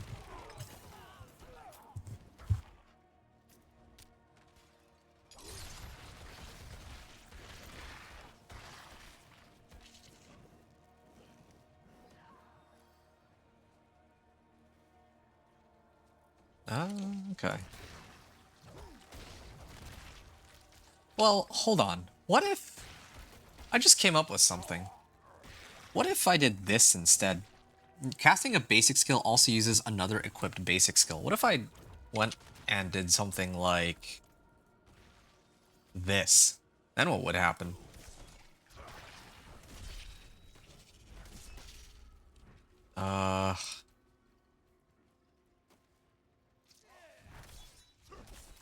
It doesn't actually trigger my thorns, though. Oh, I know why it's not triggering thorns. It's because I need it to be here.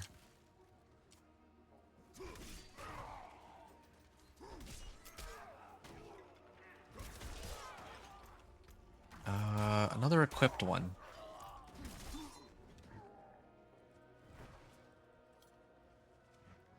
I need to test this. Oh, it's working! Dude, that's crazy. So, if I use Flay, then it triggers Frenzy, and I'm still using my axe or polearm or whatever. Oh, that's nuts. Okay, this build is even more AFKable now. All right, well, yeah, then I'll get rid of Flicker Step. Flicker Step was fun, but yeah, I'm just trying to figure this out real quick. First step.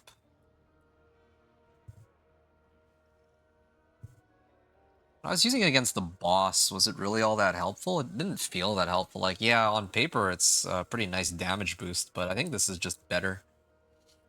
Flay with Frenzy. That actually reminds me. Well, if I'm going to play it like this, then why don't I remove this? And then just go 1, 2, 3, and then just dump the rest into Challenging Shout. There, yeah. Okay, now this is exciting. Oh, this build just is getting better and better. At least it feels that way. And there's a Legion event, conveniently, just up here. So I'm gonna go do that. Oh, wow.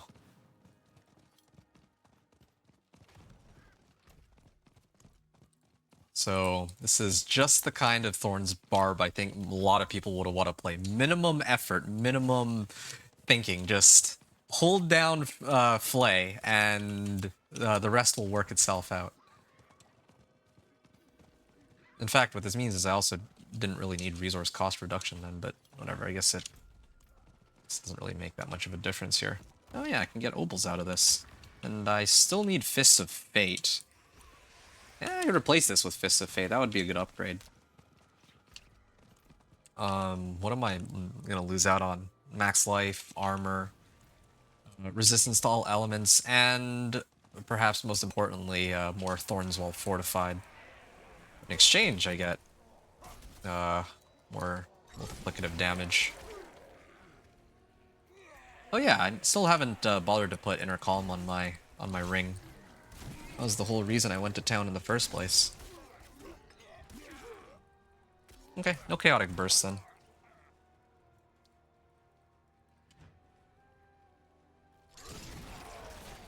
Oh yeah, this is the stronghold. I actually did the stronghold on this guy because I needed it for leveling. Nice.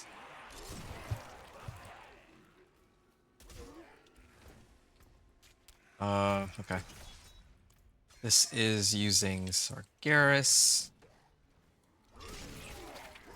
I'm just trying to figure out if I want to commit to maxing out this like two-handed axe expertise because it's actually taking forever for some reason. Maybe it's bugged because I don't remember it actually taking that long. This is a little crazy. If I throw on a polearm, I mean 9% increased damage to vulnerable enemies is good enough, I think. Yeah, I think I'll just have to live with it.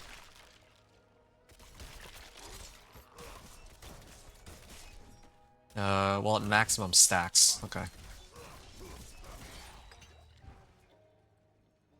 Okay.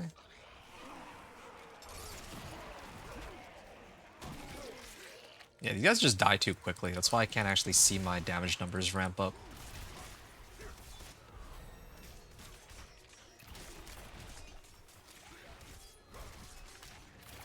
Nice.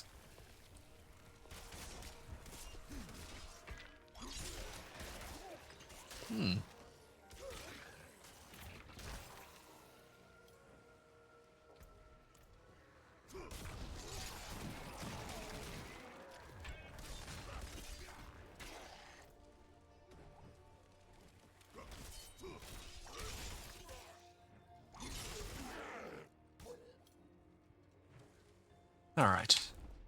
Whoa, lag. I'm gonna have to restart pretty soon, but gotta make sure I restart before pit 55. I guess that's where it'll matter the most.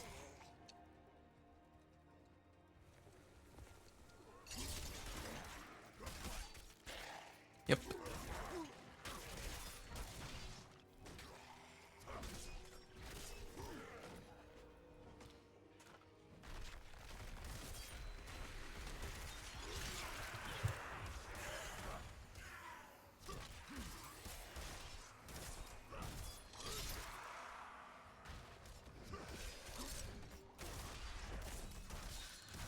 Okay.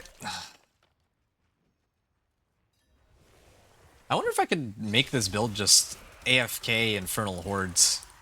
Yeah, that'd be kind of crazy. Just sit in the middle and let monsters come at you. And then, like, come back and press a button after every wave while watching TV. Just to trigger the, just to trigger whatever bonuses, I don't know what they're called. The boons that they give you.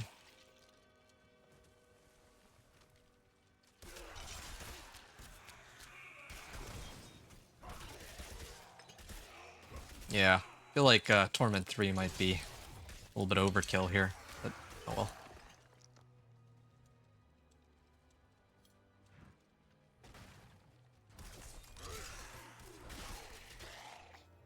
Alright.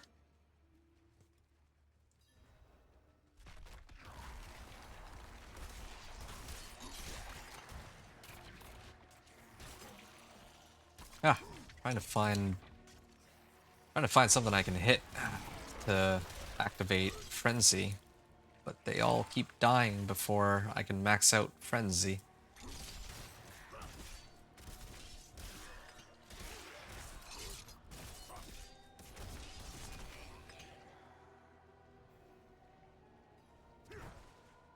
Well, this will cost me some Fury.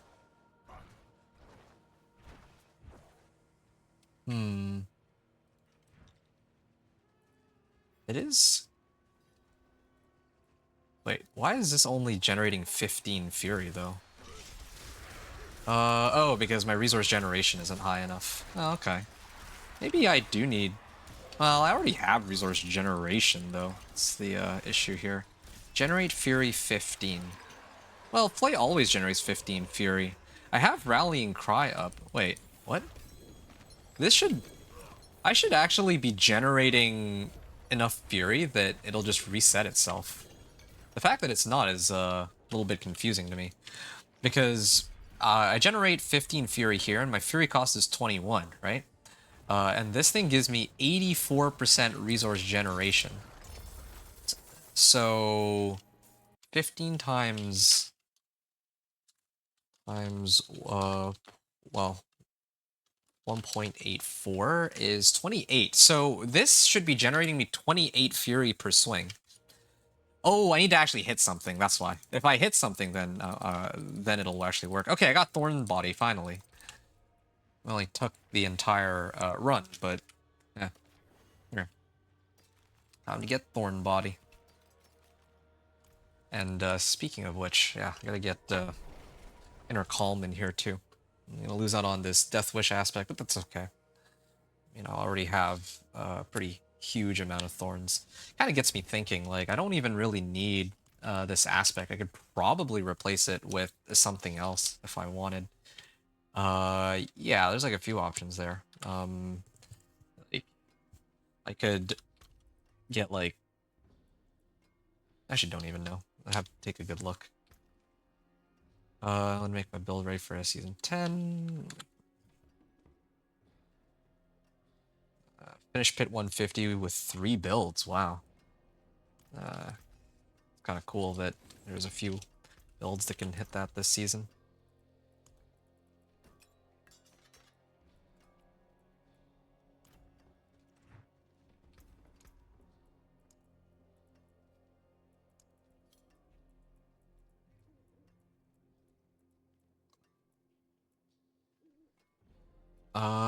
Okay. Where's Inner Calm? I guess, did I not mark it? Well, here. I'll put Aspect of Elements as favorited. I'm not using my ultimate anymore, so I guess I could probably get rid of that too. In fact, I'll get rid of that now, even. And then this can live another day, but yeah. Really need other uniques. Ring, like, I'm telling you right now, Ring of Starless Sky is here, and then Doombringer here. And then maybe for my weapon I would use I could use Retribution or something.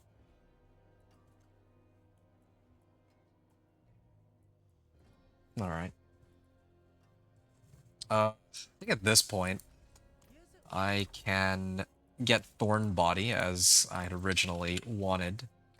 I could worry about the defensive temper later, but Thorns Well Fortified is kind of a no-brainer. Tough as nails. Oof. Nope. Nope. That makes... Okay, there we go. 22% Thorns Well Fortified. That's a big help. I could masterwork everything if I really wanted to. Oh, I don't need Flicker Step. Why do I still have this? What I need instead are either Yen's Blessing, or I think I had a set of boots. Where were those boots? I know that I had a set of boots with 3 to Warcry. Is it this one? Yeah, it's this one. It's 3 to Warcry. It doesn't have, like, it has 2 useless modifiers on it.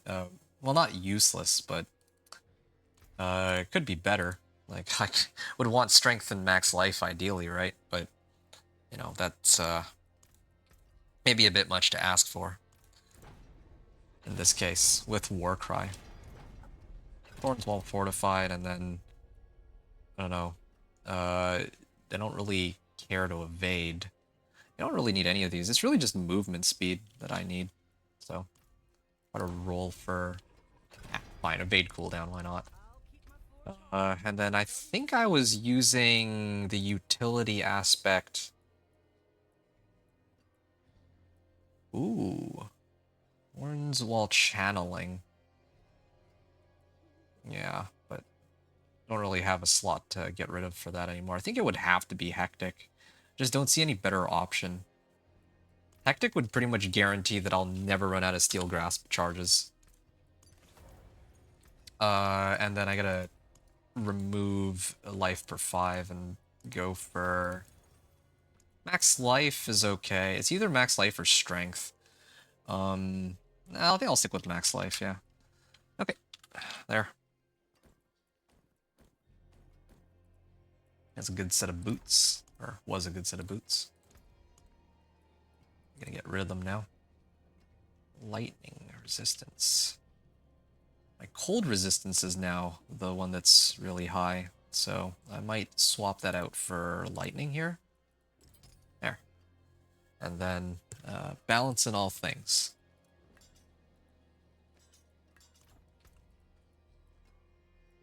Kurzal, Pakwa. Don't really need to reset any of my cooldowns either, though. It's kind of great. Really don't know what else I would shuffle around. Like, the build's looking really strong. Oh yeah, I need to swap this out. Oh, this is almost maxed. Nice. I just need like a little bit more, and then it's finally done. I don't have to look at it anymore. It takes like so long to sort all that out. Oh, I'm actually missing the recipe. I just remembered.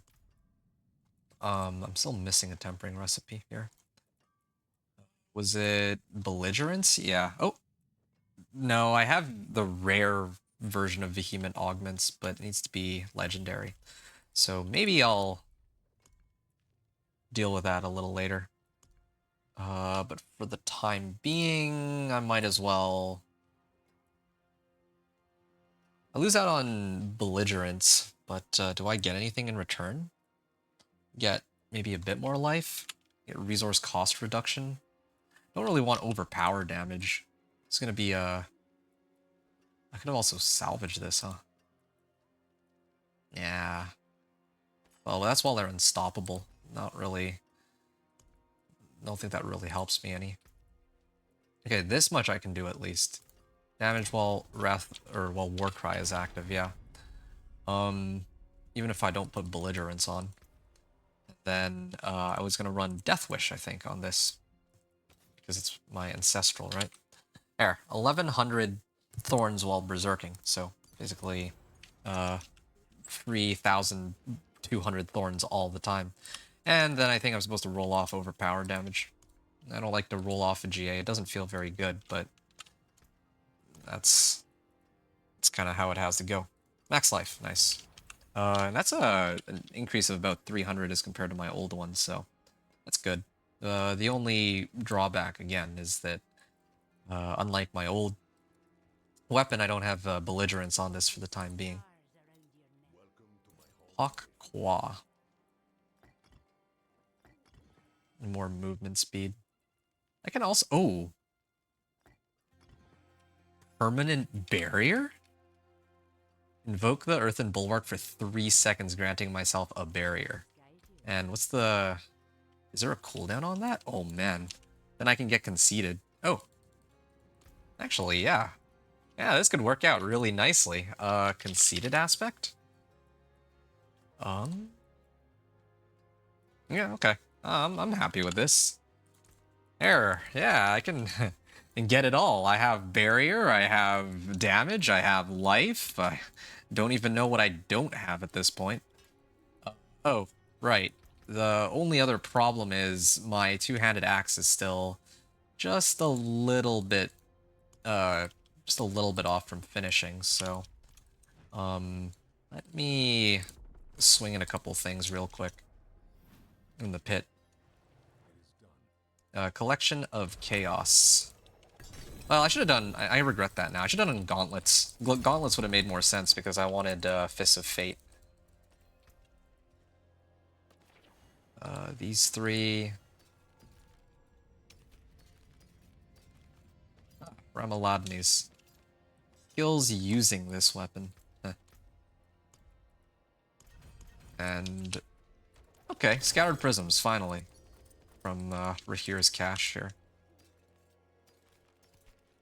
Fury per second. No, I think I'm good there. Okay.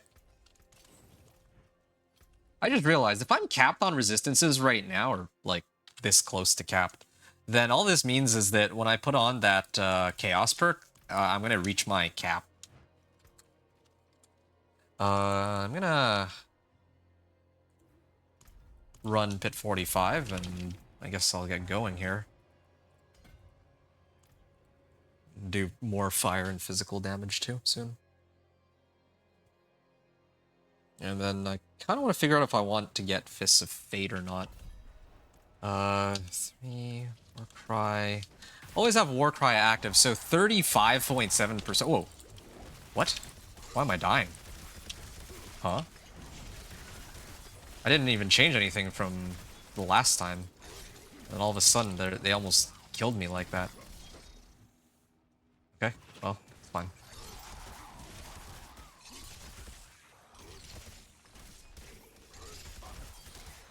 Oh, I guess eventually they become unstoppable. It's a bit of a nuisance. Oh, I do need to actually hit monsters though every now and then. Otherwise... Oh, Blast Wave Shrine. Yeah, sure.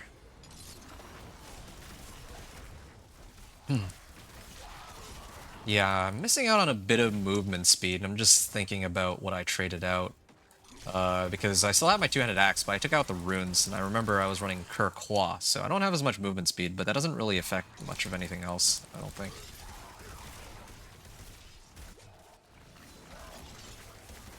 Hey, two-handed axe reached ranked 10.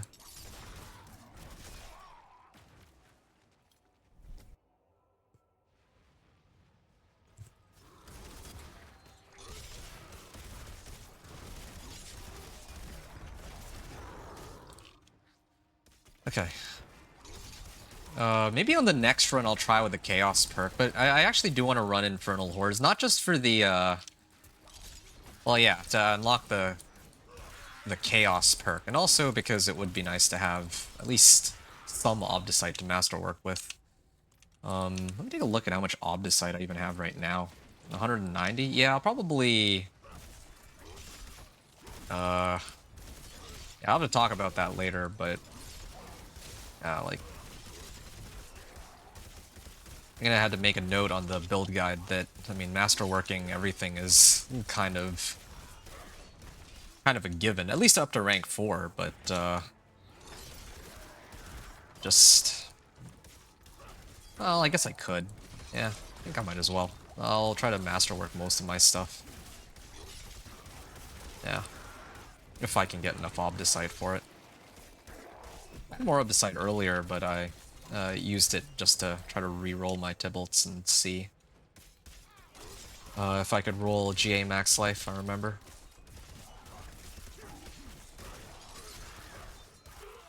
Resetting cooldowns seems pretty helpful too, perhaps, for the charge cooldowns on this. What? Is he unstoppable? Oh yeah, wait, what?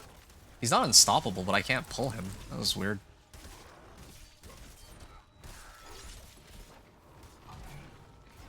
So I still have my axe, right? Yeah, still got my axe.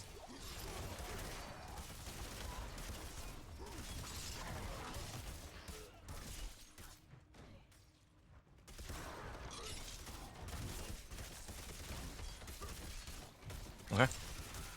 Pulling all this in. Everything dies before I can even finish pulling it to where I want them to be. Not a bad thing. Just kind of funny how that works. Yep. Good.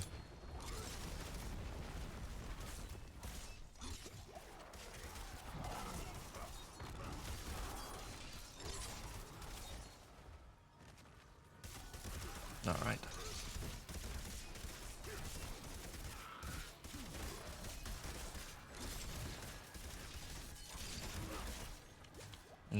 Guess I heal up.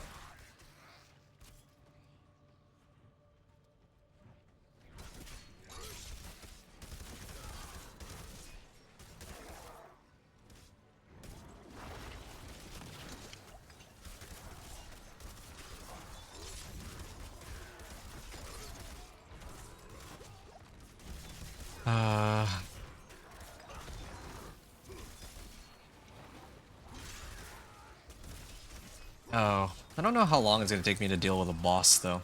The boss feels like it'll take a while.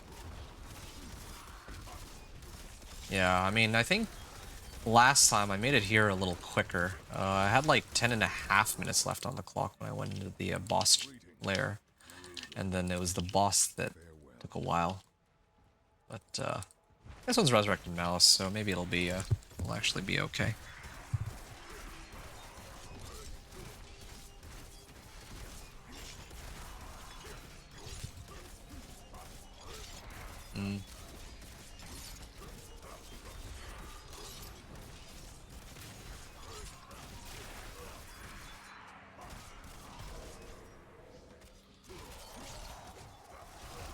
Okay. Well, yeah, this feels a lot quicker than the last time. I think the attacks that he uses are a lot more prone to doing more Thorns ticks back to him. Yeah, I think so. And he also summons monsters too, to make things a bit easier for me, since they'll also trigger Needle Flare.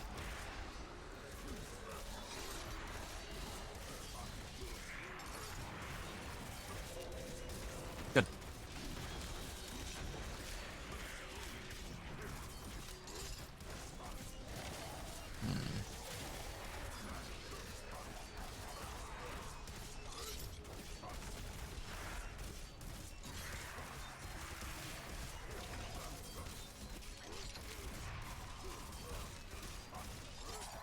$7.8 million. I think it's okay. I don't think I really need Fists of Fate.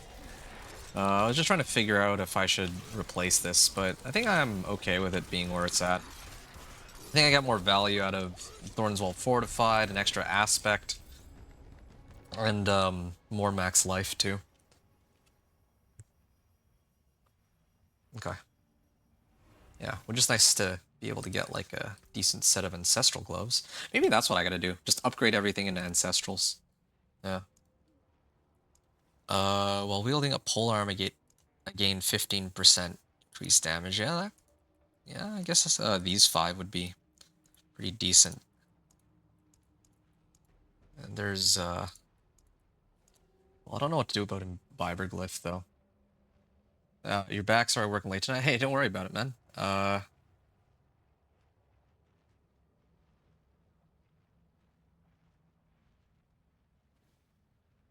Yeah. Yeah. I mean, you just missed me doing a lot of theory crafting and playtesting to see what combination of skills work best, in my opinion. And I think I have one that actually slaps pretty hard. Like the way it feels, the interactions between the different skills, like I'm liking it. I have to admit. What's up? Nothing much. Just gaming. I'm gonna try to get this to rank 46. Oh yeah, the two-handed axe is maxed out now, finally, so I can actually swap it for my polearm now. And that should help. My game crashed? Nope, not yet. I gotta replace my two-handed mace, too. And for all this time, I still have yet to come across a two-handed mace, I think. But, yeah, I really need more of these stat sticks for my Thorns Barb. Have a wee gamble. Gloves, maybe?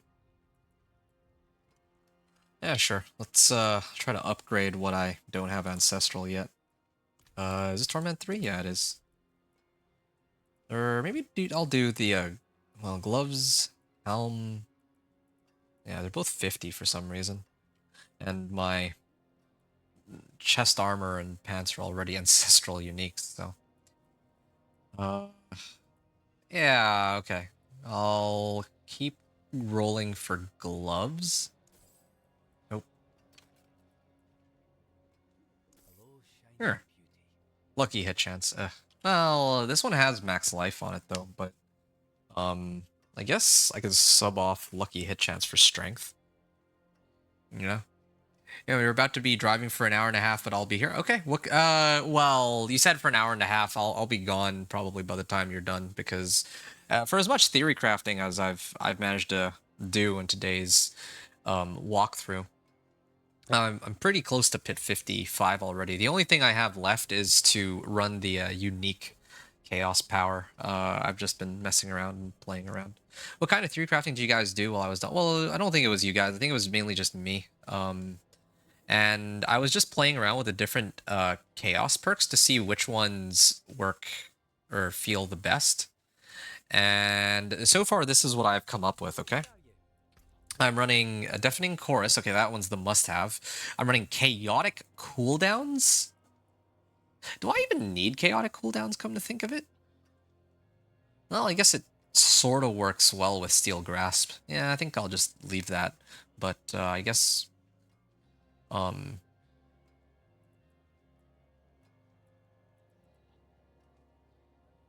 Bursts. Yeah, no, I think this is acceptable. And then I use Dual Threat. So the way this build works, right? The way this build works, I use Flay. It's actually like a one-button build. It's so stupid.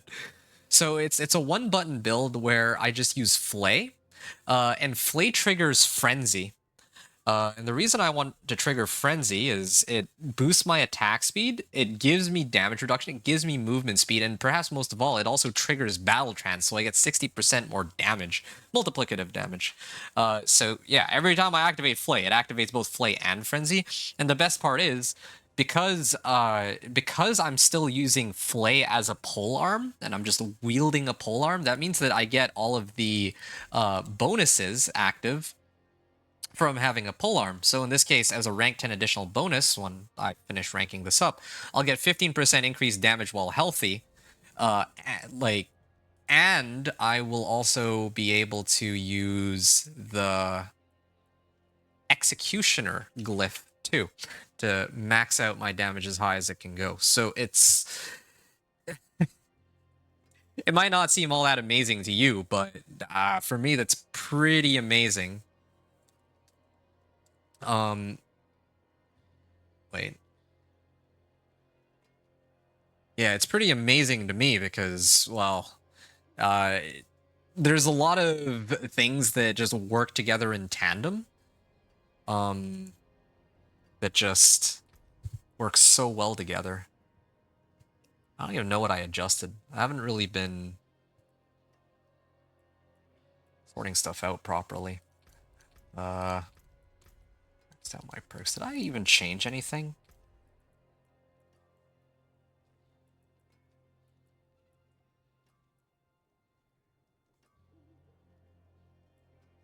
Conceited. Okay, so now I can actually get conceited aspect up too. So, yeah, that's another thing too. So they gave me, like, the game gave me a Kue rune, Q-U-E. So now I'm running Pak Kue.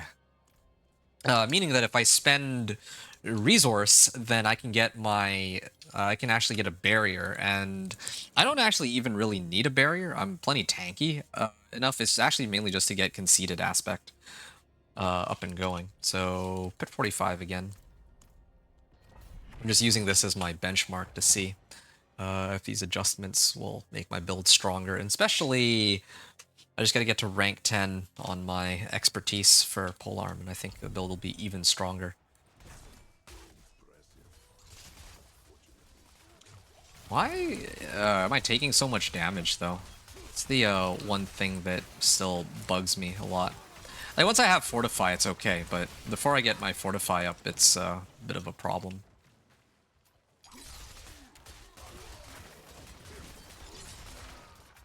Okay. Wow, these guys are dying, like, immediately. There. I'm up to 15k life now. This is without actually upgrading all of my gear to, like, GA max life. Yeah, this is actually still faster than the last time I did the Thorns Barb. I remember the last time I played the Thorns Barb, but actually I had to divide it into 2 parts because it took so long in the previous PTR. But since the powers that I'm getting are buffing up my damage so nicely, that's not even necessary. But yeah, no, this Thorns Barb is killing it. Like, the intro, like, I have to update my build planner. Yeah, I have to update my build planner a little bit, but I think that the way it is right now is actually a lot of fun. I could probably improve it by maybe subbing out like Rallying Cry for Wrath of the Berserker and actually activating Wrath of the Berserker every now and then, but I actually really do like having Rallying Cry because I get resource generation and I get movement speed too, so that helps me sustain my combo here. And I get movement speed. This gives like 50, like almost 60% movement speed by itself. I'm still here. My Barb build got better. Barb is your favorite class. You love Barb. Yeah, and I'm glad to hear that you enjoy Barb so much. If you're at all ever interested in making a Thorns Barb, then yeah, I've got a build just for you, dude. Yeah, this one, like, you can see for yourself. It is killing it, I would say.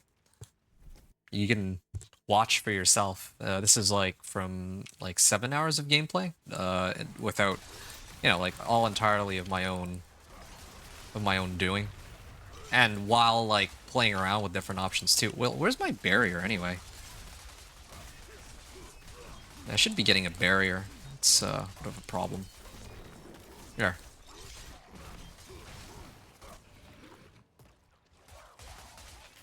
Blastwave Shrine. Yeah, sure. There. I'm supposed to be raking them in like this. Right? Yeah, the chaotic cooldowns work so well with Steel Grasp too. Then I don't need a cooldown reduction at all.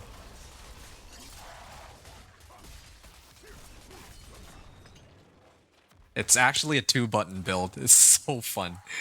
Like my Thorns Barb, or usually when I play Thorns Barb, I have a lot of fun. But this season is actually kind of crazy the way this Thorns Barb has been set up.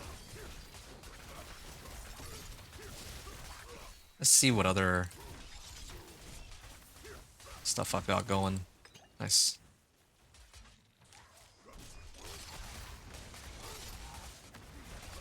Okay, then the last thing I would need to try out is with the unique chaos power, or chaos perk, Brawn over Brain. Oh, look at that. I keep pulling. Ah, there we go. I'm starting it up at 11 minutes left on the clock. Oh, game's freezing on me.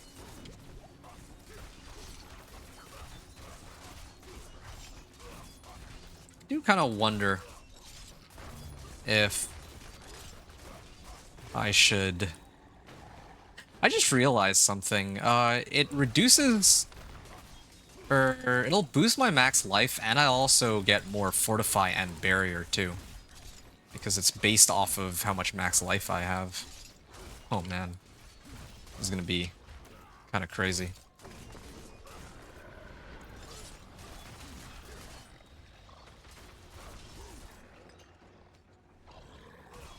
Now I just gotta figure out if there's a way to make my skills overpower, but I don't think there is. Maybe Steel Grasp? Is there a way to make Steel Grasp overpower, maybe? I don't think there is, though. Yeah, 2 additional charges. Damage is increased by 200%. No, apparently not. Is there a way to make weapon mastery skills overpower specifically? Oh, I guess I can't just sit here completely. Not with an Elias roaming around. Okay, there. 9:30 on... Well, I'm gonna call it a 9:45 clear.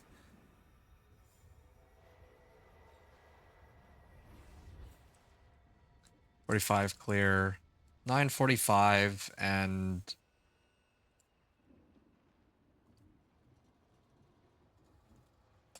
all I adjusted was axe to polearm. That was it. Actually, it's an ancestral polearm.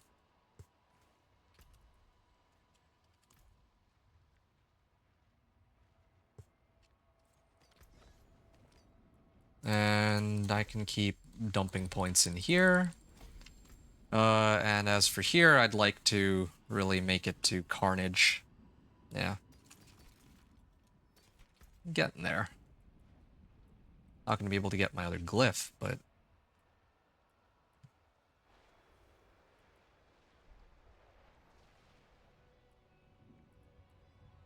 yeah, it's too bad, really. I'd like to run, like, more glyphs, but I just don't have enough Paragon points for that. I'm not gonna have enough Paragon points before I make it into... to Pit 55. Speaking of Pit 55, okay, I think that I've put this off long enough. At this point, normally I would... wait, hold up. Let me just take a look at my gear real quick. Do I have... I have 190 Obdicite. Yeah, I would run an Infernal Hordes. At this point, Infernal Hordes, like, there's no reason for me not to run Infernal Hordes now. I need the Obdicite from it, but in addition, I would like to get, like, to earn my unique power, right? This one, Brawn over Brains. I still don't have it. I haven't been using it this whole time just because I wanted to see how well the build could perform without relying on this as a crutch. But now, I could totally go and run Infernal Hordes. Well, of course, in order to run Infernal Hordes, though, I should technically do this first, the Eyes of the Enemy, this quest, but the last time I tried it with my Companion Druid, it's bugged. So, bugged as in, like, I couldn't actually complete it, and thus I wouldn't have been able to open Infernal Horde compasses without talking to Emrak, the vendor of cheats. Now, maybe they fixed it, I don't know, they haven't written it anywhere, they haven't mentioned it anywhere, but I'm going to make the executive decision to skip that requirement and just focus on trying to clear it. Because otherwise, this would have been my very first priority once I reach Torment 1, to clear that quest to unlock Infernal Hordes, because I would need like a 10-wave compass in order to fight Bartok and unlock my power, and that would have been a huge boon. That would have sped up a lot of... well, yeah, that would have sped up a lot of things, but then I wouldn't have been able to test everything that I wanted to.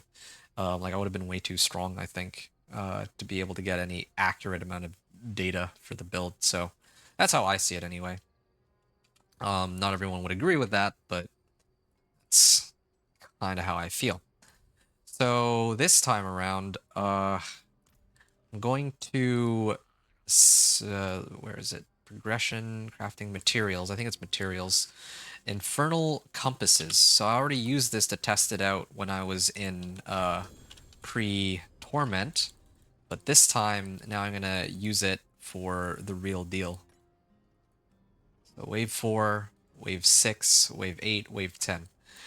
So I'm going to try wave 10, except I'm going to do it on, like, I want to make sure that I only have to do this once. So I'm going to run it on Torment 1. Is boss powers or season 10? What do you mean, like... in season 10, we got these things called chaos perks. And at least that's what they named it. And if you're asking which one I think is better, the chaos perks or the boss powers, I would say definitely the chaos perks, because the boss powers were just giving free damage. Here at least you have to, there's a little bit more thought that goes into putting a build together with these chaos perks, in my opinion at least. So I think that's better. Enemies killed count as in range. Okay. Wave start spawn 2 etheric masses. Alright. That should help me in the long run. There. Yeah, I gotta load up on 666 Ether, so I'm gonna do this as a formality, I guess. I already have it unlocked because I cheated it in, but this is how the power would have been unlocked, so I want to see this. And... yeah. Ah, polearm reached rank 10. Nice. Took long enough. Increased damage while healthy. Yeah.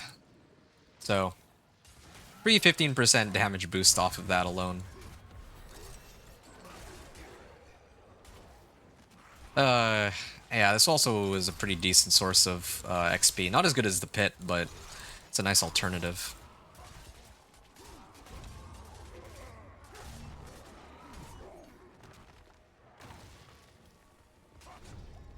Okay.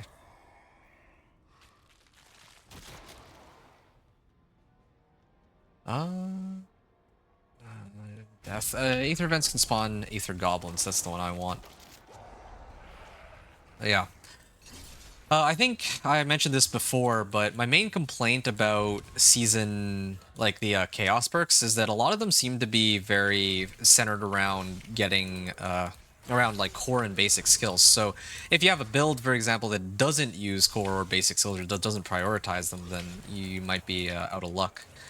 I'm trying to come up with like a good example. Like, oh yeah, Rogue. Dance of Knives Rogue. I'm kind of looking forward to seeing how that'll pan out, but Dance of Knives Rogue doesn't use basic or core skills, so I don't know where I'm supposed to get most of my...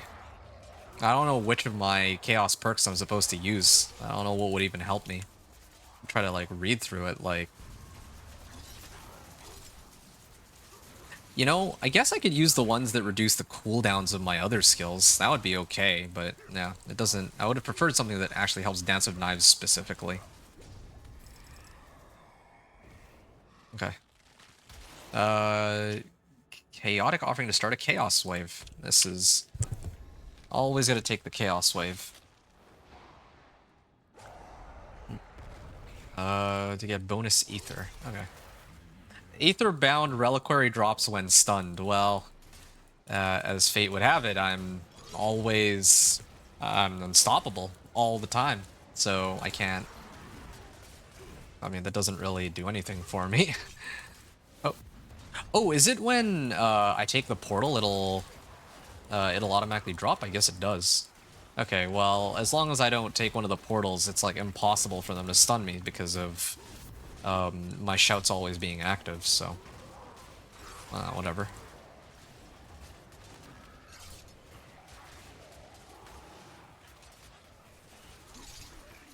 Yeah, again, for my helm, I could run Godslayer Crown too, if I really wanted to, but...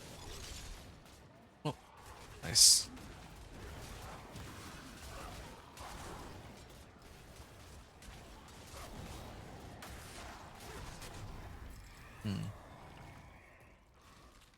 Ambushing Hellborn. Does have a chance to spawn a Hellborn on death. Okay, sure, yeah. Yeah. Gotta work my way towards Carnage. Oh.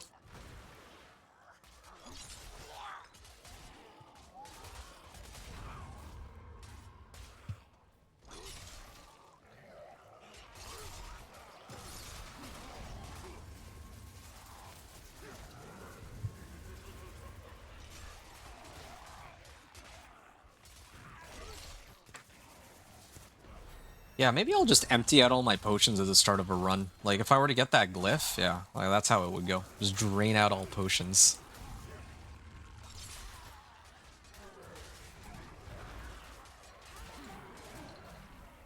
Hmm.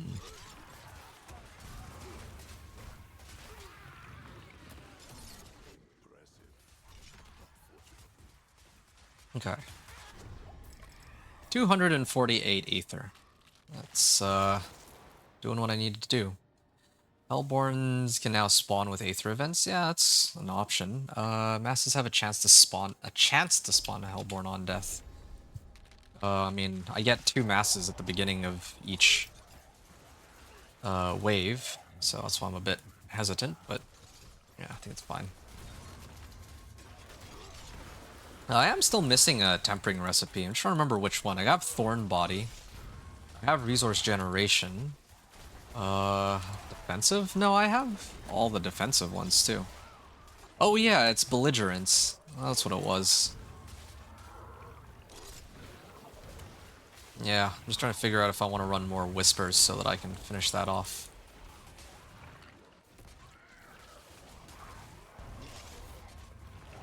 Yeah. Nope. Good.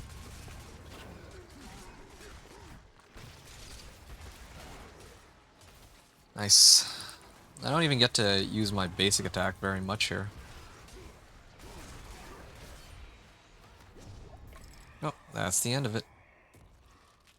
A Demon of Great Power has your scent. I could take a Butcher, but I'll do a random Chaos Wave, just because these are... well, these are a little sillier, and...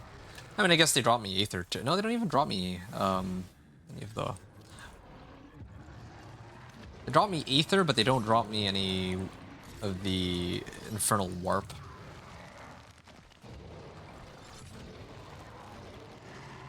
Alright.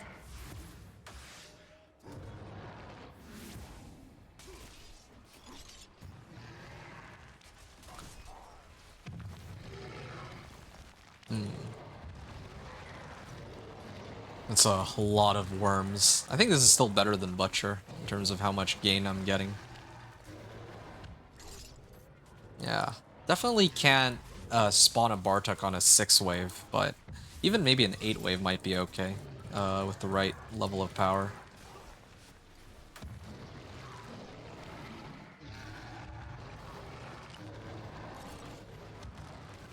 Wow, a lot of... that's a lot of free Aether. Maybe Chain Lightning Sorcerer wouldn't be bad here. Aether spawn, or event spawn 50% faster. These have a chance to spawn Hellborn on death. I'll do this one, I guess. Because I already have like a couple Hellborn modifiers. There. Killed them by accident. Yeah, I feel like I get Aether events pretty often anyway. Yep, there.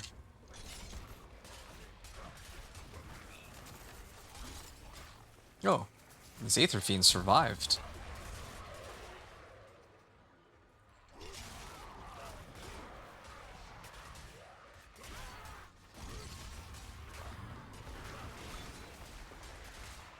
Between 2 seconds and its cooldown. I'm just thinking about the wording of that of this Steel Grasp I picked up.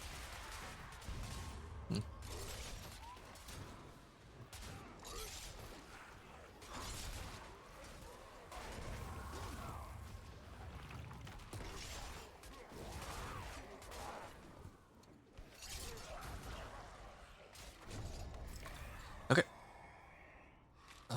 Soul Spires, +1 Hellborn when spawned, and they drop additional Aether for each Active etheric masses offer. I think I'd rather do Chaos Wave. In the long run, usually, like, I think Chaos Wave pretty much always gives me more. Okay, so I didn't get any more Chaos perks. Wait, the bonuses from these are always active, but it's supposed to taunt nearby enemies too. Huh, that's not good.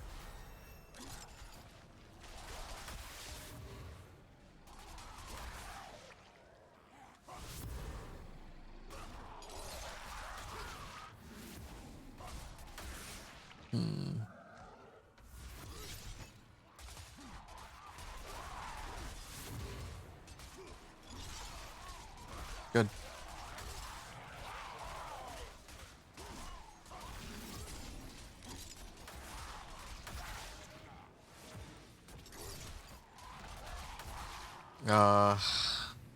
Oh, it grants bonus Aether based on how much remaining health it has at the end. Oh, this thing actually gets wait, what is that bonus that, like, do I get more from standing next to it? Maybe I do. 605. So all that effort for 605 Aether. I think that, yeah, probably to be on the safe side, a 10 wave would be what's needed to unlock the unique chaos power, it looks like. I'm gonna skip that again. Like, I'm not interested in fighting the Butcher to get more chaos waves. I get more... I think I get more from the chaos waves, just generally speaking.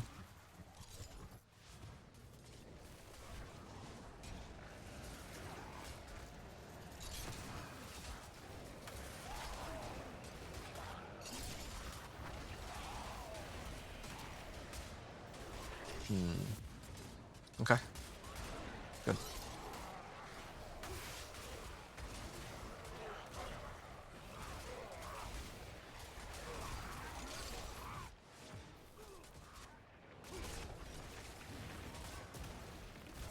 Okay.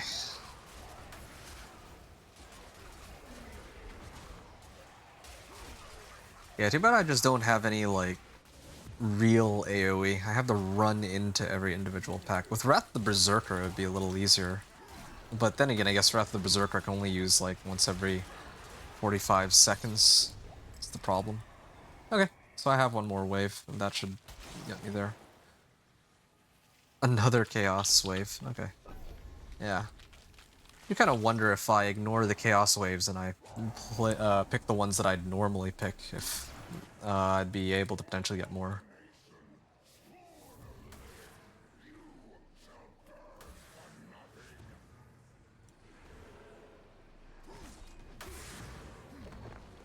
Well, are they just gonna spawn rifts, or are they gonna do anything else? Could really use some more Aether. Oh, I gotta capture spirits?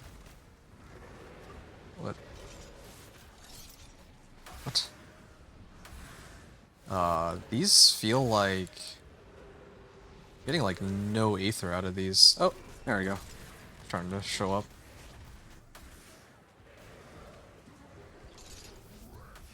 A Butcher, too? Sure. That's a lot of Aether. And got another few more to go. Nice. Invoke to face the council members, or take the Bartok portal. Yeah, definitely gonna take the Bartok portal. The whole reason I'm here is for the unique powers, right? Okay. It's kind of sad because I wanted to test the rewards from fighting the council, but it's just so expensive.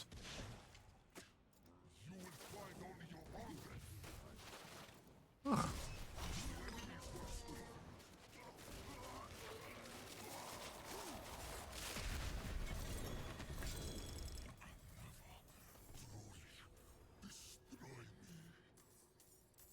Nice. All right. Unique helm, chaos helm, scroll of restoration, arsenal finesse, vehement augments. Nice. I finally have it, so I can temper my polearm once and for all with everything I needed. Thorns is nice too, I guess, but What is? Hey, flicker step. A flicker step helm. Oh wow. That actually, well, that sort of works. Yeah, if I actually ran a Wrath of the Berserker, I could have used this as my helm instead of the one that I'm currently using. And then that way, I could have flicker stepped, or I could have evaded, pull everything to me. But I kind of like my Steel Grasp as it is. 200 Aether, yes, Obdicite and Gem Fragments, because I can't open the other one. Oh, actually I already got like a whole bunch of Obdicite from somewhere. I don't even know where. Maybe from the Mercenary Caches? I don't know. Well, either way, I think I have... Oh, hey, you're back. Oh, you already finished. Darn. I actually pulled open your stream, so I was lurking on yours. It didn't show you when I rated out. You would have rated me? Ah, it's all good. No worries, no worries. How was your stream? I didn't get to check it. Wasn't trying to, yeah, leave you hanging on that one. But this run is taking a lot longer than I expected. I expected to be done like a couple hours ago. But I've actually, because so much has changed this season, I've had to kind of play around and yeah, I've had to play around with a lot of the stuff that I have, right? So, yeah, I appreciate. Yeah, no, for sure, man. I saw you had quite a few people who were checking out your stream too. It was as I expected that a lot of people did end up turning up for your streams. So, yeah, happy to see that you had people come and check out your stream because, like I mentioned, I seem chill. So I figured there would be. I'd be surprised if there wasn't, you know, more people who were just swinging by. Warpath. I want belligerence, ideally. Oh, there you go. I want like a rank 4 belligerence, or 4 ranks of belligerence, but I mean, it's fine, I guess. This is max life. I got belligerence, and I think I prefer berserking finesse. Oh, not dust devils. Damage while Warcry is present. I got damage over time. I'm gonna roll off damage over time, and then I think. That's looking pretty good. This is good. This is good. My mace is not good. I'd like to get like an ancestral two-hander if possible. I don't think it's worth it for me to commit too hard. I'd rather you try to get like a better set of, well, these. It's all good. It went good. Oh, okay. Oh, you gotta wait. You actually streamed for a bit, and then now you're gonna go do a 12, like a 16-hour shift, dude. That's crazy. How are you gonna, how are you gonna survive? Darn, good luck, dude. That's yeah, you're a trooper. Actually, being able to commit to doing both. Strength is okay. I mean, it's not like I can really be picky. Hey, plus 4 to belligerence. Yeah, I'm just gonna masterwork everything to rank 4, I think. What is this? Armor? That's not bad. Maybe this one? These ancestral rings are most important. Although, it would have been nice if they rolled... Ah, there you go. GA max life, finally. And then I think all that's left is my weapon and my helm. I think it's about time that I actually did something with my helm. Gonna throw on... You're gonna sleep when you're dead? Yeah, like I said, you're a true trooper. I don't know how you do it. I mean, I did, I think the longest I've ever gone was like 16 hours streaming in one day, or maybe longer than that actually. I think when I did the Blood Surge Necro last season, I stayed up a while for that one because I was really trying to make sure that I did as much as I possibly could. But that was really about it. What's Raid Leader and what's Invigorating Fury? Oh, these shouts heal me. I mean, that wouldn't be bad, but that's fine. I'm just gonna just put this on temporarily. Max life. All right. Yeah, I'm gonna upgrade this. And hey, Thorns well fortified. Perfect. And then finally, I'd like two-handed ancestral mace if possible. But I don't think I have any two-handed ancestral maces.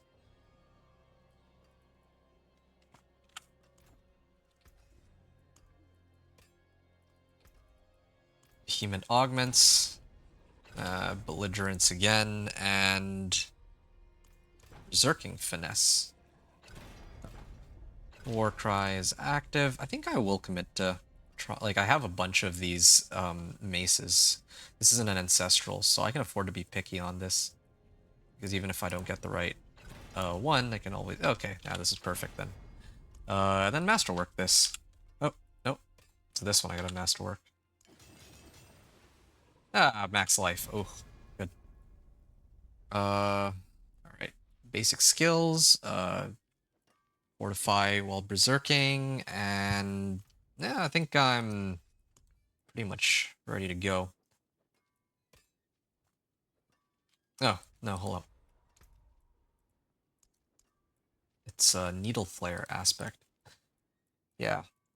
So how did your stream go? How did your shred druid go? I watched like maybe like a couple seconds of it while I was just loading it up. It looked like you were like level 8 at the time, and you were in one of the dungeons, but I didn't actually check which one, I realize.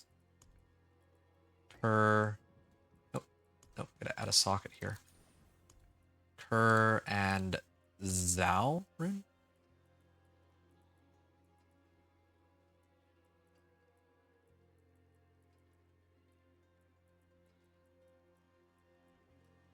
Where's my Zal rune? There. Zal rune. Okay, Kurzal. All of these are together now. I have everything masterwork rank 8, or rank 4, I mean, and 750 item power or greater on every item. Now all that's left is for me to pick up Carnage, and some of these nodes, and then I'm gonna try out this new power of mine. Yeah, I think this will be a pretty huge boost. Yeah, I should have restarted, but it's okay. Went well. Had one person pop in and play a little. Okay, nice. Nice. That's awesome, dude. Ran into the butcher and had a panic moment. I haven't went back and checked it on the VOD. Ooh. Okay. Well, that's fun. I'll try to take a look after I'm done here. I'm almost finished, I think, with the stream for today. I just need to... maybe like another half hour to an hour, and I think I'm finished for real this time, because I pretty much picked up everything that I needed. All my items are 750s now. I have every unique that I wanted, except for maybe Fists of Fate. That one's a little bit of a toss-up.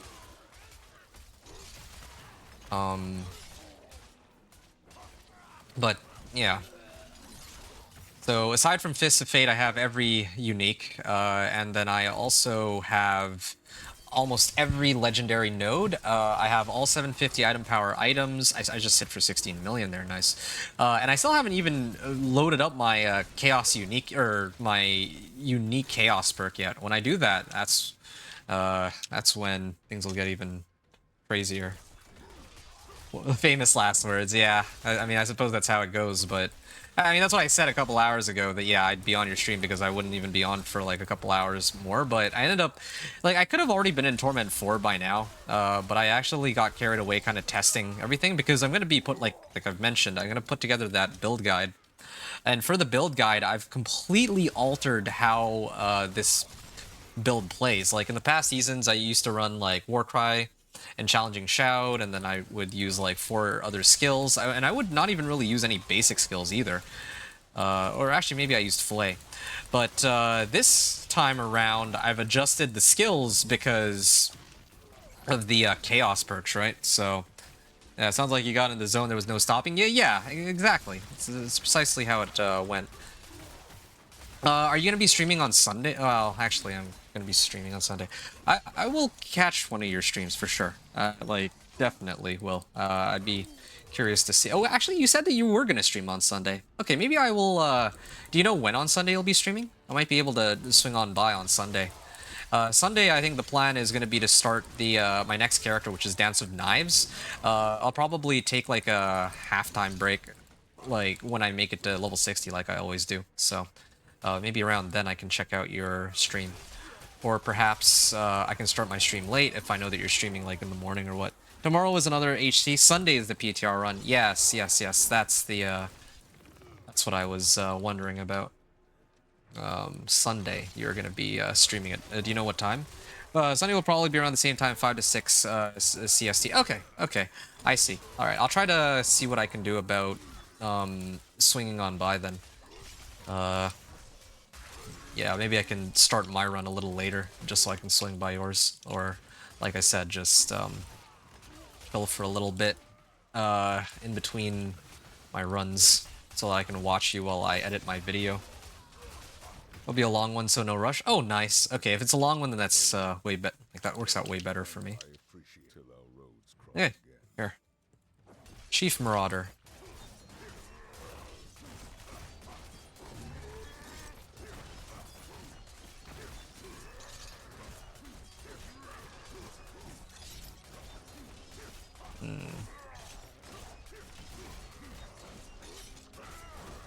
I wonder if this hectic aspect actually works with Frenzy, but I don't think it does. I don't think it casts. It uses another equipped skill, but it doesn't actually cast. I think it's different. You're off Monday, you're saying, Wicked, so I will try to stay live as long as I can before sleep beckons me. Okay, wow, you are really taking this, like, super seriously. Yeah, again, I gotta give you, like, props to you for getting on the grind and committing hard to it. Go big or go home, yeah, no kidding.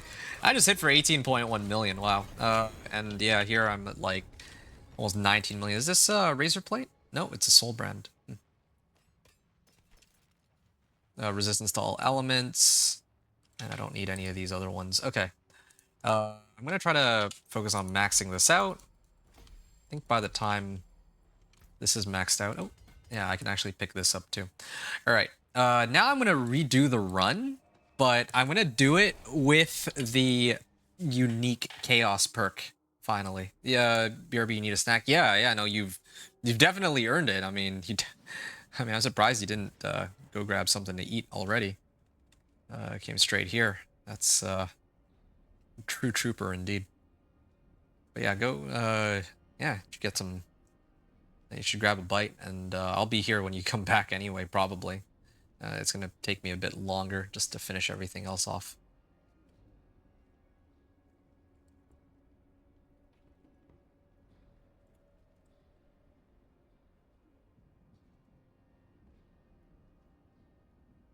$45. All rank 4 masterwork.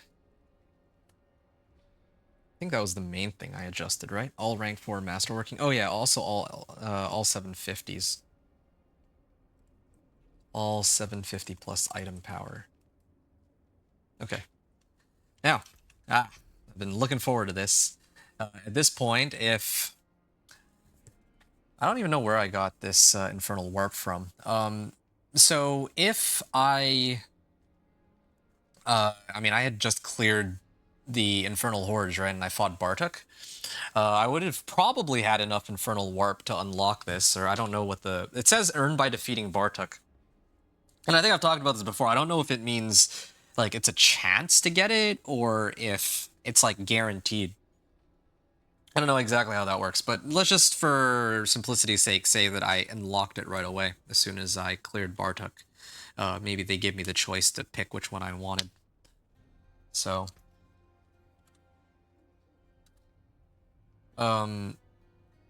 Brawn over brains. Max life, healing received, and overpower damage. Oh, it's not active while I'm in town, it looks like. And then I can also upgrade this power too, if I wanted to. But let me go in and not upgrade it first, and then I'll upgrade it after and see just how ridiculous it gets. 5303. My Thorns right now is 5303, but then again, I guess this is without challenging shout active. Well, I should have tested compared to, or I should have compared to earlier. Oh, 31,600 life. That is ridiculous. 31,000 life here because of this power. Okay, and my resistances, though, are terrible, but at least this means that I don't need to worry about resistances anymore. I could replace my jewelry sockets with armor. I think that would be okay. What am I maxed on?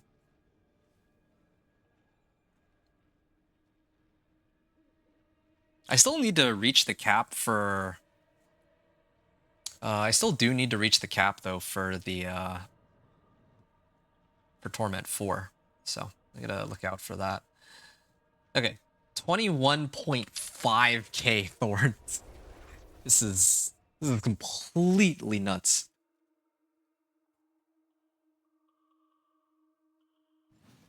Double the life of what I was used to before, and I remember somebody was saying they could reach like 100,000 life, so what? You can go up to like maybe 300,000 life? Oh, it's going to be exciting to find out. Scaling damage with life here. I mean, I was already hitting for 17 million, so it'll just get even better from here, right? 31,000. 31,000 life. Of course, like I had mentioned before, my resistances are on the lower end, but lucky for me, I have Challenging Shout at 64% damage reduction, so yeah, I can't complain about that too much. I really do wonder, like, if I get 6 more ranks into this, that would be 76. I'm just trying to figure out if it would be possible to get like rank, whatever rank this would be necessary to get this to 100% damage reduction. I know there were some items in the past that gave, like, there was a way to reach 100% damage reduction, but they got rid of it last time. That was an option, so I don't know if they'll keep it here or not. This is actually crazy. And there's no... I don't even know if there's anywhere that can really, like, one-shot me anymore. Like, this could actually be a legit, crazy strong, like, hardcore build.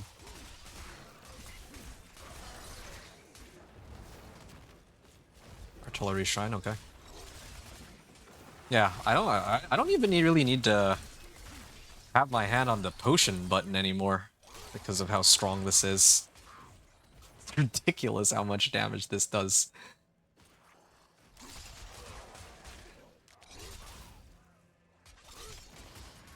I might not even level the unique perk just so that, well, 32,000 life. Yeah, I don't want to freak too many people out with that.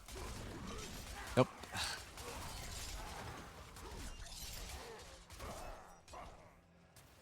I gotta use 5 skills in order. Oh, okay. I can actually boost it all the way up to 38,000 life, which is even better. Well, I guess there's no other way to boost it any higher off of my skills, but I do have some Paragon nodes that I could have grabbed that gave max life.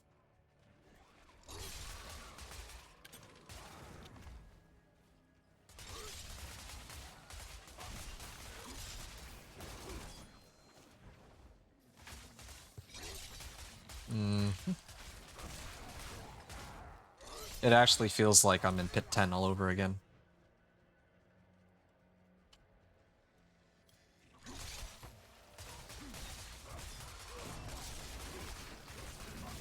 There. Already done. 12 minutes left on the clock. Done. I appreciate that. Till our roads cross again. Scourge of the Land. And there. There's 60% more damage, and I just sit here and wait for him to take himself out. Oh, there you go. He's doing plenty of damage to himself. Yep.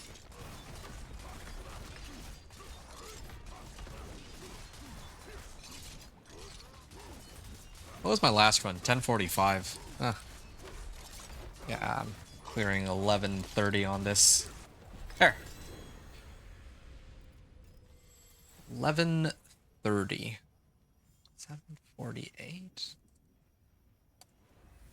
1130 with the Brawn over Brains Chaos, or Unique Chaos perk.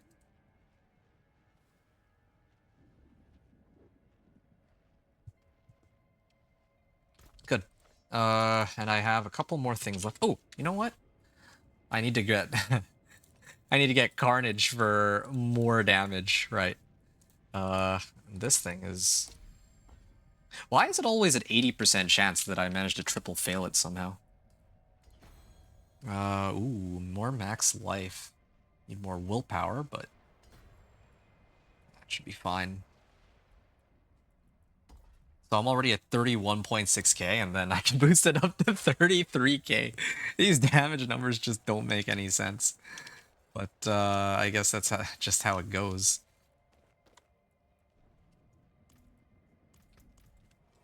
Alright, I can probably push it to pit 50 at this point.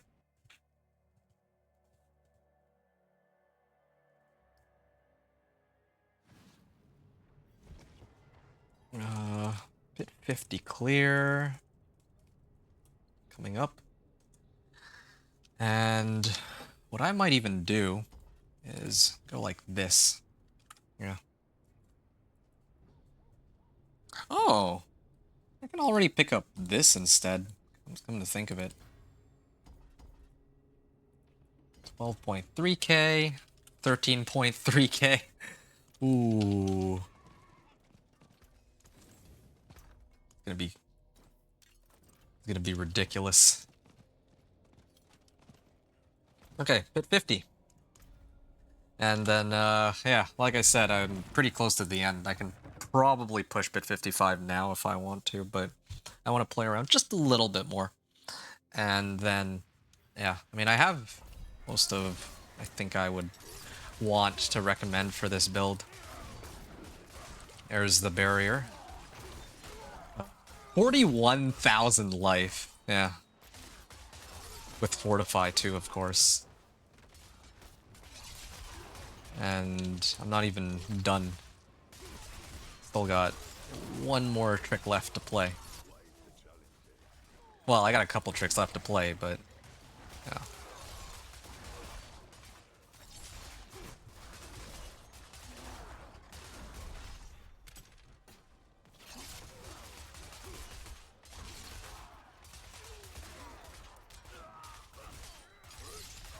Okay. 41.7 million damage. Yeah, that makes perfect sense.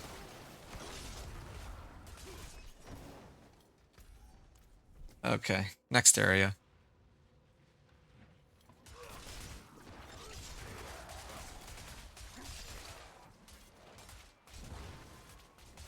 Yeah, again, only problem is bosses, but I can deal with everything else.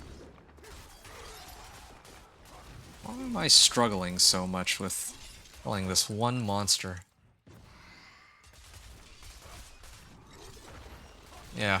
Again, resistances are the other issue, too. Where are my resistances at? Okay, so they're still, like, overcapped and all that.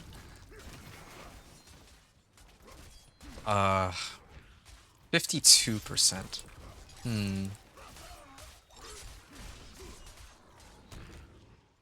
52% resistances.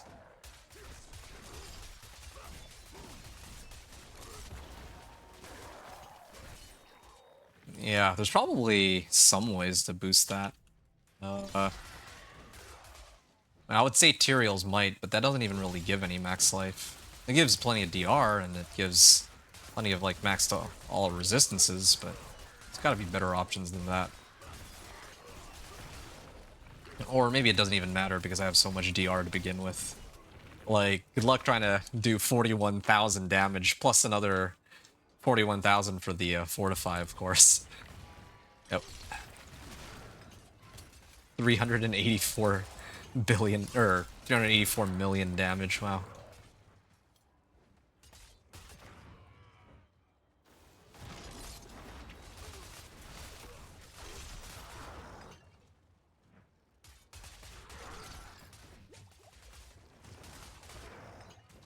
Alright.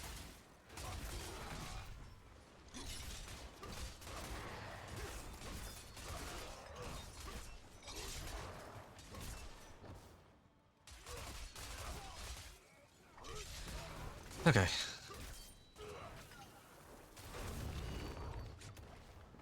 And I have barrier too, but I don't feel like the barrier comes up often enough though.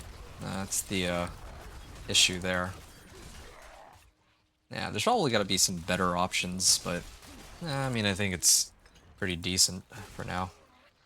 63 Fury. The cap is now 63. I think maybe I did make the wrong call using resource cost reduction. Should aim to use up as much Fury as I can in the end. I can fix that. Yeah, the whole reason I was using resource cost reduction was because I have Frenzy. That was why. Since I don't really need... since I don't actually need resource cost reduction, I can actually just replace it for resource generation. That's not difficult to do.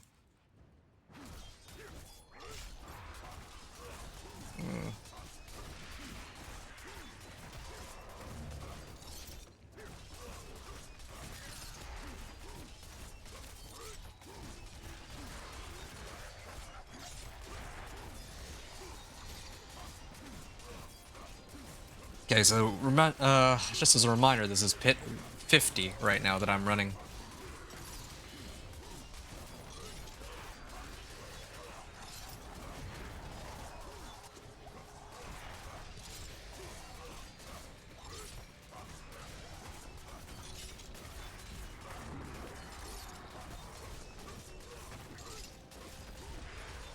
$22.3 million.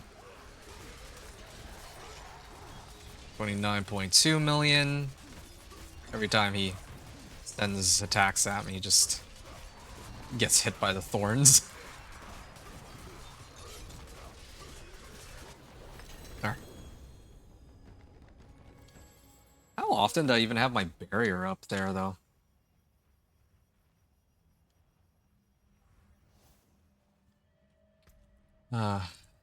Like, how often was that up? Pak Que. 300% of my maximum resource. So I need to spend like... Well, what's 300% in this case? You know what? I think I'm doing this all wrong. So 17 Fury is only 10% of my bar. So I need to swing 30 times to generate a barrier. That's what this means. Yeah, I don't like that.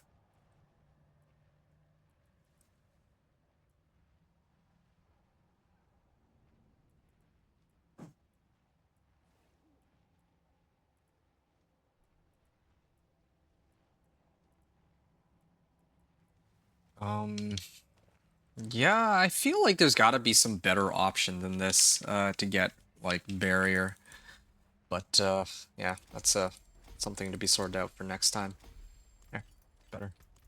I gotta run one more. And I can get even more life if I wanted to. Oh, yeah, right. I was gonna redo this, but with Slaying Strike this time. Or, not Slaying Strike, Carnage. Carnage and Recuperate. And then I'll have my Legendary Glyph. And then I think that's where I'll be ready to take on Pit 55. 945, okay. 945 clear with the previous setup. And then this is going to be one more Pit 50 clear, and this is with the Carnage. Carnage Legendary node.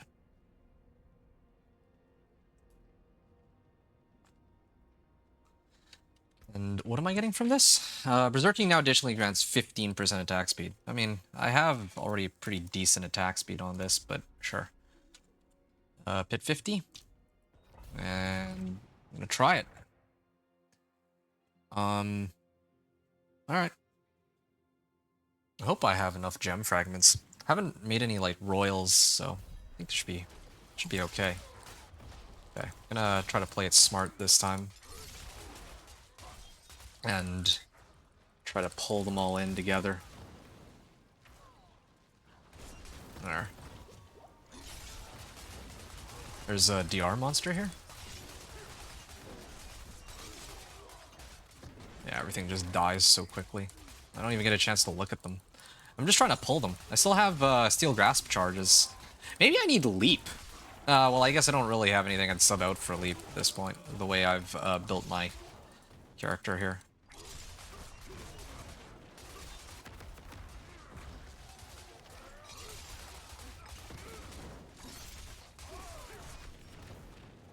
Okay.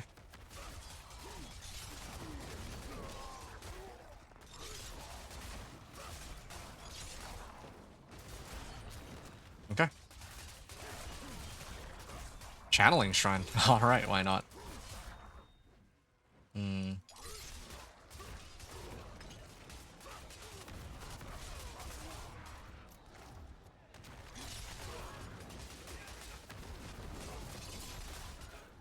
I just remembered that there was a defensive aspect where for every point of fury I generate beyond my maximum, I can get Fortify, but I think that's completely useless here, given that I can never reach max fury with this setup due to the shout, the deafening chorus power.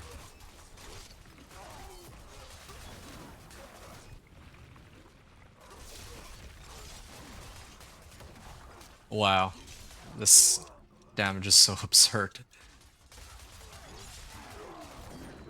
A protection shrine? I'm gonna ignore that.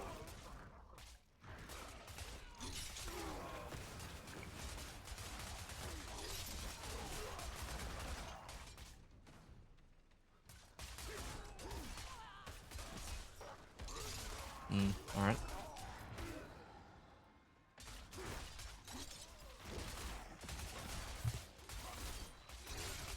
Okay.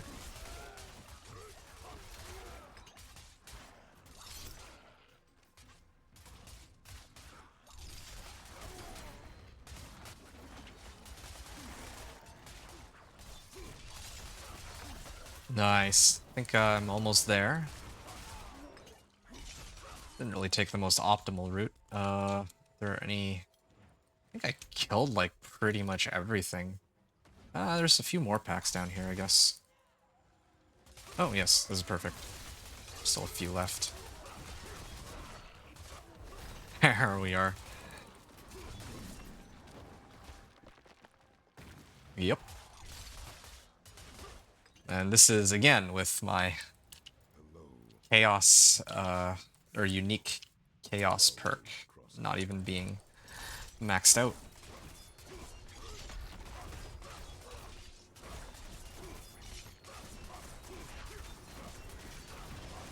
Wow. It's just getting ruined. And these are Thorns procs, too. This isn't even my own, like, hits with Flail, though. Whenever I do get an overpower, I guess that helps.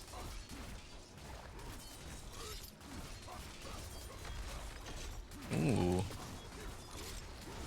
There it is. Is speeding it up for me. There. 11-minute run.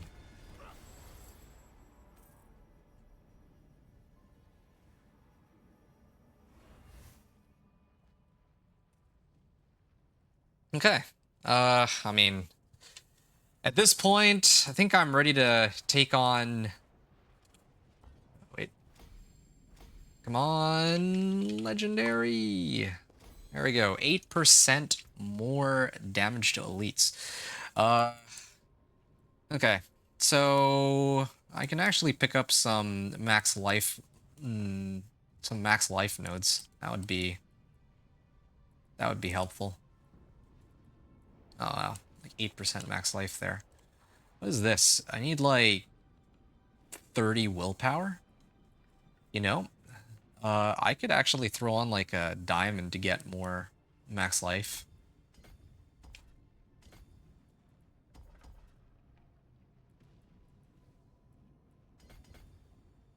37,000 life. And where's my diamonds? Oh yeah, there's a diamond. This is 10 to all stats only. Okay, maybe not then. Wait, I got an even better idea. I just need willpower, right? There. Problem solved, I think. There.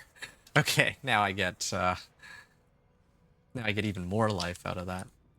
Let me just double check that. 38. Oh, even a diamond would have been enough.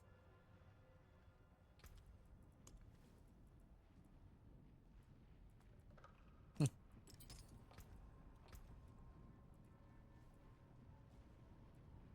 37,000. And then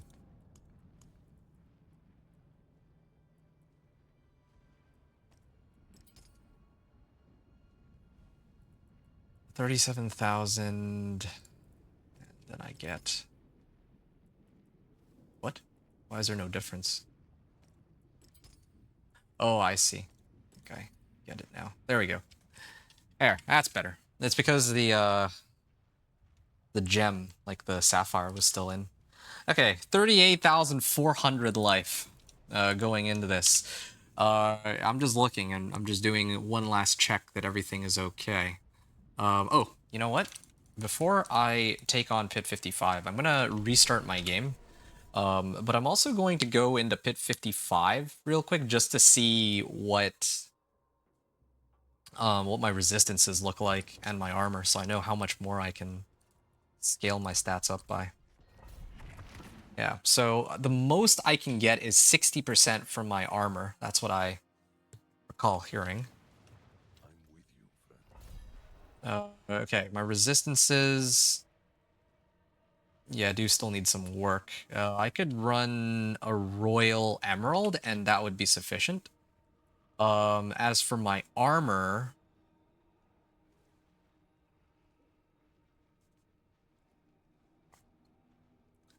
As for my armor stat, maybe I would need Juggernauts. Oh, it just went way down, but there's like a few ways I could do it. My damage reduction for armor is capped at 60%. So...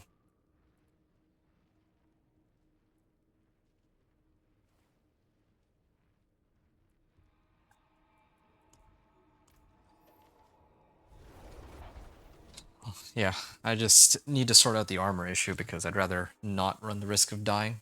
It's mainly all there is to it. Everything else is in order. Maybe Juggernaut's aspect could do the trick.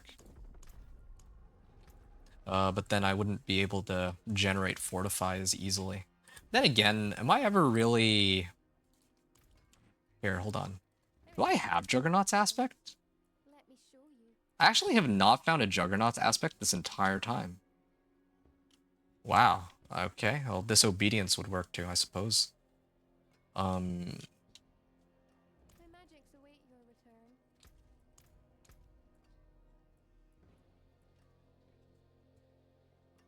Yeah. Royal Emerald. Let me get that. Royal Emerald.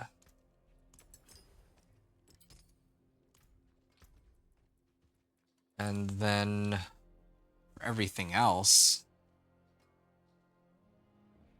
fire resistance and all. Oh, you know, this. I need to get armor in here. I think that would be enough. That might be enough. I don't have, oh, there. 16% total armor. So my armor stat will go down to about 500, but I mean, I didn't activate an incense, so again, let me just sort out the calculation here and now. Alright, I'm gonna open this one more time. I'm gonna pop this. I have plenty of materials, so I should be fine. And then I think I'm ready. And I'm like pretty close to the cap, but that's good enough for me. Fire resistance.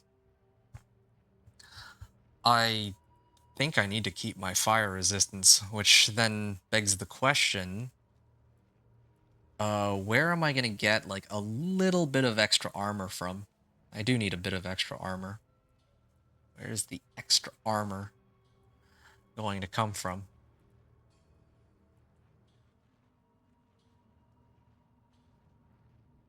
Shadow, poison, cold, lightning. I can think of one place. I can actually think of one place. I would have to get rid of... I'd have to get rid of max life here and then replace it for armor. That's the easiest way I can think of to fix this problem. Yeah. Yeah, I think that's okay. I don't need that much max life. Not for this run, anyway. But I do need a little bit more armor. Especially without juggernauts. Silly I don't have juggernauts, but this might take a bit. The alternative is that I use poison resistance here, and then I get armor on my ring instead. Poison resistance. Okay, I'll get a royal skull then. Yeah, this is probably the easier way to do it. There. Now my resistances should be in good shape. Won't quite reach the cap. If I shuffled some stuff around, like I have a few options. I could do like Paragon boards. I can change the affixes. I can maybe like retemper some things here or there. I could get higher, but no, this is good. 861 armor, and I'm like a little bit off. Oh, I could go a royal topaz, I think, and I think I'll hit the cap on everything. Nice. All right, folks, this is going to be it. Once I get that royal diamond, or the royal topaz, I'm gonna do one last check, and then I'm gonna restart my game so I don't crash while I'm in the middle of my run. Yeah, so that's good.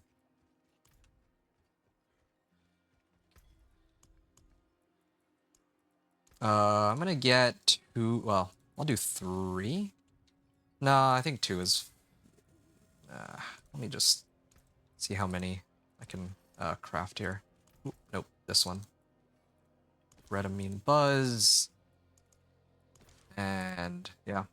The other option is that there's an incense that gives 400 thorns, but well, Challenging Shout gives me thorns equal to like 42% of my max life, so I mean, it's like comparable, but I also get life from this one too, so.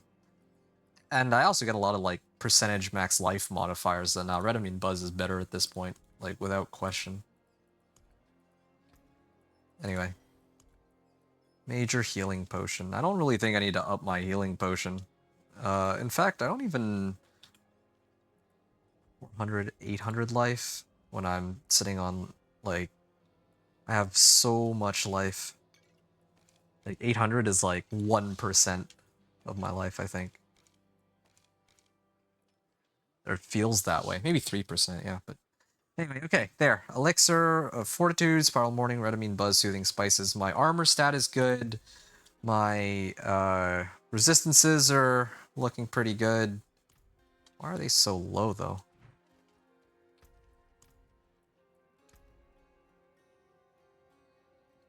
Yeah, why? Oh, because, you know, minus 25% when I go in because it's Torment 4 and because of my Chaos perks. Yeah, okay. That's perfect then. So two-handed axe expertise, vulnerable, increased damage while healthy. My abilities, or my Paragon board is pretty solid. I could have tried to get another glyph socket, but no, I think I like having more life. My mercenaries are in a good state. I'll pick up these real quick. Each of my items are 750 or greater with Masterwork rank 4 well, all of them are just rank 4 straight up. And then I'm also going to clean out my inventory too, so it doesn't look a walking disaster. Yeah. Talking about alternatives. I think this is okay.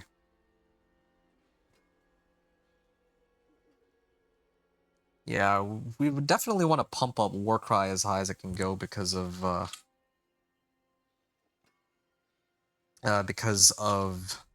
this chaos perk. So, hey, Wicked. Wicked was saying no, we want more. Oh, yeah, no, man. I think I deserve a break. I've been at this for a little over 8 hours, and I kind of missed your stream because of it. No, it's time to stop. It's time to, move on to bigger and better things. I see the light at the end of the tunnel, and I think everybody else would too. Well, yeah. Okay.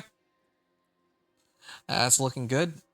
Strength stat is that could be better, but I mean it's a start. And then of course the elephant in the room, brawn over brains.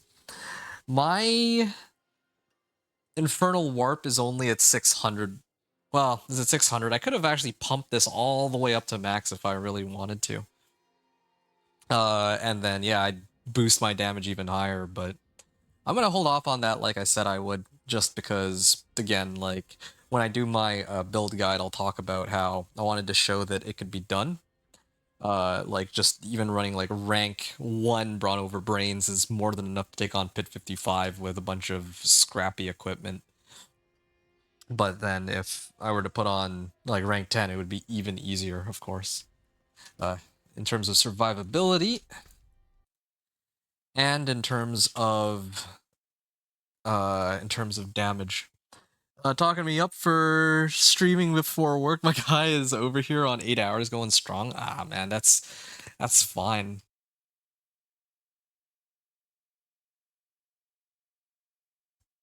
Yeah, there's not there's not really anything too special about that. There's nothing too special about that because, well, I mean, I'm really just trying to finish my Barb. That's it. That's all there is to it.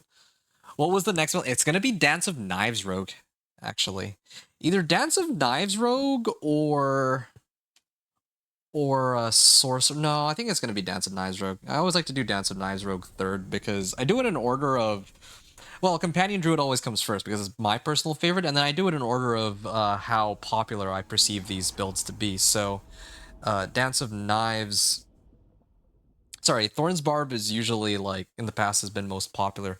Then Dance of Knives second, and then Blizzard Sorcerer third. Last season was kind of weird because they actually made Thorns Spiritborn.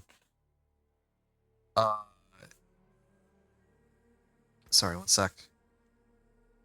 Yeah, with Thorns Spiritborn got released, so I don't think anyone really cared about Thorns Barbarian, but it is very possible that now that Thorns Spiritborn is not, like, new anymore, and that it is being nerfed, at least I presume it's being nerfed, that it might actually be a little bit more, well, Thorns Barb might go back to being top dog for, like, how popular my videos turn out to be. Although, interestingly enough, my Companion Druid video, when I released it, it actually got the highest number of views over all of my previous build guides, well, all of my build guides so far, which is kind of strange.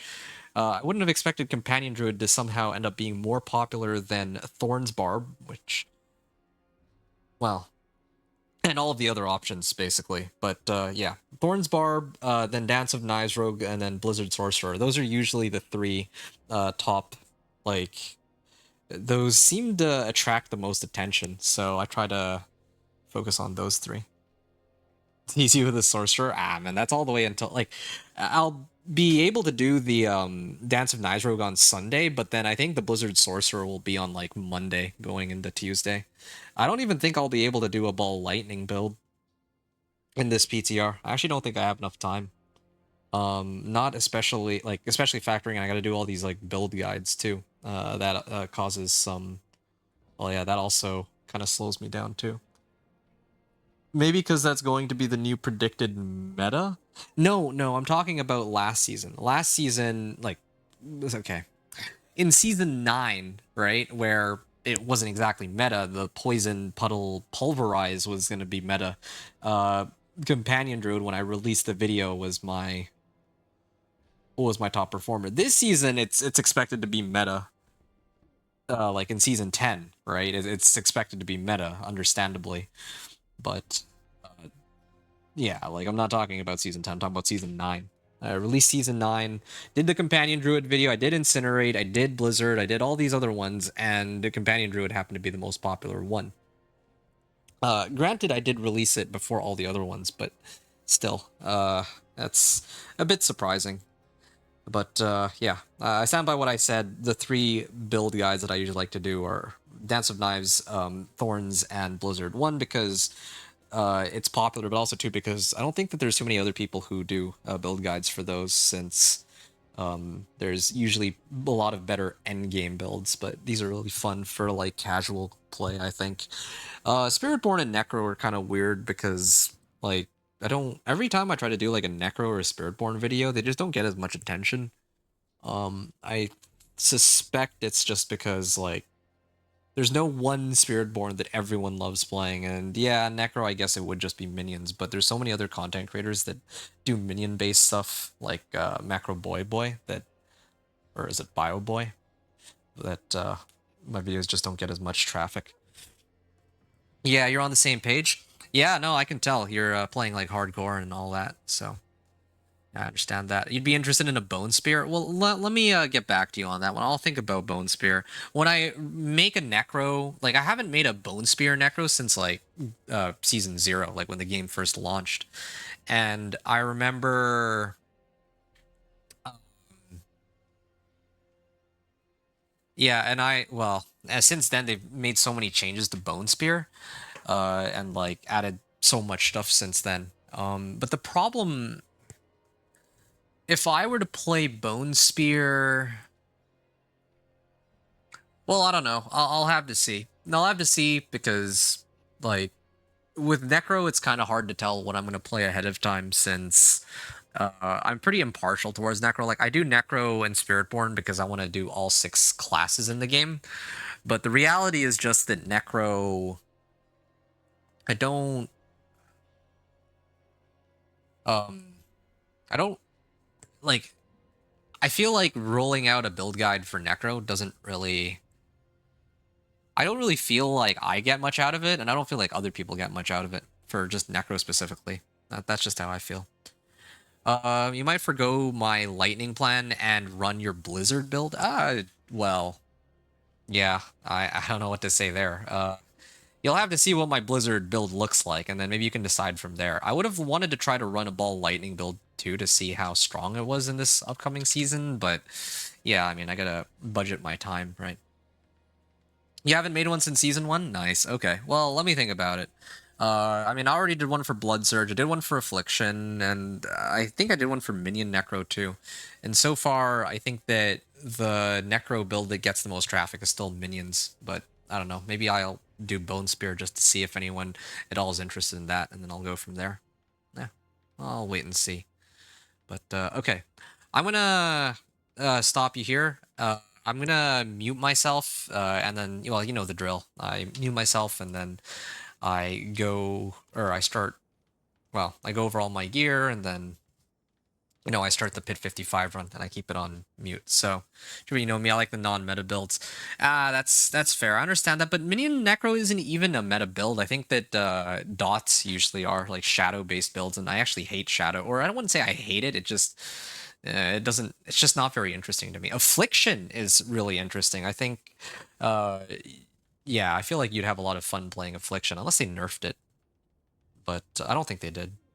But yeah, Affliction is stupid strong and really fun. You think it's Blood Mist currently? Blood Mist? That's a weird one. I thought I could have sworn that it was, unless they changed something with Blood Mist, but by my understanding, the top dog for Necro was projected to be like some variation of a shadow build. But anyway, yeah. I stream sometimes, would love if you guys came by, VRN saying, sure. Like on YouTube? Here, like, can I, like, how do I just...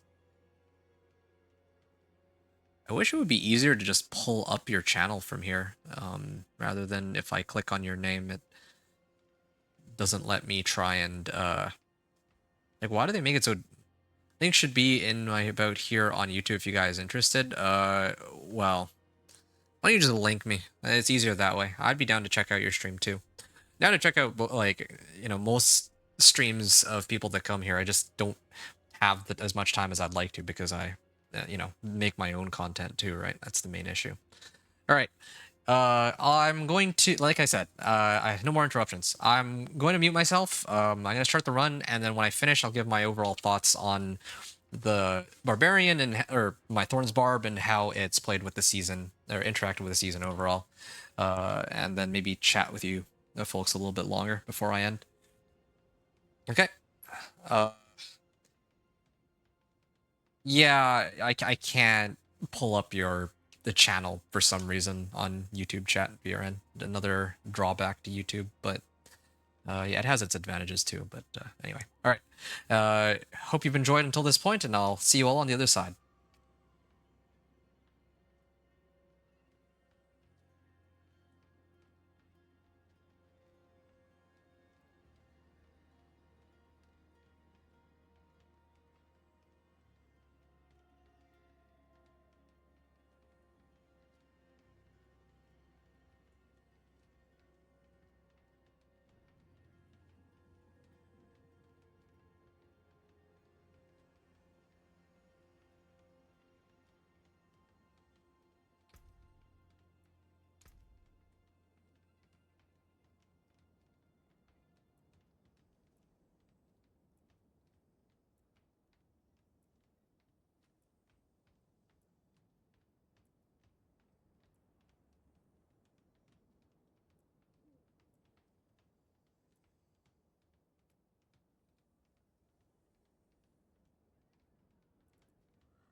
GG. Just as Wicked said. Hold on a second. Gotta just do something real quick.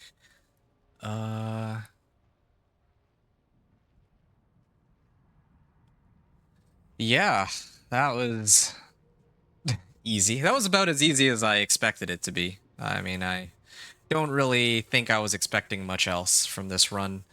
I don't know exactly how long it took. I didn't actually time it, but yeah, that was no, that was, there was no challenge to that. It was easy, as one might expect.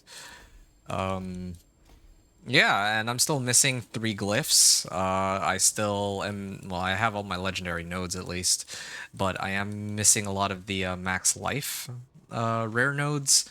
And perhaps most of all, I didn't even bother maxing out Brawn over Brains. This would, yeah, like I could have pumped this up to 200%, and then I could have bumped my life up to like 54k just from that adjustment alone. So 54,000 life, and that's, you know, without optimizing anything. I don't have any, I don't have a single GA item. Well, no, that's a lie. I do have some items with GA max life, but I have more items that are 750 item power than Ancestral.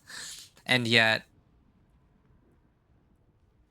or, okay, I have a couple 750s, I have a couple of Ancestrals, and I have a couple of Ancestrals with max life, right? So there was still so much room to continue developing the build, and yeah, it still completely demolished this pit 55 with like 0 effort. I think Companion Druid was faster, but still, I mean, who cares? Like, this thing just does, like, the damage numbers are just so absurd. Like, I'm seeing procs or Thorns procs of like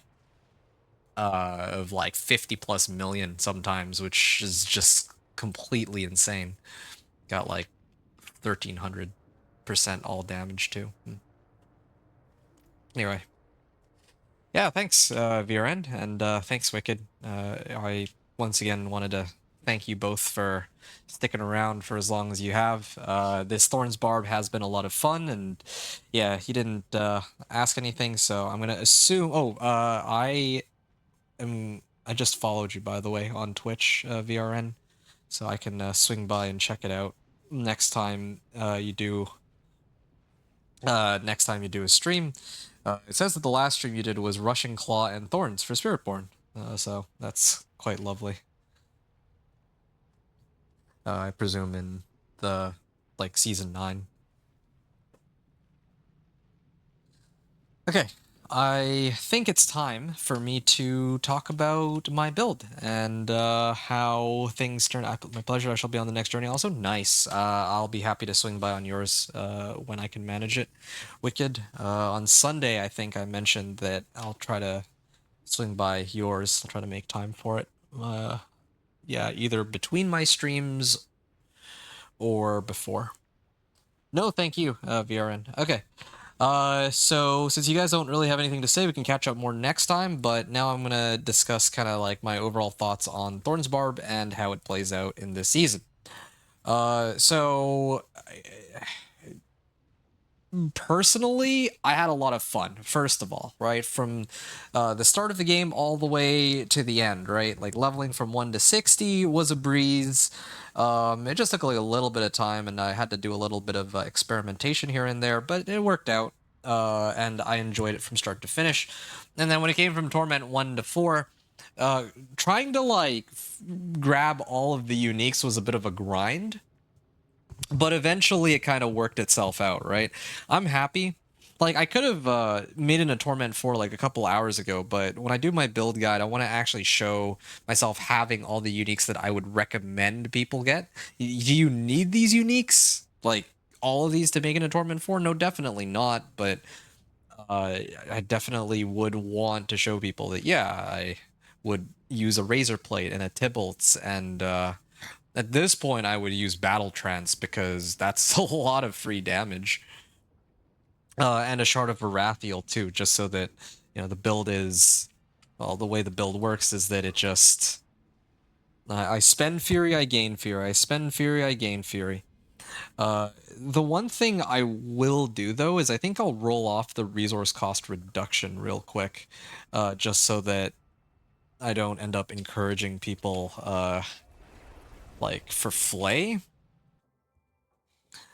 For Flay, resource generation would probably be better. Because, you know, we want to spend more resource, if anything. So let me do that real quick before I forget.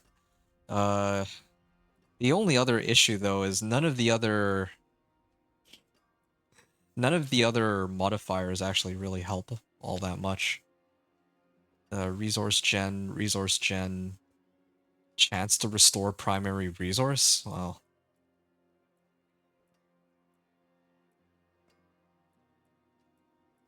Sure, I'll do basic resource generation, I guess. Yeah, shame there's no, like, with two-handed bludgeoning weapons. Basic resource gen, and then what's the other one?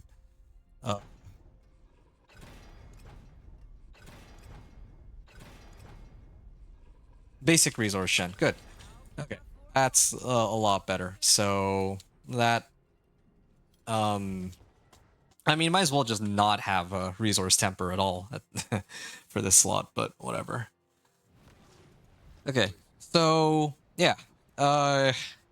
So like I said, level 1 to 60 was easy. I think that leveling in Helltides on Penitent, once you have all your Thorns tempers, is you know, as easy as it normally is, except in this PTR, I wasn't able to test... I was able to test out the perks, but I wasn't able to do the seasonal questline to unlock them. So if I were playing the live season, definitely would have to take some time to unlock those perks. It's kind of a given.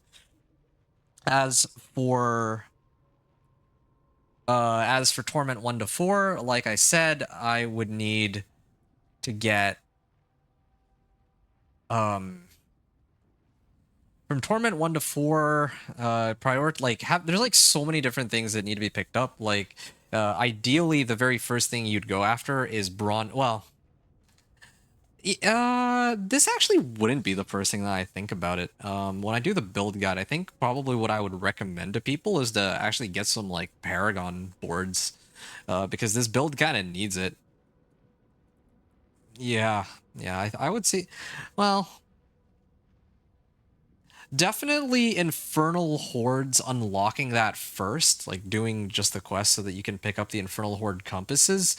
But then after that, I would probably do a whole bunch of pit, like maybe like pit 20 or something, just so that you can get all of the legendary nodes first, just as damage multipliers for all of your skills and for Thorns.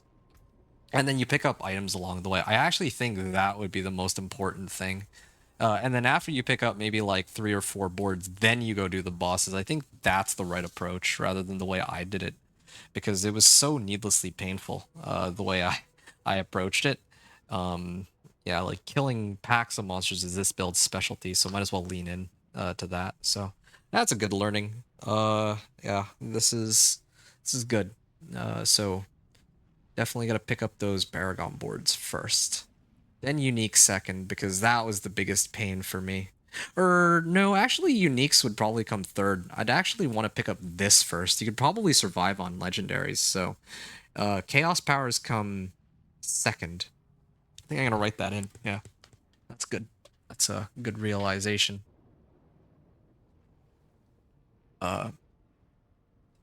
Run pit for Paragon boards first.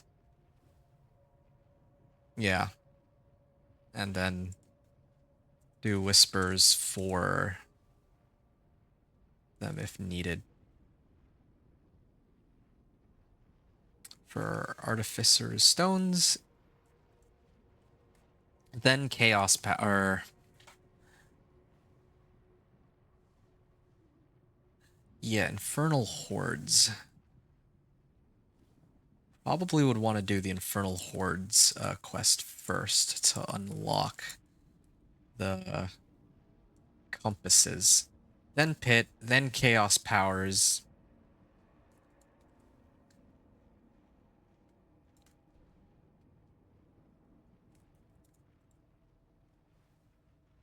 pick up unique chaos perks via 10 wave compass.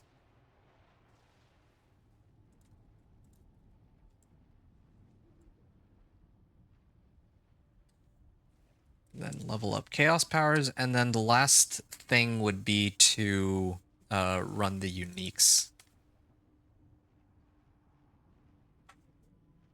And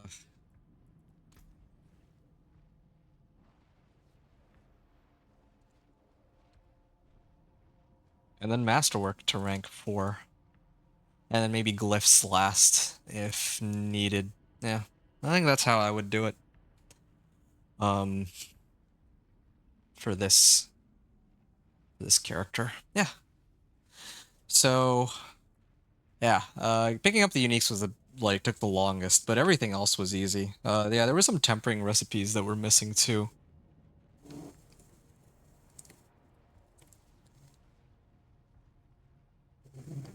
Yeah, definitely the recipes were a pain to try to get, but I mean that worked itself out eventually. So that was the other issue. Is there anything else I want to say about it? Oh yeah, I guess the last thing I want to note is that there's like a lot of different ways to put together a Thorns Barb, right? And I think my build last season looks completely, well, I shouldn't say completely different, but it looks a little different from how this one looks. And I think that part of the issue for this season compared to last one is just the way the chaos perks work. Completely redefine how my Thorns Barb, how I would kind of recommend people to use it. Definitely, this deafening chorus is a huge help, of course, because it boosts all of the shouts and they're always active. Like, it's ridiculously broken, just always having 64% damage reduction, because why not, right? Then you have, like, chaotic cooldowns. I would say this is helpful. Maybe not so much for the chaotic bursts, but just having the ability to have this charge cooldown be between 2 and 9 seconds, especially with 4 charges, is a huge help.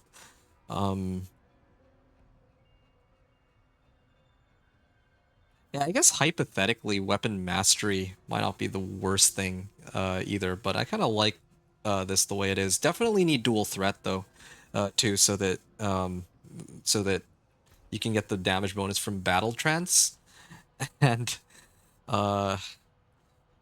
also so that you can keep the damage bonus from flaying with the polearm, like I mentioned. So I'll talk more about that in my build guide video, but yeah, that's kind of where I'm at. This is non-negotiable. You need to max out your life as high as it can go. I don't think that there's really much debate on that one. And as for if there's any other alternatives, I don't think that I would suggest other alternatives. Maybe this one, Chaotic Burst that hit an enemy, but then of course, then you would need to trigger Chaotic Burst somehow, and there's not really an easy way to do that. I think, like, even with 100% lucky hit, it would still take a while to trigger the 10% chance to trigger a Chaotic Burst, I think. So I think this is about as good as it gets. Definitely don't need that. Don't need any of the other ones, just like skimming through it. So yeah, that kind of covers it. I again, this level of power that I had was total overkill for Pit 55, and it didn't really take me that long to get here. In terms of how long the recording went for, it was like almost 9 hours, but I could have done it in probably 6, is my guess. Oh, I appreciate that. Thanks, Wicked. Wicked said he followed over on YouTube so I can check out the build vids. Nice. Yeah, I have a playlist for it specifically. Let me know if you can't find it because I can link you directly. But yeah, I think it should be pretty straightforward. You can see the build guides just as soon as you hop in on my channel. You're going to want to see the ones from Season 10, though, of course. You're already there? Nice. Good. I'll probably have to adjust it so that the most recent build guides are the ones that show up. But anyway. VRN, you said, I'm so excited for this upcoming season. So many pathways I can take builds. Yeah, that's true. Yeah, I mean, it's growing on me. It really is, these chaos perks, because now there's like so many different ways to build builds. Yeah. for some of the existing builds. Like my Companion Druid definitely benefits. My Thorns Barb definitely benefits.